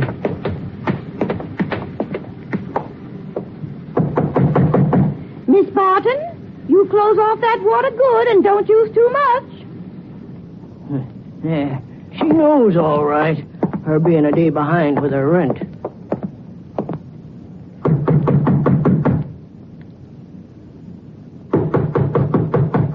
Mr. Sedgwick? Mr. Sedgwick? Your lovely knuckles, Carolyn. You'll skin them. You keep quiet. Wouldn't you rather I told you that Mr. Sedgwick went out? How do you know? He went out the front door some time ago. Now go away and stop pounding. I have work to do. I'd like to slap that smart aleck in Mr. Campion's face for him, just because he's an actor. He seems to think... Never mind, Carol. Never mind. Let's go for our walk.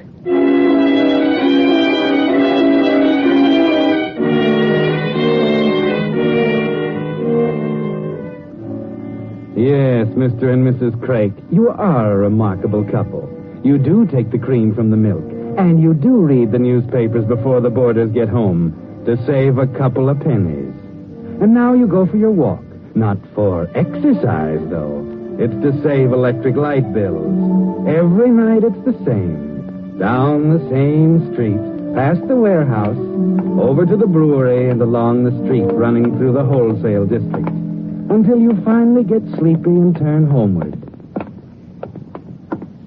Albert, if that smart Mr. Campion tells you that he ain't using electric light in that lamp he bought, he's lying. Yeah, if we could just catch him at it.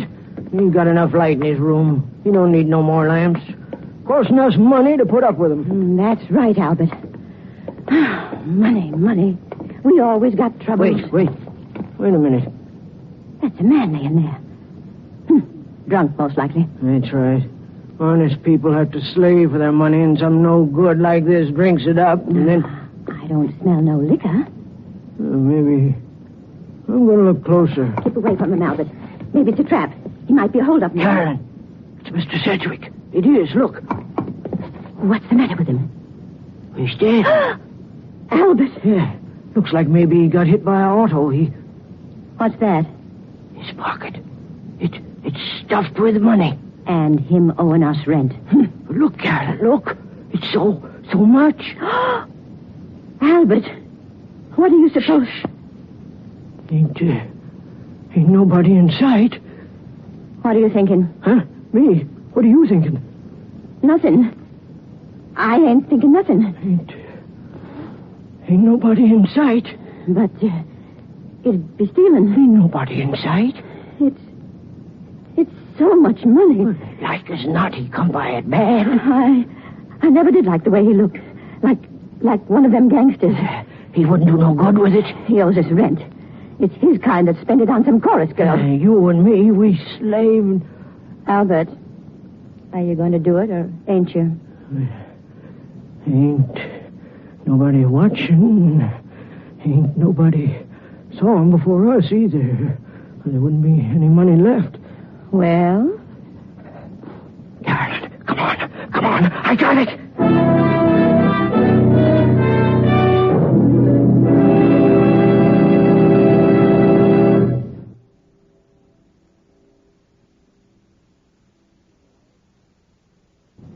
And now, we return to The Whistler.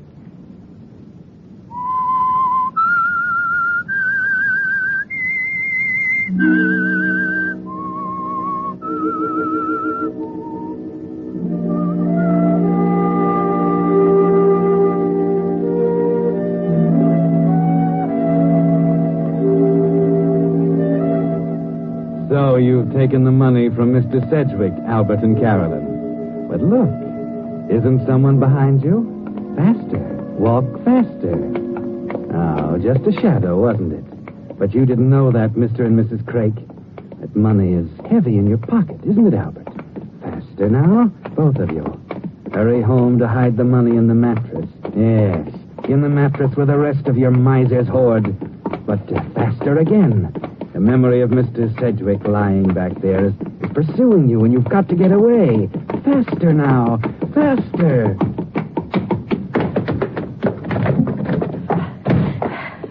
Carolyn, I locked the door. You didn't lose it, did you, Albert? No, I got it right here. Come on, we've got to put it in the mattress with the rest of Well, welcome home. Back early, aren't you? Mr. Campion. Yes. Were you expecting someone else? No, we wasn't. What have you been doing, running? No. Why should we be running? You might have heard that nickel I dropped upstairs. You ain't funny, Mr. Campion. I wasn't trying to be funny, Albert. You shut up. Well, what's the matter with you two? Huh? Mr. Craik, he ain't feeling so good. It does look a little pale around the gills. Someone chasing you? No, nobody chased us. Why'd you ask that? Well, from the way you dashed in here, I thought perhaps you'd robbed a bank or something like that. We're honest people. Well, to a certain extent, yes. Are you calling us thieves again? I explained that once before tonight. And you certainly look excited. Well, the only thing that could bring a flush to your careworn cheeks would be money. Or perhaps left by a rich uncle? We ain't got any uncle. And that ain't no way to talk, Mr. Campion. Okay, we'll forget it. I'm going for a walk. A walk? Sure, why not? The ceiling fixture gave up the ghost altogether a few minutes ago. Can't work anymore. Which way you walking? Does that make any difference? Well, of course not, but it's damp out. Yes, you might catch a chill. Yes. Your solicitude is amazing. Can this be the Craiks? The same people who all winter dole out heat by fractions of degrees? That ceiling fixture, Mr. Campion, I got some wire. Maybe we could fix it. Is your name by any chance Scrooge? Huh? What Marley's ghost accosted you along the way and forced you into a recognition of the errors of your ways? In other words, what the devil happened outside? Well, nothing. You want that light fixed, don't you? Well, unless I'm to become a mole, light would be welcome, yes. Well, then you go right along with Mr. Craik, Mr. Campion. Aha! What's the matter? I see. See what? Mr. Craik has What have I got? Wire. Wire to fix the ceiling fixture. Yeah. If I help him, it saves the electrician's fee for you. You're always poking fun at us. Oh, no, Mrs. Craik. But come along, Albert. Yeah. You and I shall play Steinmetz to the ceiling fixture. And, Mrs. Craik. Uh-huh? I should still like to know what encounter brought you two home before sleep deadened your elfin steps and dulled those brilliant minds. You coming, Mr. Campion? Certainly, Mr. Craik, certainly. Albert, you better leave that package with me. Oh, I forgot. Package? What package? In his coat pocket. Albert, give it to me. I ain't gonna leave you alone with it. Mr. Campion. Yes, Albert? There's wire and stuff in the cellar. You get it yourself. Here's the key to the basement. Wonder of wonders. The key to the crate cellar. And shall I find vintage 1902 or perhaps the skeleton of former boarders? You fix the light, Mr. Campion. If there's anything you need, you can buy it tomorrow. We'll pay you for it. Numb? Absolutely numb I am. This is the epitome of surprise. The key to the cellar, an offer of payment by the Crakes, all in one evening? Why, I shall write this to Mr. Ripley.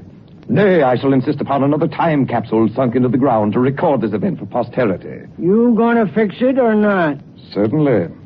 Tomorrow may see the Crakes back in usual form.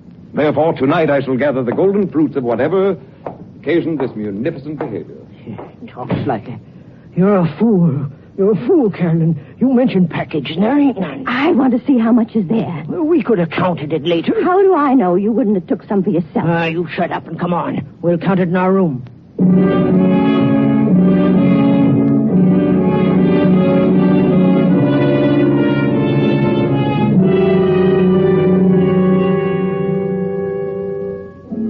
So you count the money, Mr. and Mrs. Crake.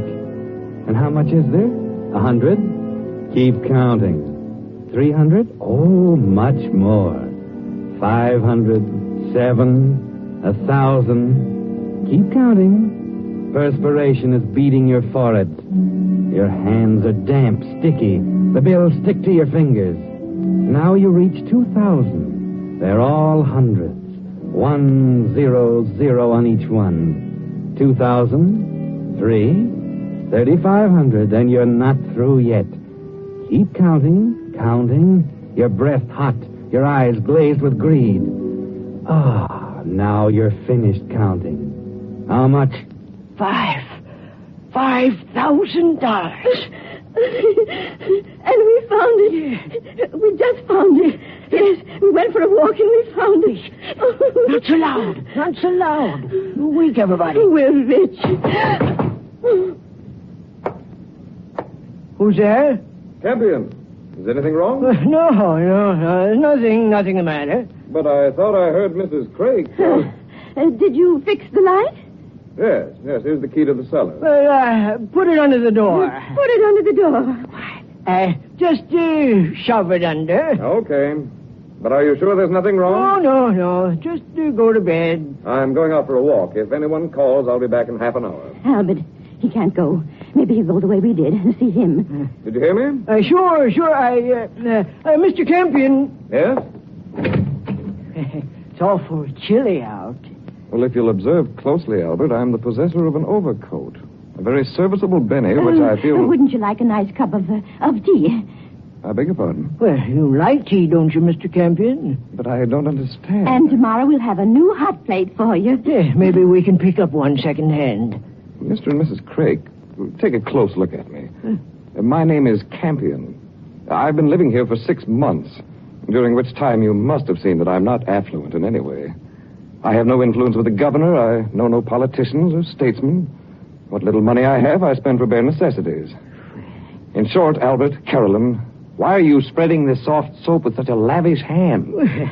We're willing to let bygones be bygones. No? Well, thanks very much for the offer of tea, but I shall take a walk just the same.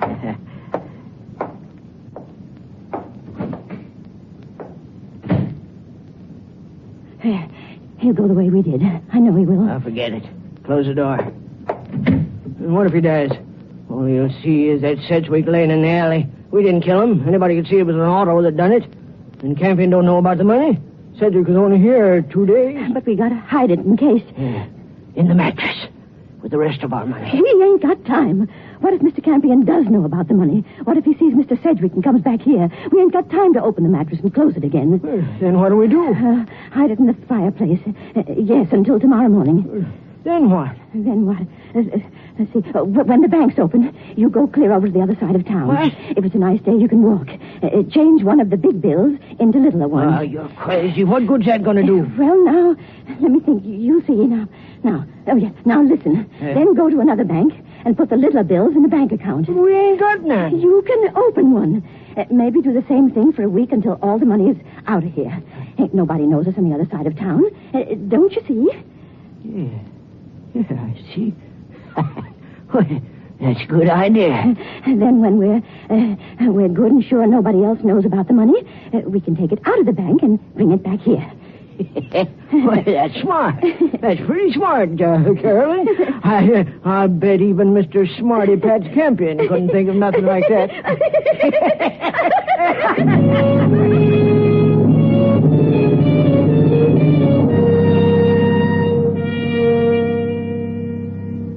That's a splendid idea, Albert and Carolyn. Splendid. You hear Mr. Campion come back, go to his room upstairs. He doesn't knock on your door. He says nothing. So you sigh with relief. But you spend a sleepless night just the same. What if he does know and guesses? Then it's morning. You leave the house, Albert, and in your pocket is a $100 bill. You start for a bank across town, a bank where no one knows you. You reach the bank and give the bill to one of the tellers. He looks at you, hard. Is there some suspicion in his glance? Is there, Albert? But he changes the bill and you hurry out. You start for another bank blocks away. But before you get there, a newspaper headline on a newsstand catches your eye. You can't read it all, but 2 words make you start and turn pale. Bank robbery. You read as much as you can, but your lifelong miserliness doesn't let you spend a nickel, just 5 cents for that paper. Then one phrase strikes your eye. Marked money. Marked money. Now you hurry home. The other bank is forgotten. You should take a taxi, but you don't think of it, even though 5s and 10s are clutched in your pocket. The dampness from your hand making them a pulpy mess. And now you're home, safe. Oh, there. Craig. Well, I can't stop now, Mr. Campion. Okay, so you can't stop. But don't you want to know why this policeman is here? Policeman? Where? I'm using the phone down the hall. It seems our good friend, Mr. Sedgwick, has some Sedgwick? feelings. Yes, you see, there was a... Well, I gotta go to Carolyn. I went out to get some medicine. Oh, the law will wait, Mr. Craig. The law will wait. Carolyn! Carolyn! Is the policeman gone, Albert? No, he ain't. I saw him coming down the street while I was looking out the window for you. Why was you gone so long? No, never mind that. What? Well, he came up the stairs and he rang the bell. Yeah. I couldn't answer the door. I couldn't, Albert. Yeah. So I pretended I wasn't here. Then Mr. Campion came down and knocked on our door. Did he hear you? Did he know you was here? I must have made some kind of noise because he talked to me. Yeah. I didn't say nothing, though. Then I heard the policeman and Mr. Campion talking. Tell me what they were saying. I couldn't hear it good. I put my ear against the door, but I couldn't hear nothing but low talk. That's what it was for. That's what it's for. What are you saying? Where's the rest of the money? Well, it's still in the fireplace. Are they going to arrest us, Albert? Are they going to arrest us for taking money from Mr. Sedgwick? The paper said it was marked. The bandits took marked money from the bank. The bandits? The serial numbers was all wrote down. Now we got the marked money. That Mr. Sedgwick was a crook. Oh, we got to give it back. You're crazy. Then we got to tell the police we stole off Sedgwick. No, we got to get rid of the money. Albert, what are you doing? Burning it. No, let go of my arm. Tell her at the bank. He looked funny at me. It took me 20 minutes to get back here. No. He told the police before I got back. You're burning it. You're burning it. Oh, shut up. Oh, it's all burning up. Shut up. Albert, you didn't have to. It's a policeman. No, policeman. No. You go keep him away. No, the money's nearly gone. Then he can come in. Go ahead. Go ahead. Don't stand there like a fish. Go ahead. Who is it? Campion, with a stout minion of the law. Name of, it says his name is MacArthur. Just a couple of seconds more. Just a couple of seconds. Well, I ain't dressed. Oh, come, Mrs. Craig. It's after 10. You were up early this morning. I heard you. It's all bird, Carolyn. You can let him in.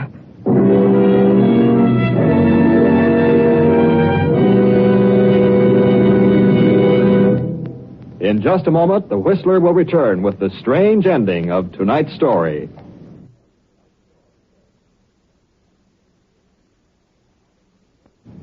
And now, we return to the Whistler.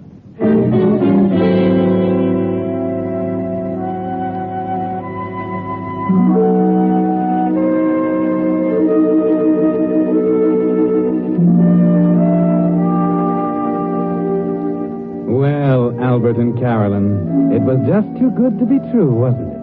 You thought it was your lucky night. That your good friend, Mr. Sedgwick, lying dead in the alley, would turn out to be a profitable investment after all. But there were too many things you didn't know. Too many strings attached to that $5,000. That's why you're relieved now as you watch the last of it smolder in the grate after admitting Officer McCarthy and Mr. Campion. What's that, officer? What about Mr. Sedgwick? Well, when we found his body lying there in the alley, we had to find out where he was staying. That's why I'm here. You say he's been living here? Only for 2 days. Oh, we didn't know nothing about him. Sure, and no honest folks would.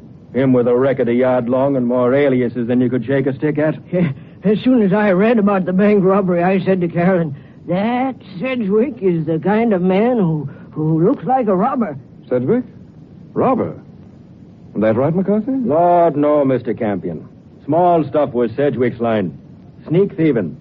The bank robbery's been cleared up and all the money's recovered. No, that's not right. It's all in the morning papers. The Crakes never buy newspapers, Miss McCarthy. The papers cost a nickel. But I saw... Did you read the paper? Well, I couldn't read it all, only what I could see. But... Typical Crake action. Peek over and read as much as possible on the newsstand. Or over his shoulder. But Sedgwick, he had $5,000. 5,000? How do you know? He had it, we know. Not a penny on him when we found him. Oh, that night you came in, excited, out of breath. Oh, no, this is too much. McCarthy, Sedgwick was a sneak thief? He was. Albert, Carolyn, did you keep your money in your room here? Did you? Oh, the mattress. It's been slit open. You burned our money. You fool. You burned our money. What's she talking about? Well, briefly, Miss McCarthy, poetic justice.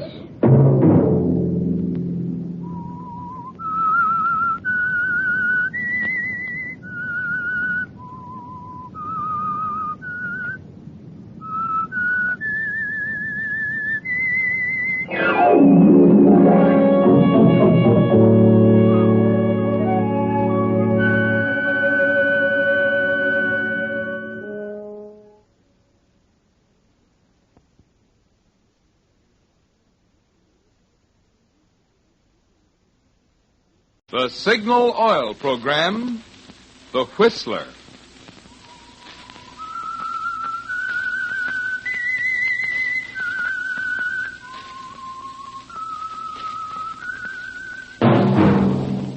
That whistle is your signal for the Signal Oil Program, The Whistler.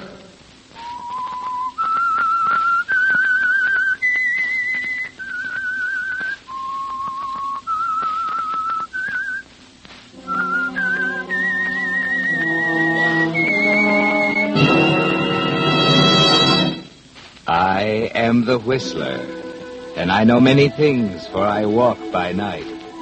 I know many strange tales hidden in the hearts of men and women who have stepped into the shadows. Yes, I know the nameless terrors of which they dare not speak.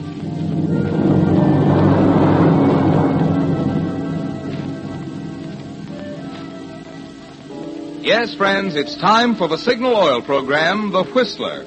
Rated by independent research, the most popular program on the West Coast. Remember, let every traffic signal remind you, with new Signal gasoline, you do go farther than ever. Look for the familiar big yellow and black circle sign that identifies those popular Signal service stations in 7 western states from Canada to Mexico. And now the Whistler's strange story, Miracle on 49th Street.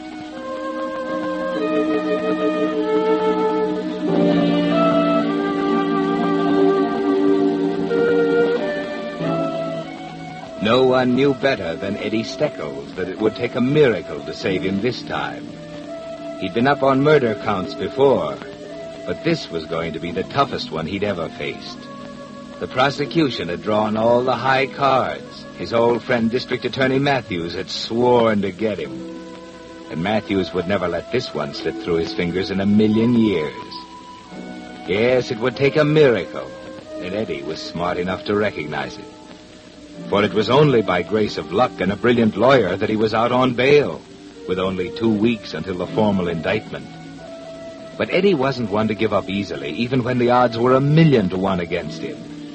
Miracles had happened before, they could happen again. Even in a place like Hardy's drugstore on 49th Street. Even to a character like his friend Dutch. Yeah. Pint of smokes, huh? Those. Yeah. 15. Thank you. Let's see now, I want an evening paper. Hey, Eddie!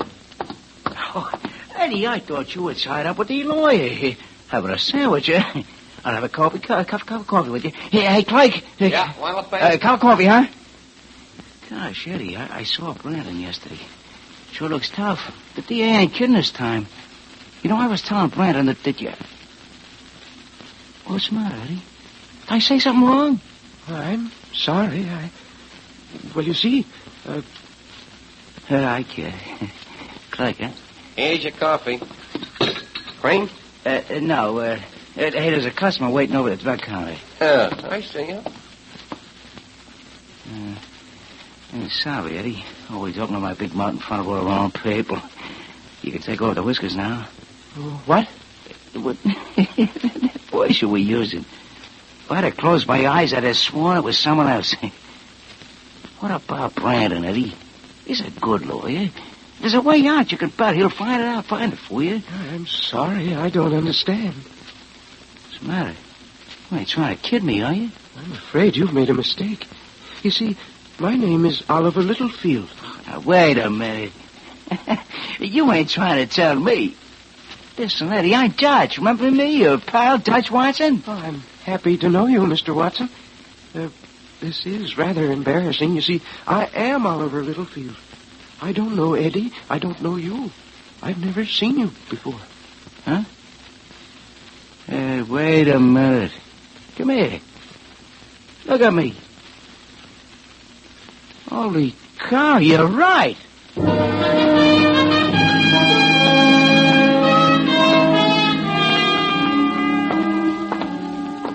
Why don't you sit down, Eddie?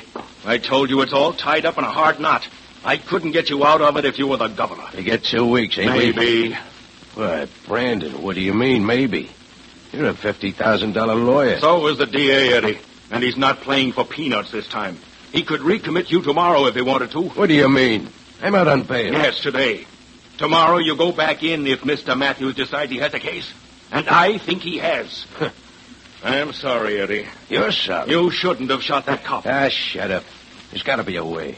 There's got to be something. Give me a cigarette.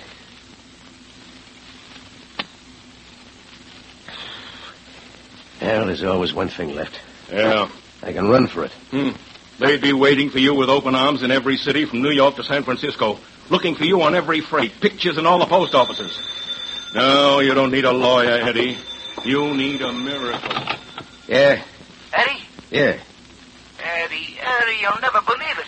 I can hardly believe it myself. Who is this? Dutch. I'm calling from a drugstore on 49th Street. There's a guy here, Eddie. A guy I sat right next to, maybe a foot away. What are you talking about? This guy. He's you, Eddie. Yeah, you drunk? Honest, Eddie. I couldn't tell the guy from you if I was touching noises. I never seen anything like it in all my life. All right, so what? Is that all you called me for? Well, shut up. I'm busy enough without having you blubber on the other end of a telephone line. So the guy looks like me. So what? Matter, Eddie? Nothing. Dutch. Yeah. Tail that guy. Don't let him out of your sight. But, He's still there, ain't he? Yeah, but why? Never mind why. Tail him. Follow him home, then get back here as fast as you can. Okay, Eddie. What was it, Eddie? Yeah. You hear anything? No. Good. You're all through, Brandon. You can go now. Huh? You heard me. Beat it. I don't want to see you again. Are you crazy? Maybe. Crazy enough to think you're right, Brandon. I don't need a lawyer. I need a miracle.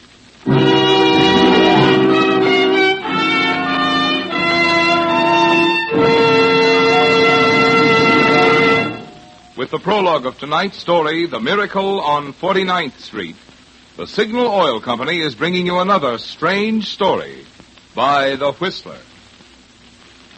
But now, with only 2 hours and 52.5 minutes left of the old year, it's interesting to look back on the changes 1945 brought in a commodity we found was mighty essential to our American way of life: gasoline. Remember, just 4 months ago, you A-book drivers were struggling along on only 2 gallons of gasoline per week. 2 gallons. And as for quality, well, wartime restrictions made motors express great unhappiness in slow starts, balky pickup, and pings. But that's all changed now. Today you can again thrill to those 3 little words, fill her up. And when you fill her up with new Signal gasoline, you're getting the finest gasoline made for motoring. In fact, new Signal is really an entirely new type super fuel in which chemists actually rearrange the atoms in gasoline molecules to create amazing new power. But even this is just the beginning. For just as fast as still further advances are made in automotive or petroleum science, you'll find them incorporated in an ever finer Signal gasoline that will continue to merit the public preference, which has made Signal grow in just 14 years from a mere handful of stations in Southern California to almost 2,000 Signal dealers serving 7 western states from Canada to Mexico. And now, back to the Whistler.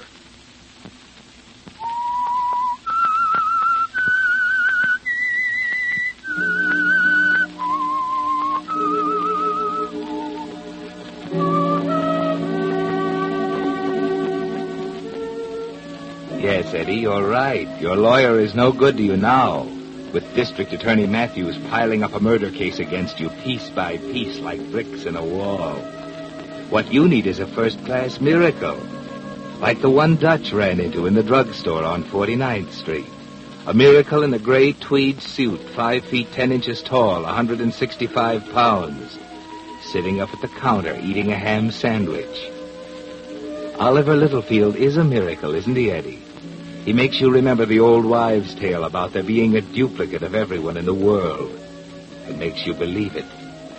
You're not pacing the floor anymore, are you, Eddie? After Brandon leaves, you sit quietly in the chair for a while, thinking. Then you pick up the phone and call a friend of yours. Mike Castro? Yeah, Mike, this is Eddie. Yeah, I'm out on bail. Hey, listen, Mike, got a job for you. Want to wire a joint for sound. Yeah, your dictaphones. Right. And we might need some recording equipment and a 16mm movie camera. You get over here in a half hour? Stanley Hotel. Okay, Mike, I'll be waiting.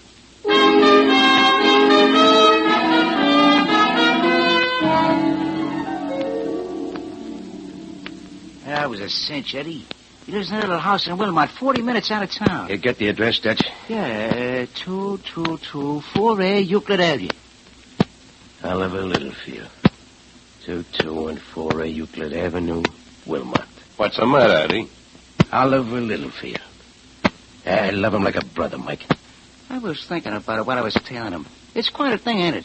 Yep, quite a thing. I think maybe we all got the idea. A switch? Yeah. Yep. You said you couldn't tell us apart, Dutch. It ain't that. He'll talk. He's got alibis. They'll check his prints. Wait a minute. He won't talk because he'll be dead, out on the highway somewhere. And they won't check his prints because he'll take one look at his face and write Eddie Steckles off the books as a gang murder. No, it won't work. I won't go for it. Why? It's crazy, that's why. Does $10,000 sound crazy to you? Huh? Say that again. $10,000 cash on the line. $10,000. That's a lot of dough. Yeah. Okay, now, Dutch, you and Mike work together. And the first thing you do is steal a telephone truck. Huh? One of those little green babies they use for service and residence telephones.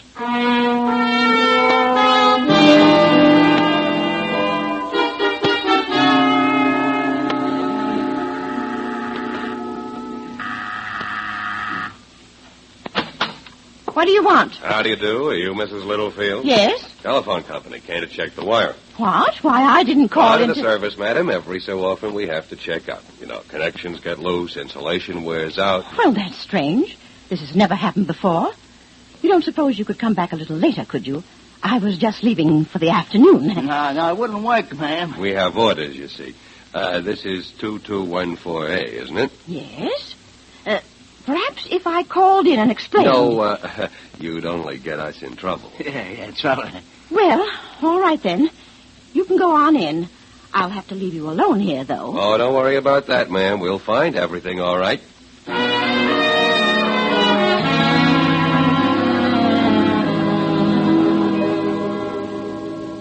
So you want a place to rent, huh?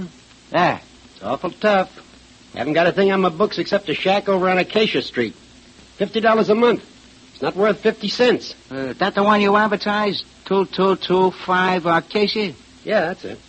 Backs up on Euclid Avenue, doesn't it? Mm-hmm. Okay, I'll take it.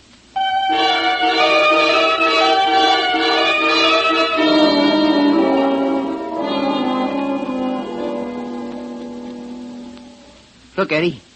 Out the back window here. Yeah, she's an awful dump. Yeah, but look. We're back to back with Littlefield.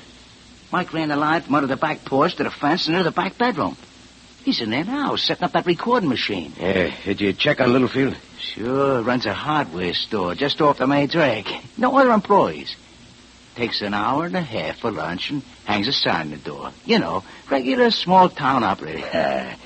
You can't beat that guy. I told you I love him like a brother. You think it'll work, Eddie? Just watch me. Before the week's out, I'll know more about Oliver than he knows himself. Now, listen, a couple of things I want you to do for me tomorrow on the way to the library. Library? Yeah. We're going to get some books on the hardware business.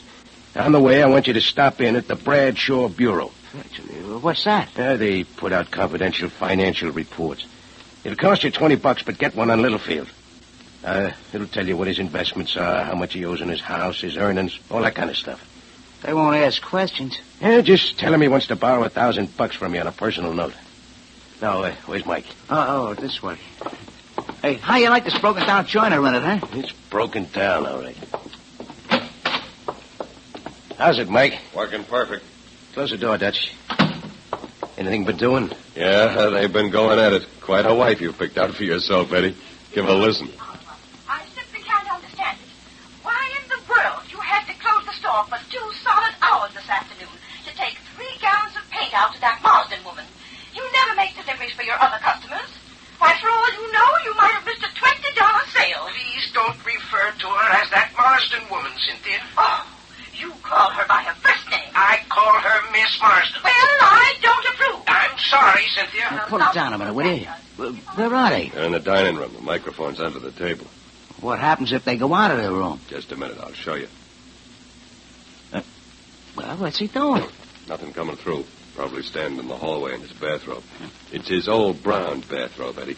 She took the buttons off his good one in the ring of last week. I suppose I might as well take my shower. There won't be any dinner until you do.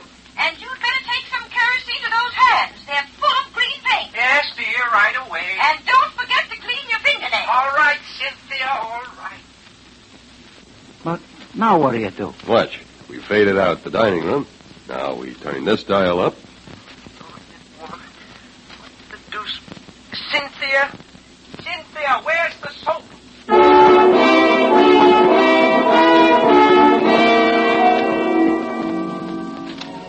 You have it all figured out, haven't you, Eddie? The smart way. You're determined to make the most of the miracle on 49th Street. For the next week, you sit at the speaker, listening to the voices of Oliver and Cynthia, picked up by the efficient microphones Mike Castro has installed under tables and behind pictures in the Littlefield house. You make records and play them over and over, learning the little details Oliver and Cynthia agree on, the things they argue about, practicing the inflections of Oliver's voice, absorbing his personality. Try it again, Dutch. From where? From the part about the roses. Okay. Oliver, I was talking to Mrs. Gray again today. She says we simply have to do something about those roses. They're all covered with mildew. What was that, Cynthia? Oh, you weren't even listening. I said the roses are all covered with mildew. I don't know how many times I've told you to bring home some spray. And that isn't all. The snails are in the pansy beds. again. I'll be sure to bring some spray home tonight. I don't know what's got into you lately. I'm getting tired of your nagging after all these years, Cynthia. That's what's got into me. All this picking and jabbing is getting on my nerves. Now, if you'll excuse me, I'll go to work. Why, Oliver! All right, Cynthia, I'm sorry. There you are, boss. What a day to be tied up to. Okay, here you are. Now read me the speech about the pansy beds. See now. Here. You mean I gotta put it on that thing again? Yeah. Oh, all right. I don't know how many times I told you to bring some spray home. And that isn't all. The snails out into the pansy beds. I'm sorry, Cynthia. I forgot it again. I'll be sure to bring some spray home tonight. I don't know what's got into you lately. I'm getting tired of your nagging after all these years, Cynthia. That's what's got into me. All this picking and jabbing is getting on my nerves. Now, if you'll excuse me, I'll go to work. Why? Oliver? All right, Cynthia, I'm sorry. Yeah, what's wrong with that? Oh, nothing. You're in the wrong racket, boss. It's perfect.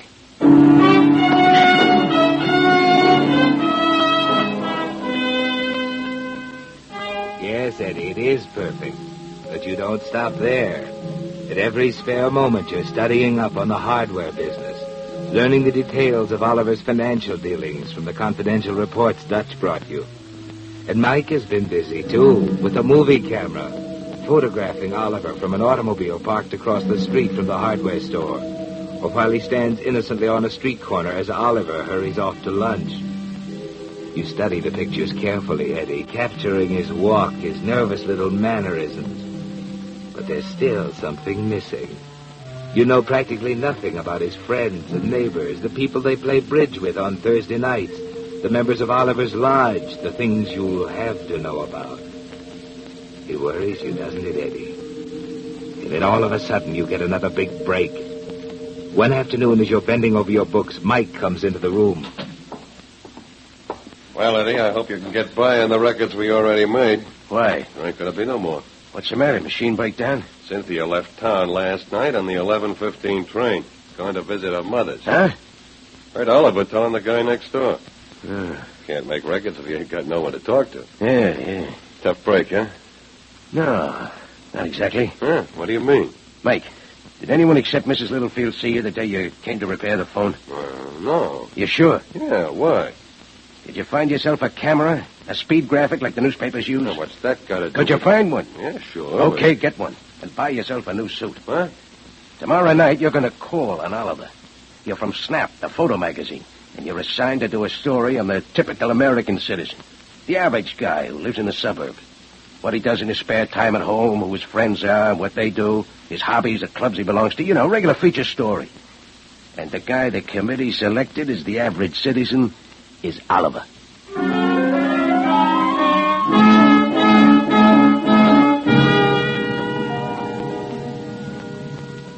Now, see here, Mr. Dickinson, I don't know Now, whether... Mr. Littlefield, there'll be nothing to it. You've come at a rather bad time. My wife is away. We can get pictures of her later, Mr. Littlefield, and of course, you'll get the usual fee of $500. $500? Yep, I can spend the afternoon with you here on the interview, and tonight we'd like to have a little party for you. At the magazine's expense, of course. We can invite all your friends and take pictures. You'll get yourself a lot of nice publicity. Do you a lot of good in the hardware business. How did you know I was in the hardware business? We went into that before you were selected. Always check up a little before we decide. Well, how about it, Mr. Littlefield? Well, I don't really want publicity, but... But you could use the 500, huh? Yes, as a matter of fact, I could. Good. I knew you'd be a sport. Now, suppose we get down to business, huh? First, I'll get a list of all your relatives, where they live and what they do, that kind of stuff, and then we'll check up on your...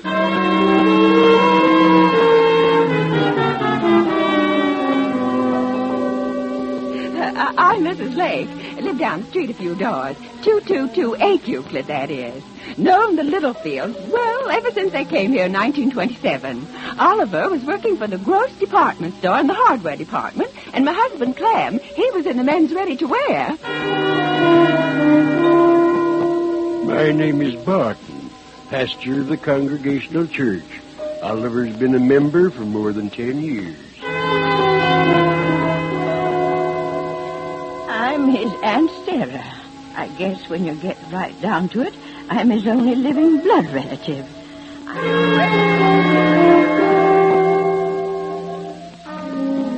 Well, there it is, Eddie. Everything you need right there in the book, complete with photographs.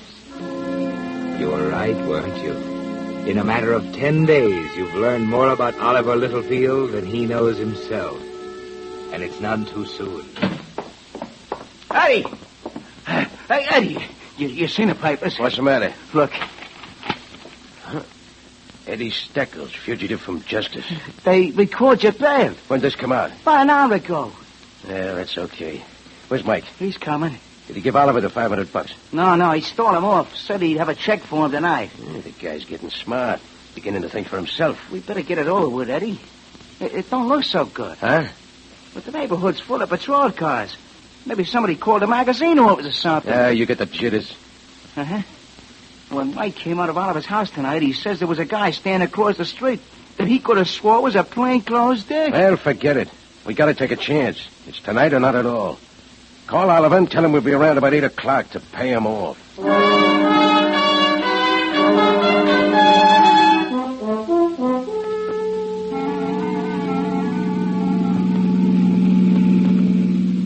Which way, Eddie? Take the next road to the right. That's it, up there by the sign. Now, see here, what's this all about? I haven't done anything. Shut up, Oliver. Just keep your hands up, that's all. That's better. Around to the right, Dutch. How far, Eddie? Anywhere along here. This okay? Yeah, sure. Come on. I know what you're going to do. You're going to kill me. Listen, let me explain. Shut up. Come on, Oliver.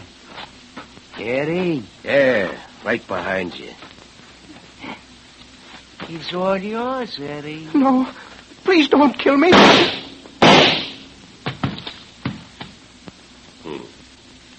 Nice work, Eddie. No, Mike. Not Eddie. Oliver Littlefield, remember?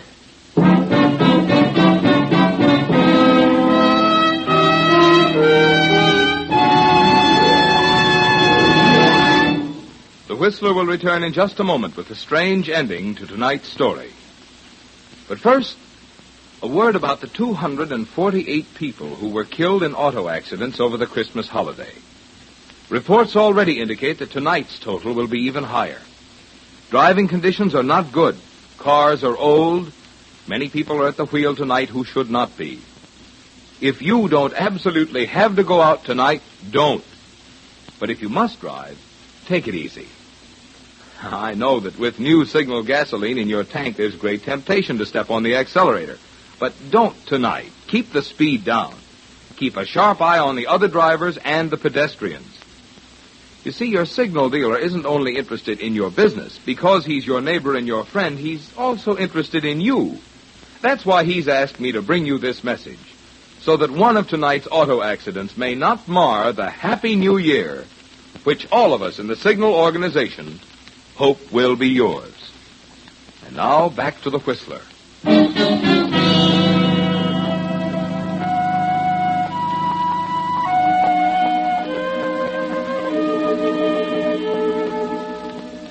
Yes, Eddie. It was a miracle that sent Oliver Littlefield to you at the exact moment when you could use him best. And you knew how to make the most of it, didn't you? You've already decided what's going to happen from here on. How you'll suddenly disappear from Wilmont one fine morning without telling anyone where you're going.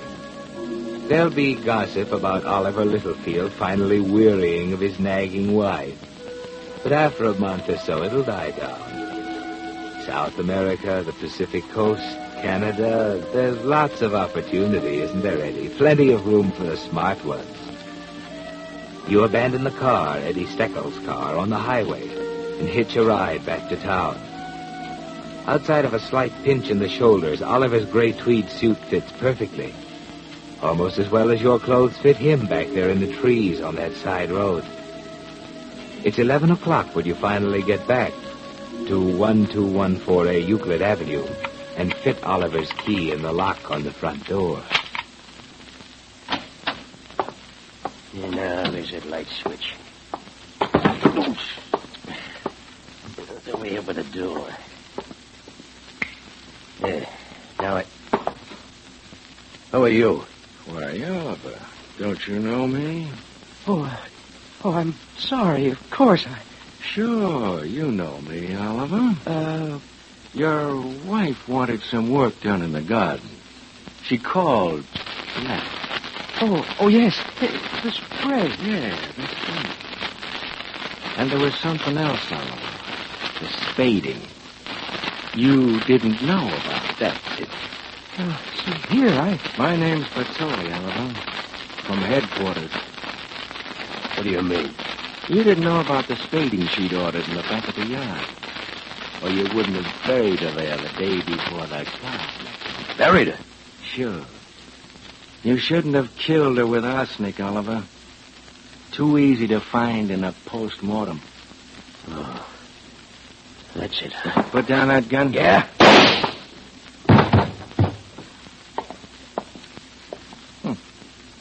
Packing a gun. Who would have thought it of a punk like Oliver Littlefield?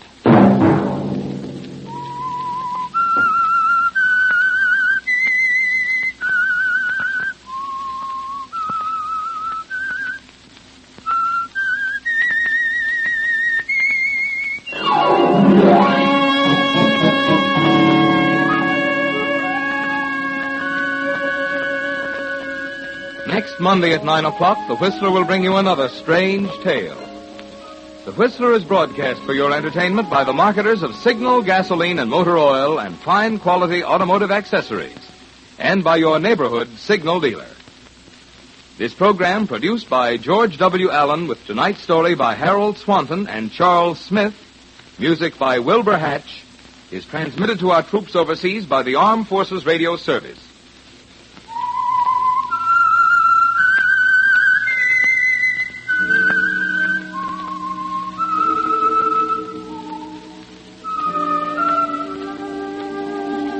That whistle is your signal for the Signal Oil program, The Whistler. This is Marvin Miller speaking, reminding you to look for those familiar yellow and black circle signs that identify those popular Signal Oil stations in 7 western states from Canada to Mexico.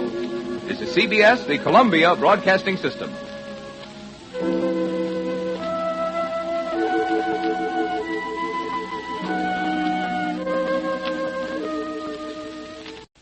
The Signal Oil program, The Whistler.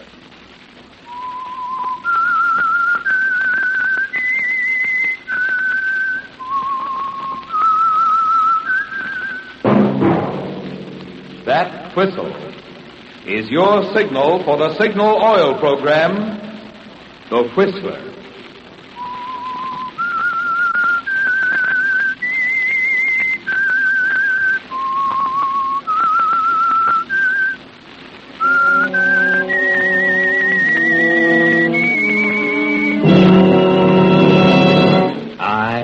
The Whistler, and I know many things, for I walk by night.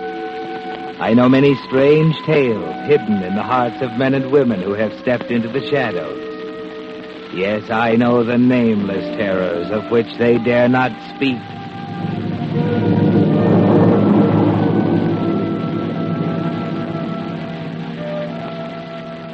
Yes, friends, it's time for the Signal Oil program, The Whistler. Rated by independent research, the most popular program on the West Coast. Remember, let every traffic signal remind you, with new Signal gasoline, you do go farther than ever. Look for the familiar big yellow and black circle sign that identifies those popular Signal service stations in 7 western states from Canada to Mexico. And now, the Whistler's strange story, The Thin Line.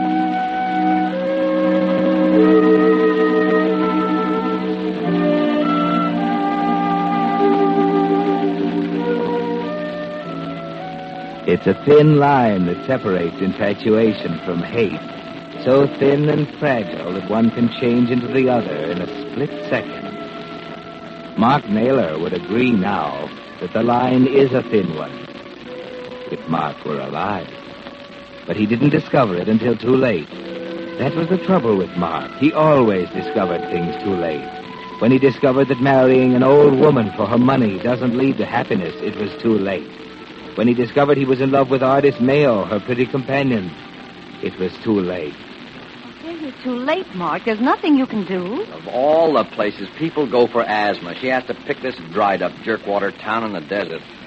Well, I'm going to put my foot down, Artist. I said it's too late. She's taken a lease on this place for 6 months, and she's going to stay here. But why did you agree in the first place? Well, did I know it was going to be like this? You really fell for the travel folders, didn't you, dear?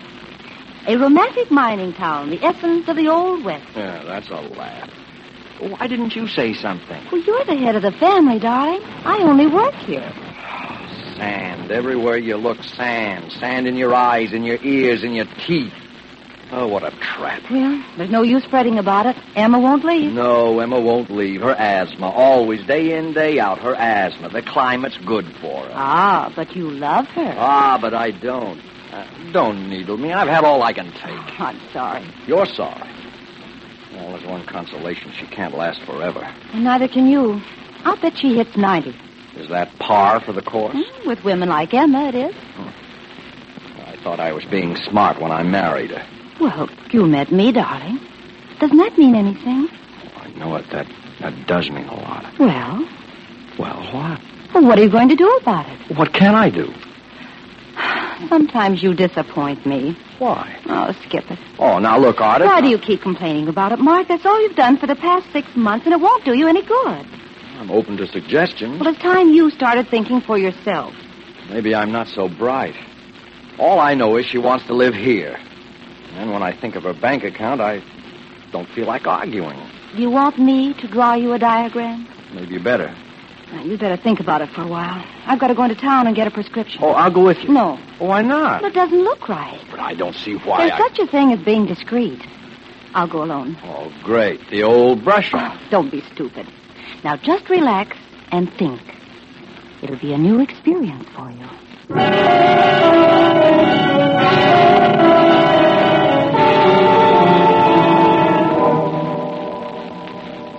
Artist has given you something to think about, hasn't she, Mark? That's the way Artist is, always suggesting, never coming right out with a flat statement. And there's something about her that makes you listen.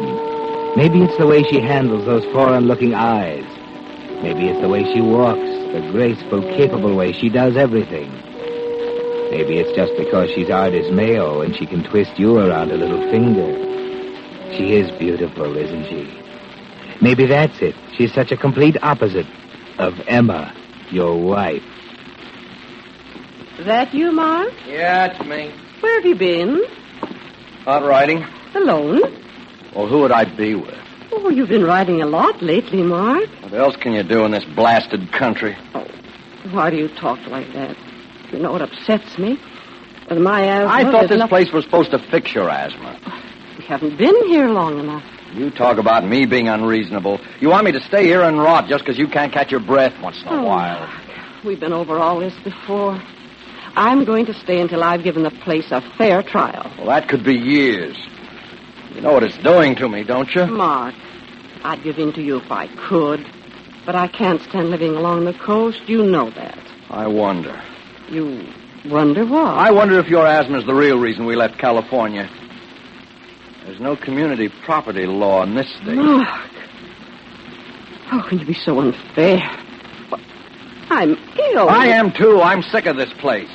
And sick of me. No, I didn't say that. But you think it, don't you, Mark? Now, what are you trying to do? Put words in my mouth? Mark, when we were married, I realized that it wasn't a normal thing to do. But you really seemed sincere when you told me that you weren't the type to be happy with a woman your own age. So I went through with it. But now everything's changed. You're disagreeable and unkind. Well, I'm irritable because of this filthy country. Look at this place. Nothing but sand and heat. And nights with no sound but that wind. And you suffer because I go off the handle once in a while. There's more to it than that. Oh, now what? You said you were out riding alone this afternoon. You weren't telling me the truth, Mark. You were riding with Ardis. You've been riding with her quite often. You've fallen in love with her, haven't you? Now, in a way, I suppose it was my fault. I should have known better than to hire such an attractive girl as a companion. Look, I don't want to talk. You've got to talk about it. Our marriage was a bargain, Mark. You owe me something too, dear, in return for a promise of security. A promise that when I go, you'll have everything. I'm not kicking about our marriage, Em. It's just living here that's driving me crazy. I doubt it. You were conscious of her while we were living in California. I've been hoping that it was one of those affairs that would die out, but it hasn't. And I've lost your companionship. Oh. You've made me feel miserable and undignified. You made me feel as though I don't want to go on living. Now, don't go into hysterics. Oh, how can I help Well, just take it easy. All right. Oh, if it'll make you any happier, I'll stop riding with Ardis. It's going to take more than that, Mark. There's only one way to straighten out this situation. I'm going to let Ardis go. You can't do that. It's the only way to settle it. And nothing is going to change my mind. Think what you're doing. Ardis is... Oh, what's the matter? Don't you trust me? Can't you take my word? No, Mark. I don't trust you. I'm doing this for my own peace of mind. Well, I won't hold still for it, Em. It isn't fair to Ardis. Oh, why can't you be sensible? Why can't you... It's no use, Mark. I'm letting Ardis go. And if you don't like it, you can go too. All right. All right, I will. Mark. You don't mean... I'm in love with Ardis. I may as well admit it. If she goes, I go. Mark. How can you be so cruel? How can you be such a stubborn old fool? Oh, get out! I don't want you near me anymore. Oh, get out!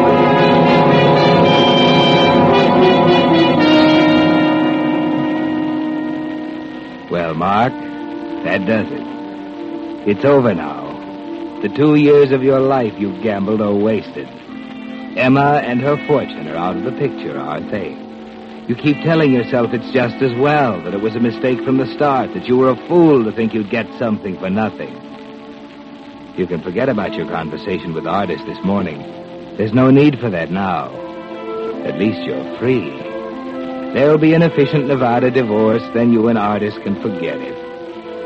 Yes, Mark, you're still on the same side of that thin line, aren't you? There's nothing in the world now, except Ardis.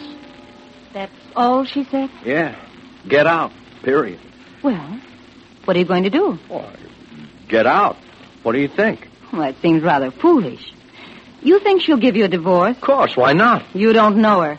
Listen, Mark, she'll hang around your neck until the day she dies. Wait a minute, Ardis. Don't argue with me, Mark. I know her like a book. Look, if you're talking about the money, I don't care. Well, I do. You know, Mark, Emma's a very unhappy woman. She suffers a lot, and, well, in a way, it would be a blessing if... Well, If what? There is a way, Mark. Stop talking in riddles. Now, I tell you, she's through with me. As a matter of fact, I'm glad of it.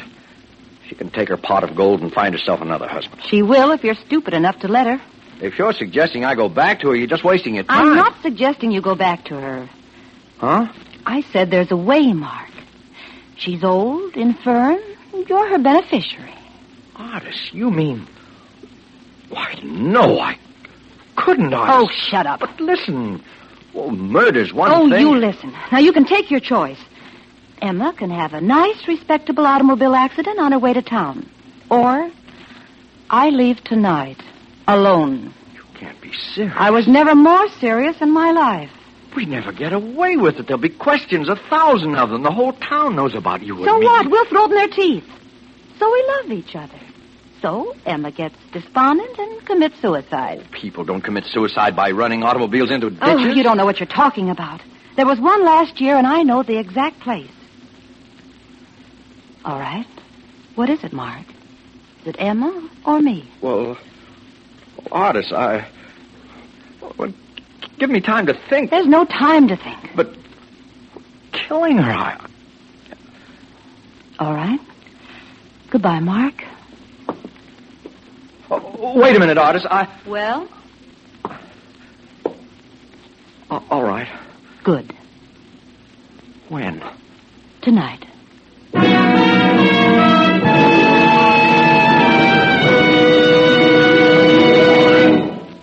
With the prologue of tonight's story, The Thin Line, the Signal Oil Company is bringing you another strange story by The Whistler. But now, what's the latest information about that new car you've been waiting for? Well, due to various reconversion problems, instead of the 500,000 new cars manufacturers had expected to produce by now, only 75,000 were actually made. You know what that means.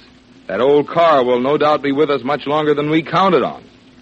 It's going to take much better care than cars ever needed before if parts that have already gone so far must stand up under still more mileage. Just lubrication won't be enough. It'll take expert lubrication by a man who knows cars and is conscientious about getting every part, giving it its full share of the exact lubricant it needs, and never missing a single one. And where can you find such a man? Why, right at that friendly station in your neighborhood, wearing Signal's yellow and black circle sign. You see, because your Signal dealer is in his own business, he has naturally made car care his specialty. And because he wants to stay in business permanently, he does the kind of job he's proud to stand back of. The kind of job that will keep you his steady customer. That's why your Signal man is a mighty good man for you to know now, when you really want your car to go farther. And now, back to the Whistler.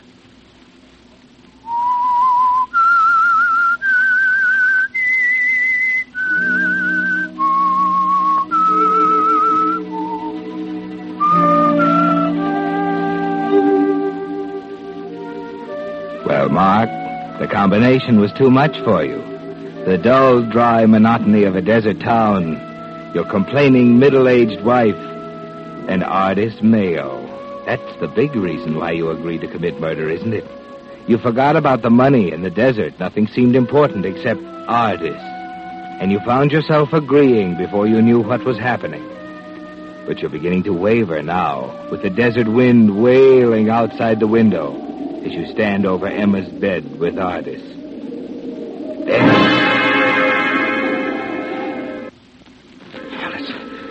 It's over. Listen to her heart. Yeah. She's alive, still beating. Well, let's get her out of here before she comes to. Wait a minute, Artis. No, we're not going to get away with this. They'll catch up with us, I tell you. Shut up, Mark. It's too late now. Get a hold of yourself. You are going through it. Do you hear me? Come on now, help me. All right, Artis.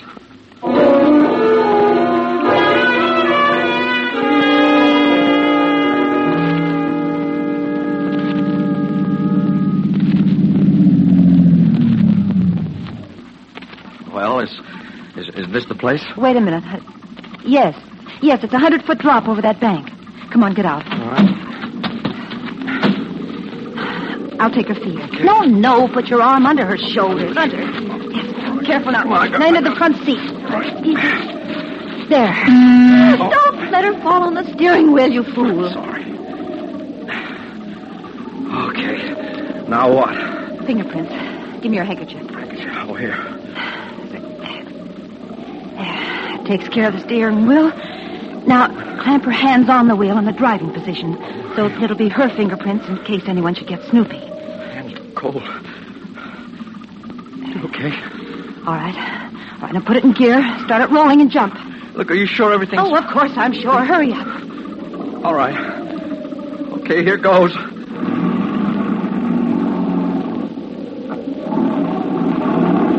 All right, jump.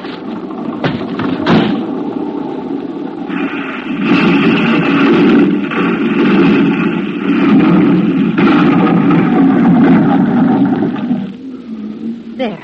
That ought to do it. Come on. Well, what do you mean? We're going down to check up.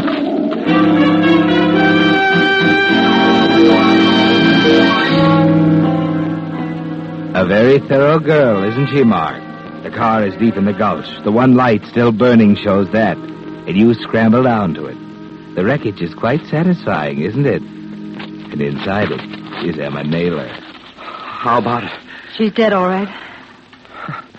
It's quiet down here, isn't it? Don't have that blasted wind whipping around. Let's go back. Where? To the house to phone into town and inquire about Emma. She's been gone a long time, and we're worried about her. Then we come back here and we find her. We find her? Why not let them find her? With the ground full of our footprints up on the road and all around the car? Oh, no, Mark. We do the finding. Never thought about that. Guess I better let you run things, hadn't I? That's a good idea.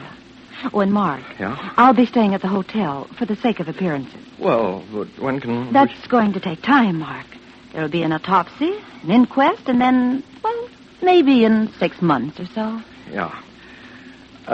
Look, Artis, I'm sorry I busted up on you. I guess you're right after all. It wasn't so tough at that.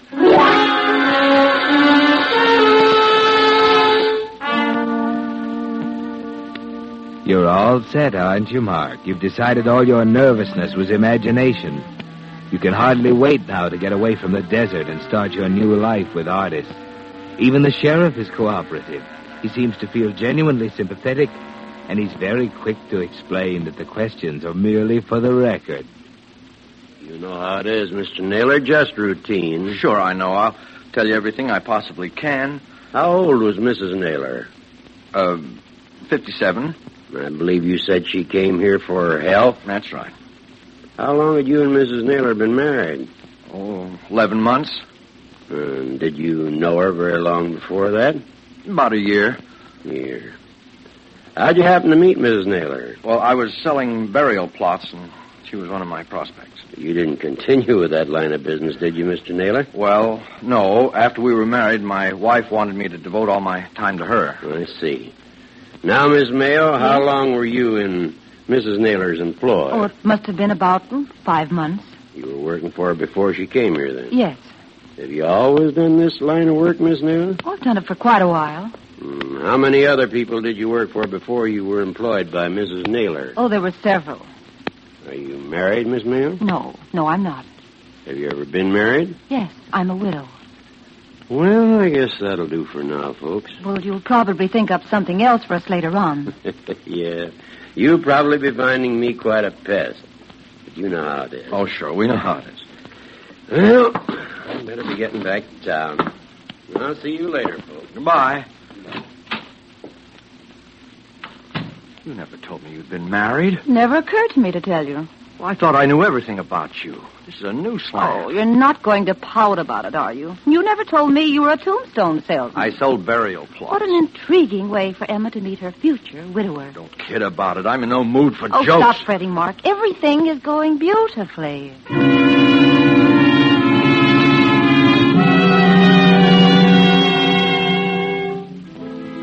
She's right, isn't she, Mark? Not a hitch so far. Except for an unexplained delay in the inquest. You wait.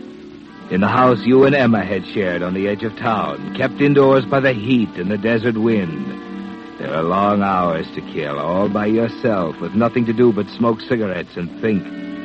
Artis is almost a stranger now. She won't see you because of appearances. And on the rare occasions when you are together, there's no feeling of relief at all. Just a kind of nervousness that makes you jump at each other's throats. Mark, will you shut up? I tell you everything's all right. Well, then why the delay? This keeps up, I'm going to start talking to myself. It's only been a few days. Oh, it's been a week. They're holding it up on purpose. I tell you, they've got something on us. Oh, they haven't got a thing. I don't care. I can't stand this much longer. You've got to. Oh, look, why couldn't I tell them I've got to run back to the coast on business? You told the sheriff you'd given up your business. Well, you could explain to him. Oh, don't be idiotic. It's out. Oh, listen, Mark. We're almost in now. Let's not start wrangling. Think about where we're going when we get the money. Florida, Miami Beach. I don't like Florida. Oh, you'll get over it. You've never seen anything like Miami in the winter. I said I don't like Florida. You may as well learn right now that you're not going to get anywhere taking that tone with me. Well, I don't care what you think. I'm going back to the coast. Sure you are. The Atlantic coast, Miami Beach. You know, someday you're not going to get by with that. What? That smug, irritating attitude of yours. You think you know all the answers, don't you? Depends on who's asking the questions. Now, what do you mean by that? You answer that one.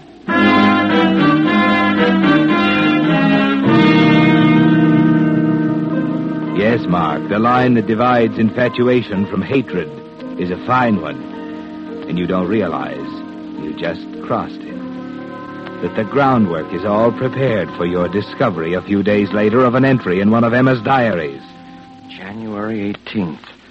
Today, I've finally decided to take Artis's advice to go to the desert. I know Mark won't approve, but Artis is right after all.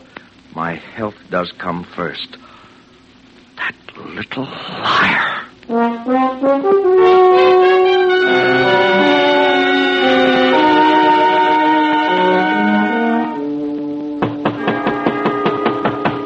Who is it? Mark. Oh, don't knock the door down. Just a minute. What's the matter with you? I told you not to come here. Close the door. Now, wait a I minute. said close the door. Now go on, sit down. I want to talk to you. Why are you looking at me like that? Go on, sit down. All right, since you're an expert on questions and answers, how about this one? Whose idea was it coming to the desert, yours or Emma's? What's that got to Shut do up. It has everything to do with it. It means you had the whole works planned before we left California. You figured me for a sucker, didn't you, Artis? Yeah, you had the whole picture. Convincing Emma to come here, knowing it'd make me willing to kill her after kicking around in the sand and heat for a few months. Oh, Don't argue with me. It's all there in Emma's diary. What do you mean it's in her diary? I mean, there's enough foundation for some pretty solid guessing. You even had the community property law figured out, didn't you? Yeah, back there, I was legally entitled to half her income. Here, I don't get a dime. You knew that'd work on me, too, didn't you? Especially with that sand grinding into my brain. It was Emma's idea. Oh, don't give me that. You suggested it to her. You kept prodding her until she gave in. Keep your voice down. You want to marry me, don't you? Why? Well, So you can take care of me like you did Emma. That's it, isn't it? If you don't keep quiet, You I'll... do nothing. And you're not running away from me any longer. Keep away from I'll me. show you who's doing the thinking from now on. I said keep away from me. I just want to get my hands on that lily white neck of yours. I'm warning you, You Mark. put down that gun. Get away from me. Mark, you let me hear you argue now. Why, you... You big baboon.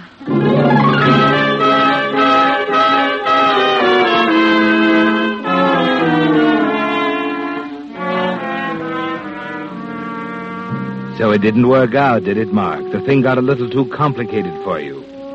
You were never cut out for murder. You knew it from the first.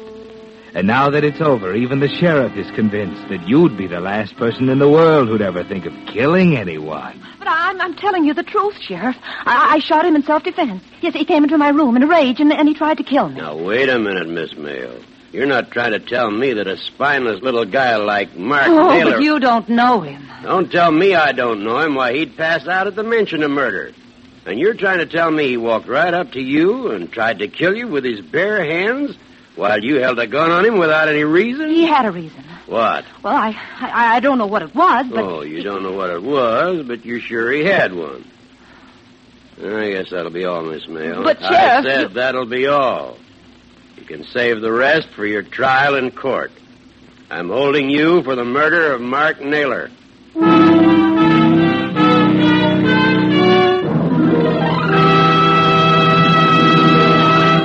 The Whistler will return in just a moment with a strange ending of tonight's story. Meantime, let me ask you a question.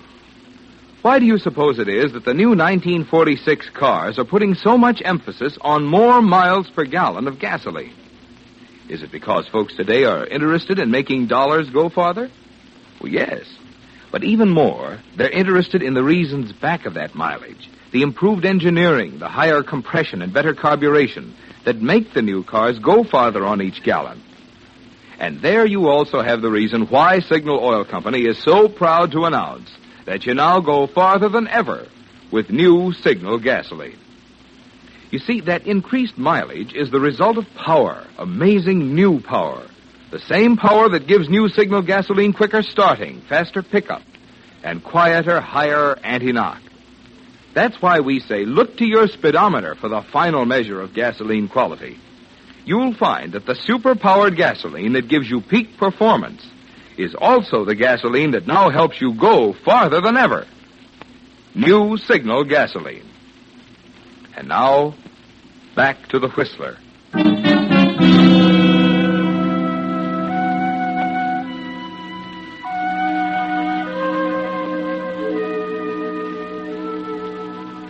Yes, Mark, you crossed the thin line. And once across it, everything fell to pieces. You didn't realize until the last moment, until the instant between the blinding flash of the gun and the plunge into blackness, how much you hated Artis. How far to the other side of the line the murder of Emma Naylor had thrust you. And it was all so unnecessary, Mark. If you'd only read further in Emma's diary, particularly the last entry. But, Mr. Coroner, I don't understand how a woman in Mrs. Naylor's condition could go riding in an automobile. Frankly, Sheriff, I think she was capable of almost anything. There's no arguing with the results of the autopsy, and of course the entry in her diary is conclusive. Well, that's good enough for me. Enter the verdict in the record, clerk. Death by suicide from a self-administered dose of Aminol taken in a fit of despondency after being deserted by Mark Naylor, her husband. That's all, sir? Yeah, that's all. The case of the death of Emma Naylor is closed.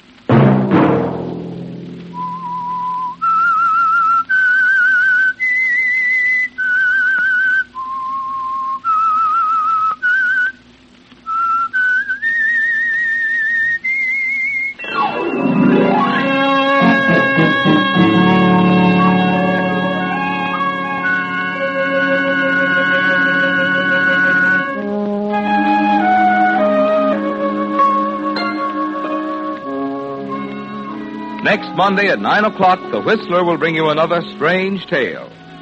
The Whistler is broadcast for your entertainment by the marketers of Signal gasoline and motor oil and fine quality automotive accessories, and by your neighborhood Signal dealer.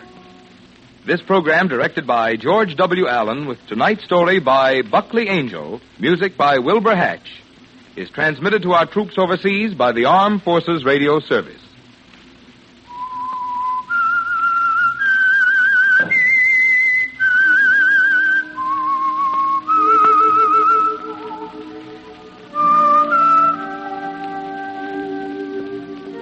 That whistle is your signal for the Signal Oil program, The Whistler. This is Marvin Miller speaking, reminding you to look for those familiar yellow and black circle signs that identify those popular Signal Oil stations in 7 western states from Canada to Mexico. This is CBS, the Columbia Broadcasting System.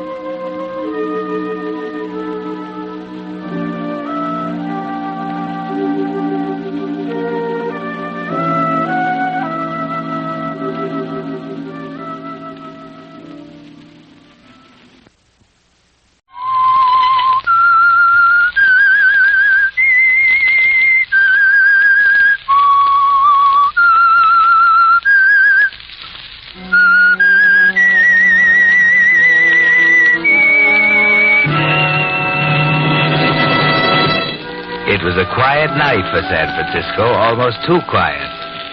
The fog, drifting in from the Pacific, had hung lazily over the city streets at first, then settled down heavily, thicker and thicker, blotting out everything. There was something ominous about it, even to an old San Franciscan like Hilary Gaines. And although he wouldn't admit it even to himself, he was wavering. Mildred's nervousness when he'd stopped by to pick her up made it worse. Here it was, he kept telling himself, the moment they'd both been waiting for, planning for, anticipating for so many months. The moment when she'd make the break with her husband once and for all. Pack her bags and go away with Hilary. Yet something felt wrong somewhere. Maybe it was the fog or the stillness. All right, Hilary. I guess we're ready. I put your bags in back, dear. Did you leave the note? Yes. He ought to be home any minute. Probably in a bar somewhere. Come on. Let's go. Oh, Well, what's the matter? I don't know. Oh, now, wait a minute, Mildred, dear. I have the faintest feeling somehow. I'm afraid, Hilary. Oh, don't be ridiculous. Afraid of what? That's just it. I don't know. Neither do I. Come on, now, get in. You better roll up that window. Fog's beginning to roll in.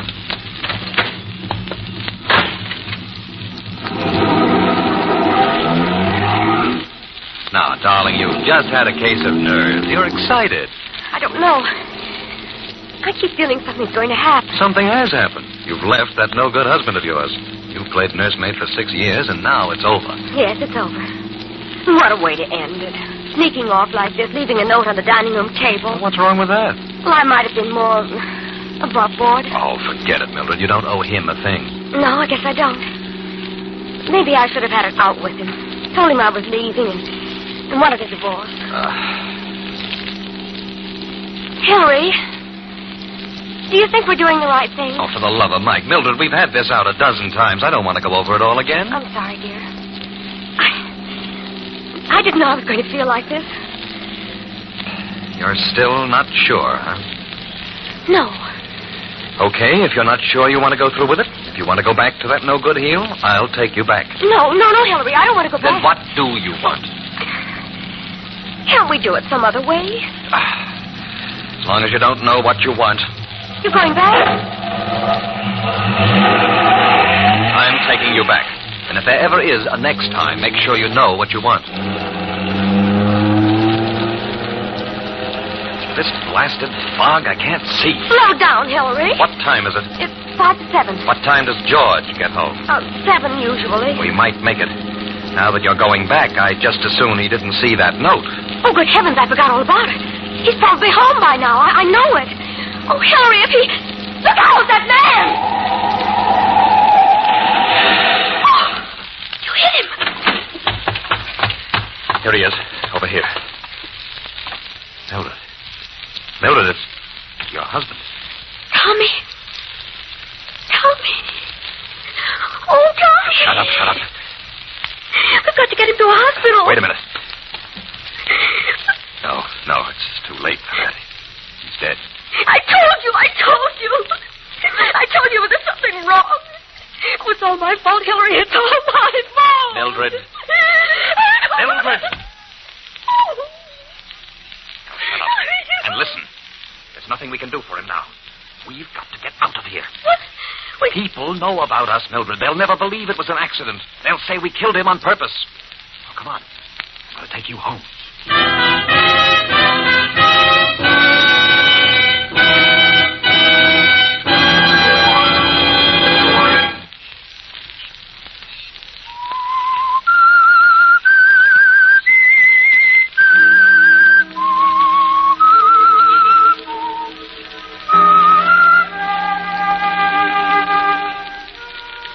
So you made a decision, didn't you, Hillary? You had a choice and you made it. You figure it's far safer to take a chance on a hit-and-run charge than to face the police and the prying neighbors and try to explain that it was pure coincidence that caused you to run down Tommy Hardwick a few blocks from his home. Pure coincidence that you happened to be riding with his wife, Mildred, at the time.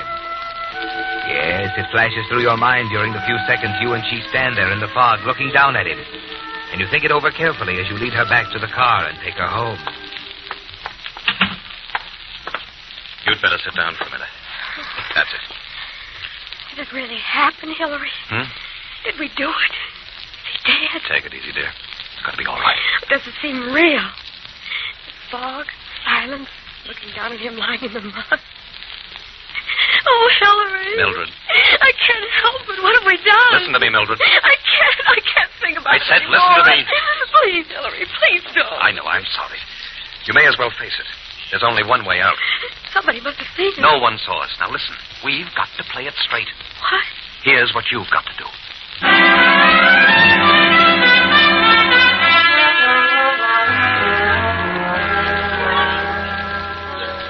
Hello? Robinson Finance Company, please. Hello? I'd like to speak to Mr. Hardwick, please. This is his wife. He's gone? When did he leave? But that's 2 hours ago. I don't understand. All right, thank you. But you see, I thought Mr. Hardwick might have stopped off at the club on his way home. He's over an hour late now, and he hasn't telephoned. When did you last see him, Ed? But he's never been this late before. I've had dinner ready for an hour. Oh. Well, maybe I'd better, Ed. I'm worried sick.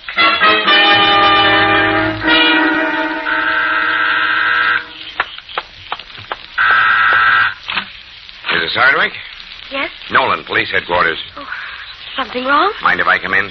No, please come in. Thanks. Sit down. Thanks. What What is it, Mr. Nolan? I've got a tough job, Mrs. Hardwick. Sometimes I think I ought to be in the haberdashery business or something. Did you come to here and tell me that? No, I came to tell you that... Tommy, isn't it? Yeah. Something's happened to him. Can you take it? Tell me. He was killed tonight by a hit-and-run driver. Killed? Yeah, a man and a woman. What? I'm sorry, Mrs. Hardwick. Believe me, I'm not going to rest until we hook those two and throw the book at them. A man and a woman? Yeah, in a club coupe, we think. Happened about 8 blocks from here. They ran into him in the fog, stopped, got out, looked him over, then got back in the car and drove away. Someone saw them? Yeah, 2 people saw them. A lady in the apartment on the corner heard this crash and saw them out of her window. Couldn't tell much in the fog, but she gave us something to go on anyway. Oh, why didn't she? She was in the shower. What about the other one? That's what makes us think there's something haywire somewhere. She saw them stop, pull up alongside a parked car. They ran back, checked the body, and then drove off. 10 seconds later, the lights in the parked car go on, and it drives off, too. Oh. Yes, it surprised me. Our prize witness was still sitting in that parked car all the time, and he hasn't showed up yet. But don't worry, Mrs. Hardwick. There isn't much we can do about your husband, but we're sure going to nail that guy and his girlfriend. Yeah, we'll make the inquest business as easy as possible for you. I'll call you tomorrow. Thank you, Mr. Nolan. Okay. I know how you feel. If I were you, I'd call up a friend or something. It's a bum time to be alone. Thanks. Good night, Mrs. Hardwick. Good night.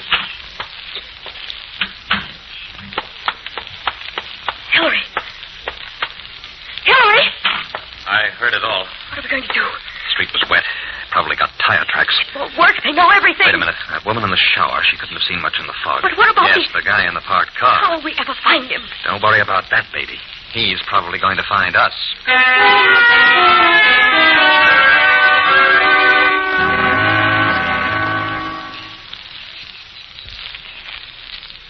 Yes, Hillary, the man in the parked car is a problem, isn't he? It's obvious he saw everything. He was close enough to even see your license number in the fog. Close enough to hear what you and Mildred said to each other before you drove off. For the next day or two, you can feel the sword hanging over you, and you tense yourself, waiting for it to drop. But strangely enough, nothing happens. The inquest goes off without a hitch. The woman in the shower offers nothing in addition to her original statement. You have the dent in your fender repaired, manage to find 4 second-hand tires, and you dispose of the ones on your car. A few more days pass. You begin to relax a little. Perhaps the man in the parked car has reasons for keeping out of it. Being involved as a material witness. Yes, maybe that's it. Then a week later, you're sitting at your desk at the office when... Yes? There's Mr. Baldwin to see you, Mr. Gaines. Baldwin? I don't know anybody by that name. What does he want? He says it's about insurance. I'll tell him I have plenty of insurance. I did. He says it's extremely important. Confound it, Hey, wait a minute. What kind of insurance? Just a moment. Accident insurance, Mr. Gaines. I see. Send him in. I apologize for intruding, Mr. Gaines. I realize you're a busy Sit man. down. Thank you. To set you straight, Mr. Baldwin, I'm already insured up to the hilt. My lawyer advises me I'm covered for all possible contingencies. Of course. My card, Mr. Gaines. I've been connected for some years with the Valley Indemnity, a most reliable company. I see. And in addition to the coverage the company offers, I do a little underwriting on the side. You see, although the insurance business is one of our oldest and most venerable professions, we have yet to devise a policy which covers all risks. What do you mean by that? The human factor, Mr. Gaines, is one that no one has ever been able to reduce to statistics, and consequently is a risk no company can afford to underwrite. Would you please be specific? Well, you're obviously a man under pressure, Mr. Gaines. I dare say you're in need of the type of coverage I'm offering you at this very moment. You see, I'll protect you from loss resulting from, well, shall we say, hasty and unwise decisions. Now, see here. Just a moment, Mr. Gaines.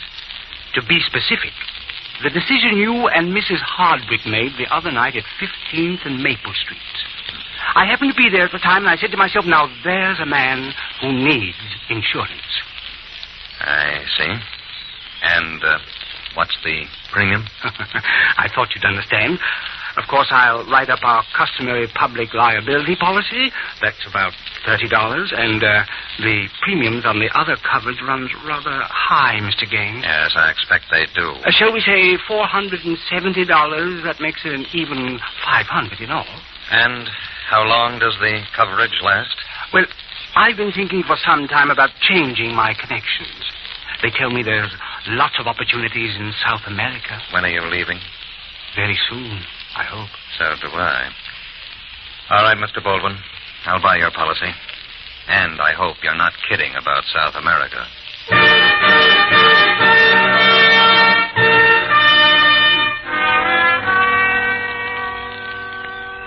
How much do you want this time? $2,000. I won't pay it.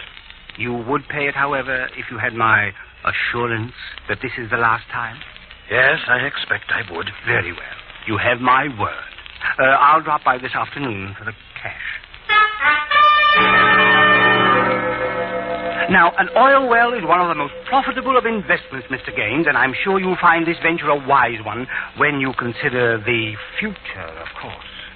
Oh, by the way, I expect to be leaving next week. $2,300. Congratulations, Mr. Gaines. You're part owner of the auspicious mine. It's too bad in a way that I've had to postpone my trip to South America until Friday, but so much the better for you. You dirty leech, get out of my office. Now, wait a moment, Mr. Gaines. I'll kill you. I knew you'd come to that eventually, so I made provision for it. You see, I've written a complete account of the unfortunate affair at 15th and Maple Streets to be opened and read publicly in the event of my death. You've thought of everything, haven't you? I'm pleased to think so. Now, I think it would be rather unwise for you to make another unfortunate decision, don't you? Especially in view of my projected trip to South America.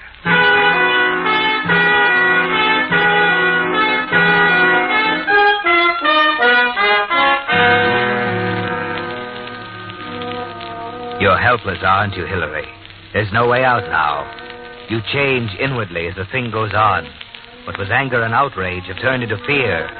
Mr. Baldwin's periodic visits have made quite a dent in your assets, haven't they, Hillary? The day isn't far off, and there'll be nothing left to pay him. If you could only get your hands on the account he's written, the protection he's provided for himself. Yes, you'd kill him if it weren't for that, wouldn't you, Hillary? Then at last you get a lucky break. I know where it is, Mildred. I found out where it is. What? The account he's written. The thing that's going to be opened if he dies. Where is it? In a bank on Market Street. I saw him today and followed him. In a safe deposit box. I'm sure of it. What good does that do us? He keeps the key on it. I was standing in the crowd when he took it out of his pocket and went in the gate. Hillary, you're not going... Never mind, Mildred. Let me make that decision.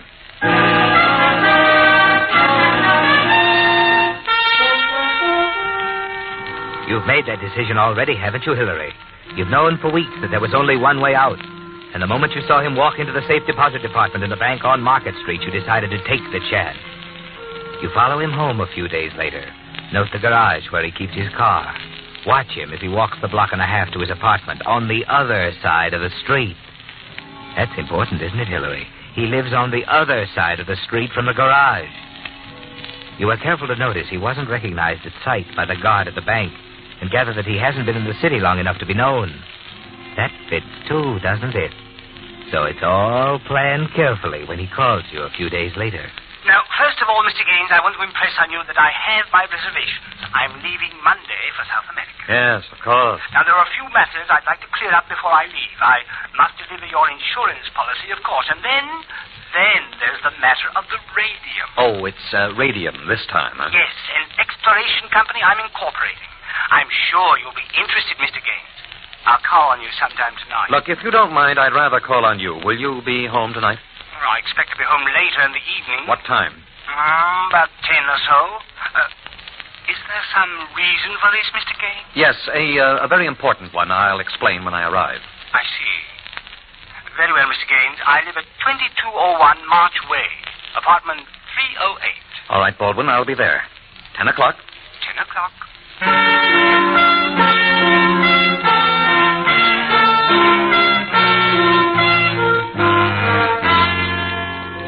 Yes, Hillary, it's all planned, isn't it?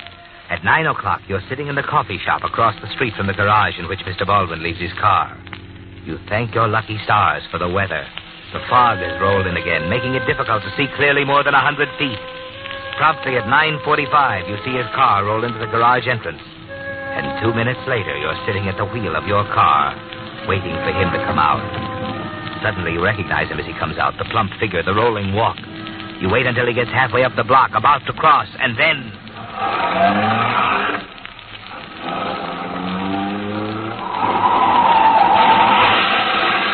There's your payment, Mr. Baldwin.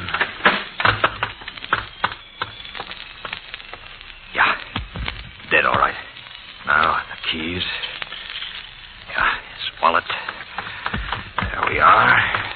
Hey, what's happened here? Officer, I'm afraid Let's see. Looks like I killed him. Yeah, he's dead all right. Good thing you stopped, though. I'd hate to see you pull hit and run after it was all his fault. Huh? Oh, these dumb pedestrians. What was that? I'll have to take your name, of course. Know who he is? What? No, I don't. Well, we'll have to check. Will I be held for murder? No, don't worry about it, mister. I saw the whole thing. Guy stepped out from behind a parked car in the middle of the block. No, we won't have to hold you.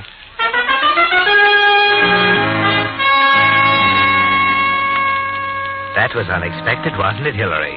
You can't help wondering about the unbelievable stroke of luck that night as you set Baldwin's driver's license before you and practiced his signature over and over again. 10 times, 100, 1,000. Finally, you're ready now for your visit to the safe deposit box tomorrow. Excuse me, please. Pardon me, sir. Pardon. Yes, sir? George Baldwin, box 1438. Okay. Sign here, please. You got your key? Yeah. There you are. All right. Oh, Baldwin, 1438. Now, let me see. I got a note here. A what? Just a minute here. All right, here it is. It's about the rental on the box, 3.5, due on the 15th of last month. Well, I'll take care of it right away. Must have slipped my mind. Okay. This way, please. Yeah, thank you.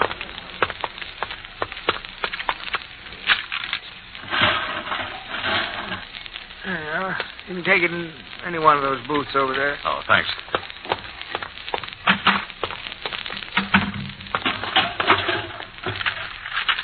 Funds. Cancel checks.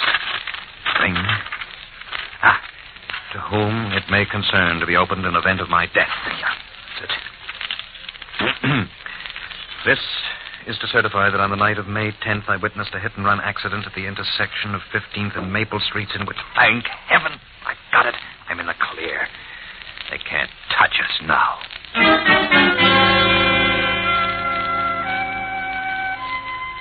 So things are looking up, aren't they, Hillary? It isn't hard to find answers for the routine questions they ask you at headquarters. You obeyed the law to the letter, didn't you? Stopped immediately, did everything you could for the victim, cooperated with the officer. You're sure now that they can't touch you, now that the letter marked to whom it may concern is gone, the wallet and the keys disposed of. Mr. Baldwin has been paid off, hasn't he, Hillary? In the only currency he understood. But a week later, when you drop by to see Mildred, you find her a little skeptical. Hillary, dear, you shouldn't have come. You know we agreed it was best to stay apart until Mr. Baldwin... Don't worry about Mr. Baldwin, Mildred. I told you he won't be back. But how can you be sure? He's a chronic liar. Everything he's told you, everything he's promised. I told you he's through. I had it out with him once and for all. Oh, I don't believe it. He'll be back. He won't stop until you've given him every penny you Mildred, have. please, forget Mr. Baldwin, will you? How can I? He's ruined everything. Who's that? I don't know. Answer it. I'll be in the bedroom.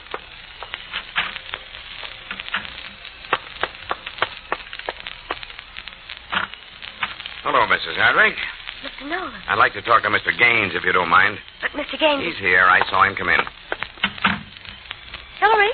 Tell him to take his time. I got all evening. Hillary? Sit down, Mr. Gaines. I want to talk to you. What's the matter? Just checking further into the death of Mr. Baldwin the other night. What? I thought you'd be surprised, Mrs. Hardwick. Gaines, we found something in Baldwin's pocket that might interest you. Here.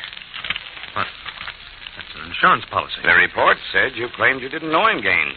This policy's made out to you. Guess I didn't recognize him. Sure. Well, Another funny thing. He puts his car in the public garage, locks it, walks out, gets knocked over a half block away, then his keys are gone. Somebody got to him and took them, huh? Somebody who wanted the key to his safe deposit box. Oh, wait a minute. You have no right to make an We know it was there because there was a notice in his pocket saying payment on the box was overdue. Well, what's that got to do with me? As a matter of fact, we checked the box, found that according to the timestamp on the bank slip, someone impersonating Baldwin visited the box 16 hours after Baldwin died. Not for money, understand. He left that. He was after something else. Now, if you were in my shoes, Gaines, how would you add up that column of figures? Hillary. I can't He was see shaking you down, wasn't he? Well, wasn't he? Okay. You have the right to act dumb if you want to, but you better talk fast to a smart lawyer, Mr. Gaines. Because when you add a motive like blackmail to an accidental death, you get first-degree murder. We know the guy. We've been checking his record during the past few months, and we got a good idea he hit you for the biggest bite of all on the night he was killed. You see, a blackmailer's like a hit-and-run artist. The big bite comes just before he skips. And, there was something else in Baldwin's pocket, Mr. Gaines. A ticket on the next ship to South America.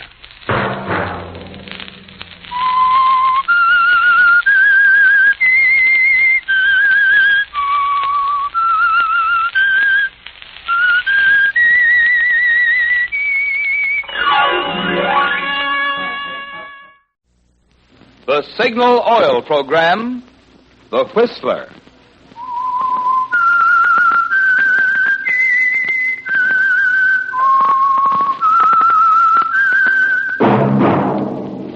That whistle is your signal for the Signal Oil Program, The Whistler.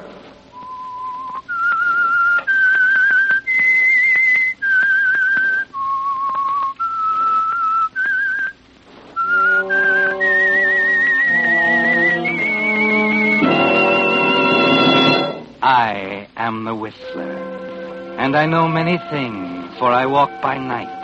I know many strange tales hidden in the hearts of men and women who have stepped into the shadows. Yes, I know the nameless terrors of which they dare not speak.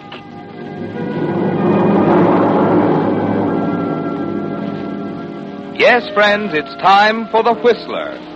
And remember, let every traffic signal remind you, with new Signal gasoline, you do go farther than ever. Look for the familiar big yellow and black circle sign that identifies those popular Signal service stations in 7 western states from Canada to Mexico. And now, the Whistler's strange story, Treasure Hunt.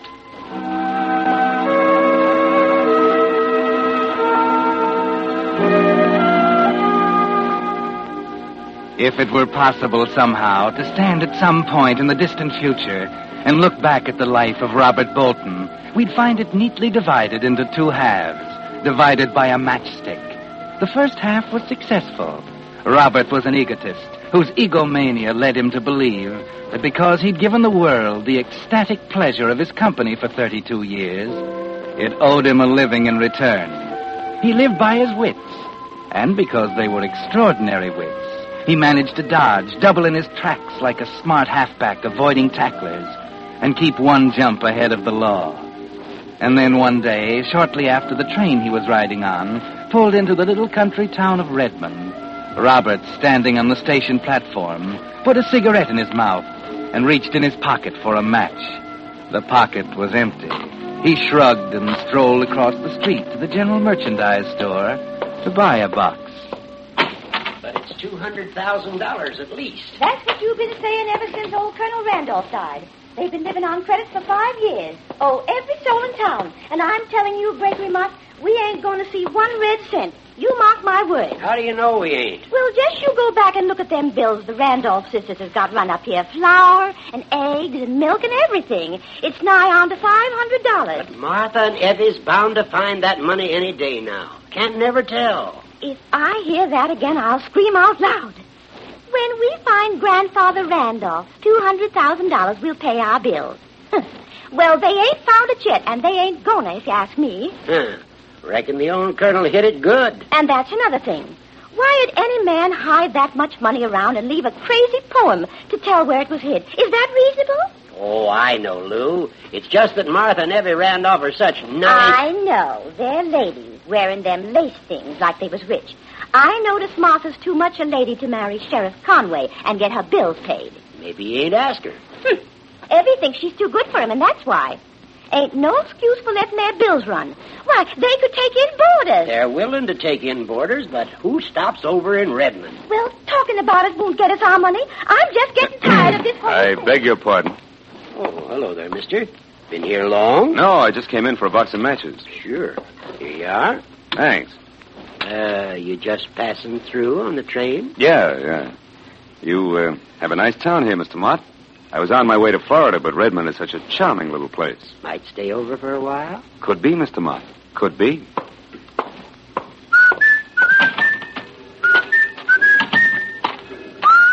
Oh, conductor? Yeah? My name's Robert Bolton. I'm in car 63, bedroom G.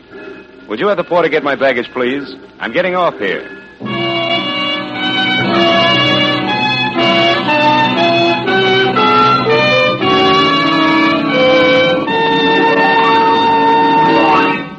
With the prologue of tonight's story, Treasure Hunt, the Signal Oil Company brings you another strange story by The Whistler.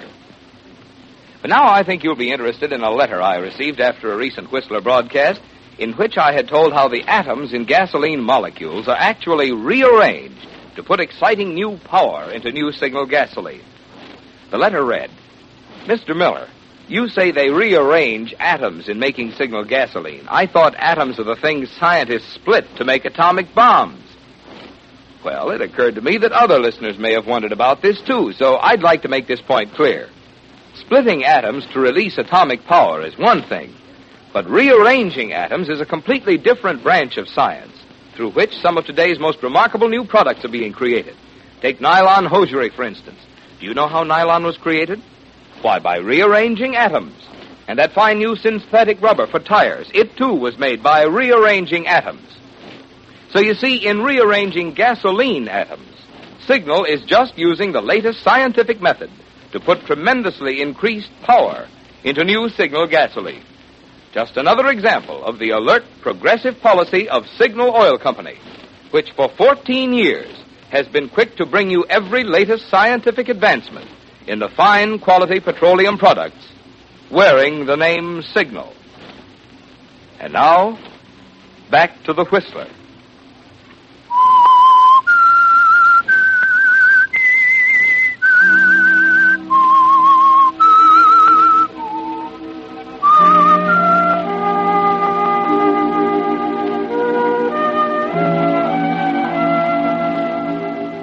Yes, Robert. That matchstick made a difference, didn't it? They laid it on the line for you while you were waiting at the counter in the store.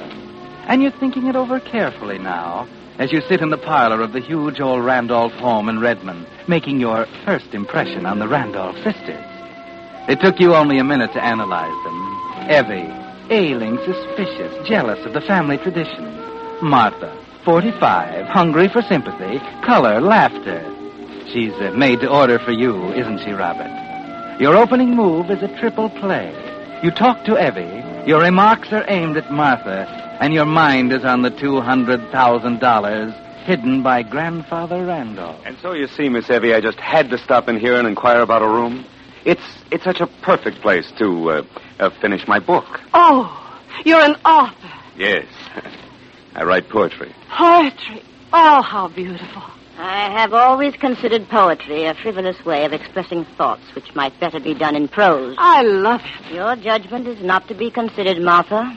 But, go on, Mr. Bolton. Well, I graduated from Harvard in 1931, and I wandered around a bit.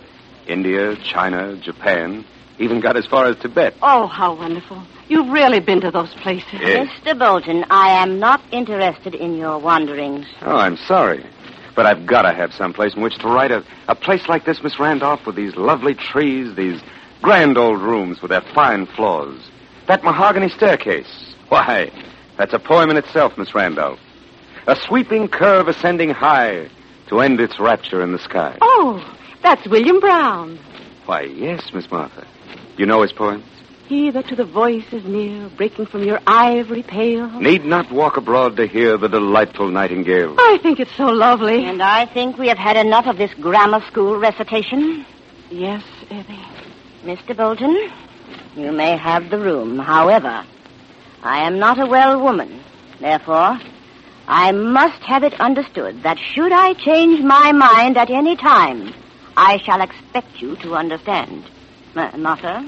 Yes, Eddie? You may show Mr. Bolton to the room above the veranda. Thank you again, Miss Randolph. I'm sure that my stay here will prove mutually profitable.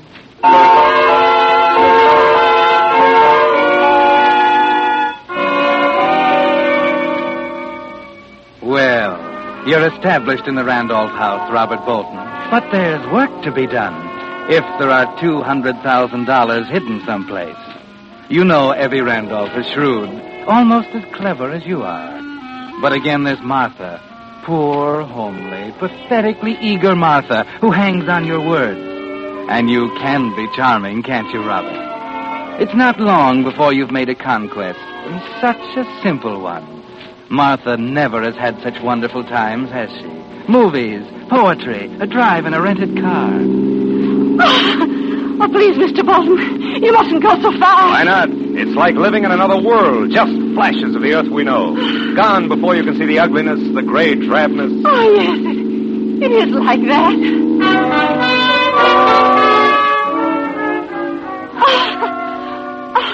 It's wonderful to hear you laugh, Martha. Wonderful. I was laughing, wasn't I? Her laughter like the bells of Eden. Oh, it's all so lovely, Robert. Oh, so lovely. Do you really mean this is the first movie you've seen in 3 years? I never go out much, Robert. You see, Evie... Oh, you're wonderful, Martha. So unselfish.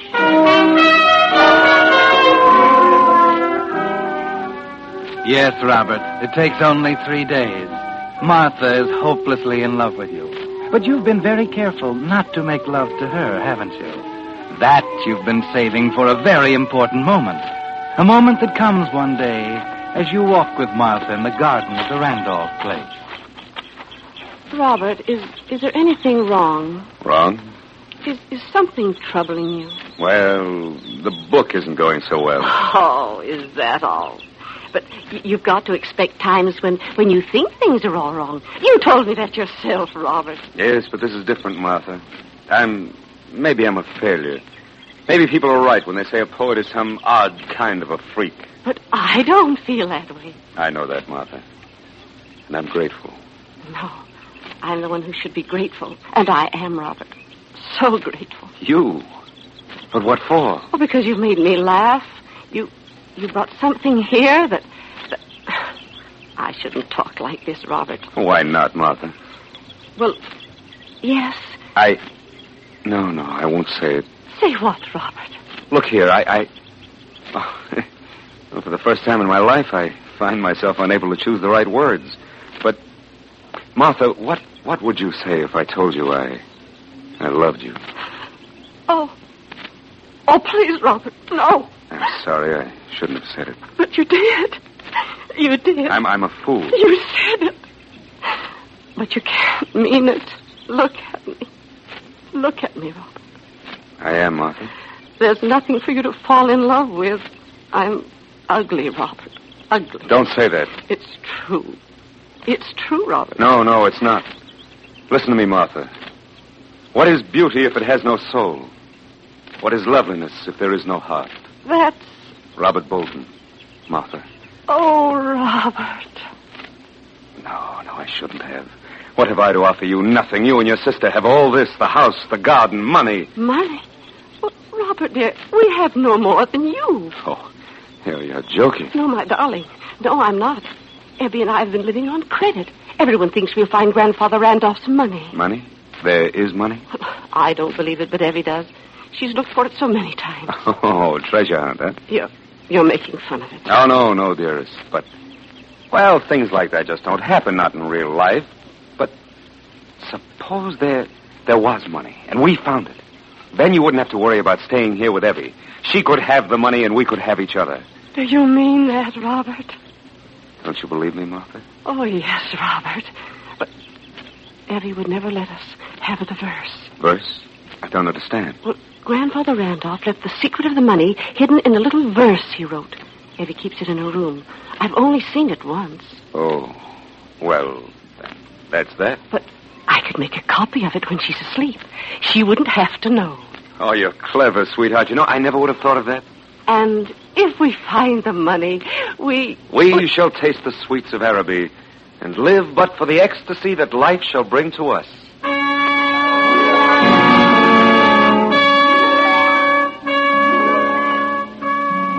That was simple, wasn't it, Robert? Having Martha suggest the plan herself was clever. She doesn't suspect a thing. Poor, homely Martha, who doesn't know you're going to leave the moment you find the money. And the same night, she brings you a piece of paper. Here it is, Robert. Are you sure Evie is? Evie is asleep. I left her medicine on the table by her bed, so she doesn't have to call me. Oh, you are clever, my darling. Now, let me see the verse. Oh, here it is. Now, when the bishop's mitre points to 3, then a shadow long you'll see. 4 steps left and 2 steps right. Careful now, you'll need the light. Oh, it sounds crazy. Just a minute. Bishop's mitre. Bishop's mitre. Look, the chess table in the corner. Has it ever been moved? Oh, no. Evie wouldn't allow anything to be moved. Then where are the chessmen? In the drawer of the chess table. Oh, good. Well, why are you setting up the chessmen? You'll see. Now, which bishop? There are 4. And one has to point to 3. To 3. All of them point up to the ceiling now, but if we lay them on their sides, then... Look! This Black Queen's bishop, it points to the grandfather's clock on the other side of the room. And if you point it to 3... That's it! The bishop's mitre points to 3. Martha! It's Evie. She woke up. You better go. We'll continue this tomorrow night. Go ahead.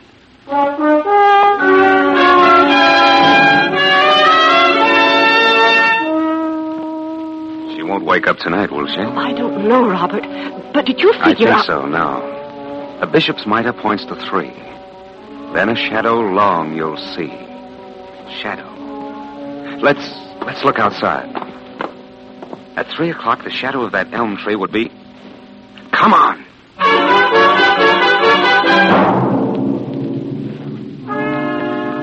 You're so wonderful, Robert. It's all so simple now.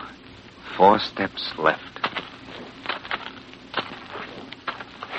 Then 2 steps right. And right in front of the old cooling shed. And the next line reads, careful now, you'll need a light. Martha! That means we'll need a light to see inside the cooling shed. That's it. The money is in the cooling shed. It is. But, we just don't have a light now, do we? We'll have to wait until tomorrow night. Well, I can get a lantern. No, Martha, darling. We'll wait until tomorrow night. But why? Can't we tell Evie now? You're not going to tell Evie until we get the money, do you hear? All right, Robert. Anything you say.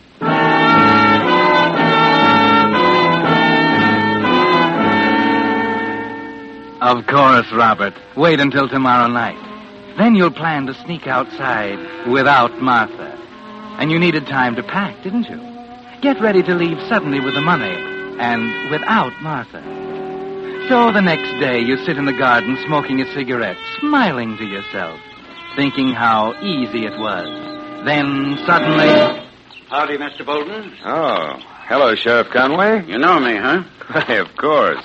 You've been pointed out to me. In addition, the star glittering on your vest is, in itself, a monumental advertisement. Yep.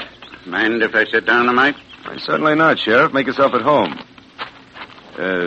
Did you come here just to sit in the sun, or do you have something more important on your mind? Well, Bolton, I ain't one to beat around the bush.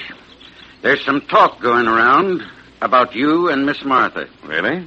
What harm is there in that? Well, you're a young man, handsome. Thank you, Sheriff. I didn't know you cared. I don't think you're up to any good, Bolton. Martha's good 15, 20 years older than you. Oh, so that's the way the wind blows, is it? Torch-bearing in the provinces.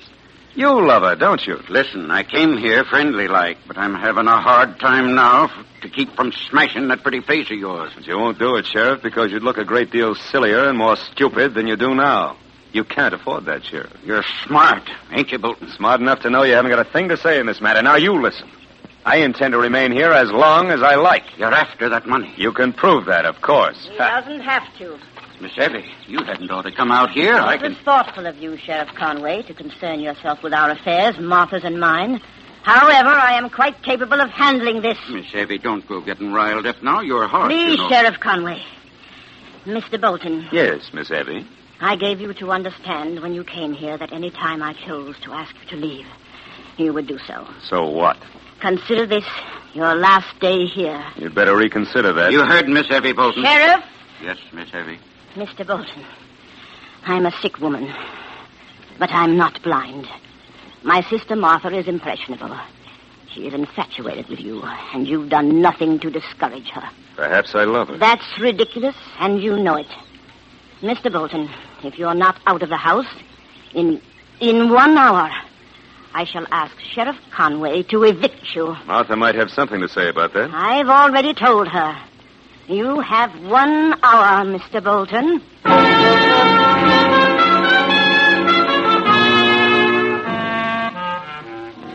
Well, Robert, that was a blow, wasn't it? If you leave, the money stays in the cooling shed. If you stay, the sheriff will have a field day throwing you out. Your only hope is Martha, isn't it? And you haven't much time. You sit alone in the garden thinking. And suddenly it comes to you. There is a way, isn't there? You hurry over to the little pharmacy where you and Martha bought the medicine for Evie. The clerk knows you and says nothing when you ask for a little bottle of poison to kill rats. You sign the poison book and hurry back to Martha with a half hour to go. She's in the parlor playing the piano.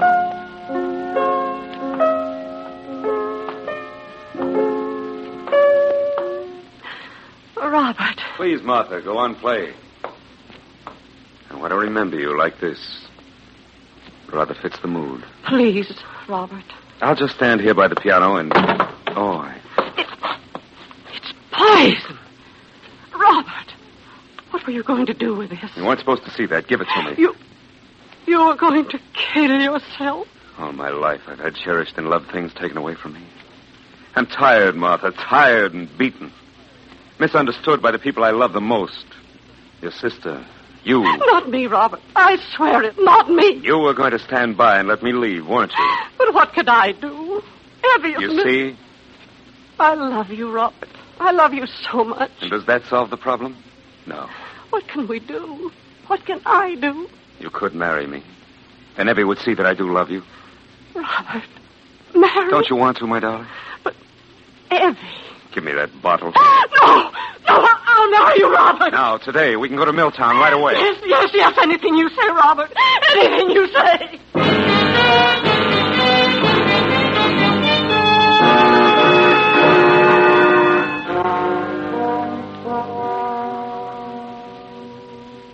You don't seem to like me as a brother-in-law, Evie. I despise and loathe you, Mr. Bolton. Evie, you don't know, Robert. You don't understand him. You poor blind fool. Don't you see what he's after? But, Evie... Just a moment, Martha. Very well, Mr. Bolton. I suppose I have no alternative. You're quite correct. Martha, will you leave the room for a moment? What? Mr. Bolton and I have something to discuss in private. Well, if you say so, Evie. Be with you in a minute, dear. Yes, Robert. Now, Mr. Bolton. This is what you wanted, isn't it, Mr. Bolton? $200,000 in securities. You've got it. Of course. I've had it for 10 years. The verse was simple for me, too, Mr. Bolton. I thought it was cash. Half of it is yours, of course. Shall we divide it now? Well, we'll have to have them analyzed. It'll take time. It's simpler than you think, Mr. Bolton. As a matter of fact, I'd just as soon you had them all. What are you talking about? Here you are. Take them. Well, I can't say I expected this. I'm not being generous, Mr. Bolton. You see, these securities have been worthless since 1929. What? Take them, Mr. Bolton, and get out. What kind of a trick is this? I said get out. You know it now. Tell the whole town about it. We defrauded them. We lived for 10 years on credit because they believed the money was here. You let me marry that ugly, stupid sister of yours? She knew it all the time. She did not know it because I never told her I found them. Now get out. Get out! Take the securities, Mr. Bolton. You've got what you came for. Martha! Martha, come quickly! Martha! Abby! You're ill! Oh, Robert, please! You, I hope you die. Robert, wait!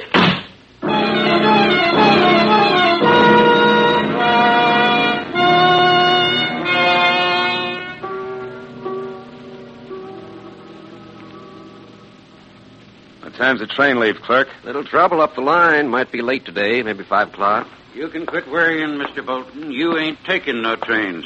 What do you mean, Sheriff? You ain't leaving Redmond. No? Well, just try and stop me. Let her charge desertion. Let her charge It anything. ain't that, Bolton. It's murder.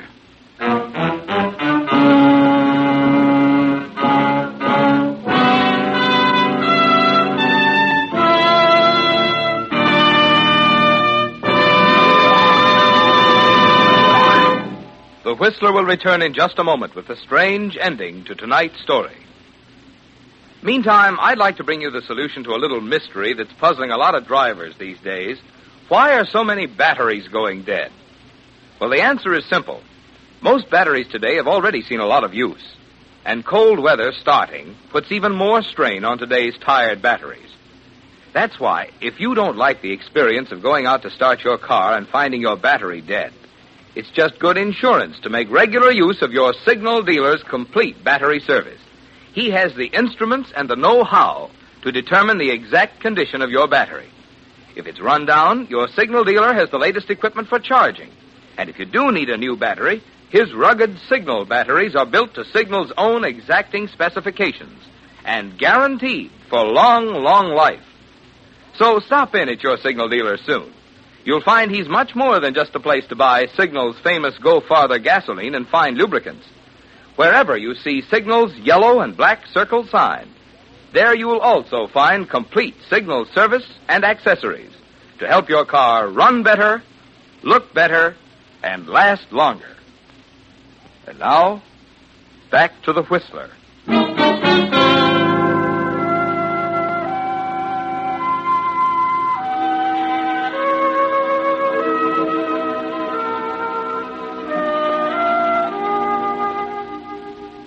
That one stopped you, didn't it, Robert? For once, you have nothing to say. And though you don't know it, the first half of your life, the half you lived before you reached into your pocket on the station platform at Redmond and found you were out of matches, is over. And the second half is about to begin. The sheriff refuses to explain further as you go together back to the Randolph house. He waits until you go through the door into Evie Randolph's bedroom, until you stand there staring down at her still figure on the bed. Sheriff, I swear to you I didn't. I tell you I had nothing to do with it. You bought this bottle of poison at Rigby's pharmacy. For myself, I told you. Ask Martha. I got a feeling the jury's not going to believe anything Martha says about you. They'd think she was trying to cover up for you. But I ain't telling you anything, though, am I? You likely know juries pretty well by now. Evie got that poison by mistake. Sure, when Martha took it away from you and hid it in the medicine cabinet. And that's where poor Evie found it. Sick, dazed. That's it. I knew you didn't believe I did it, Sheriff. Who says I don't? What? What are you getting at? Well, you can have your pick. You can leave Redmond. Yes. And face a murder charge. There's the money, the fight you had with Evie, the poison register at the store. Wait a minute. You can't do this. No. Or you can stay here and make Martha a good husband. Write poetry for her. Take her riding. Make her happy. And I'll forget about the other. Well? I won't do it. Oh? Murderers hang in this state, Bolton. All right, Sheriff. You win. And I'll be around checking up. And if you ever try to run out on her, I'll reopen the case on new evidence. And I swear before the Lord, Bolton, I'll hang you.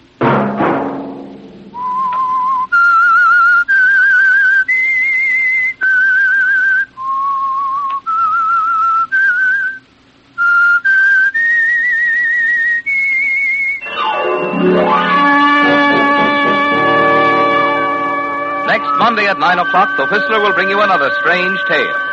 The Whistler is broadcast for your entertainment by the marketers of Signal gasoline and motor oil and fine quality automotive accessories, and by your neighborhood Signal dealer. This program, directed by George W. Allen, with tonight's story by Russell Hughes, music by Wilbur Hatch, is transmitted to our troops overseas by the Armed Forces Radio Service.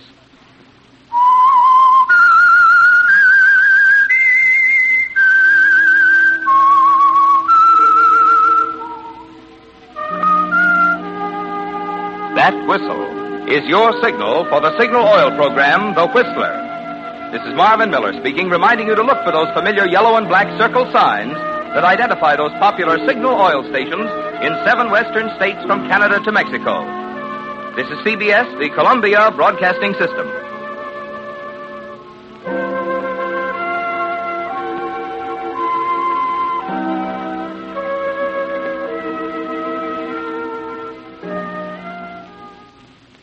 The Signal Oil program, The Whistler.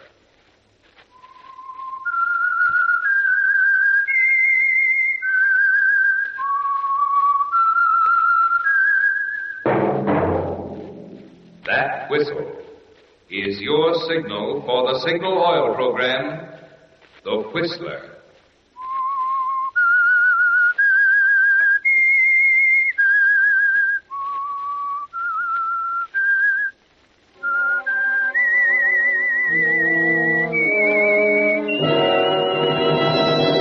I am the Whistler, and I know many things, for I walk by night. I know many strange tales hidden in the hearts of men and women who have stepped into the shadows. Yes, I know the nameless terrors of which they dare not speak.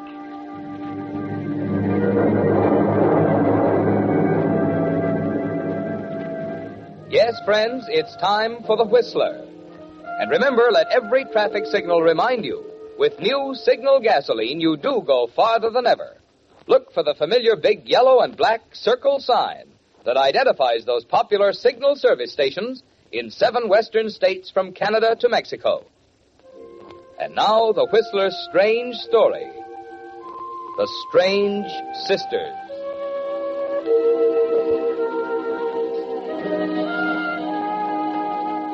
The 3 Randall girls were as different from each other as day and night. Even the people of Newton who had watched them grow up found it hard to accept the fact that they were sisters. Pamela, the eldest, was forceful and overbearing, heavy-set and unattractive.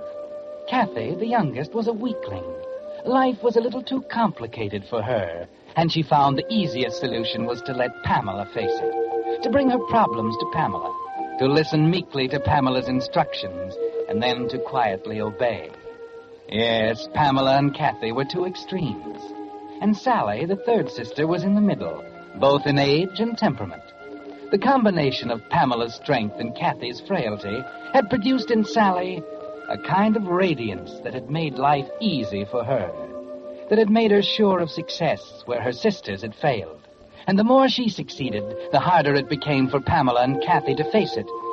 Until one morning, Mrs. Stokes, the housekeeper, called Kathy for breakfast. There was no answer. Miss Kathy, your breakfast is on the table. Oh, that girl. Takes a team of horses to get her out of bed. Miss Kathy! Your breakfast is ready, young lady, and I ain't going to keep it warm for you another moment. Miss Kathy, answer me. I know you're... Good Lord. Locked. Now, my key. Here. Miss Kathy, what are you... Gas. The heater. Oh, where's the handle? There. Miss Pamela! Miss Pamela, come up quick! Oh, the window. There. Miss Pam! What's the matter? What's the matter, Mrs. Stokes? It's Kathy. She's...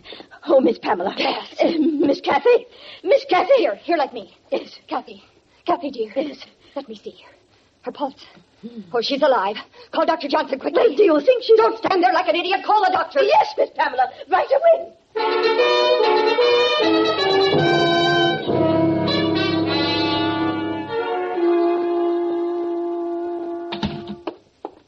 Hello, Pamela. Well, it's nice of you to leave your work, Sally. That's a peculiar remark to make. I think it's apropos of the moment. I don't. As usual, I suppose we disagree. Where is she? In there with Dr. Johnson. Will she be all right? I don't know yet. Well, I'm going in and... Wait a minute.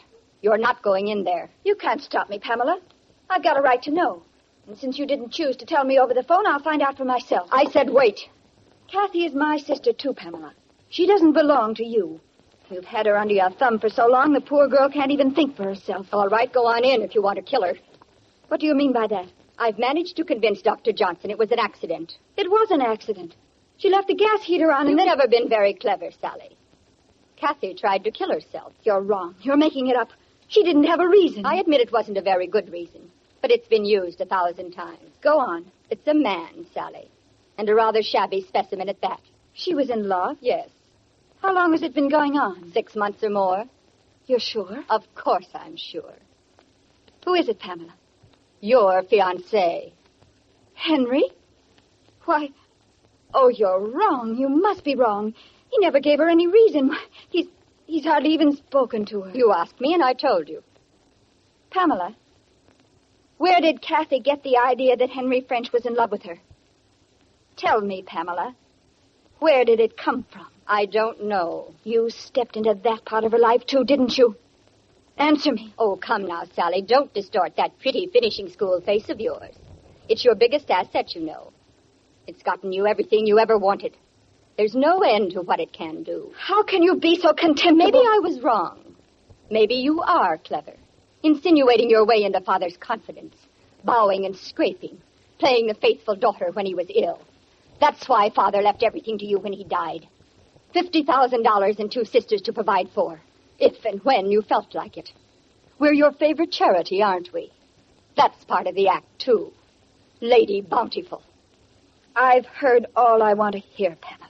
Very well. Perhaps you'd better go. I'm going to see Kathy whether you like it or not. You see, I was wrong. I'm admitting it. Oh? I was wrong in leaving you and Kathy under the same roof. I just hope it isn't too late to do anything about it. Perhaps you're forgetting it's my roof, too. As long as I choose to let you stay here, Pamela. It's funny, isn't it, Pamela? You try to be fair. You try to do the right thing, and it all blows up in your face. Well, Dr. Johnson? I think she's going to be all right. May I see her, Doctor? She asked for Pamela. Oh, well, I'm sure if she knows I'm here. Perhaps you'd better wait, Sally. She was rather specific. What do you mean, specific? She doesn't want to see you, Sally. Oh. I'll go in, Doctor. Are you going to wait, Sally? No. I'll go. I left her prescription on the dresser, Pamela. 3 drops and half a glass of water every 4 hours. May I drop you off somewhere, Sally? Oh, thank you, Doctor.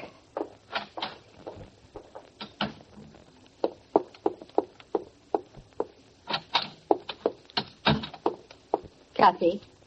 Kathy, are you all right? No. No, I'm not all right. I'll never be all right anymore. You mustn't feel that way, dear. I made a mess of this, too. I never do things right, do I, Pam? What will Henry think of me now? They only know what I told them, Kathy. They think it was an accident. Don't worry about Henry, dear. You must have been wrong, Pam. He doesn't love me. He couldn't. He would have told me. He wouldn't have just gone off with Sally. Well, maybe you'll believe me now, Kathy. She's capable of anything. She owns it all now. The house, the money, and now Henry French. Don't you see, Kathy? He was the only thing she didn't have. He was yours. And she made up her mind she wanted him to. He never told me. Of course he didn't. Sally never gave him a chance. I hate her. It's awful, Pam, but I can't help it. I hate her. So do I. What can we do? Well, maybe you'd better rest a while now. No, tell me, Pam. What are we going to do? There's a way. Yes, there is a way. What? Kathy, we're going to kill her.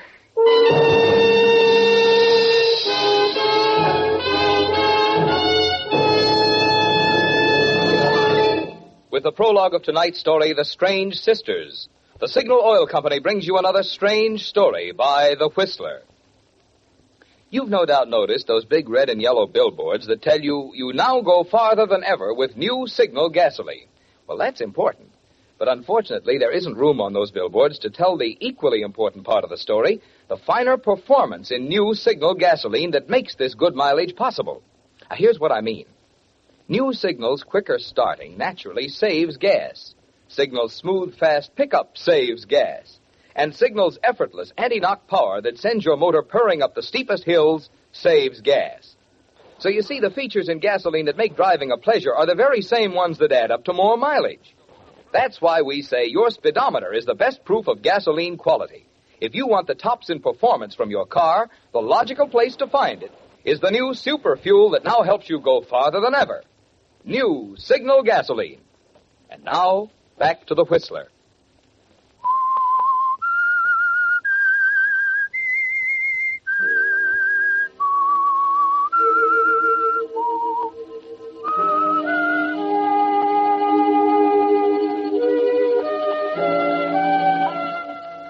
Well, Pamela, jealousy can do strange things to a mind like yours, can't it?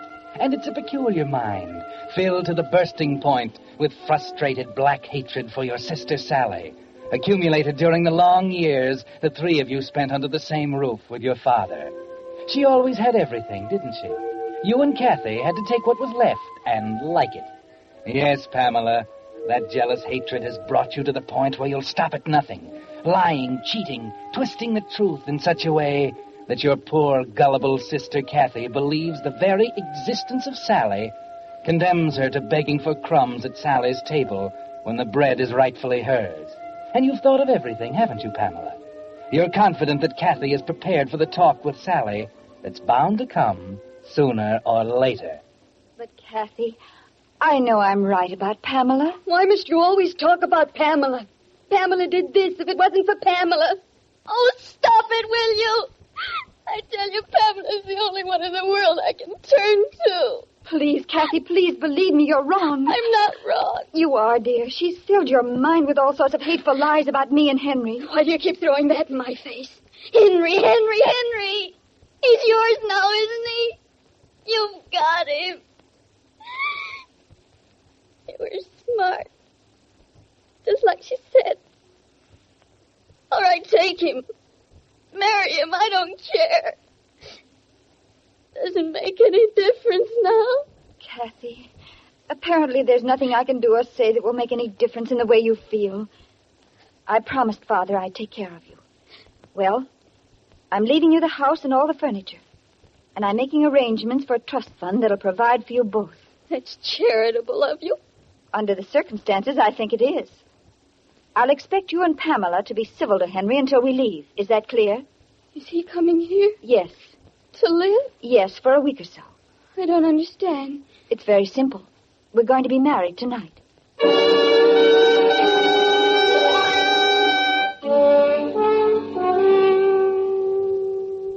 Yes, Pamela, Kathy was prepared, wasn't she?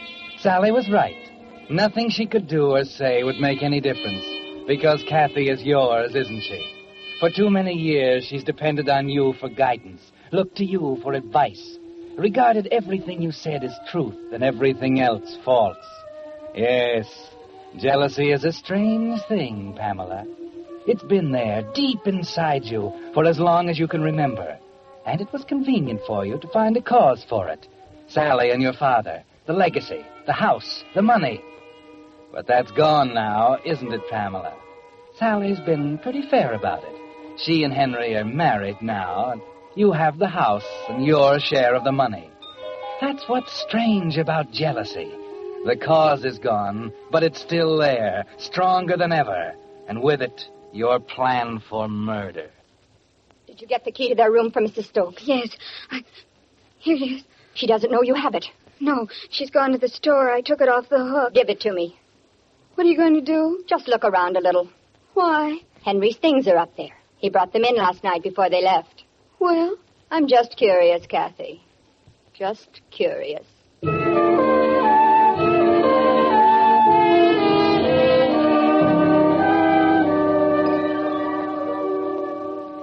All right, Kathy, you can put the key back now. Did you find anything? Yes, several things. What?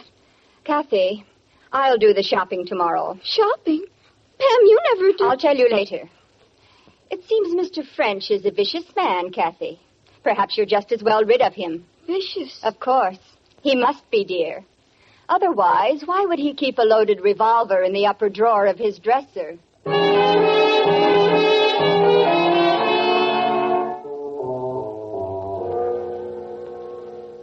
Well, Miss Pamela, what are you doing around here? Why, you ain't been in the store for 6 months now. Oh, I thought the walk might do me good. Well, what'll it be? A small rolled roast, please. About 3 pounds, perhaps. I got just the thing for you here. You ain't looking too well, if you don't mind my saying so. Something wrong? No, nothing. No. Will this do? Yes, that'll be fine. It's kind of small. Oh, it'll do, Mr. Watkins. You see, Kathy and I haven't been too well lately. I thought so. Now, come on, what's up? Oh, I know I shouldn't say anything, but I've got to talk to someone, Mr. Watkins. Gosh, is it that bad? I don't know.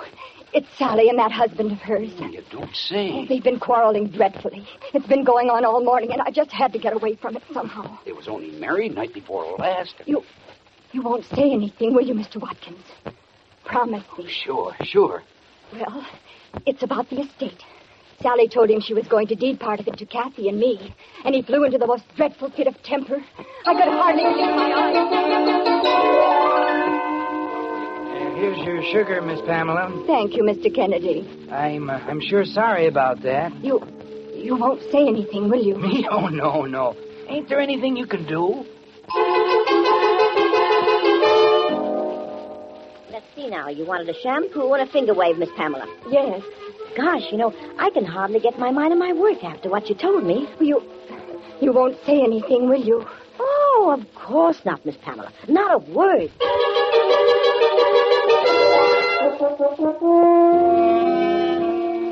You're very efficient, aren't you, Pamela? The town of Newton is like a smooth pond. All you have to do is cast a few pebbles here and there, and the ripples spread over the whole surface, clear to the edges. There's another step now, a very important one. Sally is hostile and suspicious, and you're going to need her confidence. Who is it? Pamela. Well, Pamela. May I come in? Must you? Please don't make it difficult for me, Sally. I don't understand. I have something to tell you. I'd like to come in and sit down if you don't mind. All right, Pamela. Now? Well, I've been doing a lot of thinking, Sally, and I haven't slept much. Not since you told us about the house and the money. Yes? It was so unexpected, Well, you see, it threw me a little off balance. What are you trying to say? Oh, you know me so well, Sally. The past few years have been hard, and I know I've been unreasonable and difficult. Pamela, you're trying to say you're sorry, aren't you? Oh, I'm so clumsy at this sort of thing. Oh, I do so want to have you and Henry forgive me. Oh, my dear. I really believe you mean it. I do, Sally, I do mean it. And I'm going to try to make Kathy understand, too.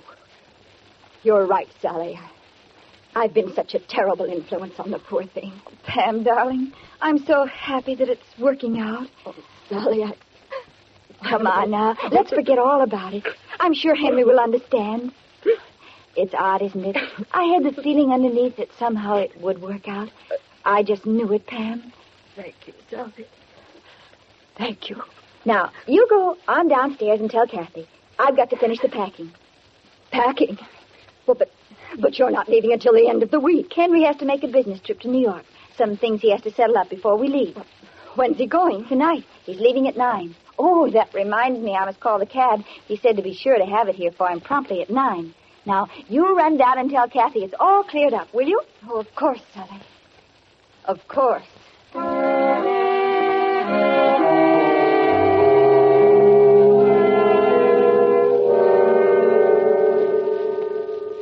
That's what I get for avoiding them. How could I have been so stupid? Oh, it's all right, Pam. Henry will be back. Don't be ridiculous. He's leaving for New York tonight, and they're taking the steamer from there in 4 days. No, Kathy. He's not coming back.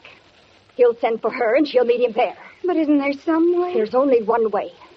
It's got to happen tonight. Oh, I'm scared. Pam, maybe... Oh, stop gibbering, Kathy. The town is ready for it, and it's going to happen. Henry French is going to shoot his wife in a fit of temper and try to leave the country. Pam, the gun. How are we going to get the gun? You see, we can't do it. We can't do it without the gun, and it's in his dresser, and she's up I there. said stop gibbering. I've got to think. Turn on the light. It's getting dark in here. Yes, Pam. There. Light. Yes. The light. That's it. The light. What is it, Pam? The basement. Kathy, the fuse box is in the basement, in the furnace room. The fuse box. You'll get here about 6. I'll go down in the basement and unscrew a fuse. The lights will go out. You know Henry. He'll trot down to the basement to fix it. What about Sally? I'll wait till she's downstairs. You'll be on the 2nd floor in a room at the end of the corridor. And then, when he leaves, you can go into the room and get the gun.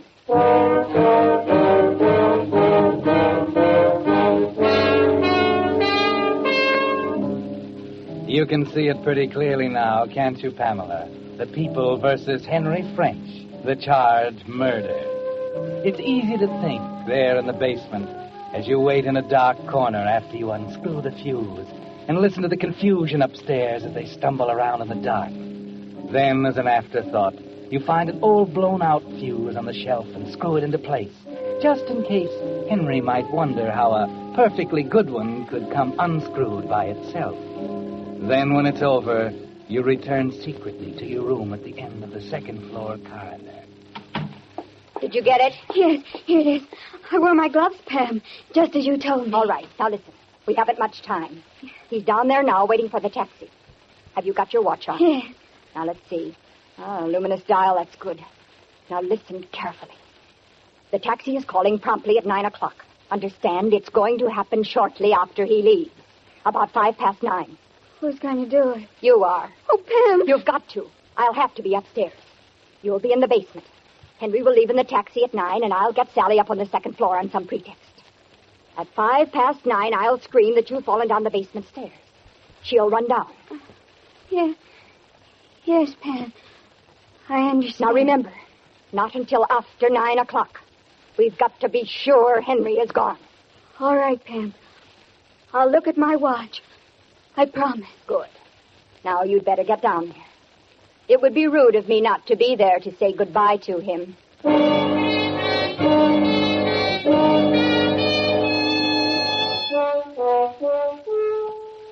So the time has come, hasn't it, Pamela? 40 years of pent-up hatred is about to find release at last. For the first time in your life, you're actually cordial to Henry as you make small talk with him in the entrance hallway. And you feel a glow of satisfaction as you watch him carry his bags to the waiting taxi. Then, just as you begin to wonder why Sally isn't there to see him off, you hear a foot on the stair, and your heart stops. Sally, what's the matter? Why, the suitcase. You're in traveling clothes. Well, what's the matter with that? You're going to... Oh, that's it. I guess I'm not used to having you concerned about me, Pam. As a matter of fact, we decided just 5 minutes ago. I convinced Henry that walking out on his wife after 4 days of marriage was a pretty dirty trick. Yes, dear, I'm coming. Well, goodbye, Pamela. I'll wire you if we decide not to come back. Sally, you can't. What's the matter? Nothing. Nothing, Sally.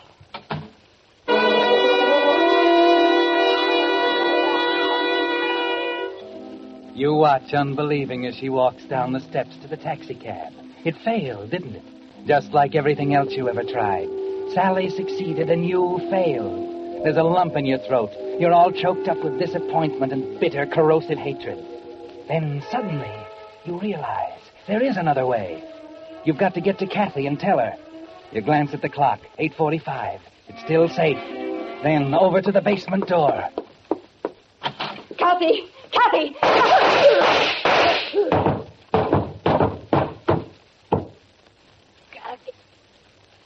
Pam!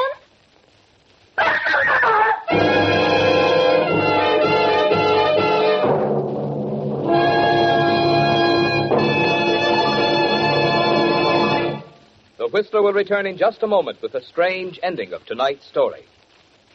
Meantime, I'd like to tell you about an interesting experiment I witnessed the other day. An automobile motor that had been driven 35,000 miles without taking the head off was being torn down for inspection. Ordinarily, you'd expect to find a good deal of carbon in the cylinder head and worn motor parts. But this motor was remarkably clean, free of carbon, and all parts were in excellent condition. Now, the thing which makes these results so interesting is that this motor was lubricated only with Signal 4-Star motor oil. A Signal engineer who was present, however, explained to me why Signal 4-Star oil takes such good care of motors. Because of solvent refining, one of the latest and most costly developments in petroleum engineering, Signal 4-Star motor oil has 3 important advantages. 1, forms less carbon, far less by actual tests than many leading brands. 2, its tougher film clings to moving parts, protecting them from wear and sealing in power. And 3, Signal 4-Star oil flows freely, instantly on coldest mornings, yet doesn't thin out when your motor is hot. In these days when motors have to last and last, your motor needs this triple protection. You can get it by making your next oil change a change to the better, the change to Signal 4-Star motor oil. And now, back to the Whistler.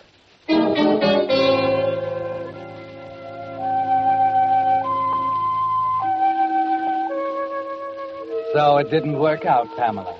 You're a failure, even in debt. And without you, Kathy is lost.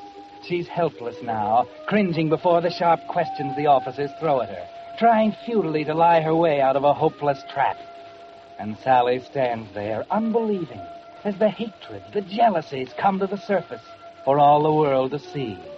More questions, more stumbling answers, then still more and more, until finally... All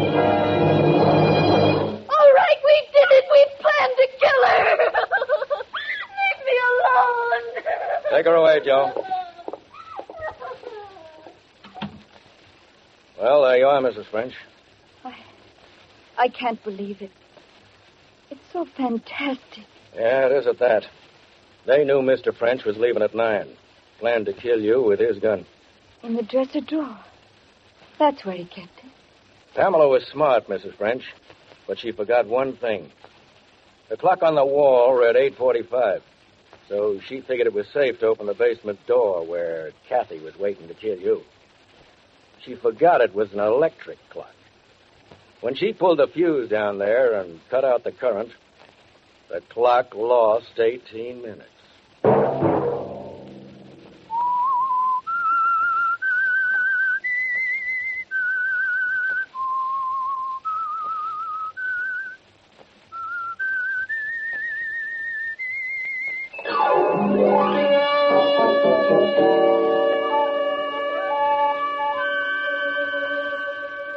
Next Monday at 9 o'clock, The Whistler will bring you another strange tale.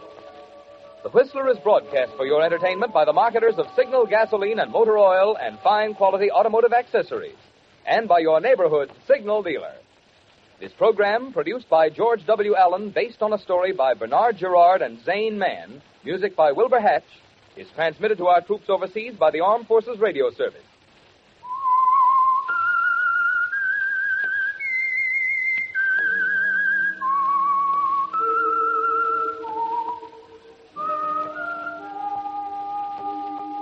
That whistle is your signal for the Signal Oil program, The Whistler. This is Marvin Miller speaking, reminding you to look for those familiar yellow and black circle signs that identify those popular Signal Oil stations in 7 western states from Canada to Mexico. This is CBS, the Columbia Broadcasting System.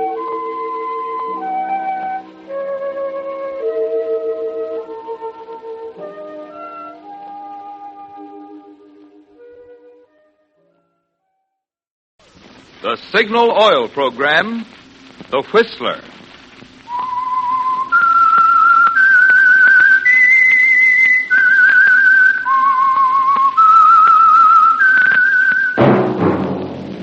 That whistle is your signal for the Signal Oil program, The Whistler.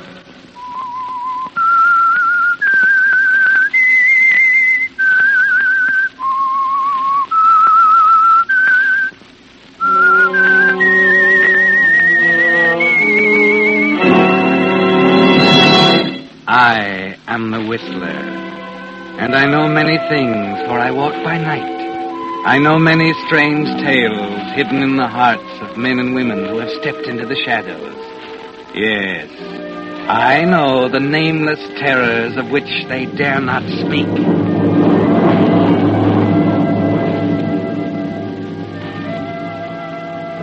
Yes, friends, it's time for the Whistler. And remember, let every traffic signal remind you, with new Signal gasoline, you do go farther than ever. Look for the familiar big yellow and black circle sign that identifies those popular Signal service stations in 7 western states from Canada to Mexico. And now the Whistler's strange story. Panic.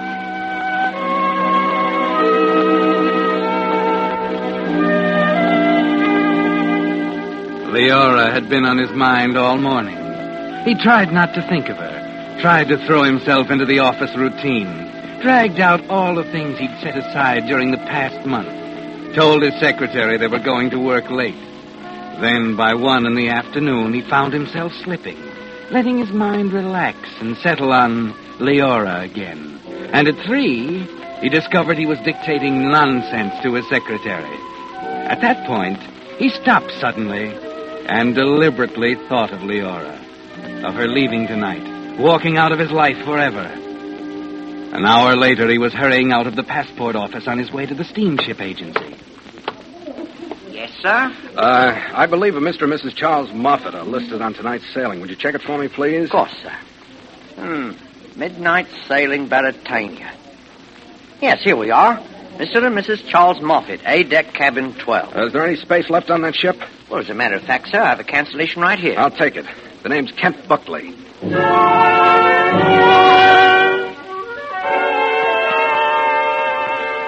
That's the way it is, isn't it, Kent? You agree to be sensible, to remember that she's married to respectable, wealthy Charles Moffat, surrounded by signs that say, "Keep off the grass," in big red letters. But it's always been hard for you to be reasonable where Leora's concerned, hasn't it? Yes, Kent. And it's certainly not reasonable for you to be taking the elevator to the 10th floor of the Park Lane Apartments that night at 9 o'clock, just 3 hours before sailing time, and walking down the corridor to Leora's door.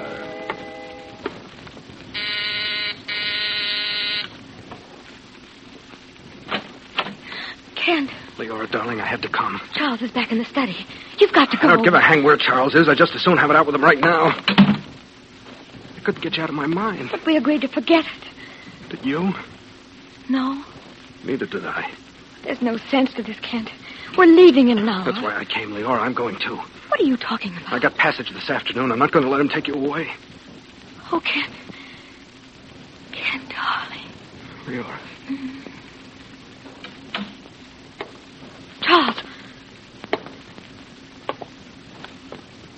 Hello, Buckley. Go on upstairs, Leora. Charles, please. Get out of here, you two timing little brats. Wait a minute, Moffat. Did you hear what I said, Leora? Get away from her. Well, find yourself an answer for this one. Charles! Charles! Stop! Don't hit him again! Oh. All right. All right, Charles! There!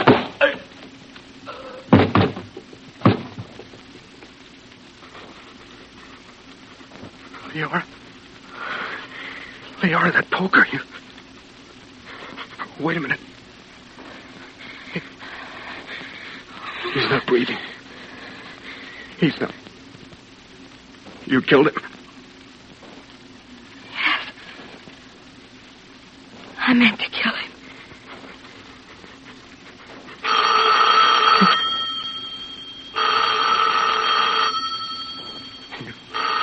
You better answer the phone. Yes, of course.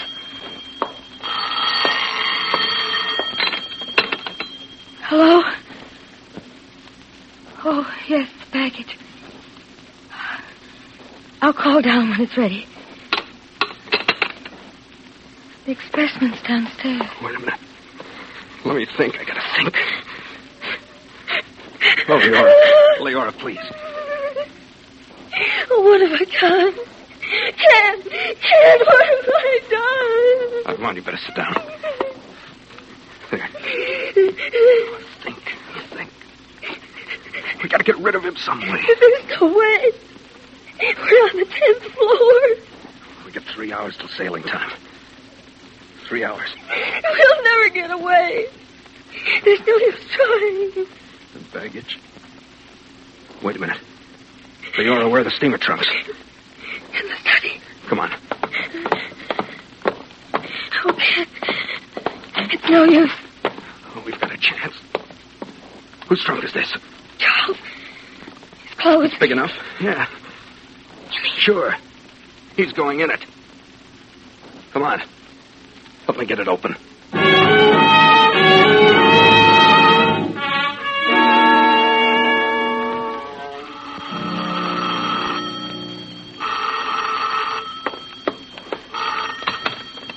Hello? Just a minute. It's the expressman again. Tell him to come up in 5 minutes. Oh. Hello? Trunks will be ready in 5 minutes. Here. Yes, please come up. Listen, Leora, you've got to get hold of yourself. Oh. This is going to take nerve. Yes, Kent. All right, now listen. I'm going to leave now. I'll meet you on the pier. The trunks will be sent aboard. You and I are going up the gangplank as Mr. and Mrs. Charles Moffat. They'll check. Not until later. The cabin check comes after we get to sea. Maybe not till tomorrow morning. Kent, it's got to work. You know what happens if it doesn't? Yes, I do. All right, now listen. Your husband's going to commit suicide tonight, right after we sail. He's going over the side. If I'm right about that cabin check, if it doesn't come off till tomorrow morning... But if it does? We'll find a way somehow. I gotta go now. Remember, I'll see you on the dock.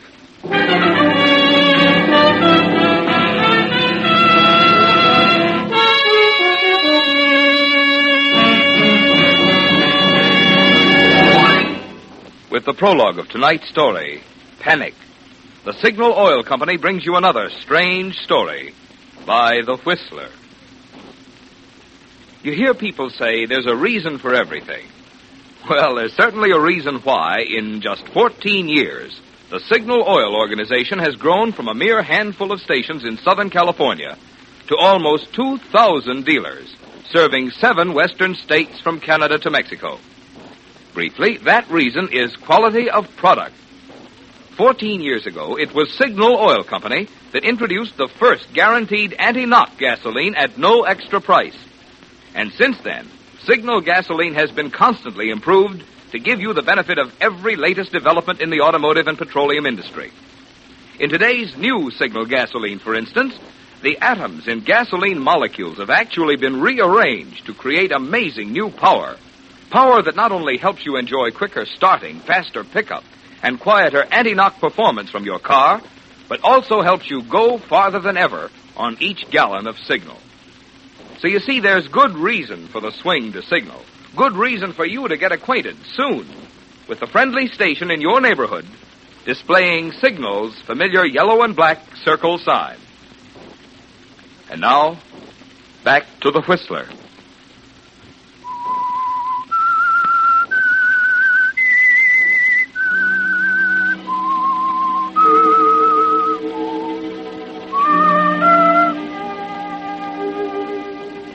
Well, Kent, you know what panic is now. The blind, paralyzing terror that begins somewhere in your stomach and creeps upward towards your brain. You feel it as you stand on the dock, waiting for Leora, watching the stevedores load baggage, trying to recognize the tan, brass-bound trunk that holds the body of Charles Moffat. You've got his overcoat on, dark glasses, his hat and muffler pulled close around your face, so your features are hardly visible. You stand out of the crowd, moving toward the gangplank, waiting. 5 minutes. 10. Then... Kent. Oh, Leora. Get out of sight, quickly. What's the matter? Hurry. There's no one in the freight office. Come on. What's the matter? She's here. I forgot all about her. Who's here? Alice Merton, a friend of Charles. I just saw her, then I remembered. Kent, she's going too. She's on the same ship. Good Lord, where is she now? Wait a minute. Let me look. Over there. That woman in blue talking to the purser. Yeah. Oh, Kent, if she ever sees you, Wait. is turning away. Going back to the waiting room. Looking for us, probably. If we can get to the cabin we're in, you can tell her I'm sick, can't see anyone. Well... As soon as I can get away, I'll leave the ship by the visitor's gangplank and come back on board under my own name. Understand? I think so. All right. Let's go.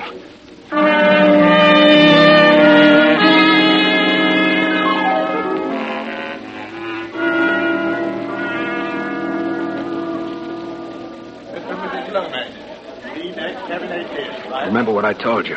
I'll do the talking. Just keep calm. Cabin 22, right? Tickets, please. Here you are. Mr. and Mrs. Charles Moffat. A-deck, cabin 12, right? Here you are. Come on. Oh, thank goodness. Oh, Mr. Moffat. Yes? I'm awfully sorry, sir. I have a note here about cabin 12. Apparently the agent made an error. It's been sold to two parties. What do you mean? Well, would cabin 60 be all right? It's on the same deck and it's double. Yes. That'll be all right. Thanks. Thank you, sir.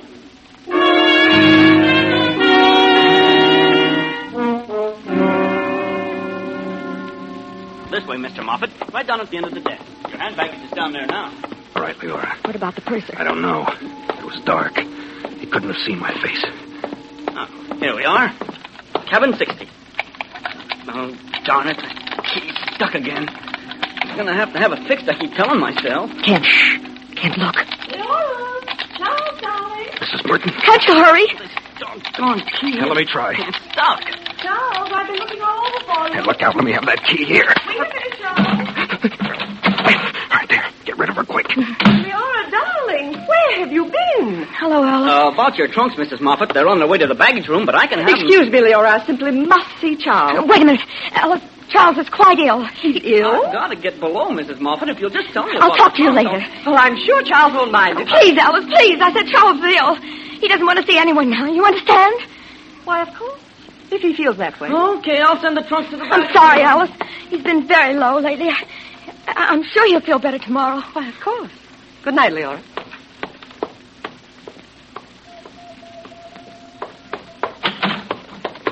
Well, that was a close one. I've got to sit down. What about the baggage? I don't know. I couldn't hear what he was saying. Something about the baggage. We'll have to get it later. I hope they don't make the cabin check tonight. All ashore, let's go to shore. Oh, I gotta get off. The overcoat. Oh, yeah. There. Now listen. Forget about the body. We'll get rid of it later. Wait until about 3 in the morning. 3 in the morning? Check the deck carefully. Yeah? Then run out and scream that Charles has jumped overboard. Shoot the works, collapse everything. Scatter his personal stuff around the room so it'll look like he's been here. Okay? Okay.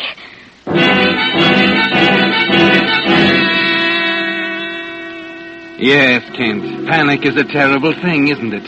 And it's eating away at you as you leave the ship with the bon voyageurs.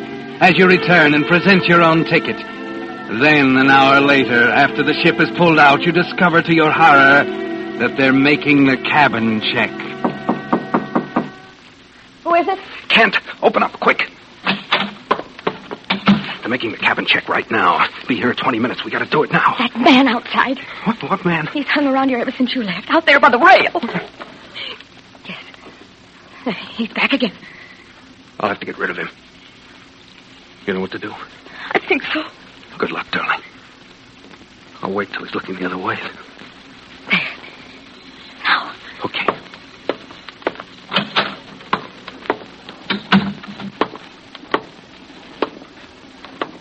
Nice night. Oh, you startled me. I didn't see you. Sorry. Cigarette? No, thanks. I got a cigar here. Buckley is my name. Grayson. Glad to know you, Buckley. Uh-huh. First trip? Well, matter of fact, it is. We'll have a drink on it at the bar down on the next deck. No, thanks. I don't drink. Oh. Been over the ship? Yeah, nice tub at that. Well, I was just about to take a walk around the deck. How about joining me? Oh, you better stick around. Purser's collecting the tickets. Maybe afterwards, huh? Yeah, all right. Oh, there they are now. Yeah, there's... Oh, what's wrong? My heart. Doctor. Hey, good Lord, Purser. Yes, sir? This man's had a heart attack.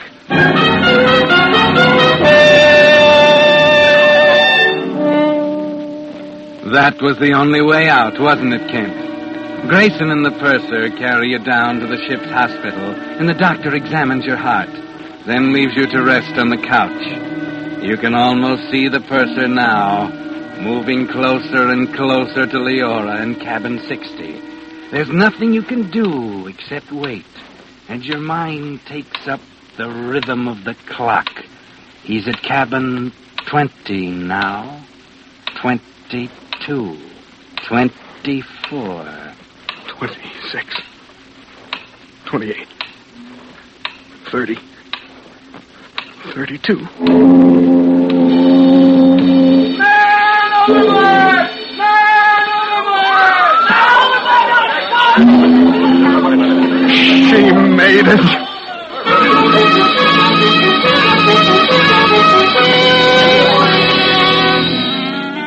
You race up on deck. The ship is turning around. Searchlights are playing in long arcs across the water.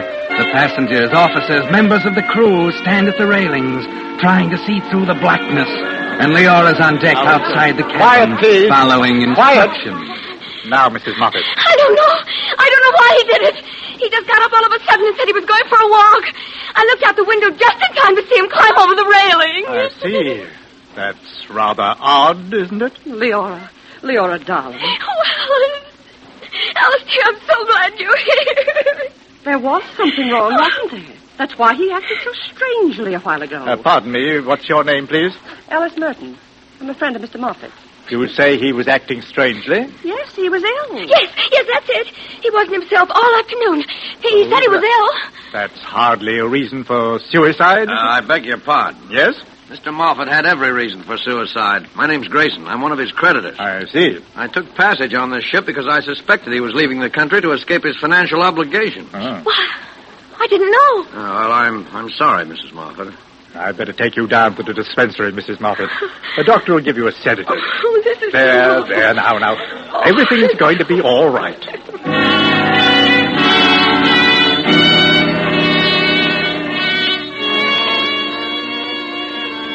Well, that's one important hurdle, isn't it, Kent? But the rest is going to be more difficult.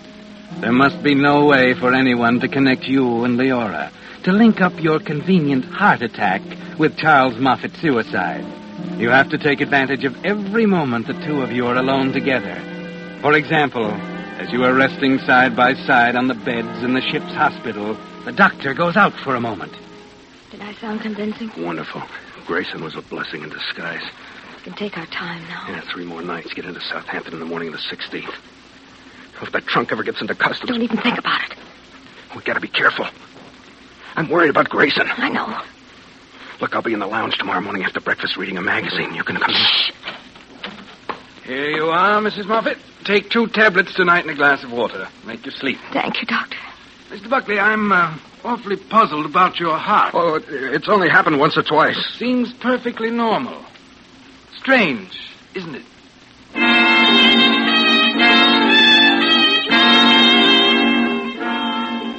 You see her again the next morning as you sit in the ship's lounge, reading a magazine, back to back with Leora and Alice Merton on the sofa behind you. I understand, dear. I know it's hard. After all, I thought as much of Charles as you did, but it's not going to help any to sit alone in your room and brood over it. I know it, Alice. I'm going to see the deck steward. Perhaps we can arrange a game of shuffleboard. I'll be right back. Kent, Grayson's been talking to the doctor. your heart? Yeah, he's beginning to wonder, too. Check the baggage clerk. I'll send the trunk up any time I want it. Good. When? Not till we're ready. You'll have to help me. I can't lift him alone. I know it. Leora, dear, it's all arranged. The steward has it all ready for us. But, Alice, I... Oh, no, not another word. That nice Mrs. Broderick's going to join us, and, let's see, we need one more. How about this young man? I beg your pardon. Oh. How do you do? I'm Mrs. Merton. How do you do? Kent Buckley. I'd like you to meet Mrs. Moffat, Mr. Buckley. Oh, how do you do? Hello. Would you like to join us in a game of shuffleboard, Mr. Buckley? I'm sorry, not quite up to it today. Perhaps tomorrow. All right, tomorrow. It's a date.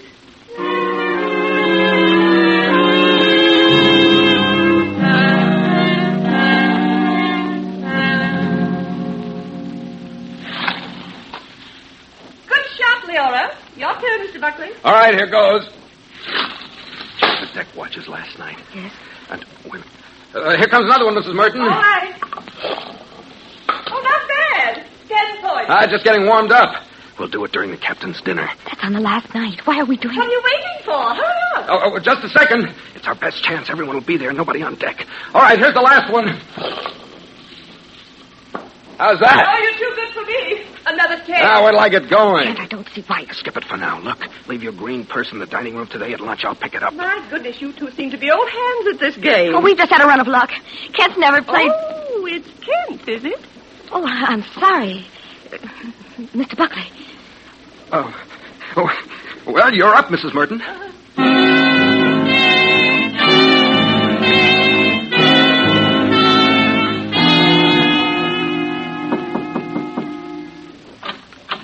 Is this your purse, Mrs. Moffat?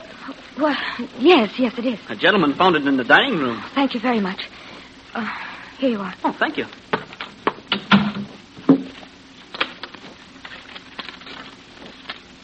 Everyone will show at captain's dinner except deck watches. Get trunk to cabin by 6. Dinner starts 6:30. Watch me and leave when I do. Meet at cabin.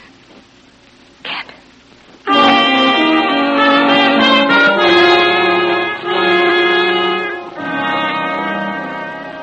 The waiting is the worst part of it, isn't it, Kent? Sitting, wondering what she's thinking, wondering if she'll be successful in getting the trunk to the stateroom. A whole day of waiting, then a night and another day. You're 24 hours out of Southampton and the customs. But you were right. Your best chance is during the captain's dinner, attended by all the passengers and officers. No one to worry about except the deck watches. And you've been careful to note the exact time the watch on the afterdeck goes down to the galley for coffee. You're at the table in the dining salon at 6:30, seated next to your friend, Mr. Grayson, the man who represents the creditor. I saw you out playing shuffleboard yesterday, Buckley. Yeah. Enjoy it? Yeah, great game. A little strenuous. You don't mean that. I mean, for a man with a weak heart. Oh. Yeah. You know, if it hadn't been for that, I might have been able to stop Moffat before he went over the side. Matter of fact, I'd intended to go into his cabin and talk things over with him. That's how I happened to be standing out there on the deck. Well. And then you had to go and pull a heart attack at exactly the right moment. Always pick the worst time. Yeah. Almost peculiar the way it happened. You got a cigarette? How about a cigar? No, thanks, no. I better get some cigarettes. I'll be right back.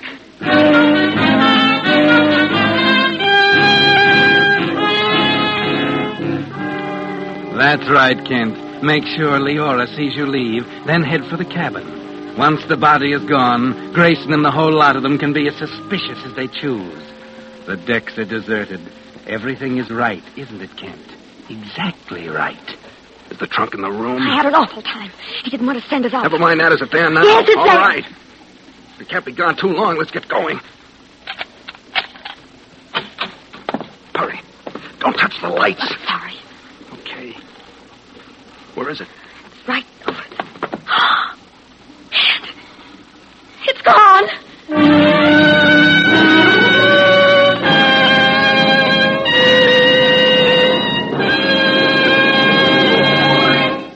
The Whistler will return in just a moment with the strange ending of tonight's story.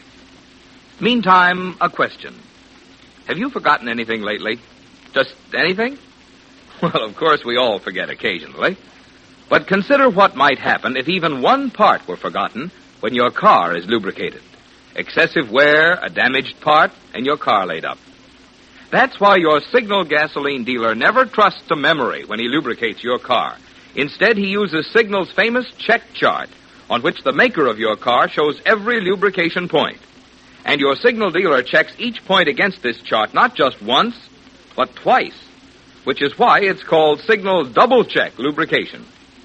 What's more, your Signal dealer uses 9 specialized Signal lubricants, so each part will have the exact type of protection it needs for long, trouble-free service. This is just another example of the more thorough, conscientious service you get at independently operated signal stations. Another reason why your signal man is a mighty good man to know these days when you really want your car to go farther. And now, back to the Whistler.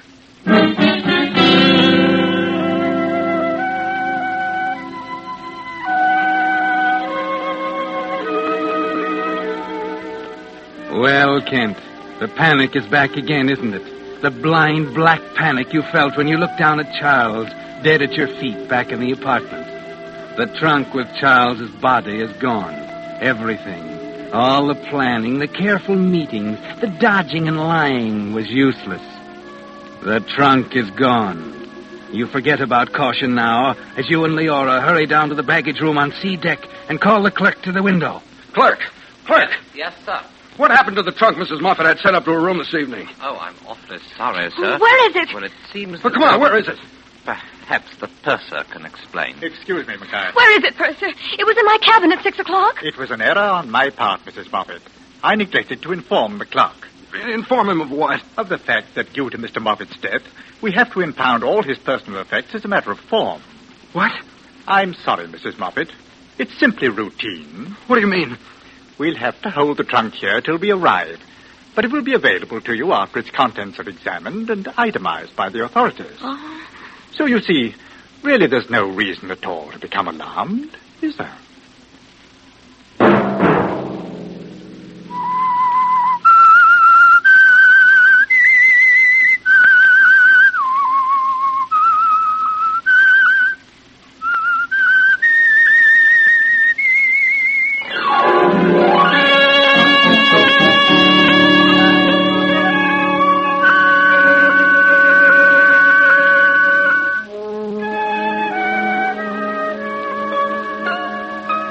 Next Monday at 9 o'clock, The Whistler will bring you another strange tale. The Whistler is broadcast for your entertainment by the marketers of Signal gasoline and motor oil and fine quality automotive accessories, and by your neighborhood Signal dealer. This program, produced by George W. Allen, with tonight's story by Harold Swanton, music by Wilbur Hatch, is transmitted to our troops overseas by the Armed Forces Radio Service.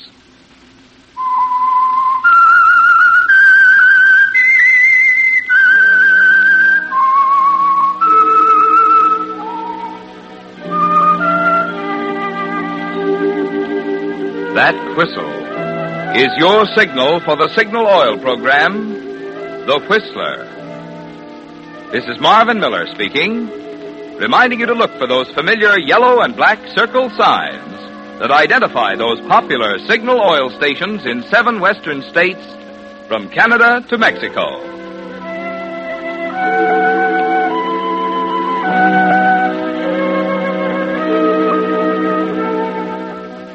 This is CBS, the Columbia Broadcasting System.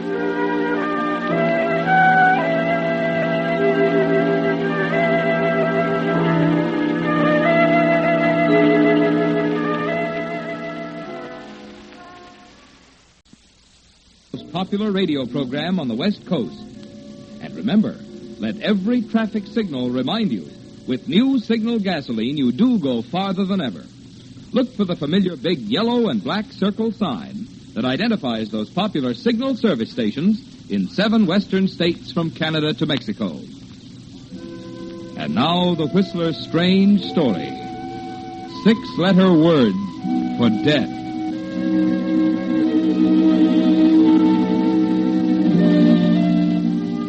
Thursday night was the climax. Every element in the marriage of George and Priscilla Haynes came to a sharp focus on that foggy Thursday night. 5 years of it. 60 months.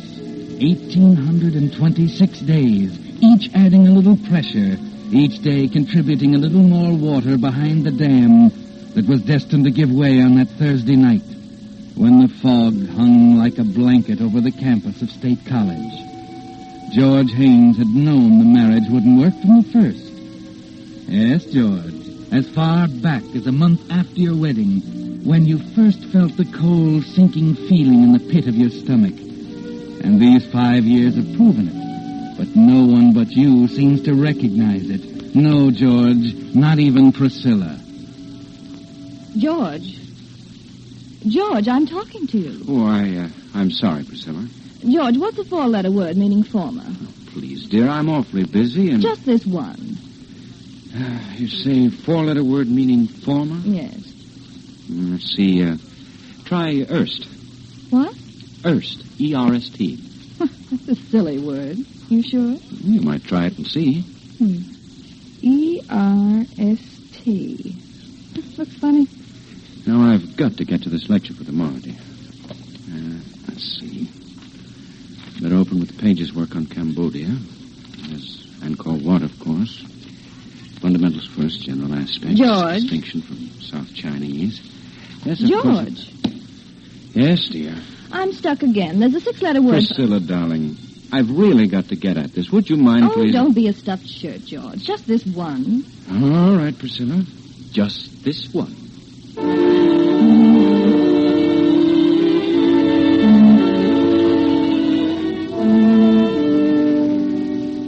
No, George. No one seemed to recognize the real trouble. The president of State College, Dr. Dawes, didn't get it either, did he, George? There was no way to explain it to anybody. Tell me, George, what's wrong?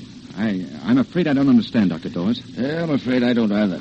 As you know, the Regents have been considering you and Larry Price as possibilities for the chairmanship of the history department. I'd put a lot of faith in you, George. Now I'm beginning to wonder. I know my work has fallen off. What's the matter, George? I guess it's nerves or something. Maybe you need a rest. Why don't you take Priscilla and go No. on? I'm sorry, Dr. Dawes. I'd better go.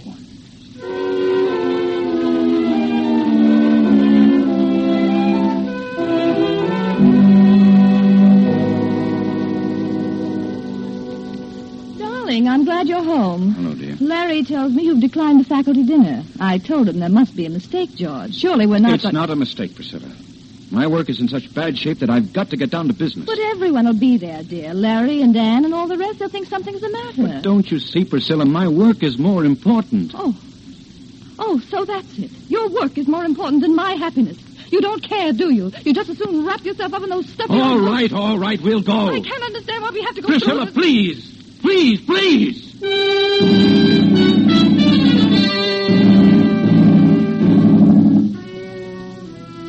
Larry and Ann and all the rest. They didn't get it either, did they, George?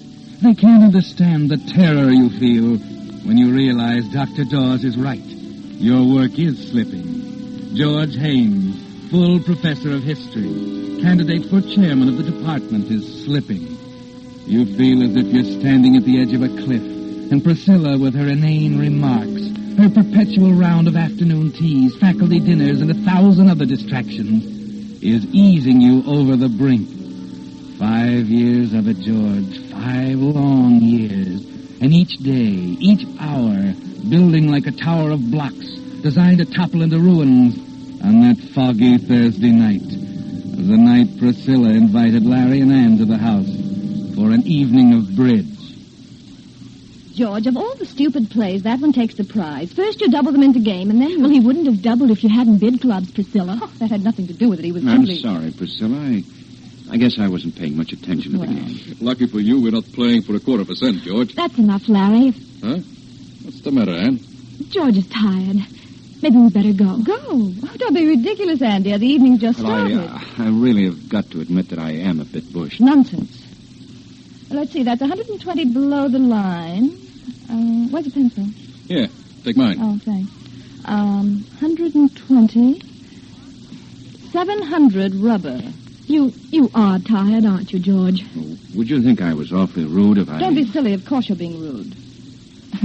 George just wants an excuse to get at those dusty old books of I his. don't mean that at all. I'm very tired And terribly stupid, according to the score here. Priscilla. Larry, that makes your total score 2,700. I'm talking to you, Priscilla. George, dear, let's not have another one of your scenes, shall we? That's just the trouble. There haven't been enough of them. Why, George, dear. I've kept quiet too long. That's the trouble. You can't keep quiet too long or it gets inside of you. Oh, wait a minute. Take your hands off of me. George, you're making a fool of yourself. I ought to wring your neck. You know, I believe he meant that. I suppose I ought to feel embarrassed. We'd better go, Larry. Yeah, I guess we'd better.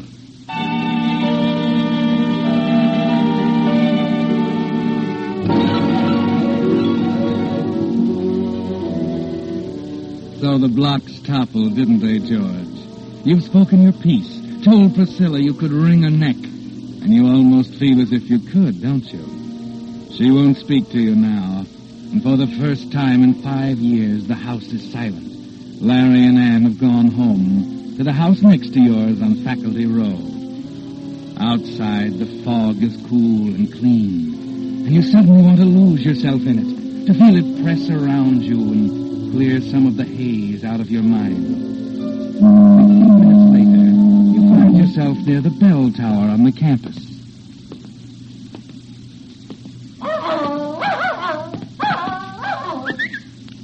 Here, boy. Here, come on. That's a fella. Well, where'd you come from, fella, huh? Say, looks like you ran away. You're a nice dog. Yes, you are. Here, Cinder. Where'd that pup go? Come here, Cinder. Oh, hi. Hello, I see his name's Cinder. Oh, thanks. He slipped his leash in the fog. Cinder's a good name for him. Black as ink. Haven't had a chance to do much with him. Only had him a couple of weeks. Well, I'm quite fond of cockers, particularly black ones. May I ask you where you got him? Certainly at the Coldwater Kennels, about 3 miles from here. There you are, boy. Well, we better run along, Cinder. Thanks for catching him. Not at all. Good night. Good night. Cute cocker. Cinder. 11 o'clock. There's good. Well, better be getting back.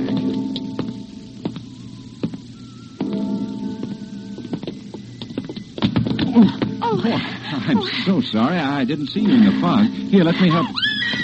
Ann, wait a minute. That's strange.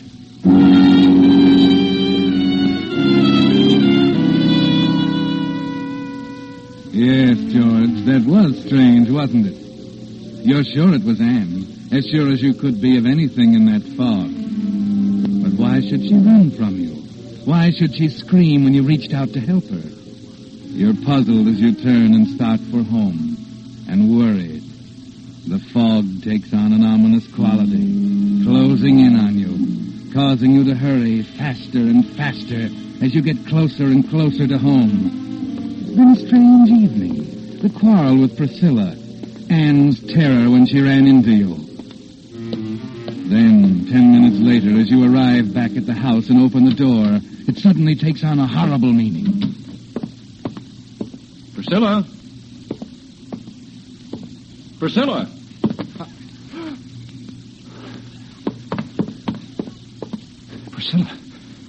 Priscilla?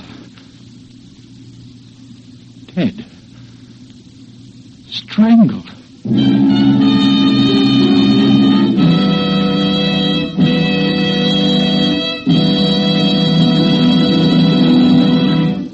With the prologue of tonight's story, 6-letter word for death, the Signal Oil Company brings you another strange story by The Whistler.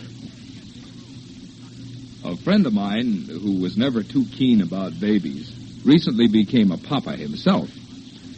When I dropped in the other night and found him, of all things, bathing the baby, he grinningly remarked, "Well, it's different when it's your own."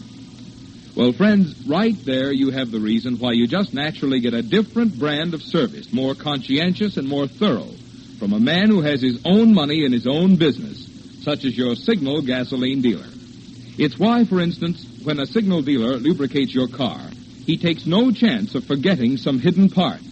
Instead, he uses the famous Signal check chart that specifies which of Signal's 9 specialized lubricants each point should have. And he checks each point against the chart not just once, but twice, so not one part can be missed. Incidentally, while you're having your Signal man lubricate your car, don't forget what engineers of the American Petroleum Institute have proved, that every 1,000 miles is also time for clean motor oil. To get the best performance and longest life from your motor, be sure you get today's super quality pure paraffin base oil, Signal 4-Star Motor Oil. And now, back to the Whistler.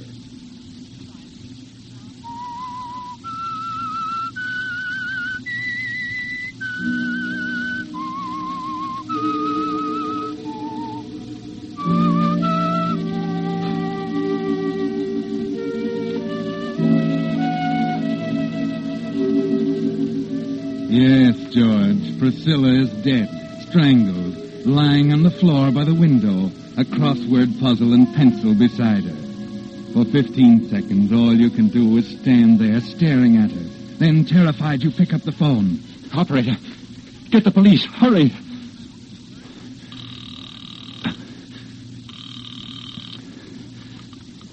Police station, Sergeant Holland. Hello. Hello. Police station, Sergeant Holland. Wait a minute. Good Lord. I've kept quiet too long. That's the trouble. You can't keep quiet too long or it gets inside you. You're making a fool of yourself. I ought to wring your neck. Gotta get away. Get some air. Get out of here. Well, Professor, what's the hurry? Officer Gavin. What's up? Well, nothing, officer. Well, what's the matter? You look pretty worked up. Well, there's nothing wrong. Nothing at all, officer. Good night, Gavin. Hey, wait a minute, Professor. That's funny.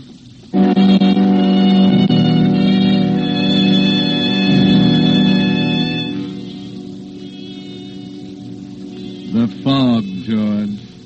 All you can think of is losing yourself in it, trying to erase the horrible picture of Priscilla from your mind.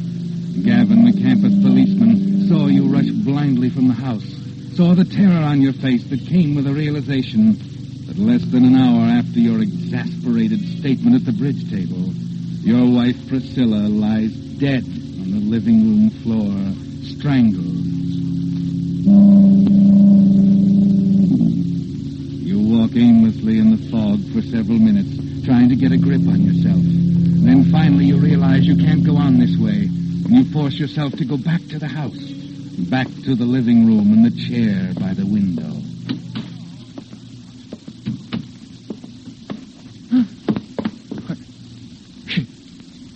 She's gone.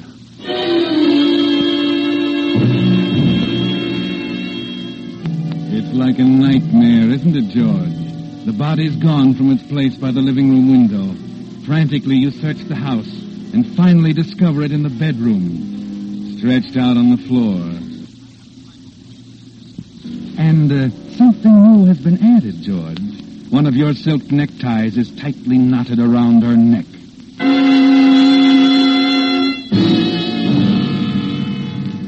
Well, George, it's clear now. You're being framed. The minute it takes your fumbling fingers to take off the necktie seems a year. And you can almost hear the police outside as you burn it in the stove. Then you dash next door to Larry's.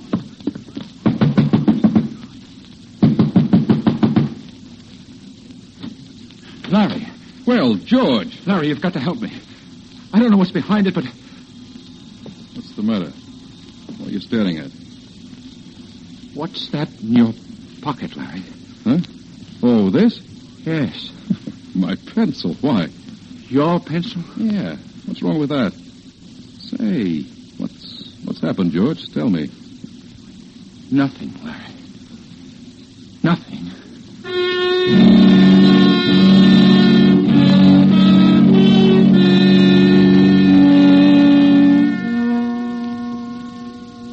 Hey, you need another cup of coffee, Prof. Here, let me get it. Why did he do it? What reason could he have for Get ahead of yourself, Professor. You're not sure? I'm positive, Charlie. The pencil was right next to her body when I first went in. When I went back, she'd been moved, and the pencil was in Larry Price's pocket. That's pretty serious stuff. Charlie, you believe me, don't you? You don't think I know. Almost makes me sick to think of it. I came here because I had to go somewhere. I thought that you'd... Sure, I believe you, Prof. Thanks. Brother, you're in a tough spot. Yes, I know. What are you going to do? You mean I have a choice? Well, I don't know. You sure that campus cop recognized you when you ran out of the house? Oh, of course he did. I talked to him. Yeah, that's where you made your mistake. You should have spilled it then. I didn't know what I was doing. All I could think of was to get away from I know. What about an alibi? What happened after you left the house the first time? I just took a walk, that's all. Alone? Yes. No one saw you, huh? Well, there was Anne, of course, Larry's wife. She was... Well, you can write that one off. You think she'd deny seeing me? If it met her husband's neck, she would. Oh, but she's not the kind You're wasting your time, I tell you. They're all the same. Wouldn't steal second in a Sunday school baseball game, but put them on the stand when their husband's in a jackpot and... no, Professor, that one's out. But there's no one else. Wait a minute. That dog, huh? I saw a black cocker and talked to his owner by the bell tower. He'd remember me. Well, who is he? I don't know his name. Oh, great. But the dog came from the cold water kennels. Oh. Did you see anyone else? No. After that, I started back. I didn't see anyone until I ran into Gavin when I left the house again. Oh. Well, that's a pretty important dog, isn't it? I guess it is.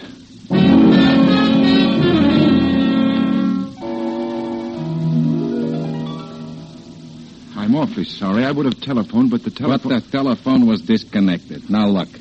It's 1 a.m. in the morning, and I have no intention... Wait a minute, will you? I told you this was a matter of life and death, or we wouldn't have come. My good man, the cold water kennels deal exclusive in Cocker Spaniels. Over 100 dogs we have. More than half of them are black. How in thunder do you expect... But he said he bought in 2 weeks ago.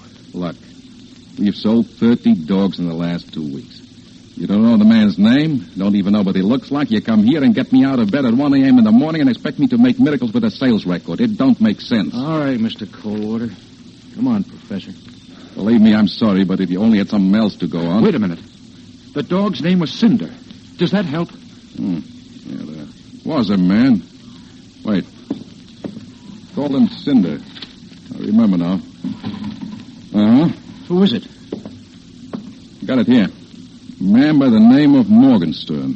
He's new here. Staying at the Penn Hotel.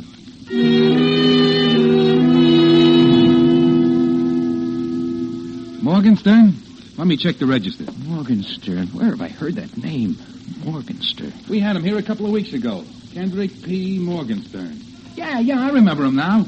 He came in one night with a dog, and we had to tell him it wouldn't go here against the house rules. I've seen that name. I know it. You've got a forwarding address? No, he just moved out. He was kind of sore.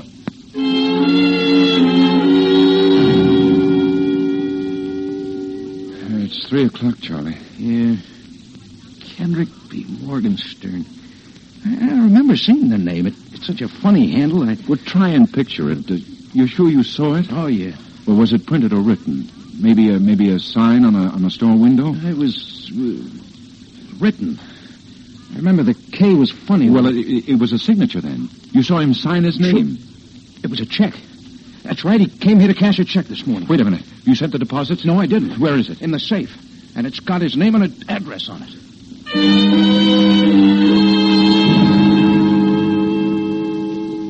I'm sorry, Mrs. Brandon. I know it's late, but we've got to find him.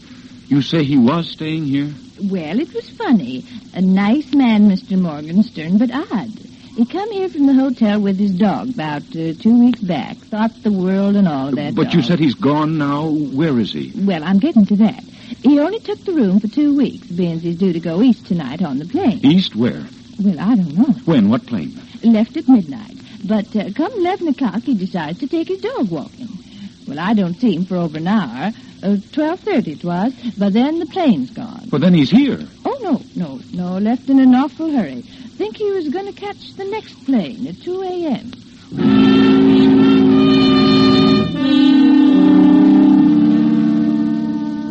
But I've called all the other lines. Haven't you a record of a canceled reservation on the midnight flight? Very well. Thank you.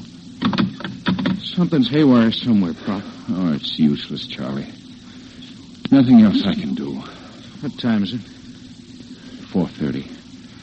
You better go home and get some sleep. Oh, that's okay. Gosh, Prof, I hate to give up. Well, there's one chance left. What's that? Anne Price.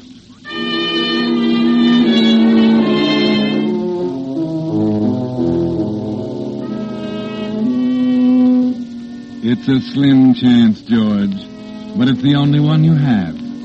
After you leave Charlie, as you walk slowly through the campus toward Faculty Row, you try for the first time to think it through. to reason it out somehow. Larry's motive for killing Priscilla, Anne's terror when she ran into you, the brutal, heartless frame-up that hit you between the eyes when you went back the second time. It doesn't make sense, and you're too tired to think, too tired to play with an impossible jigsaw puzzle.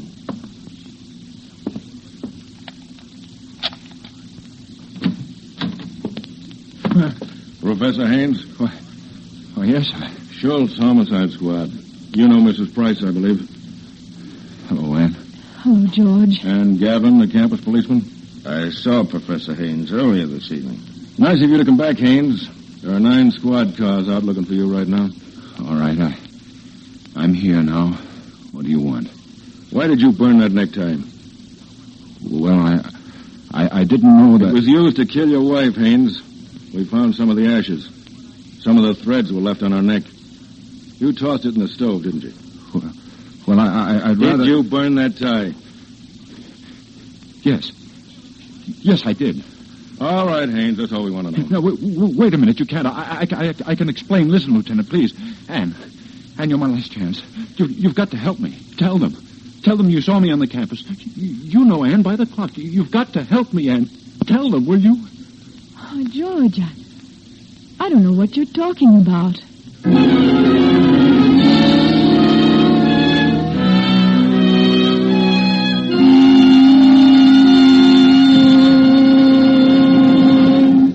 The Whistler will return in just a moment with the strange ending of tonight's story.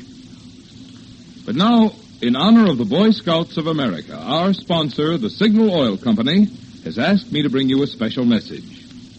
What is a Boy Scout? Well, a Boy Scout is a boy who keeps himself physically fit. He avoids alcohol and tobacco. He guards his tongue from loose speech or boasting or a sacrilege. When he speaks of anyone, he tries to speak well of him. His scout good turns to someone each day make him many friends. For the way to have friends is to first be one. He always tries to be a useful citizen. He helps his community. Another big thing a scout enjoys is camping. There he finds fun in games or swimming, finds new friends in woods and other fellows. And there among the trees or under the silent stars or by the campfire's ruddy embers, he dreams out his great tomorrow. Those excerpts from the Scout Handbook tell you better than any words of mine why the Boy Scouts deserve your wholehearted cooperation. Tell you why. If there's a boy in your family nearing the age of 12, you could do him no better turn than to encourage his joining the Boy Scouts of America. And now, back to the Whistler.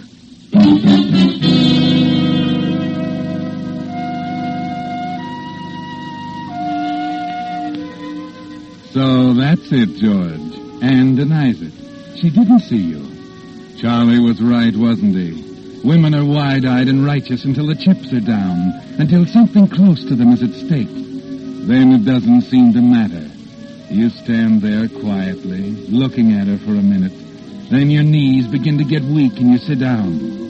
You wonder for a moment where Larry is, and decide he's probably somewhere rehearsing the testimony he's going to use against you at the trial. Then suddenly you're too tired to wonder anything. George. Please, Anne. You don't need to say any more. Oh, I know it sounds ridiculous for me to say I'm sorry at a time like this. I should have known it was coming. It's been written all over his face for the past month. What? Who are you talking about? Larry. Perhaps I'd better explain, Mrs. Price. You see, Haynes Price was in love with your wife. Why, that's ridiculous. Oh, it's true, George. It came to a climax yesterday afternoon. She refused to go away with him. That's fantastic. It's true, George. Oh, don't you see? That's why Priscilla was so unreasonable last night. But how long? Oh, months. I thought Larry was acting strangely last night after we got home. And then when I saw him leave the house, I followed him. She saw the whole thing, Haynes. Good Lord. Oh, all I could think of was running. He knew I saw him and followed me across the campus. I ran into him at the bell tower, but he was so surprised. Anne, that was I. What? Why, I thought it was Larry. That's why Of course. You were frightened. Well, anyway, I went to the police, and Lieutenant Schultz came right out. Apparently, Price returned after she gave him the slip and realized his only out was to incriminate you. He moved the body, planted the necktie, and so on. But how could he expect to get away with it? He wasn't thinking very rationally, Haynes. Oh. And that's another thing. When Price knew the jig was up, he ran for it. Took off across the campus in the fog. We had every available man out looking for him. But it was pretty much of a needle in the haystack proposition in the fog for a while, until we got that big break. What was that? A little black dog. Apparently the dog got excited when Price ran by his master and broke away and ran after Price. One of our men was attracted by the barking. All he had to do was follow the dog, and there was Price. Forgot to introduce our star witness, Professor. How do you do? This is the dog's owner, Mr. Morgenstern.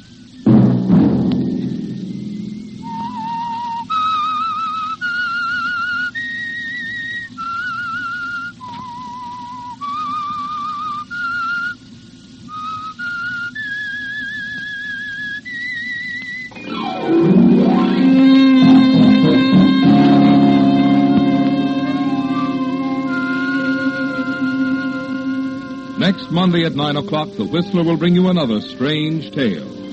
The Whistler is broadcast for your entertainment by the marketers of Signal gasoline and motor oil and fine quality automotive accessories, and by your neighborhood Signal dealer. This program, produced by George W. Allen, with tonight's story by Robert Reif, music by Wilbur Hatch, is transmitted to our troops overseas by the Armed Forces Radio Service.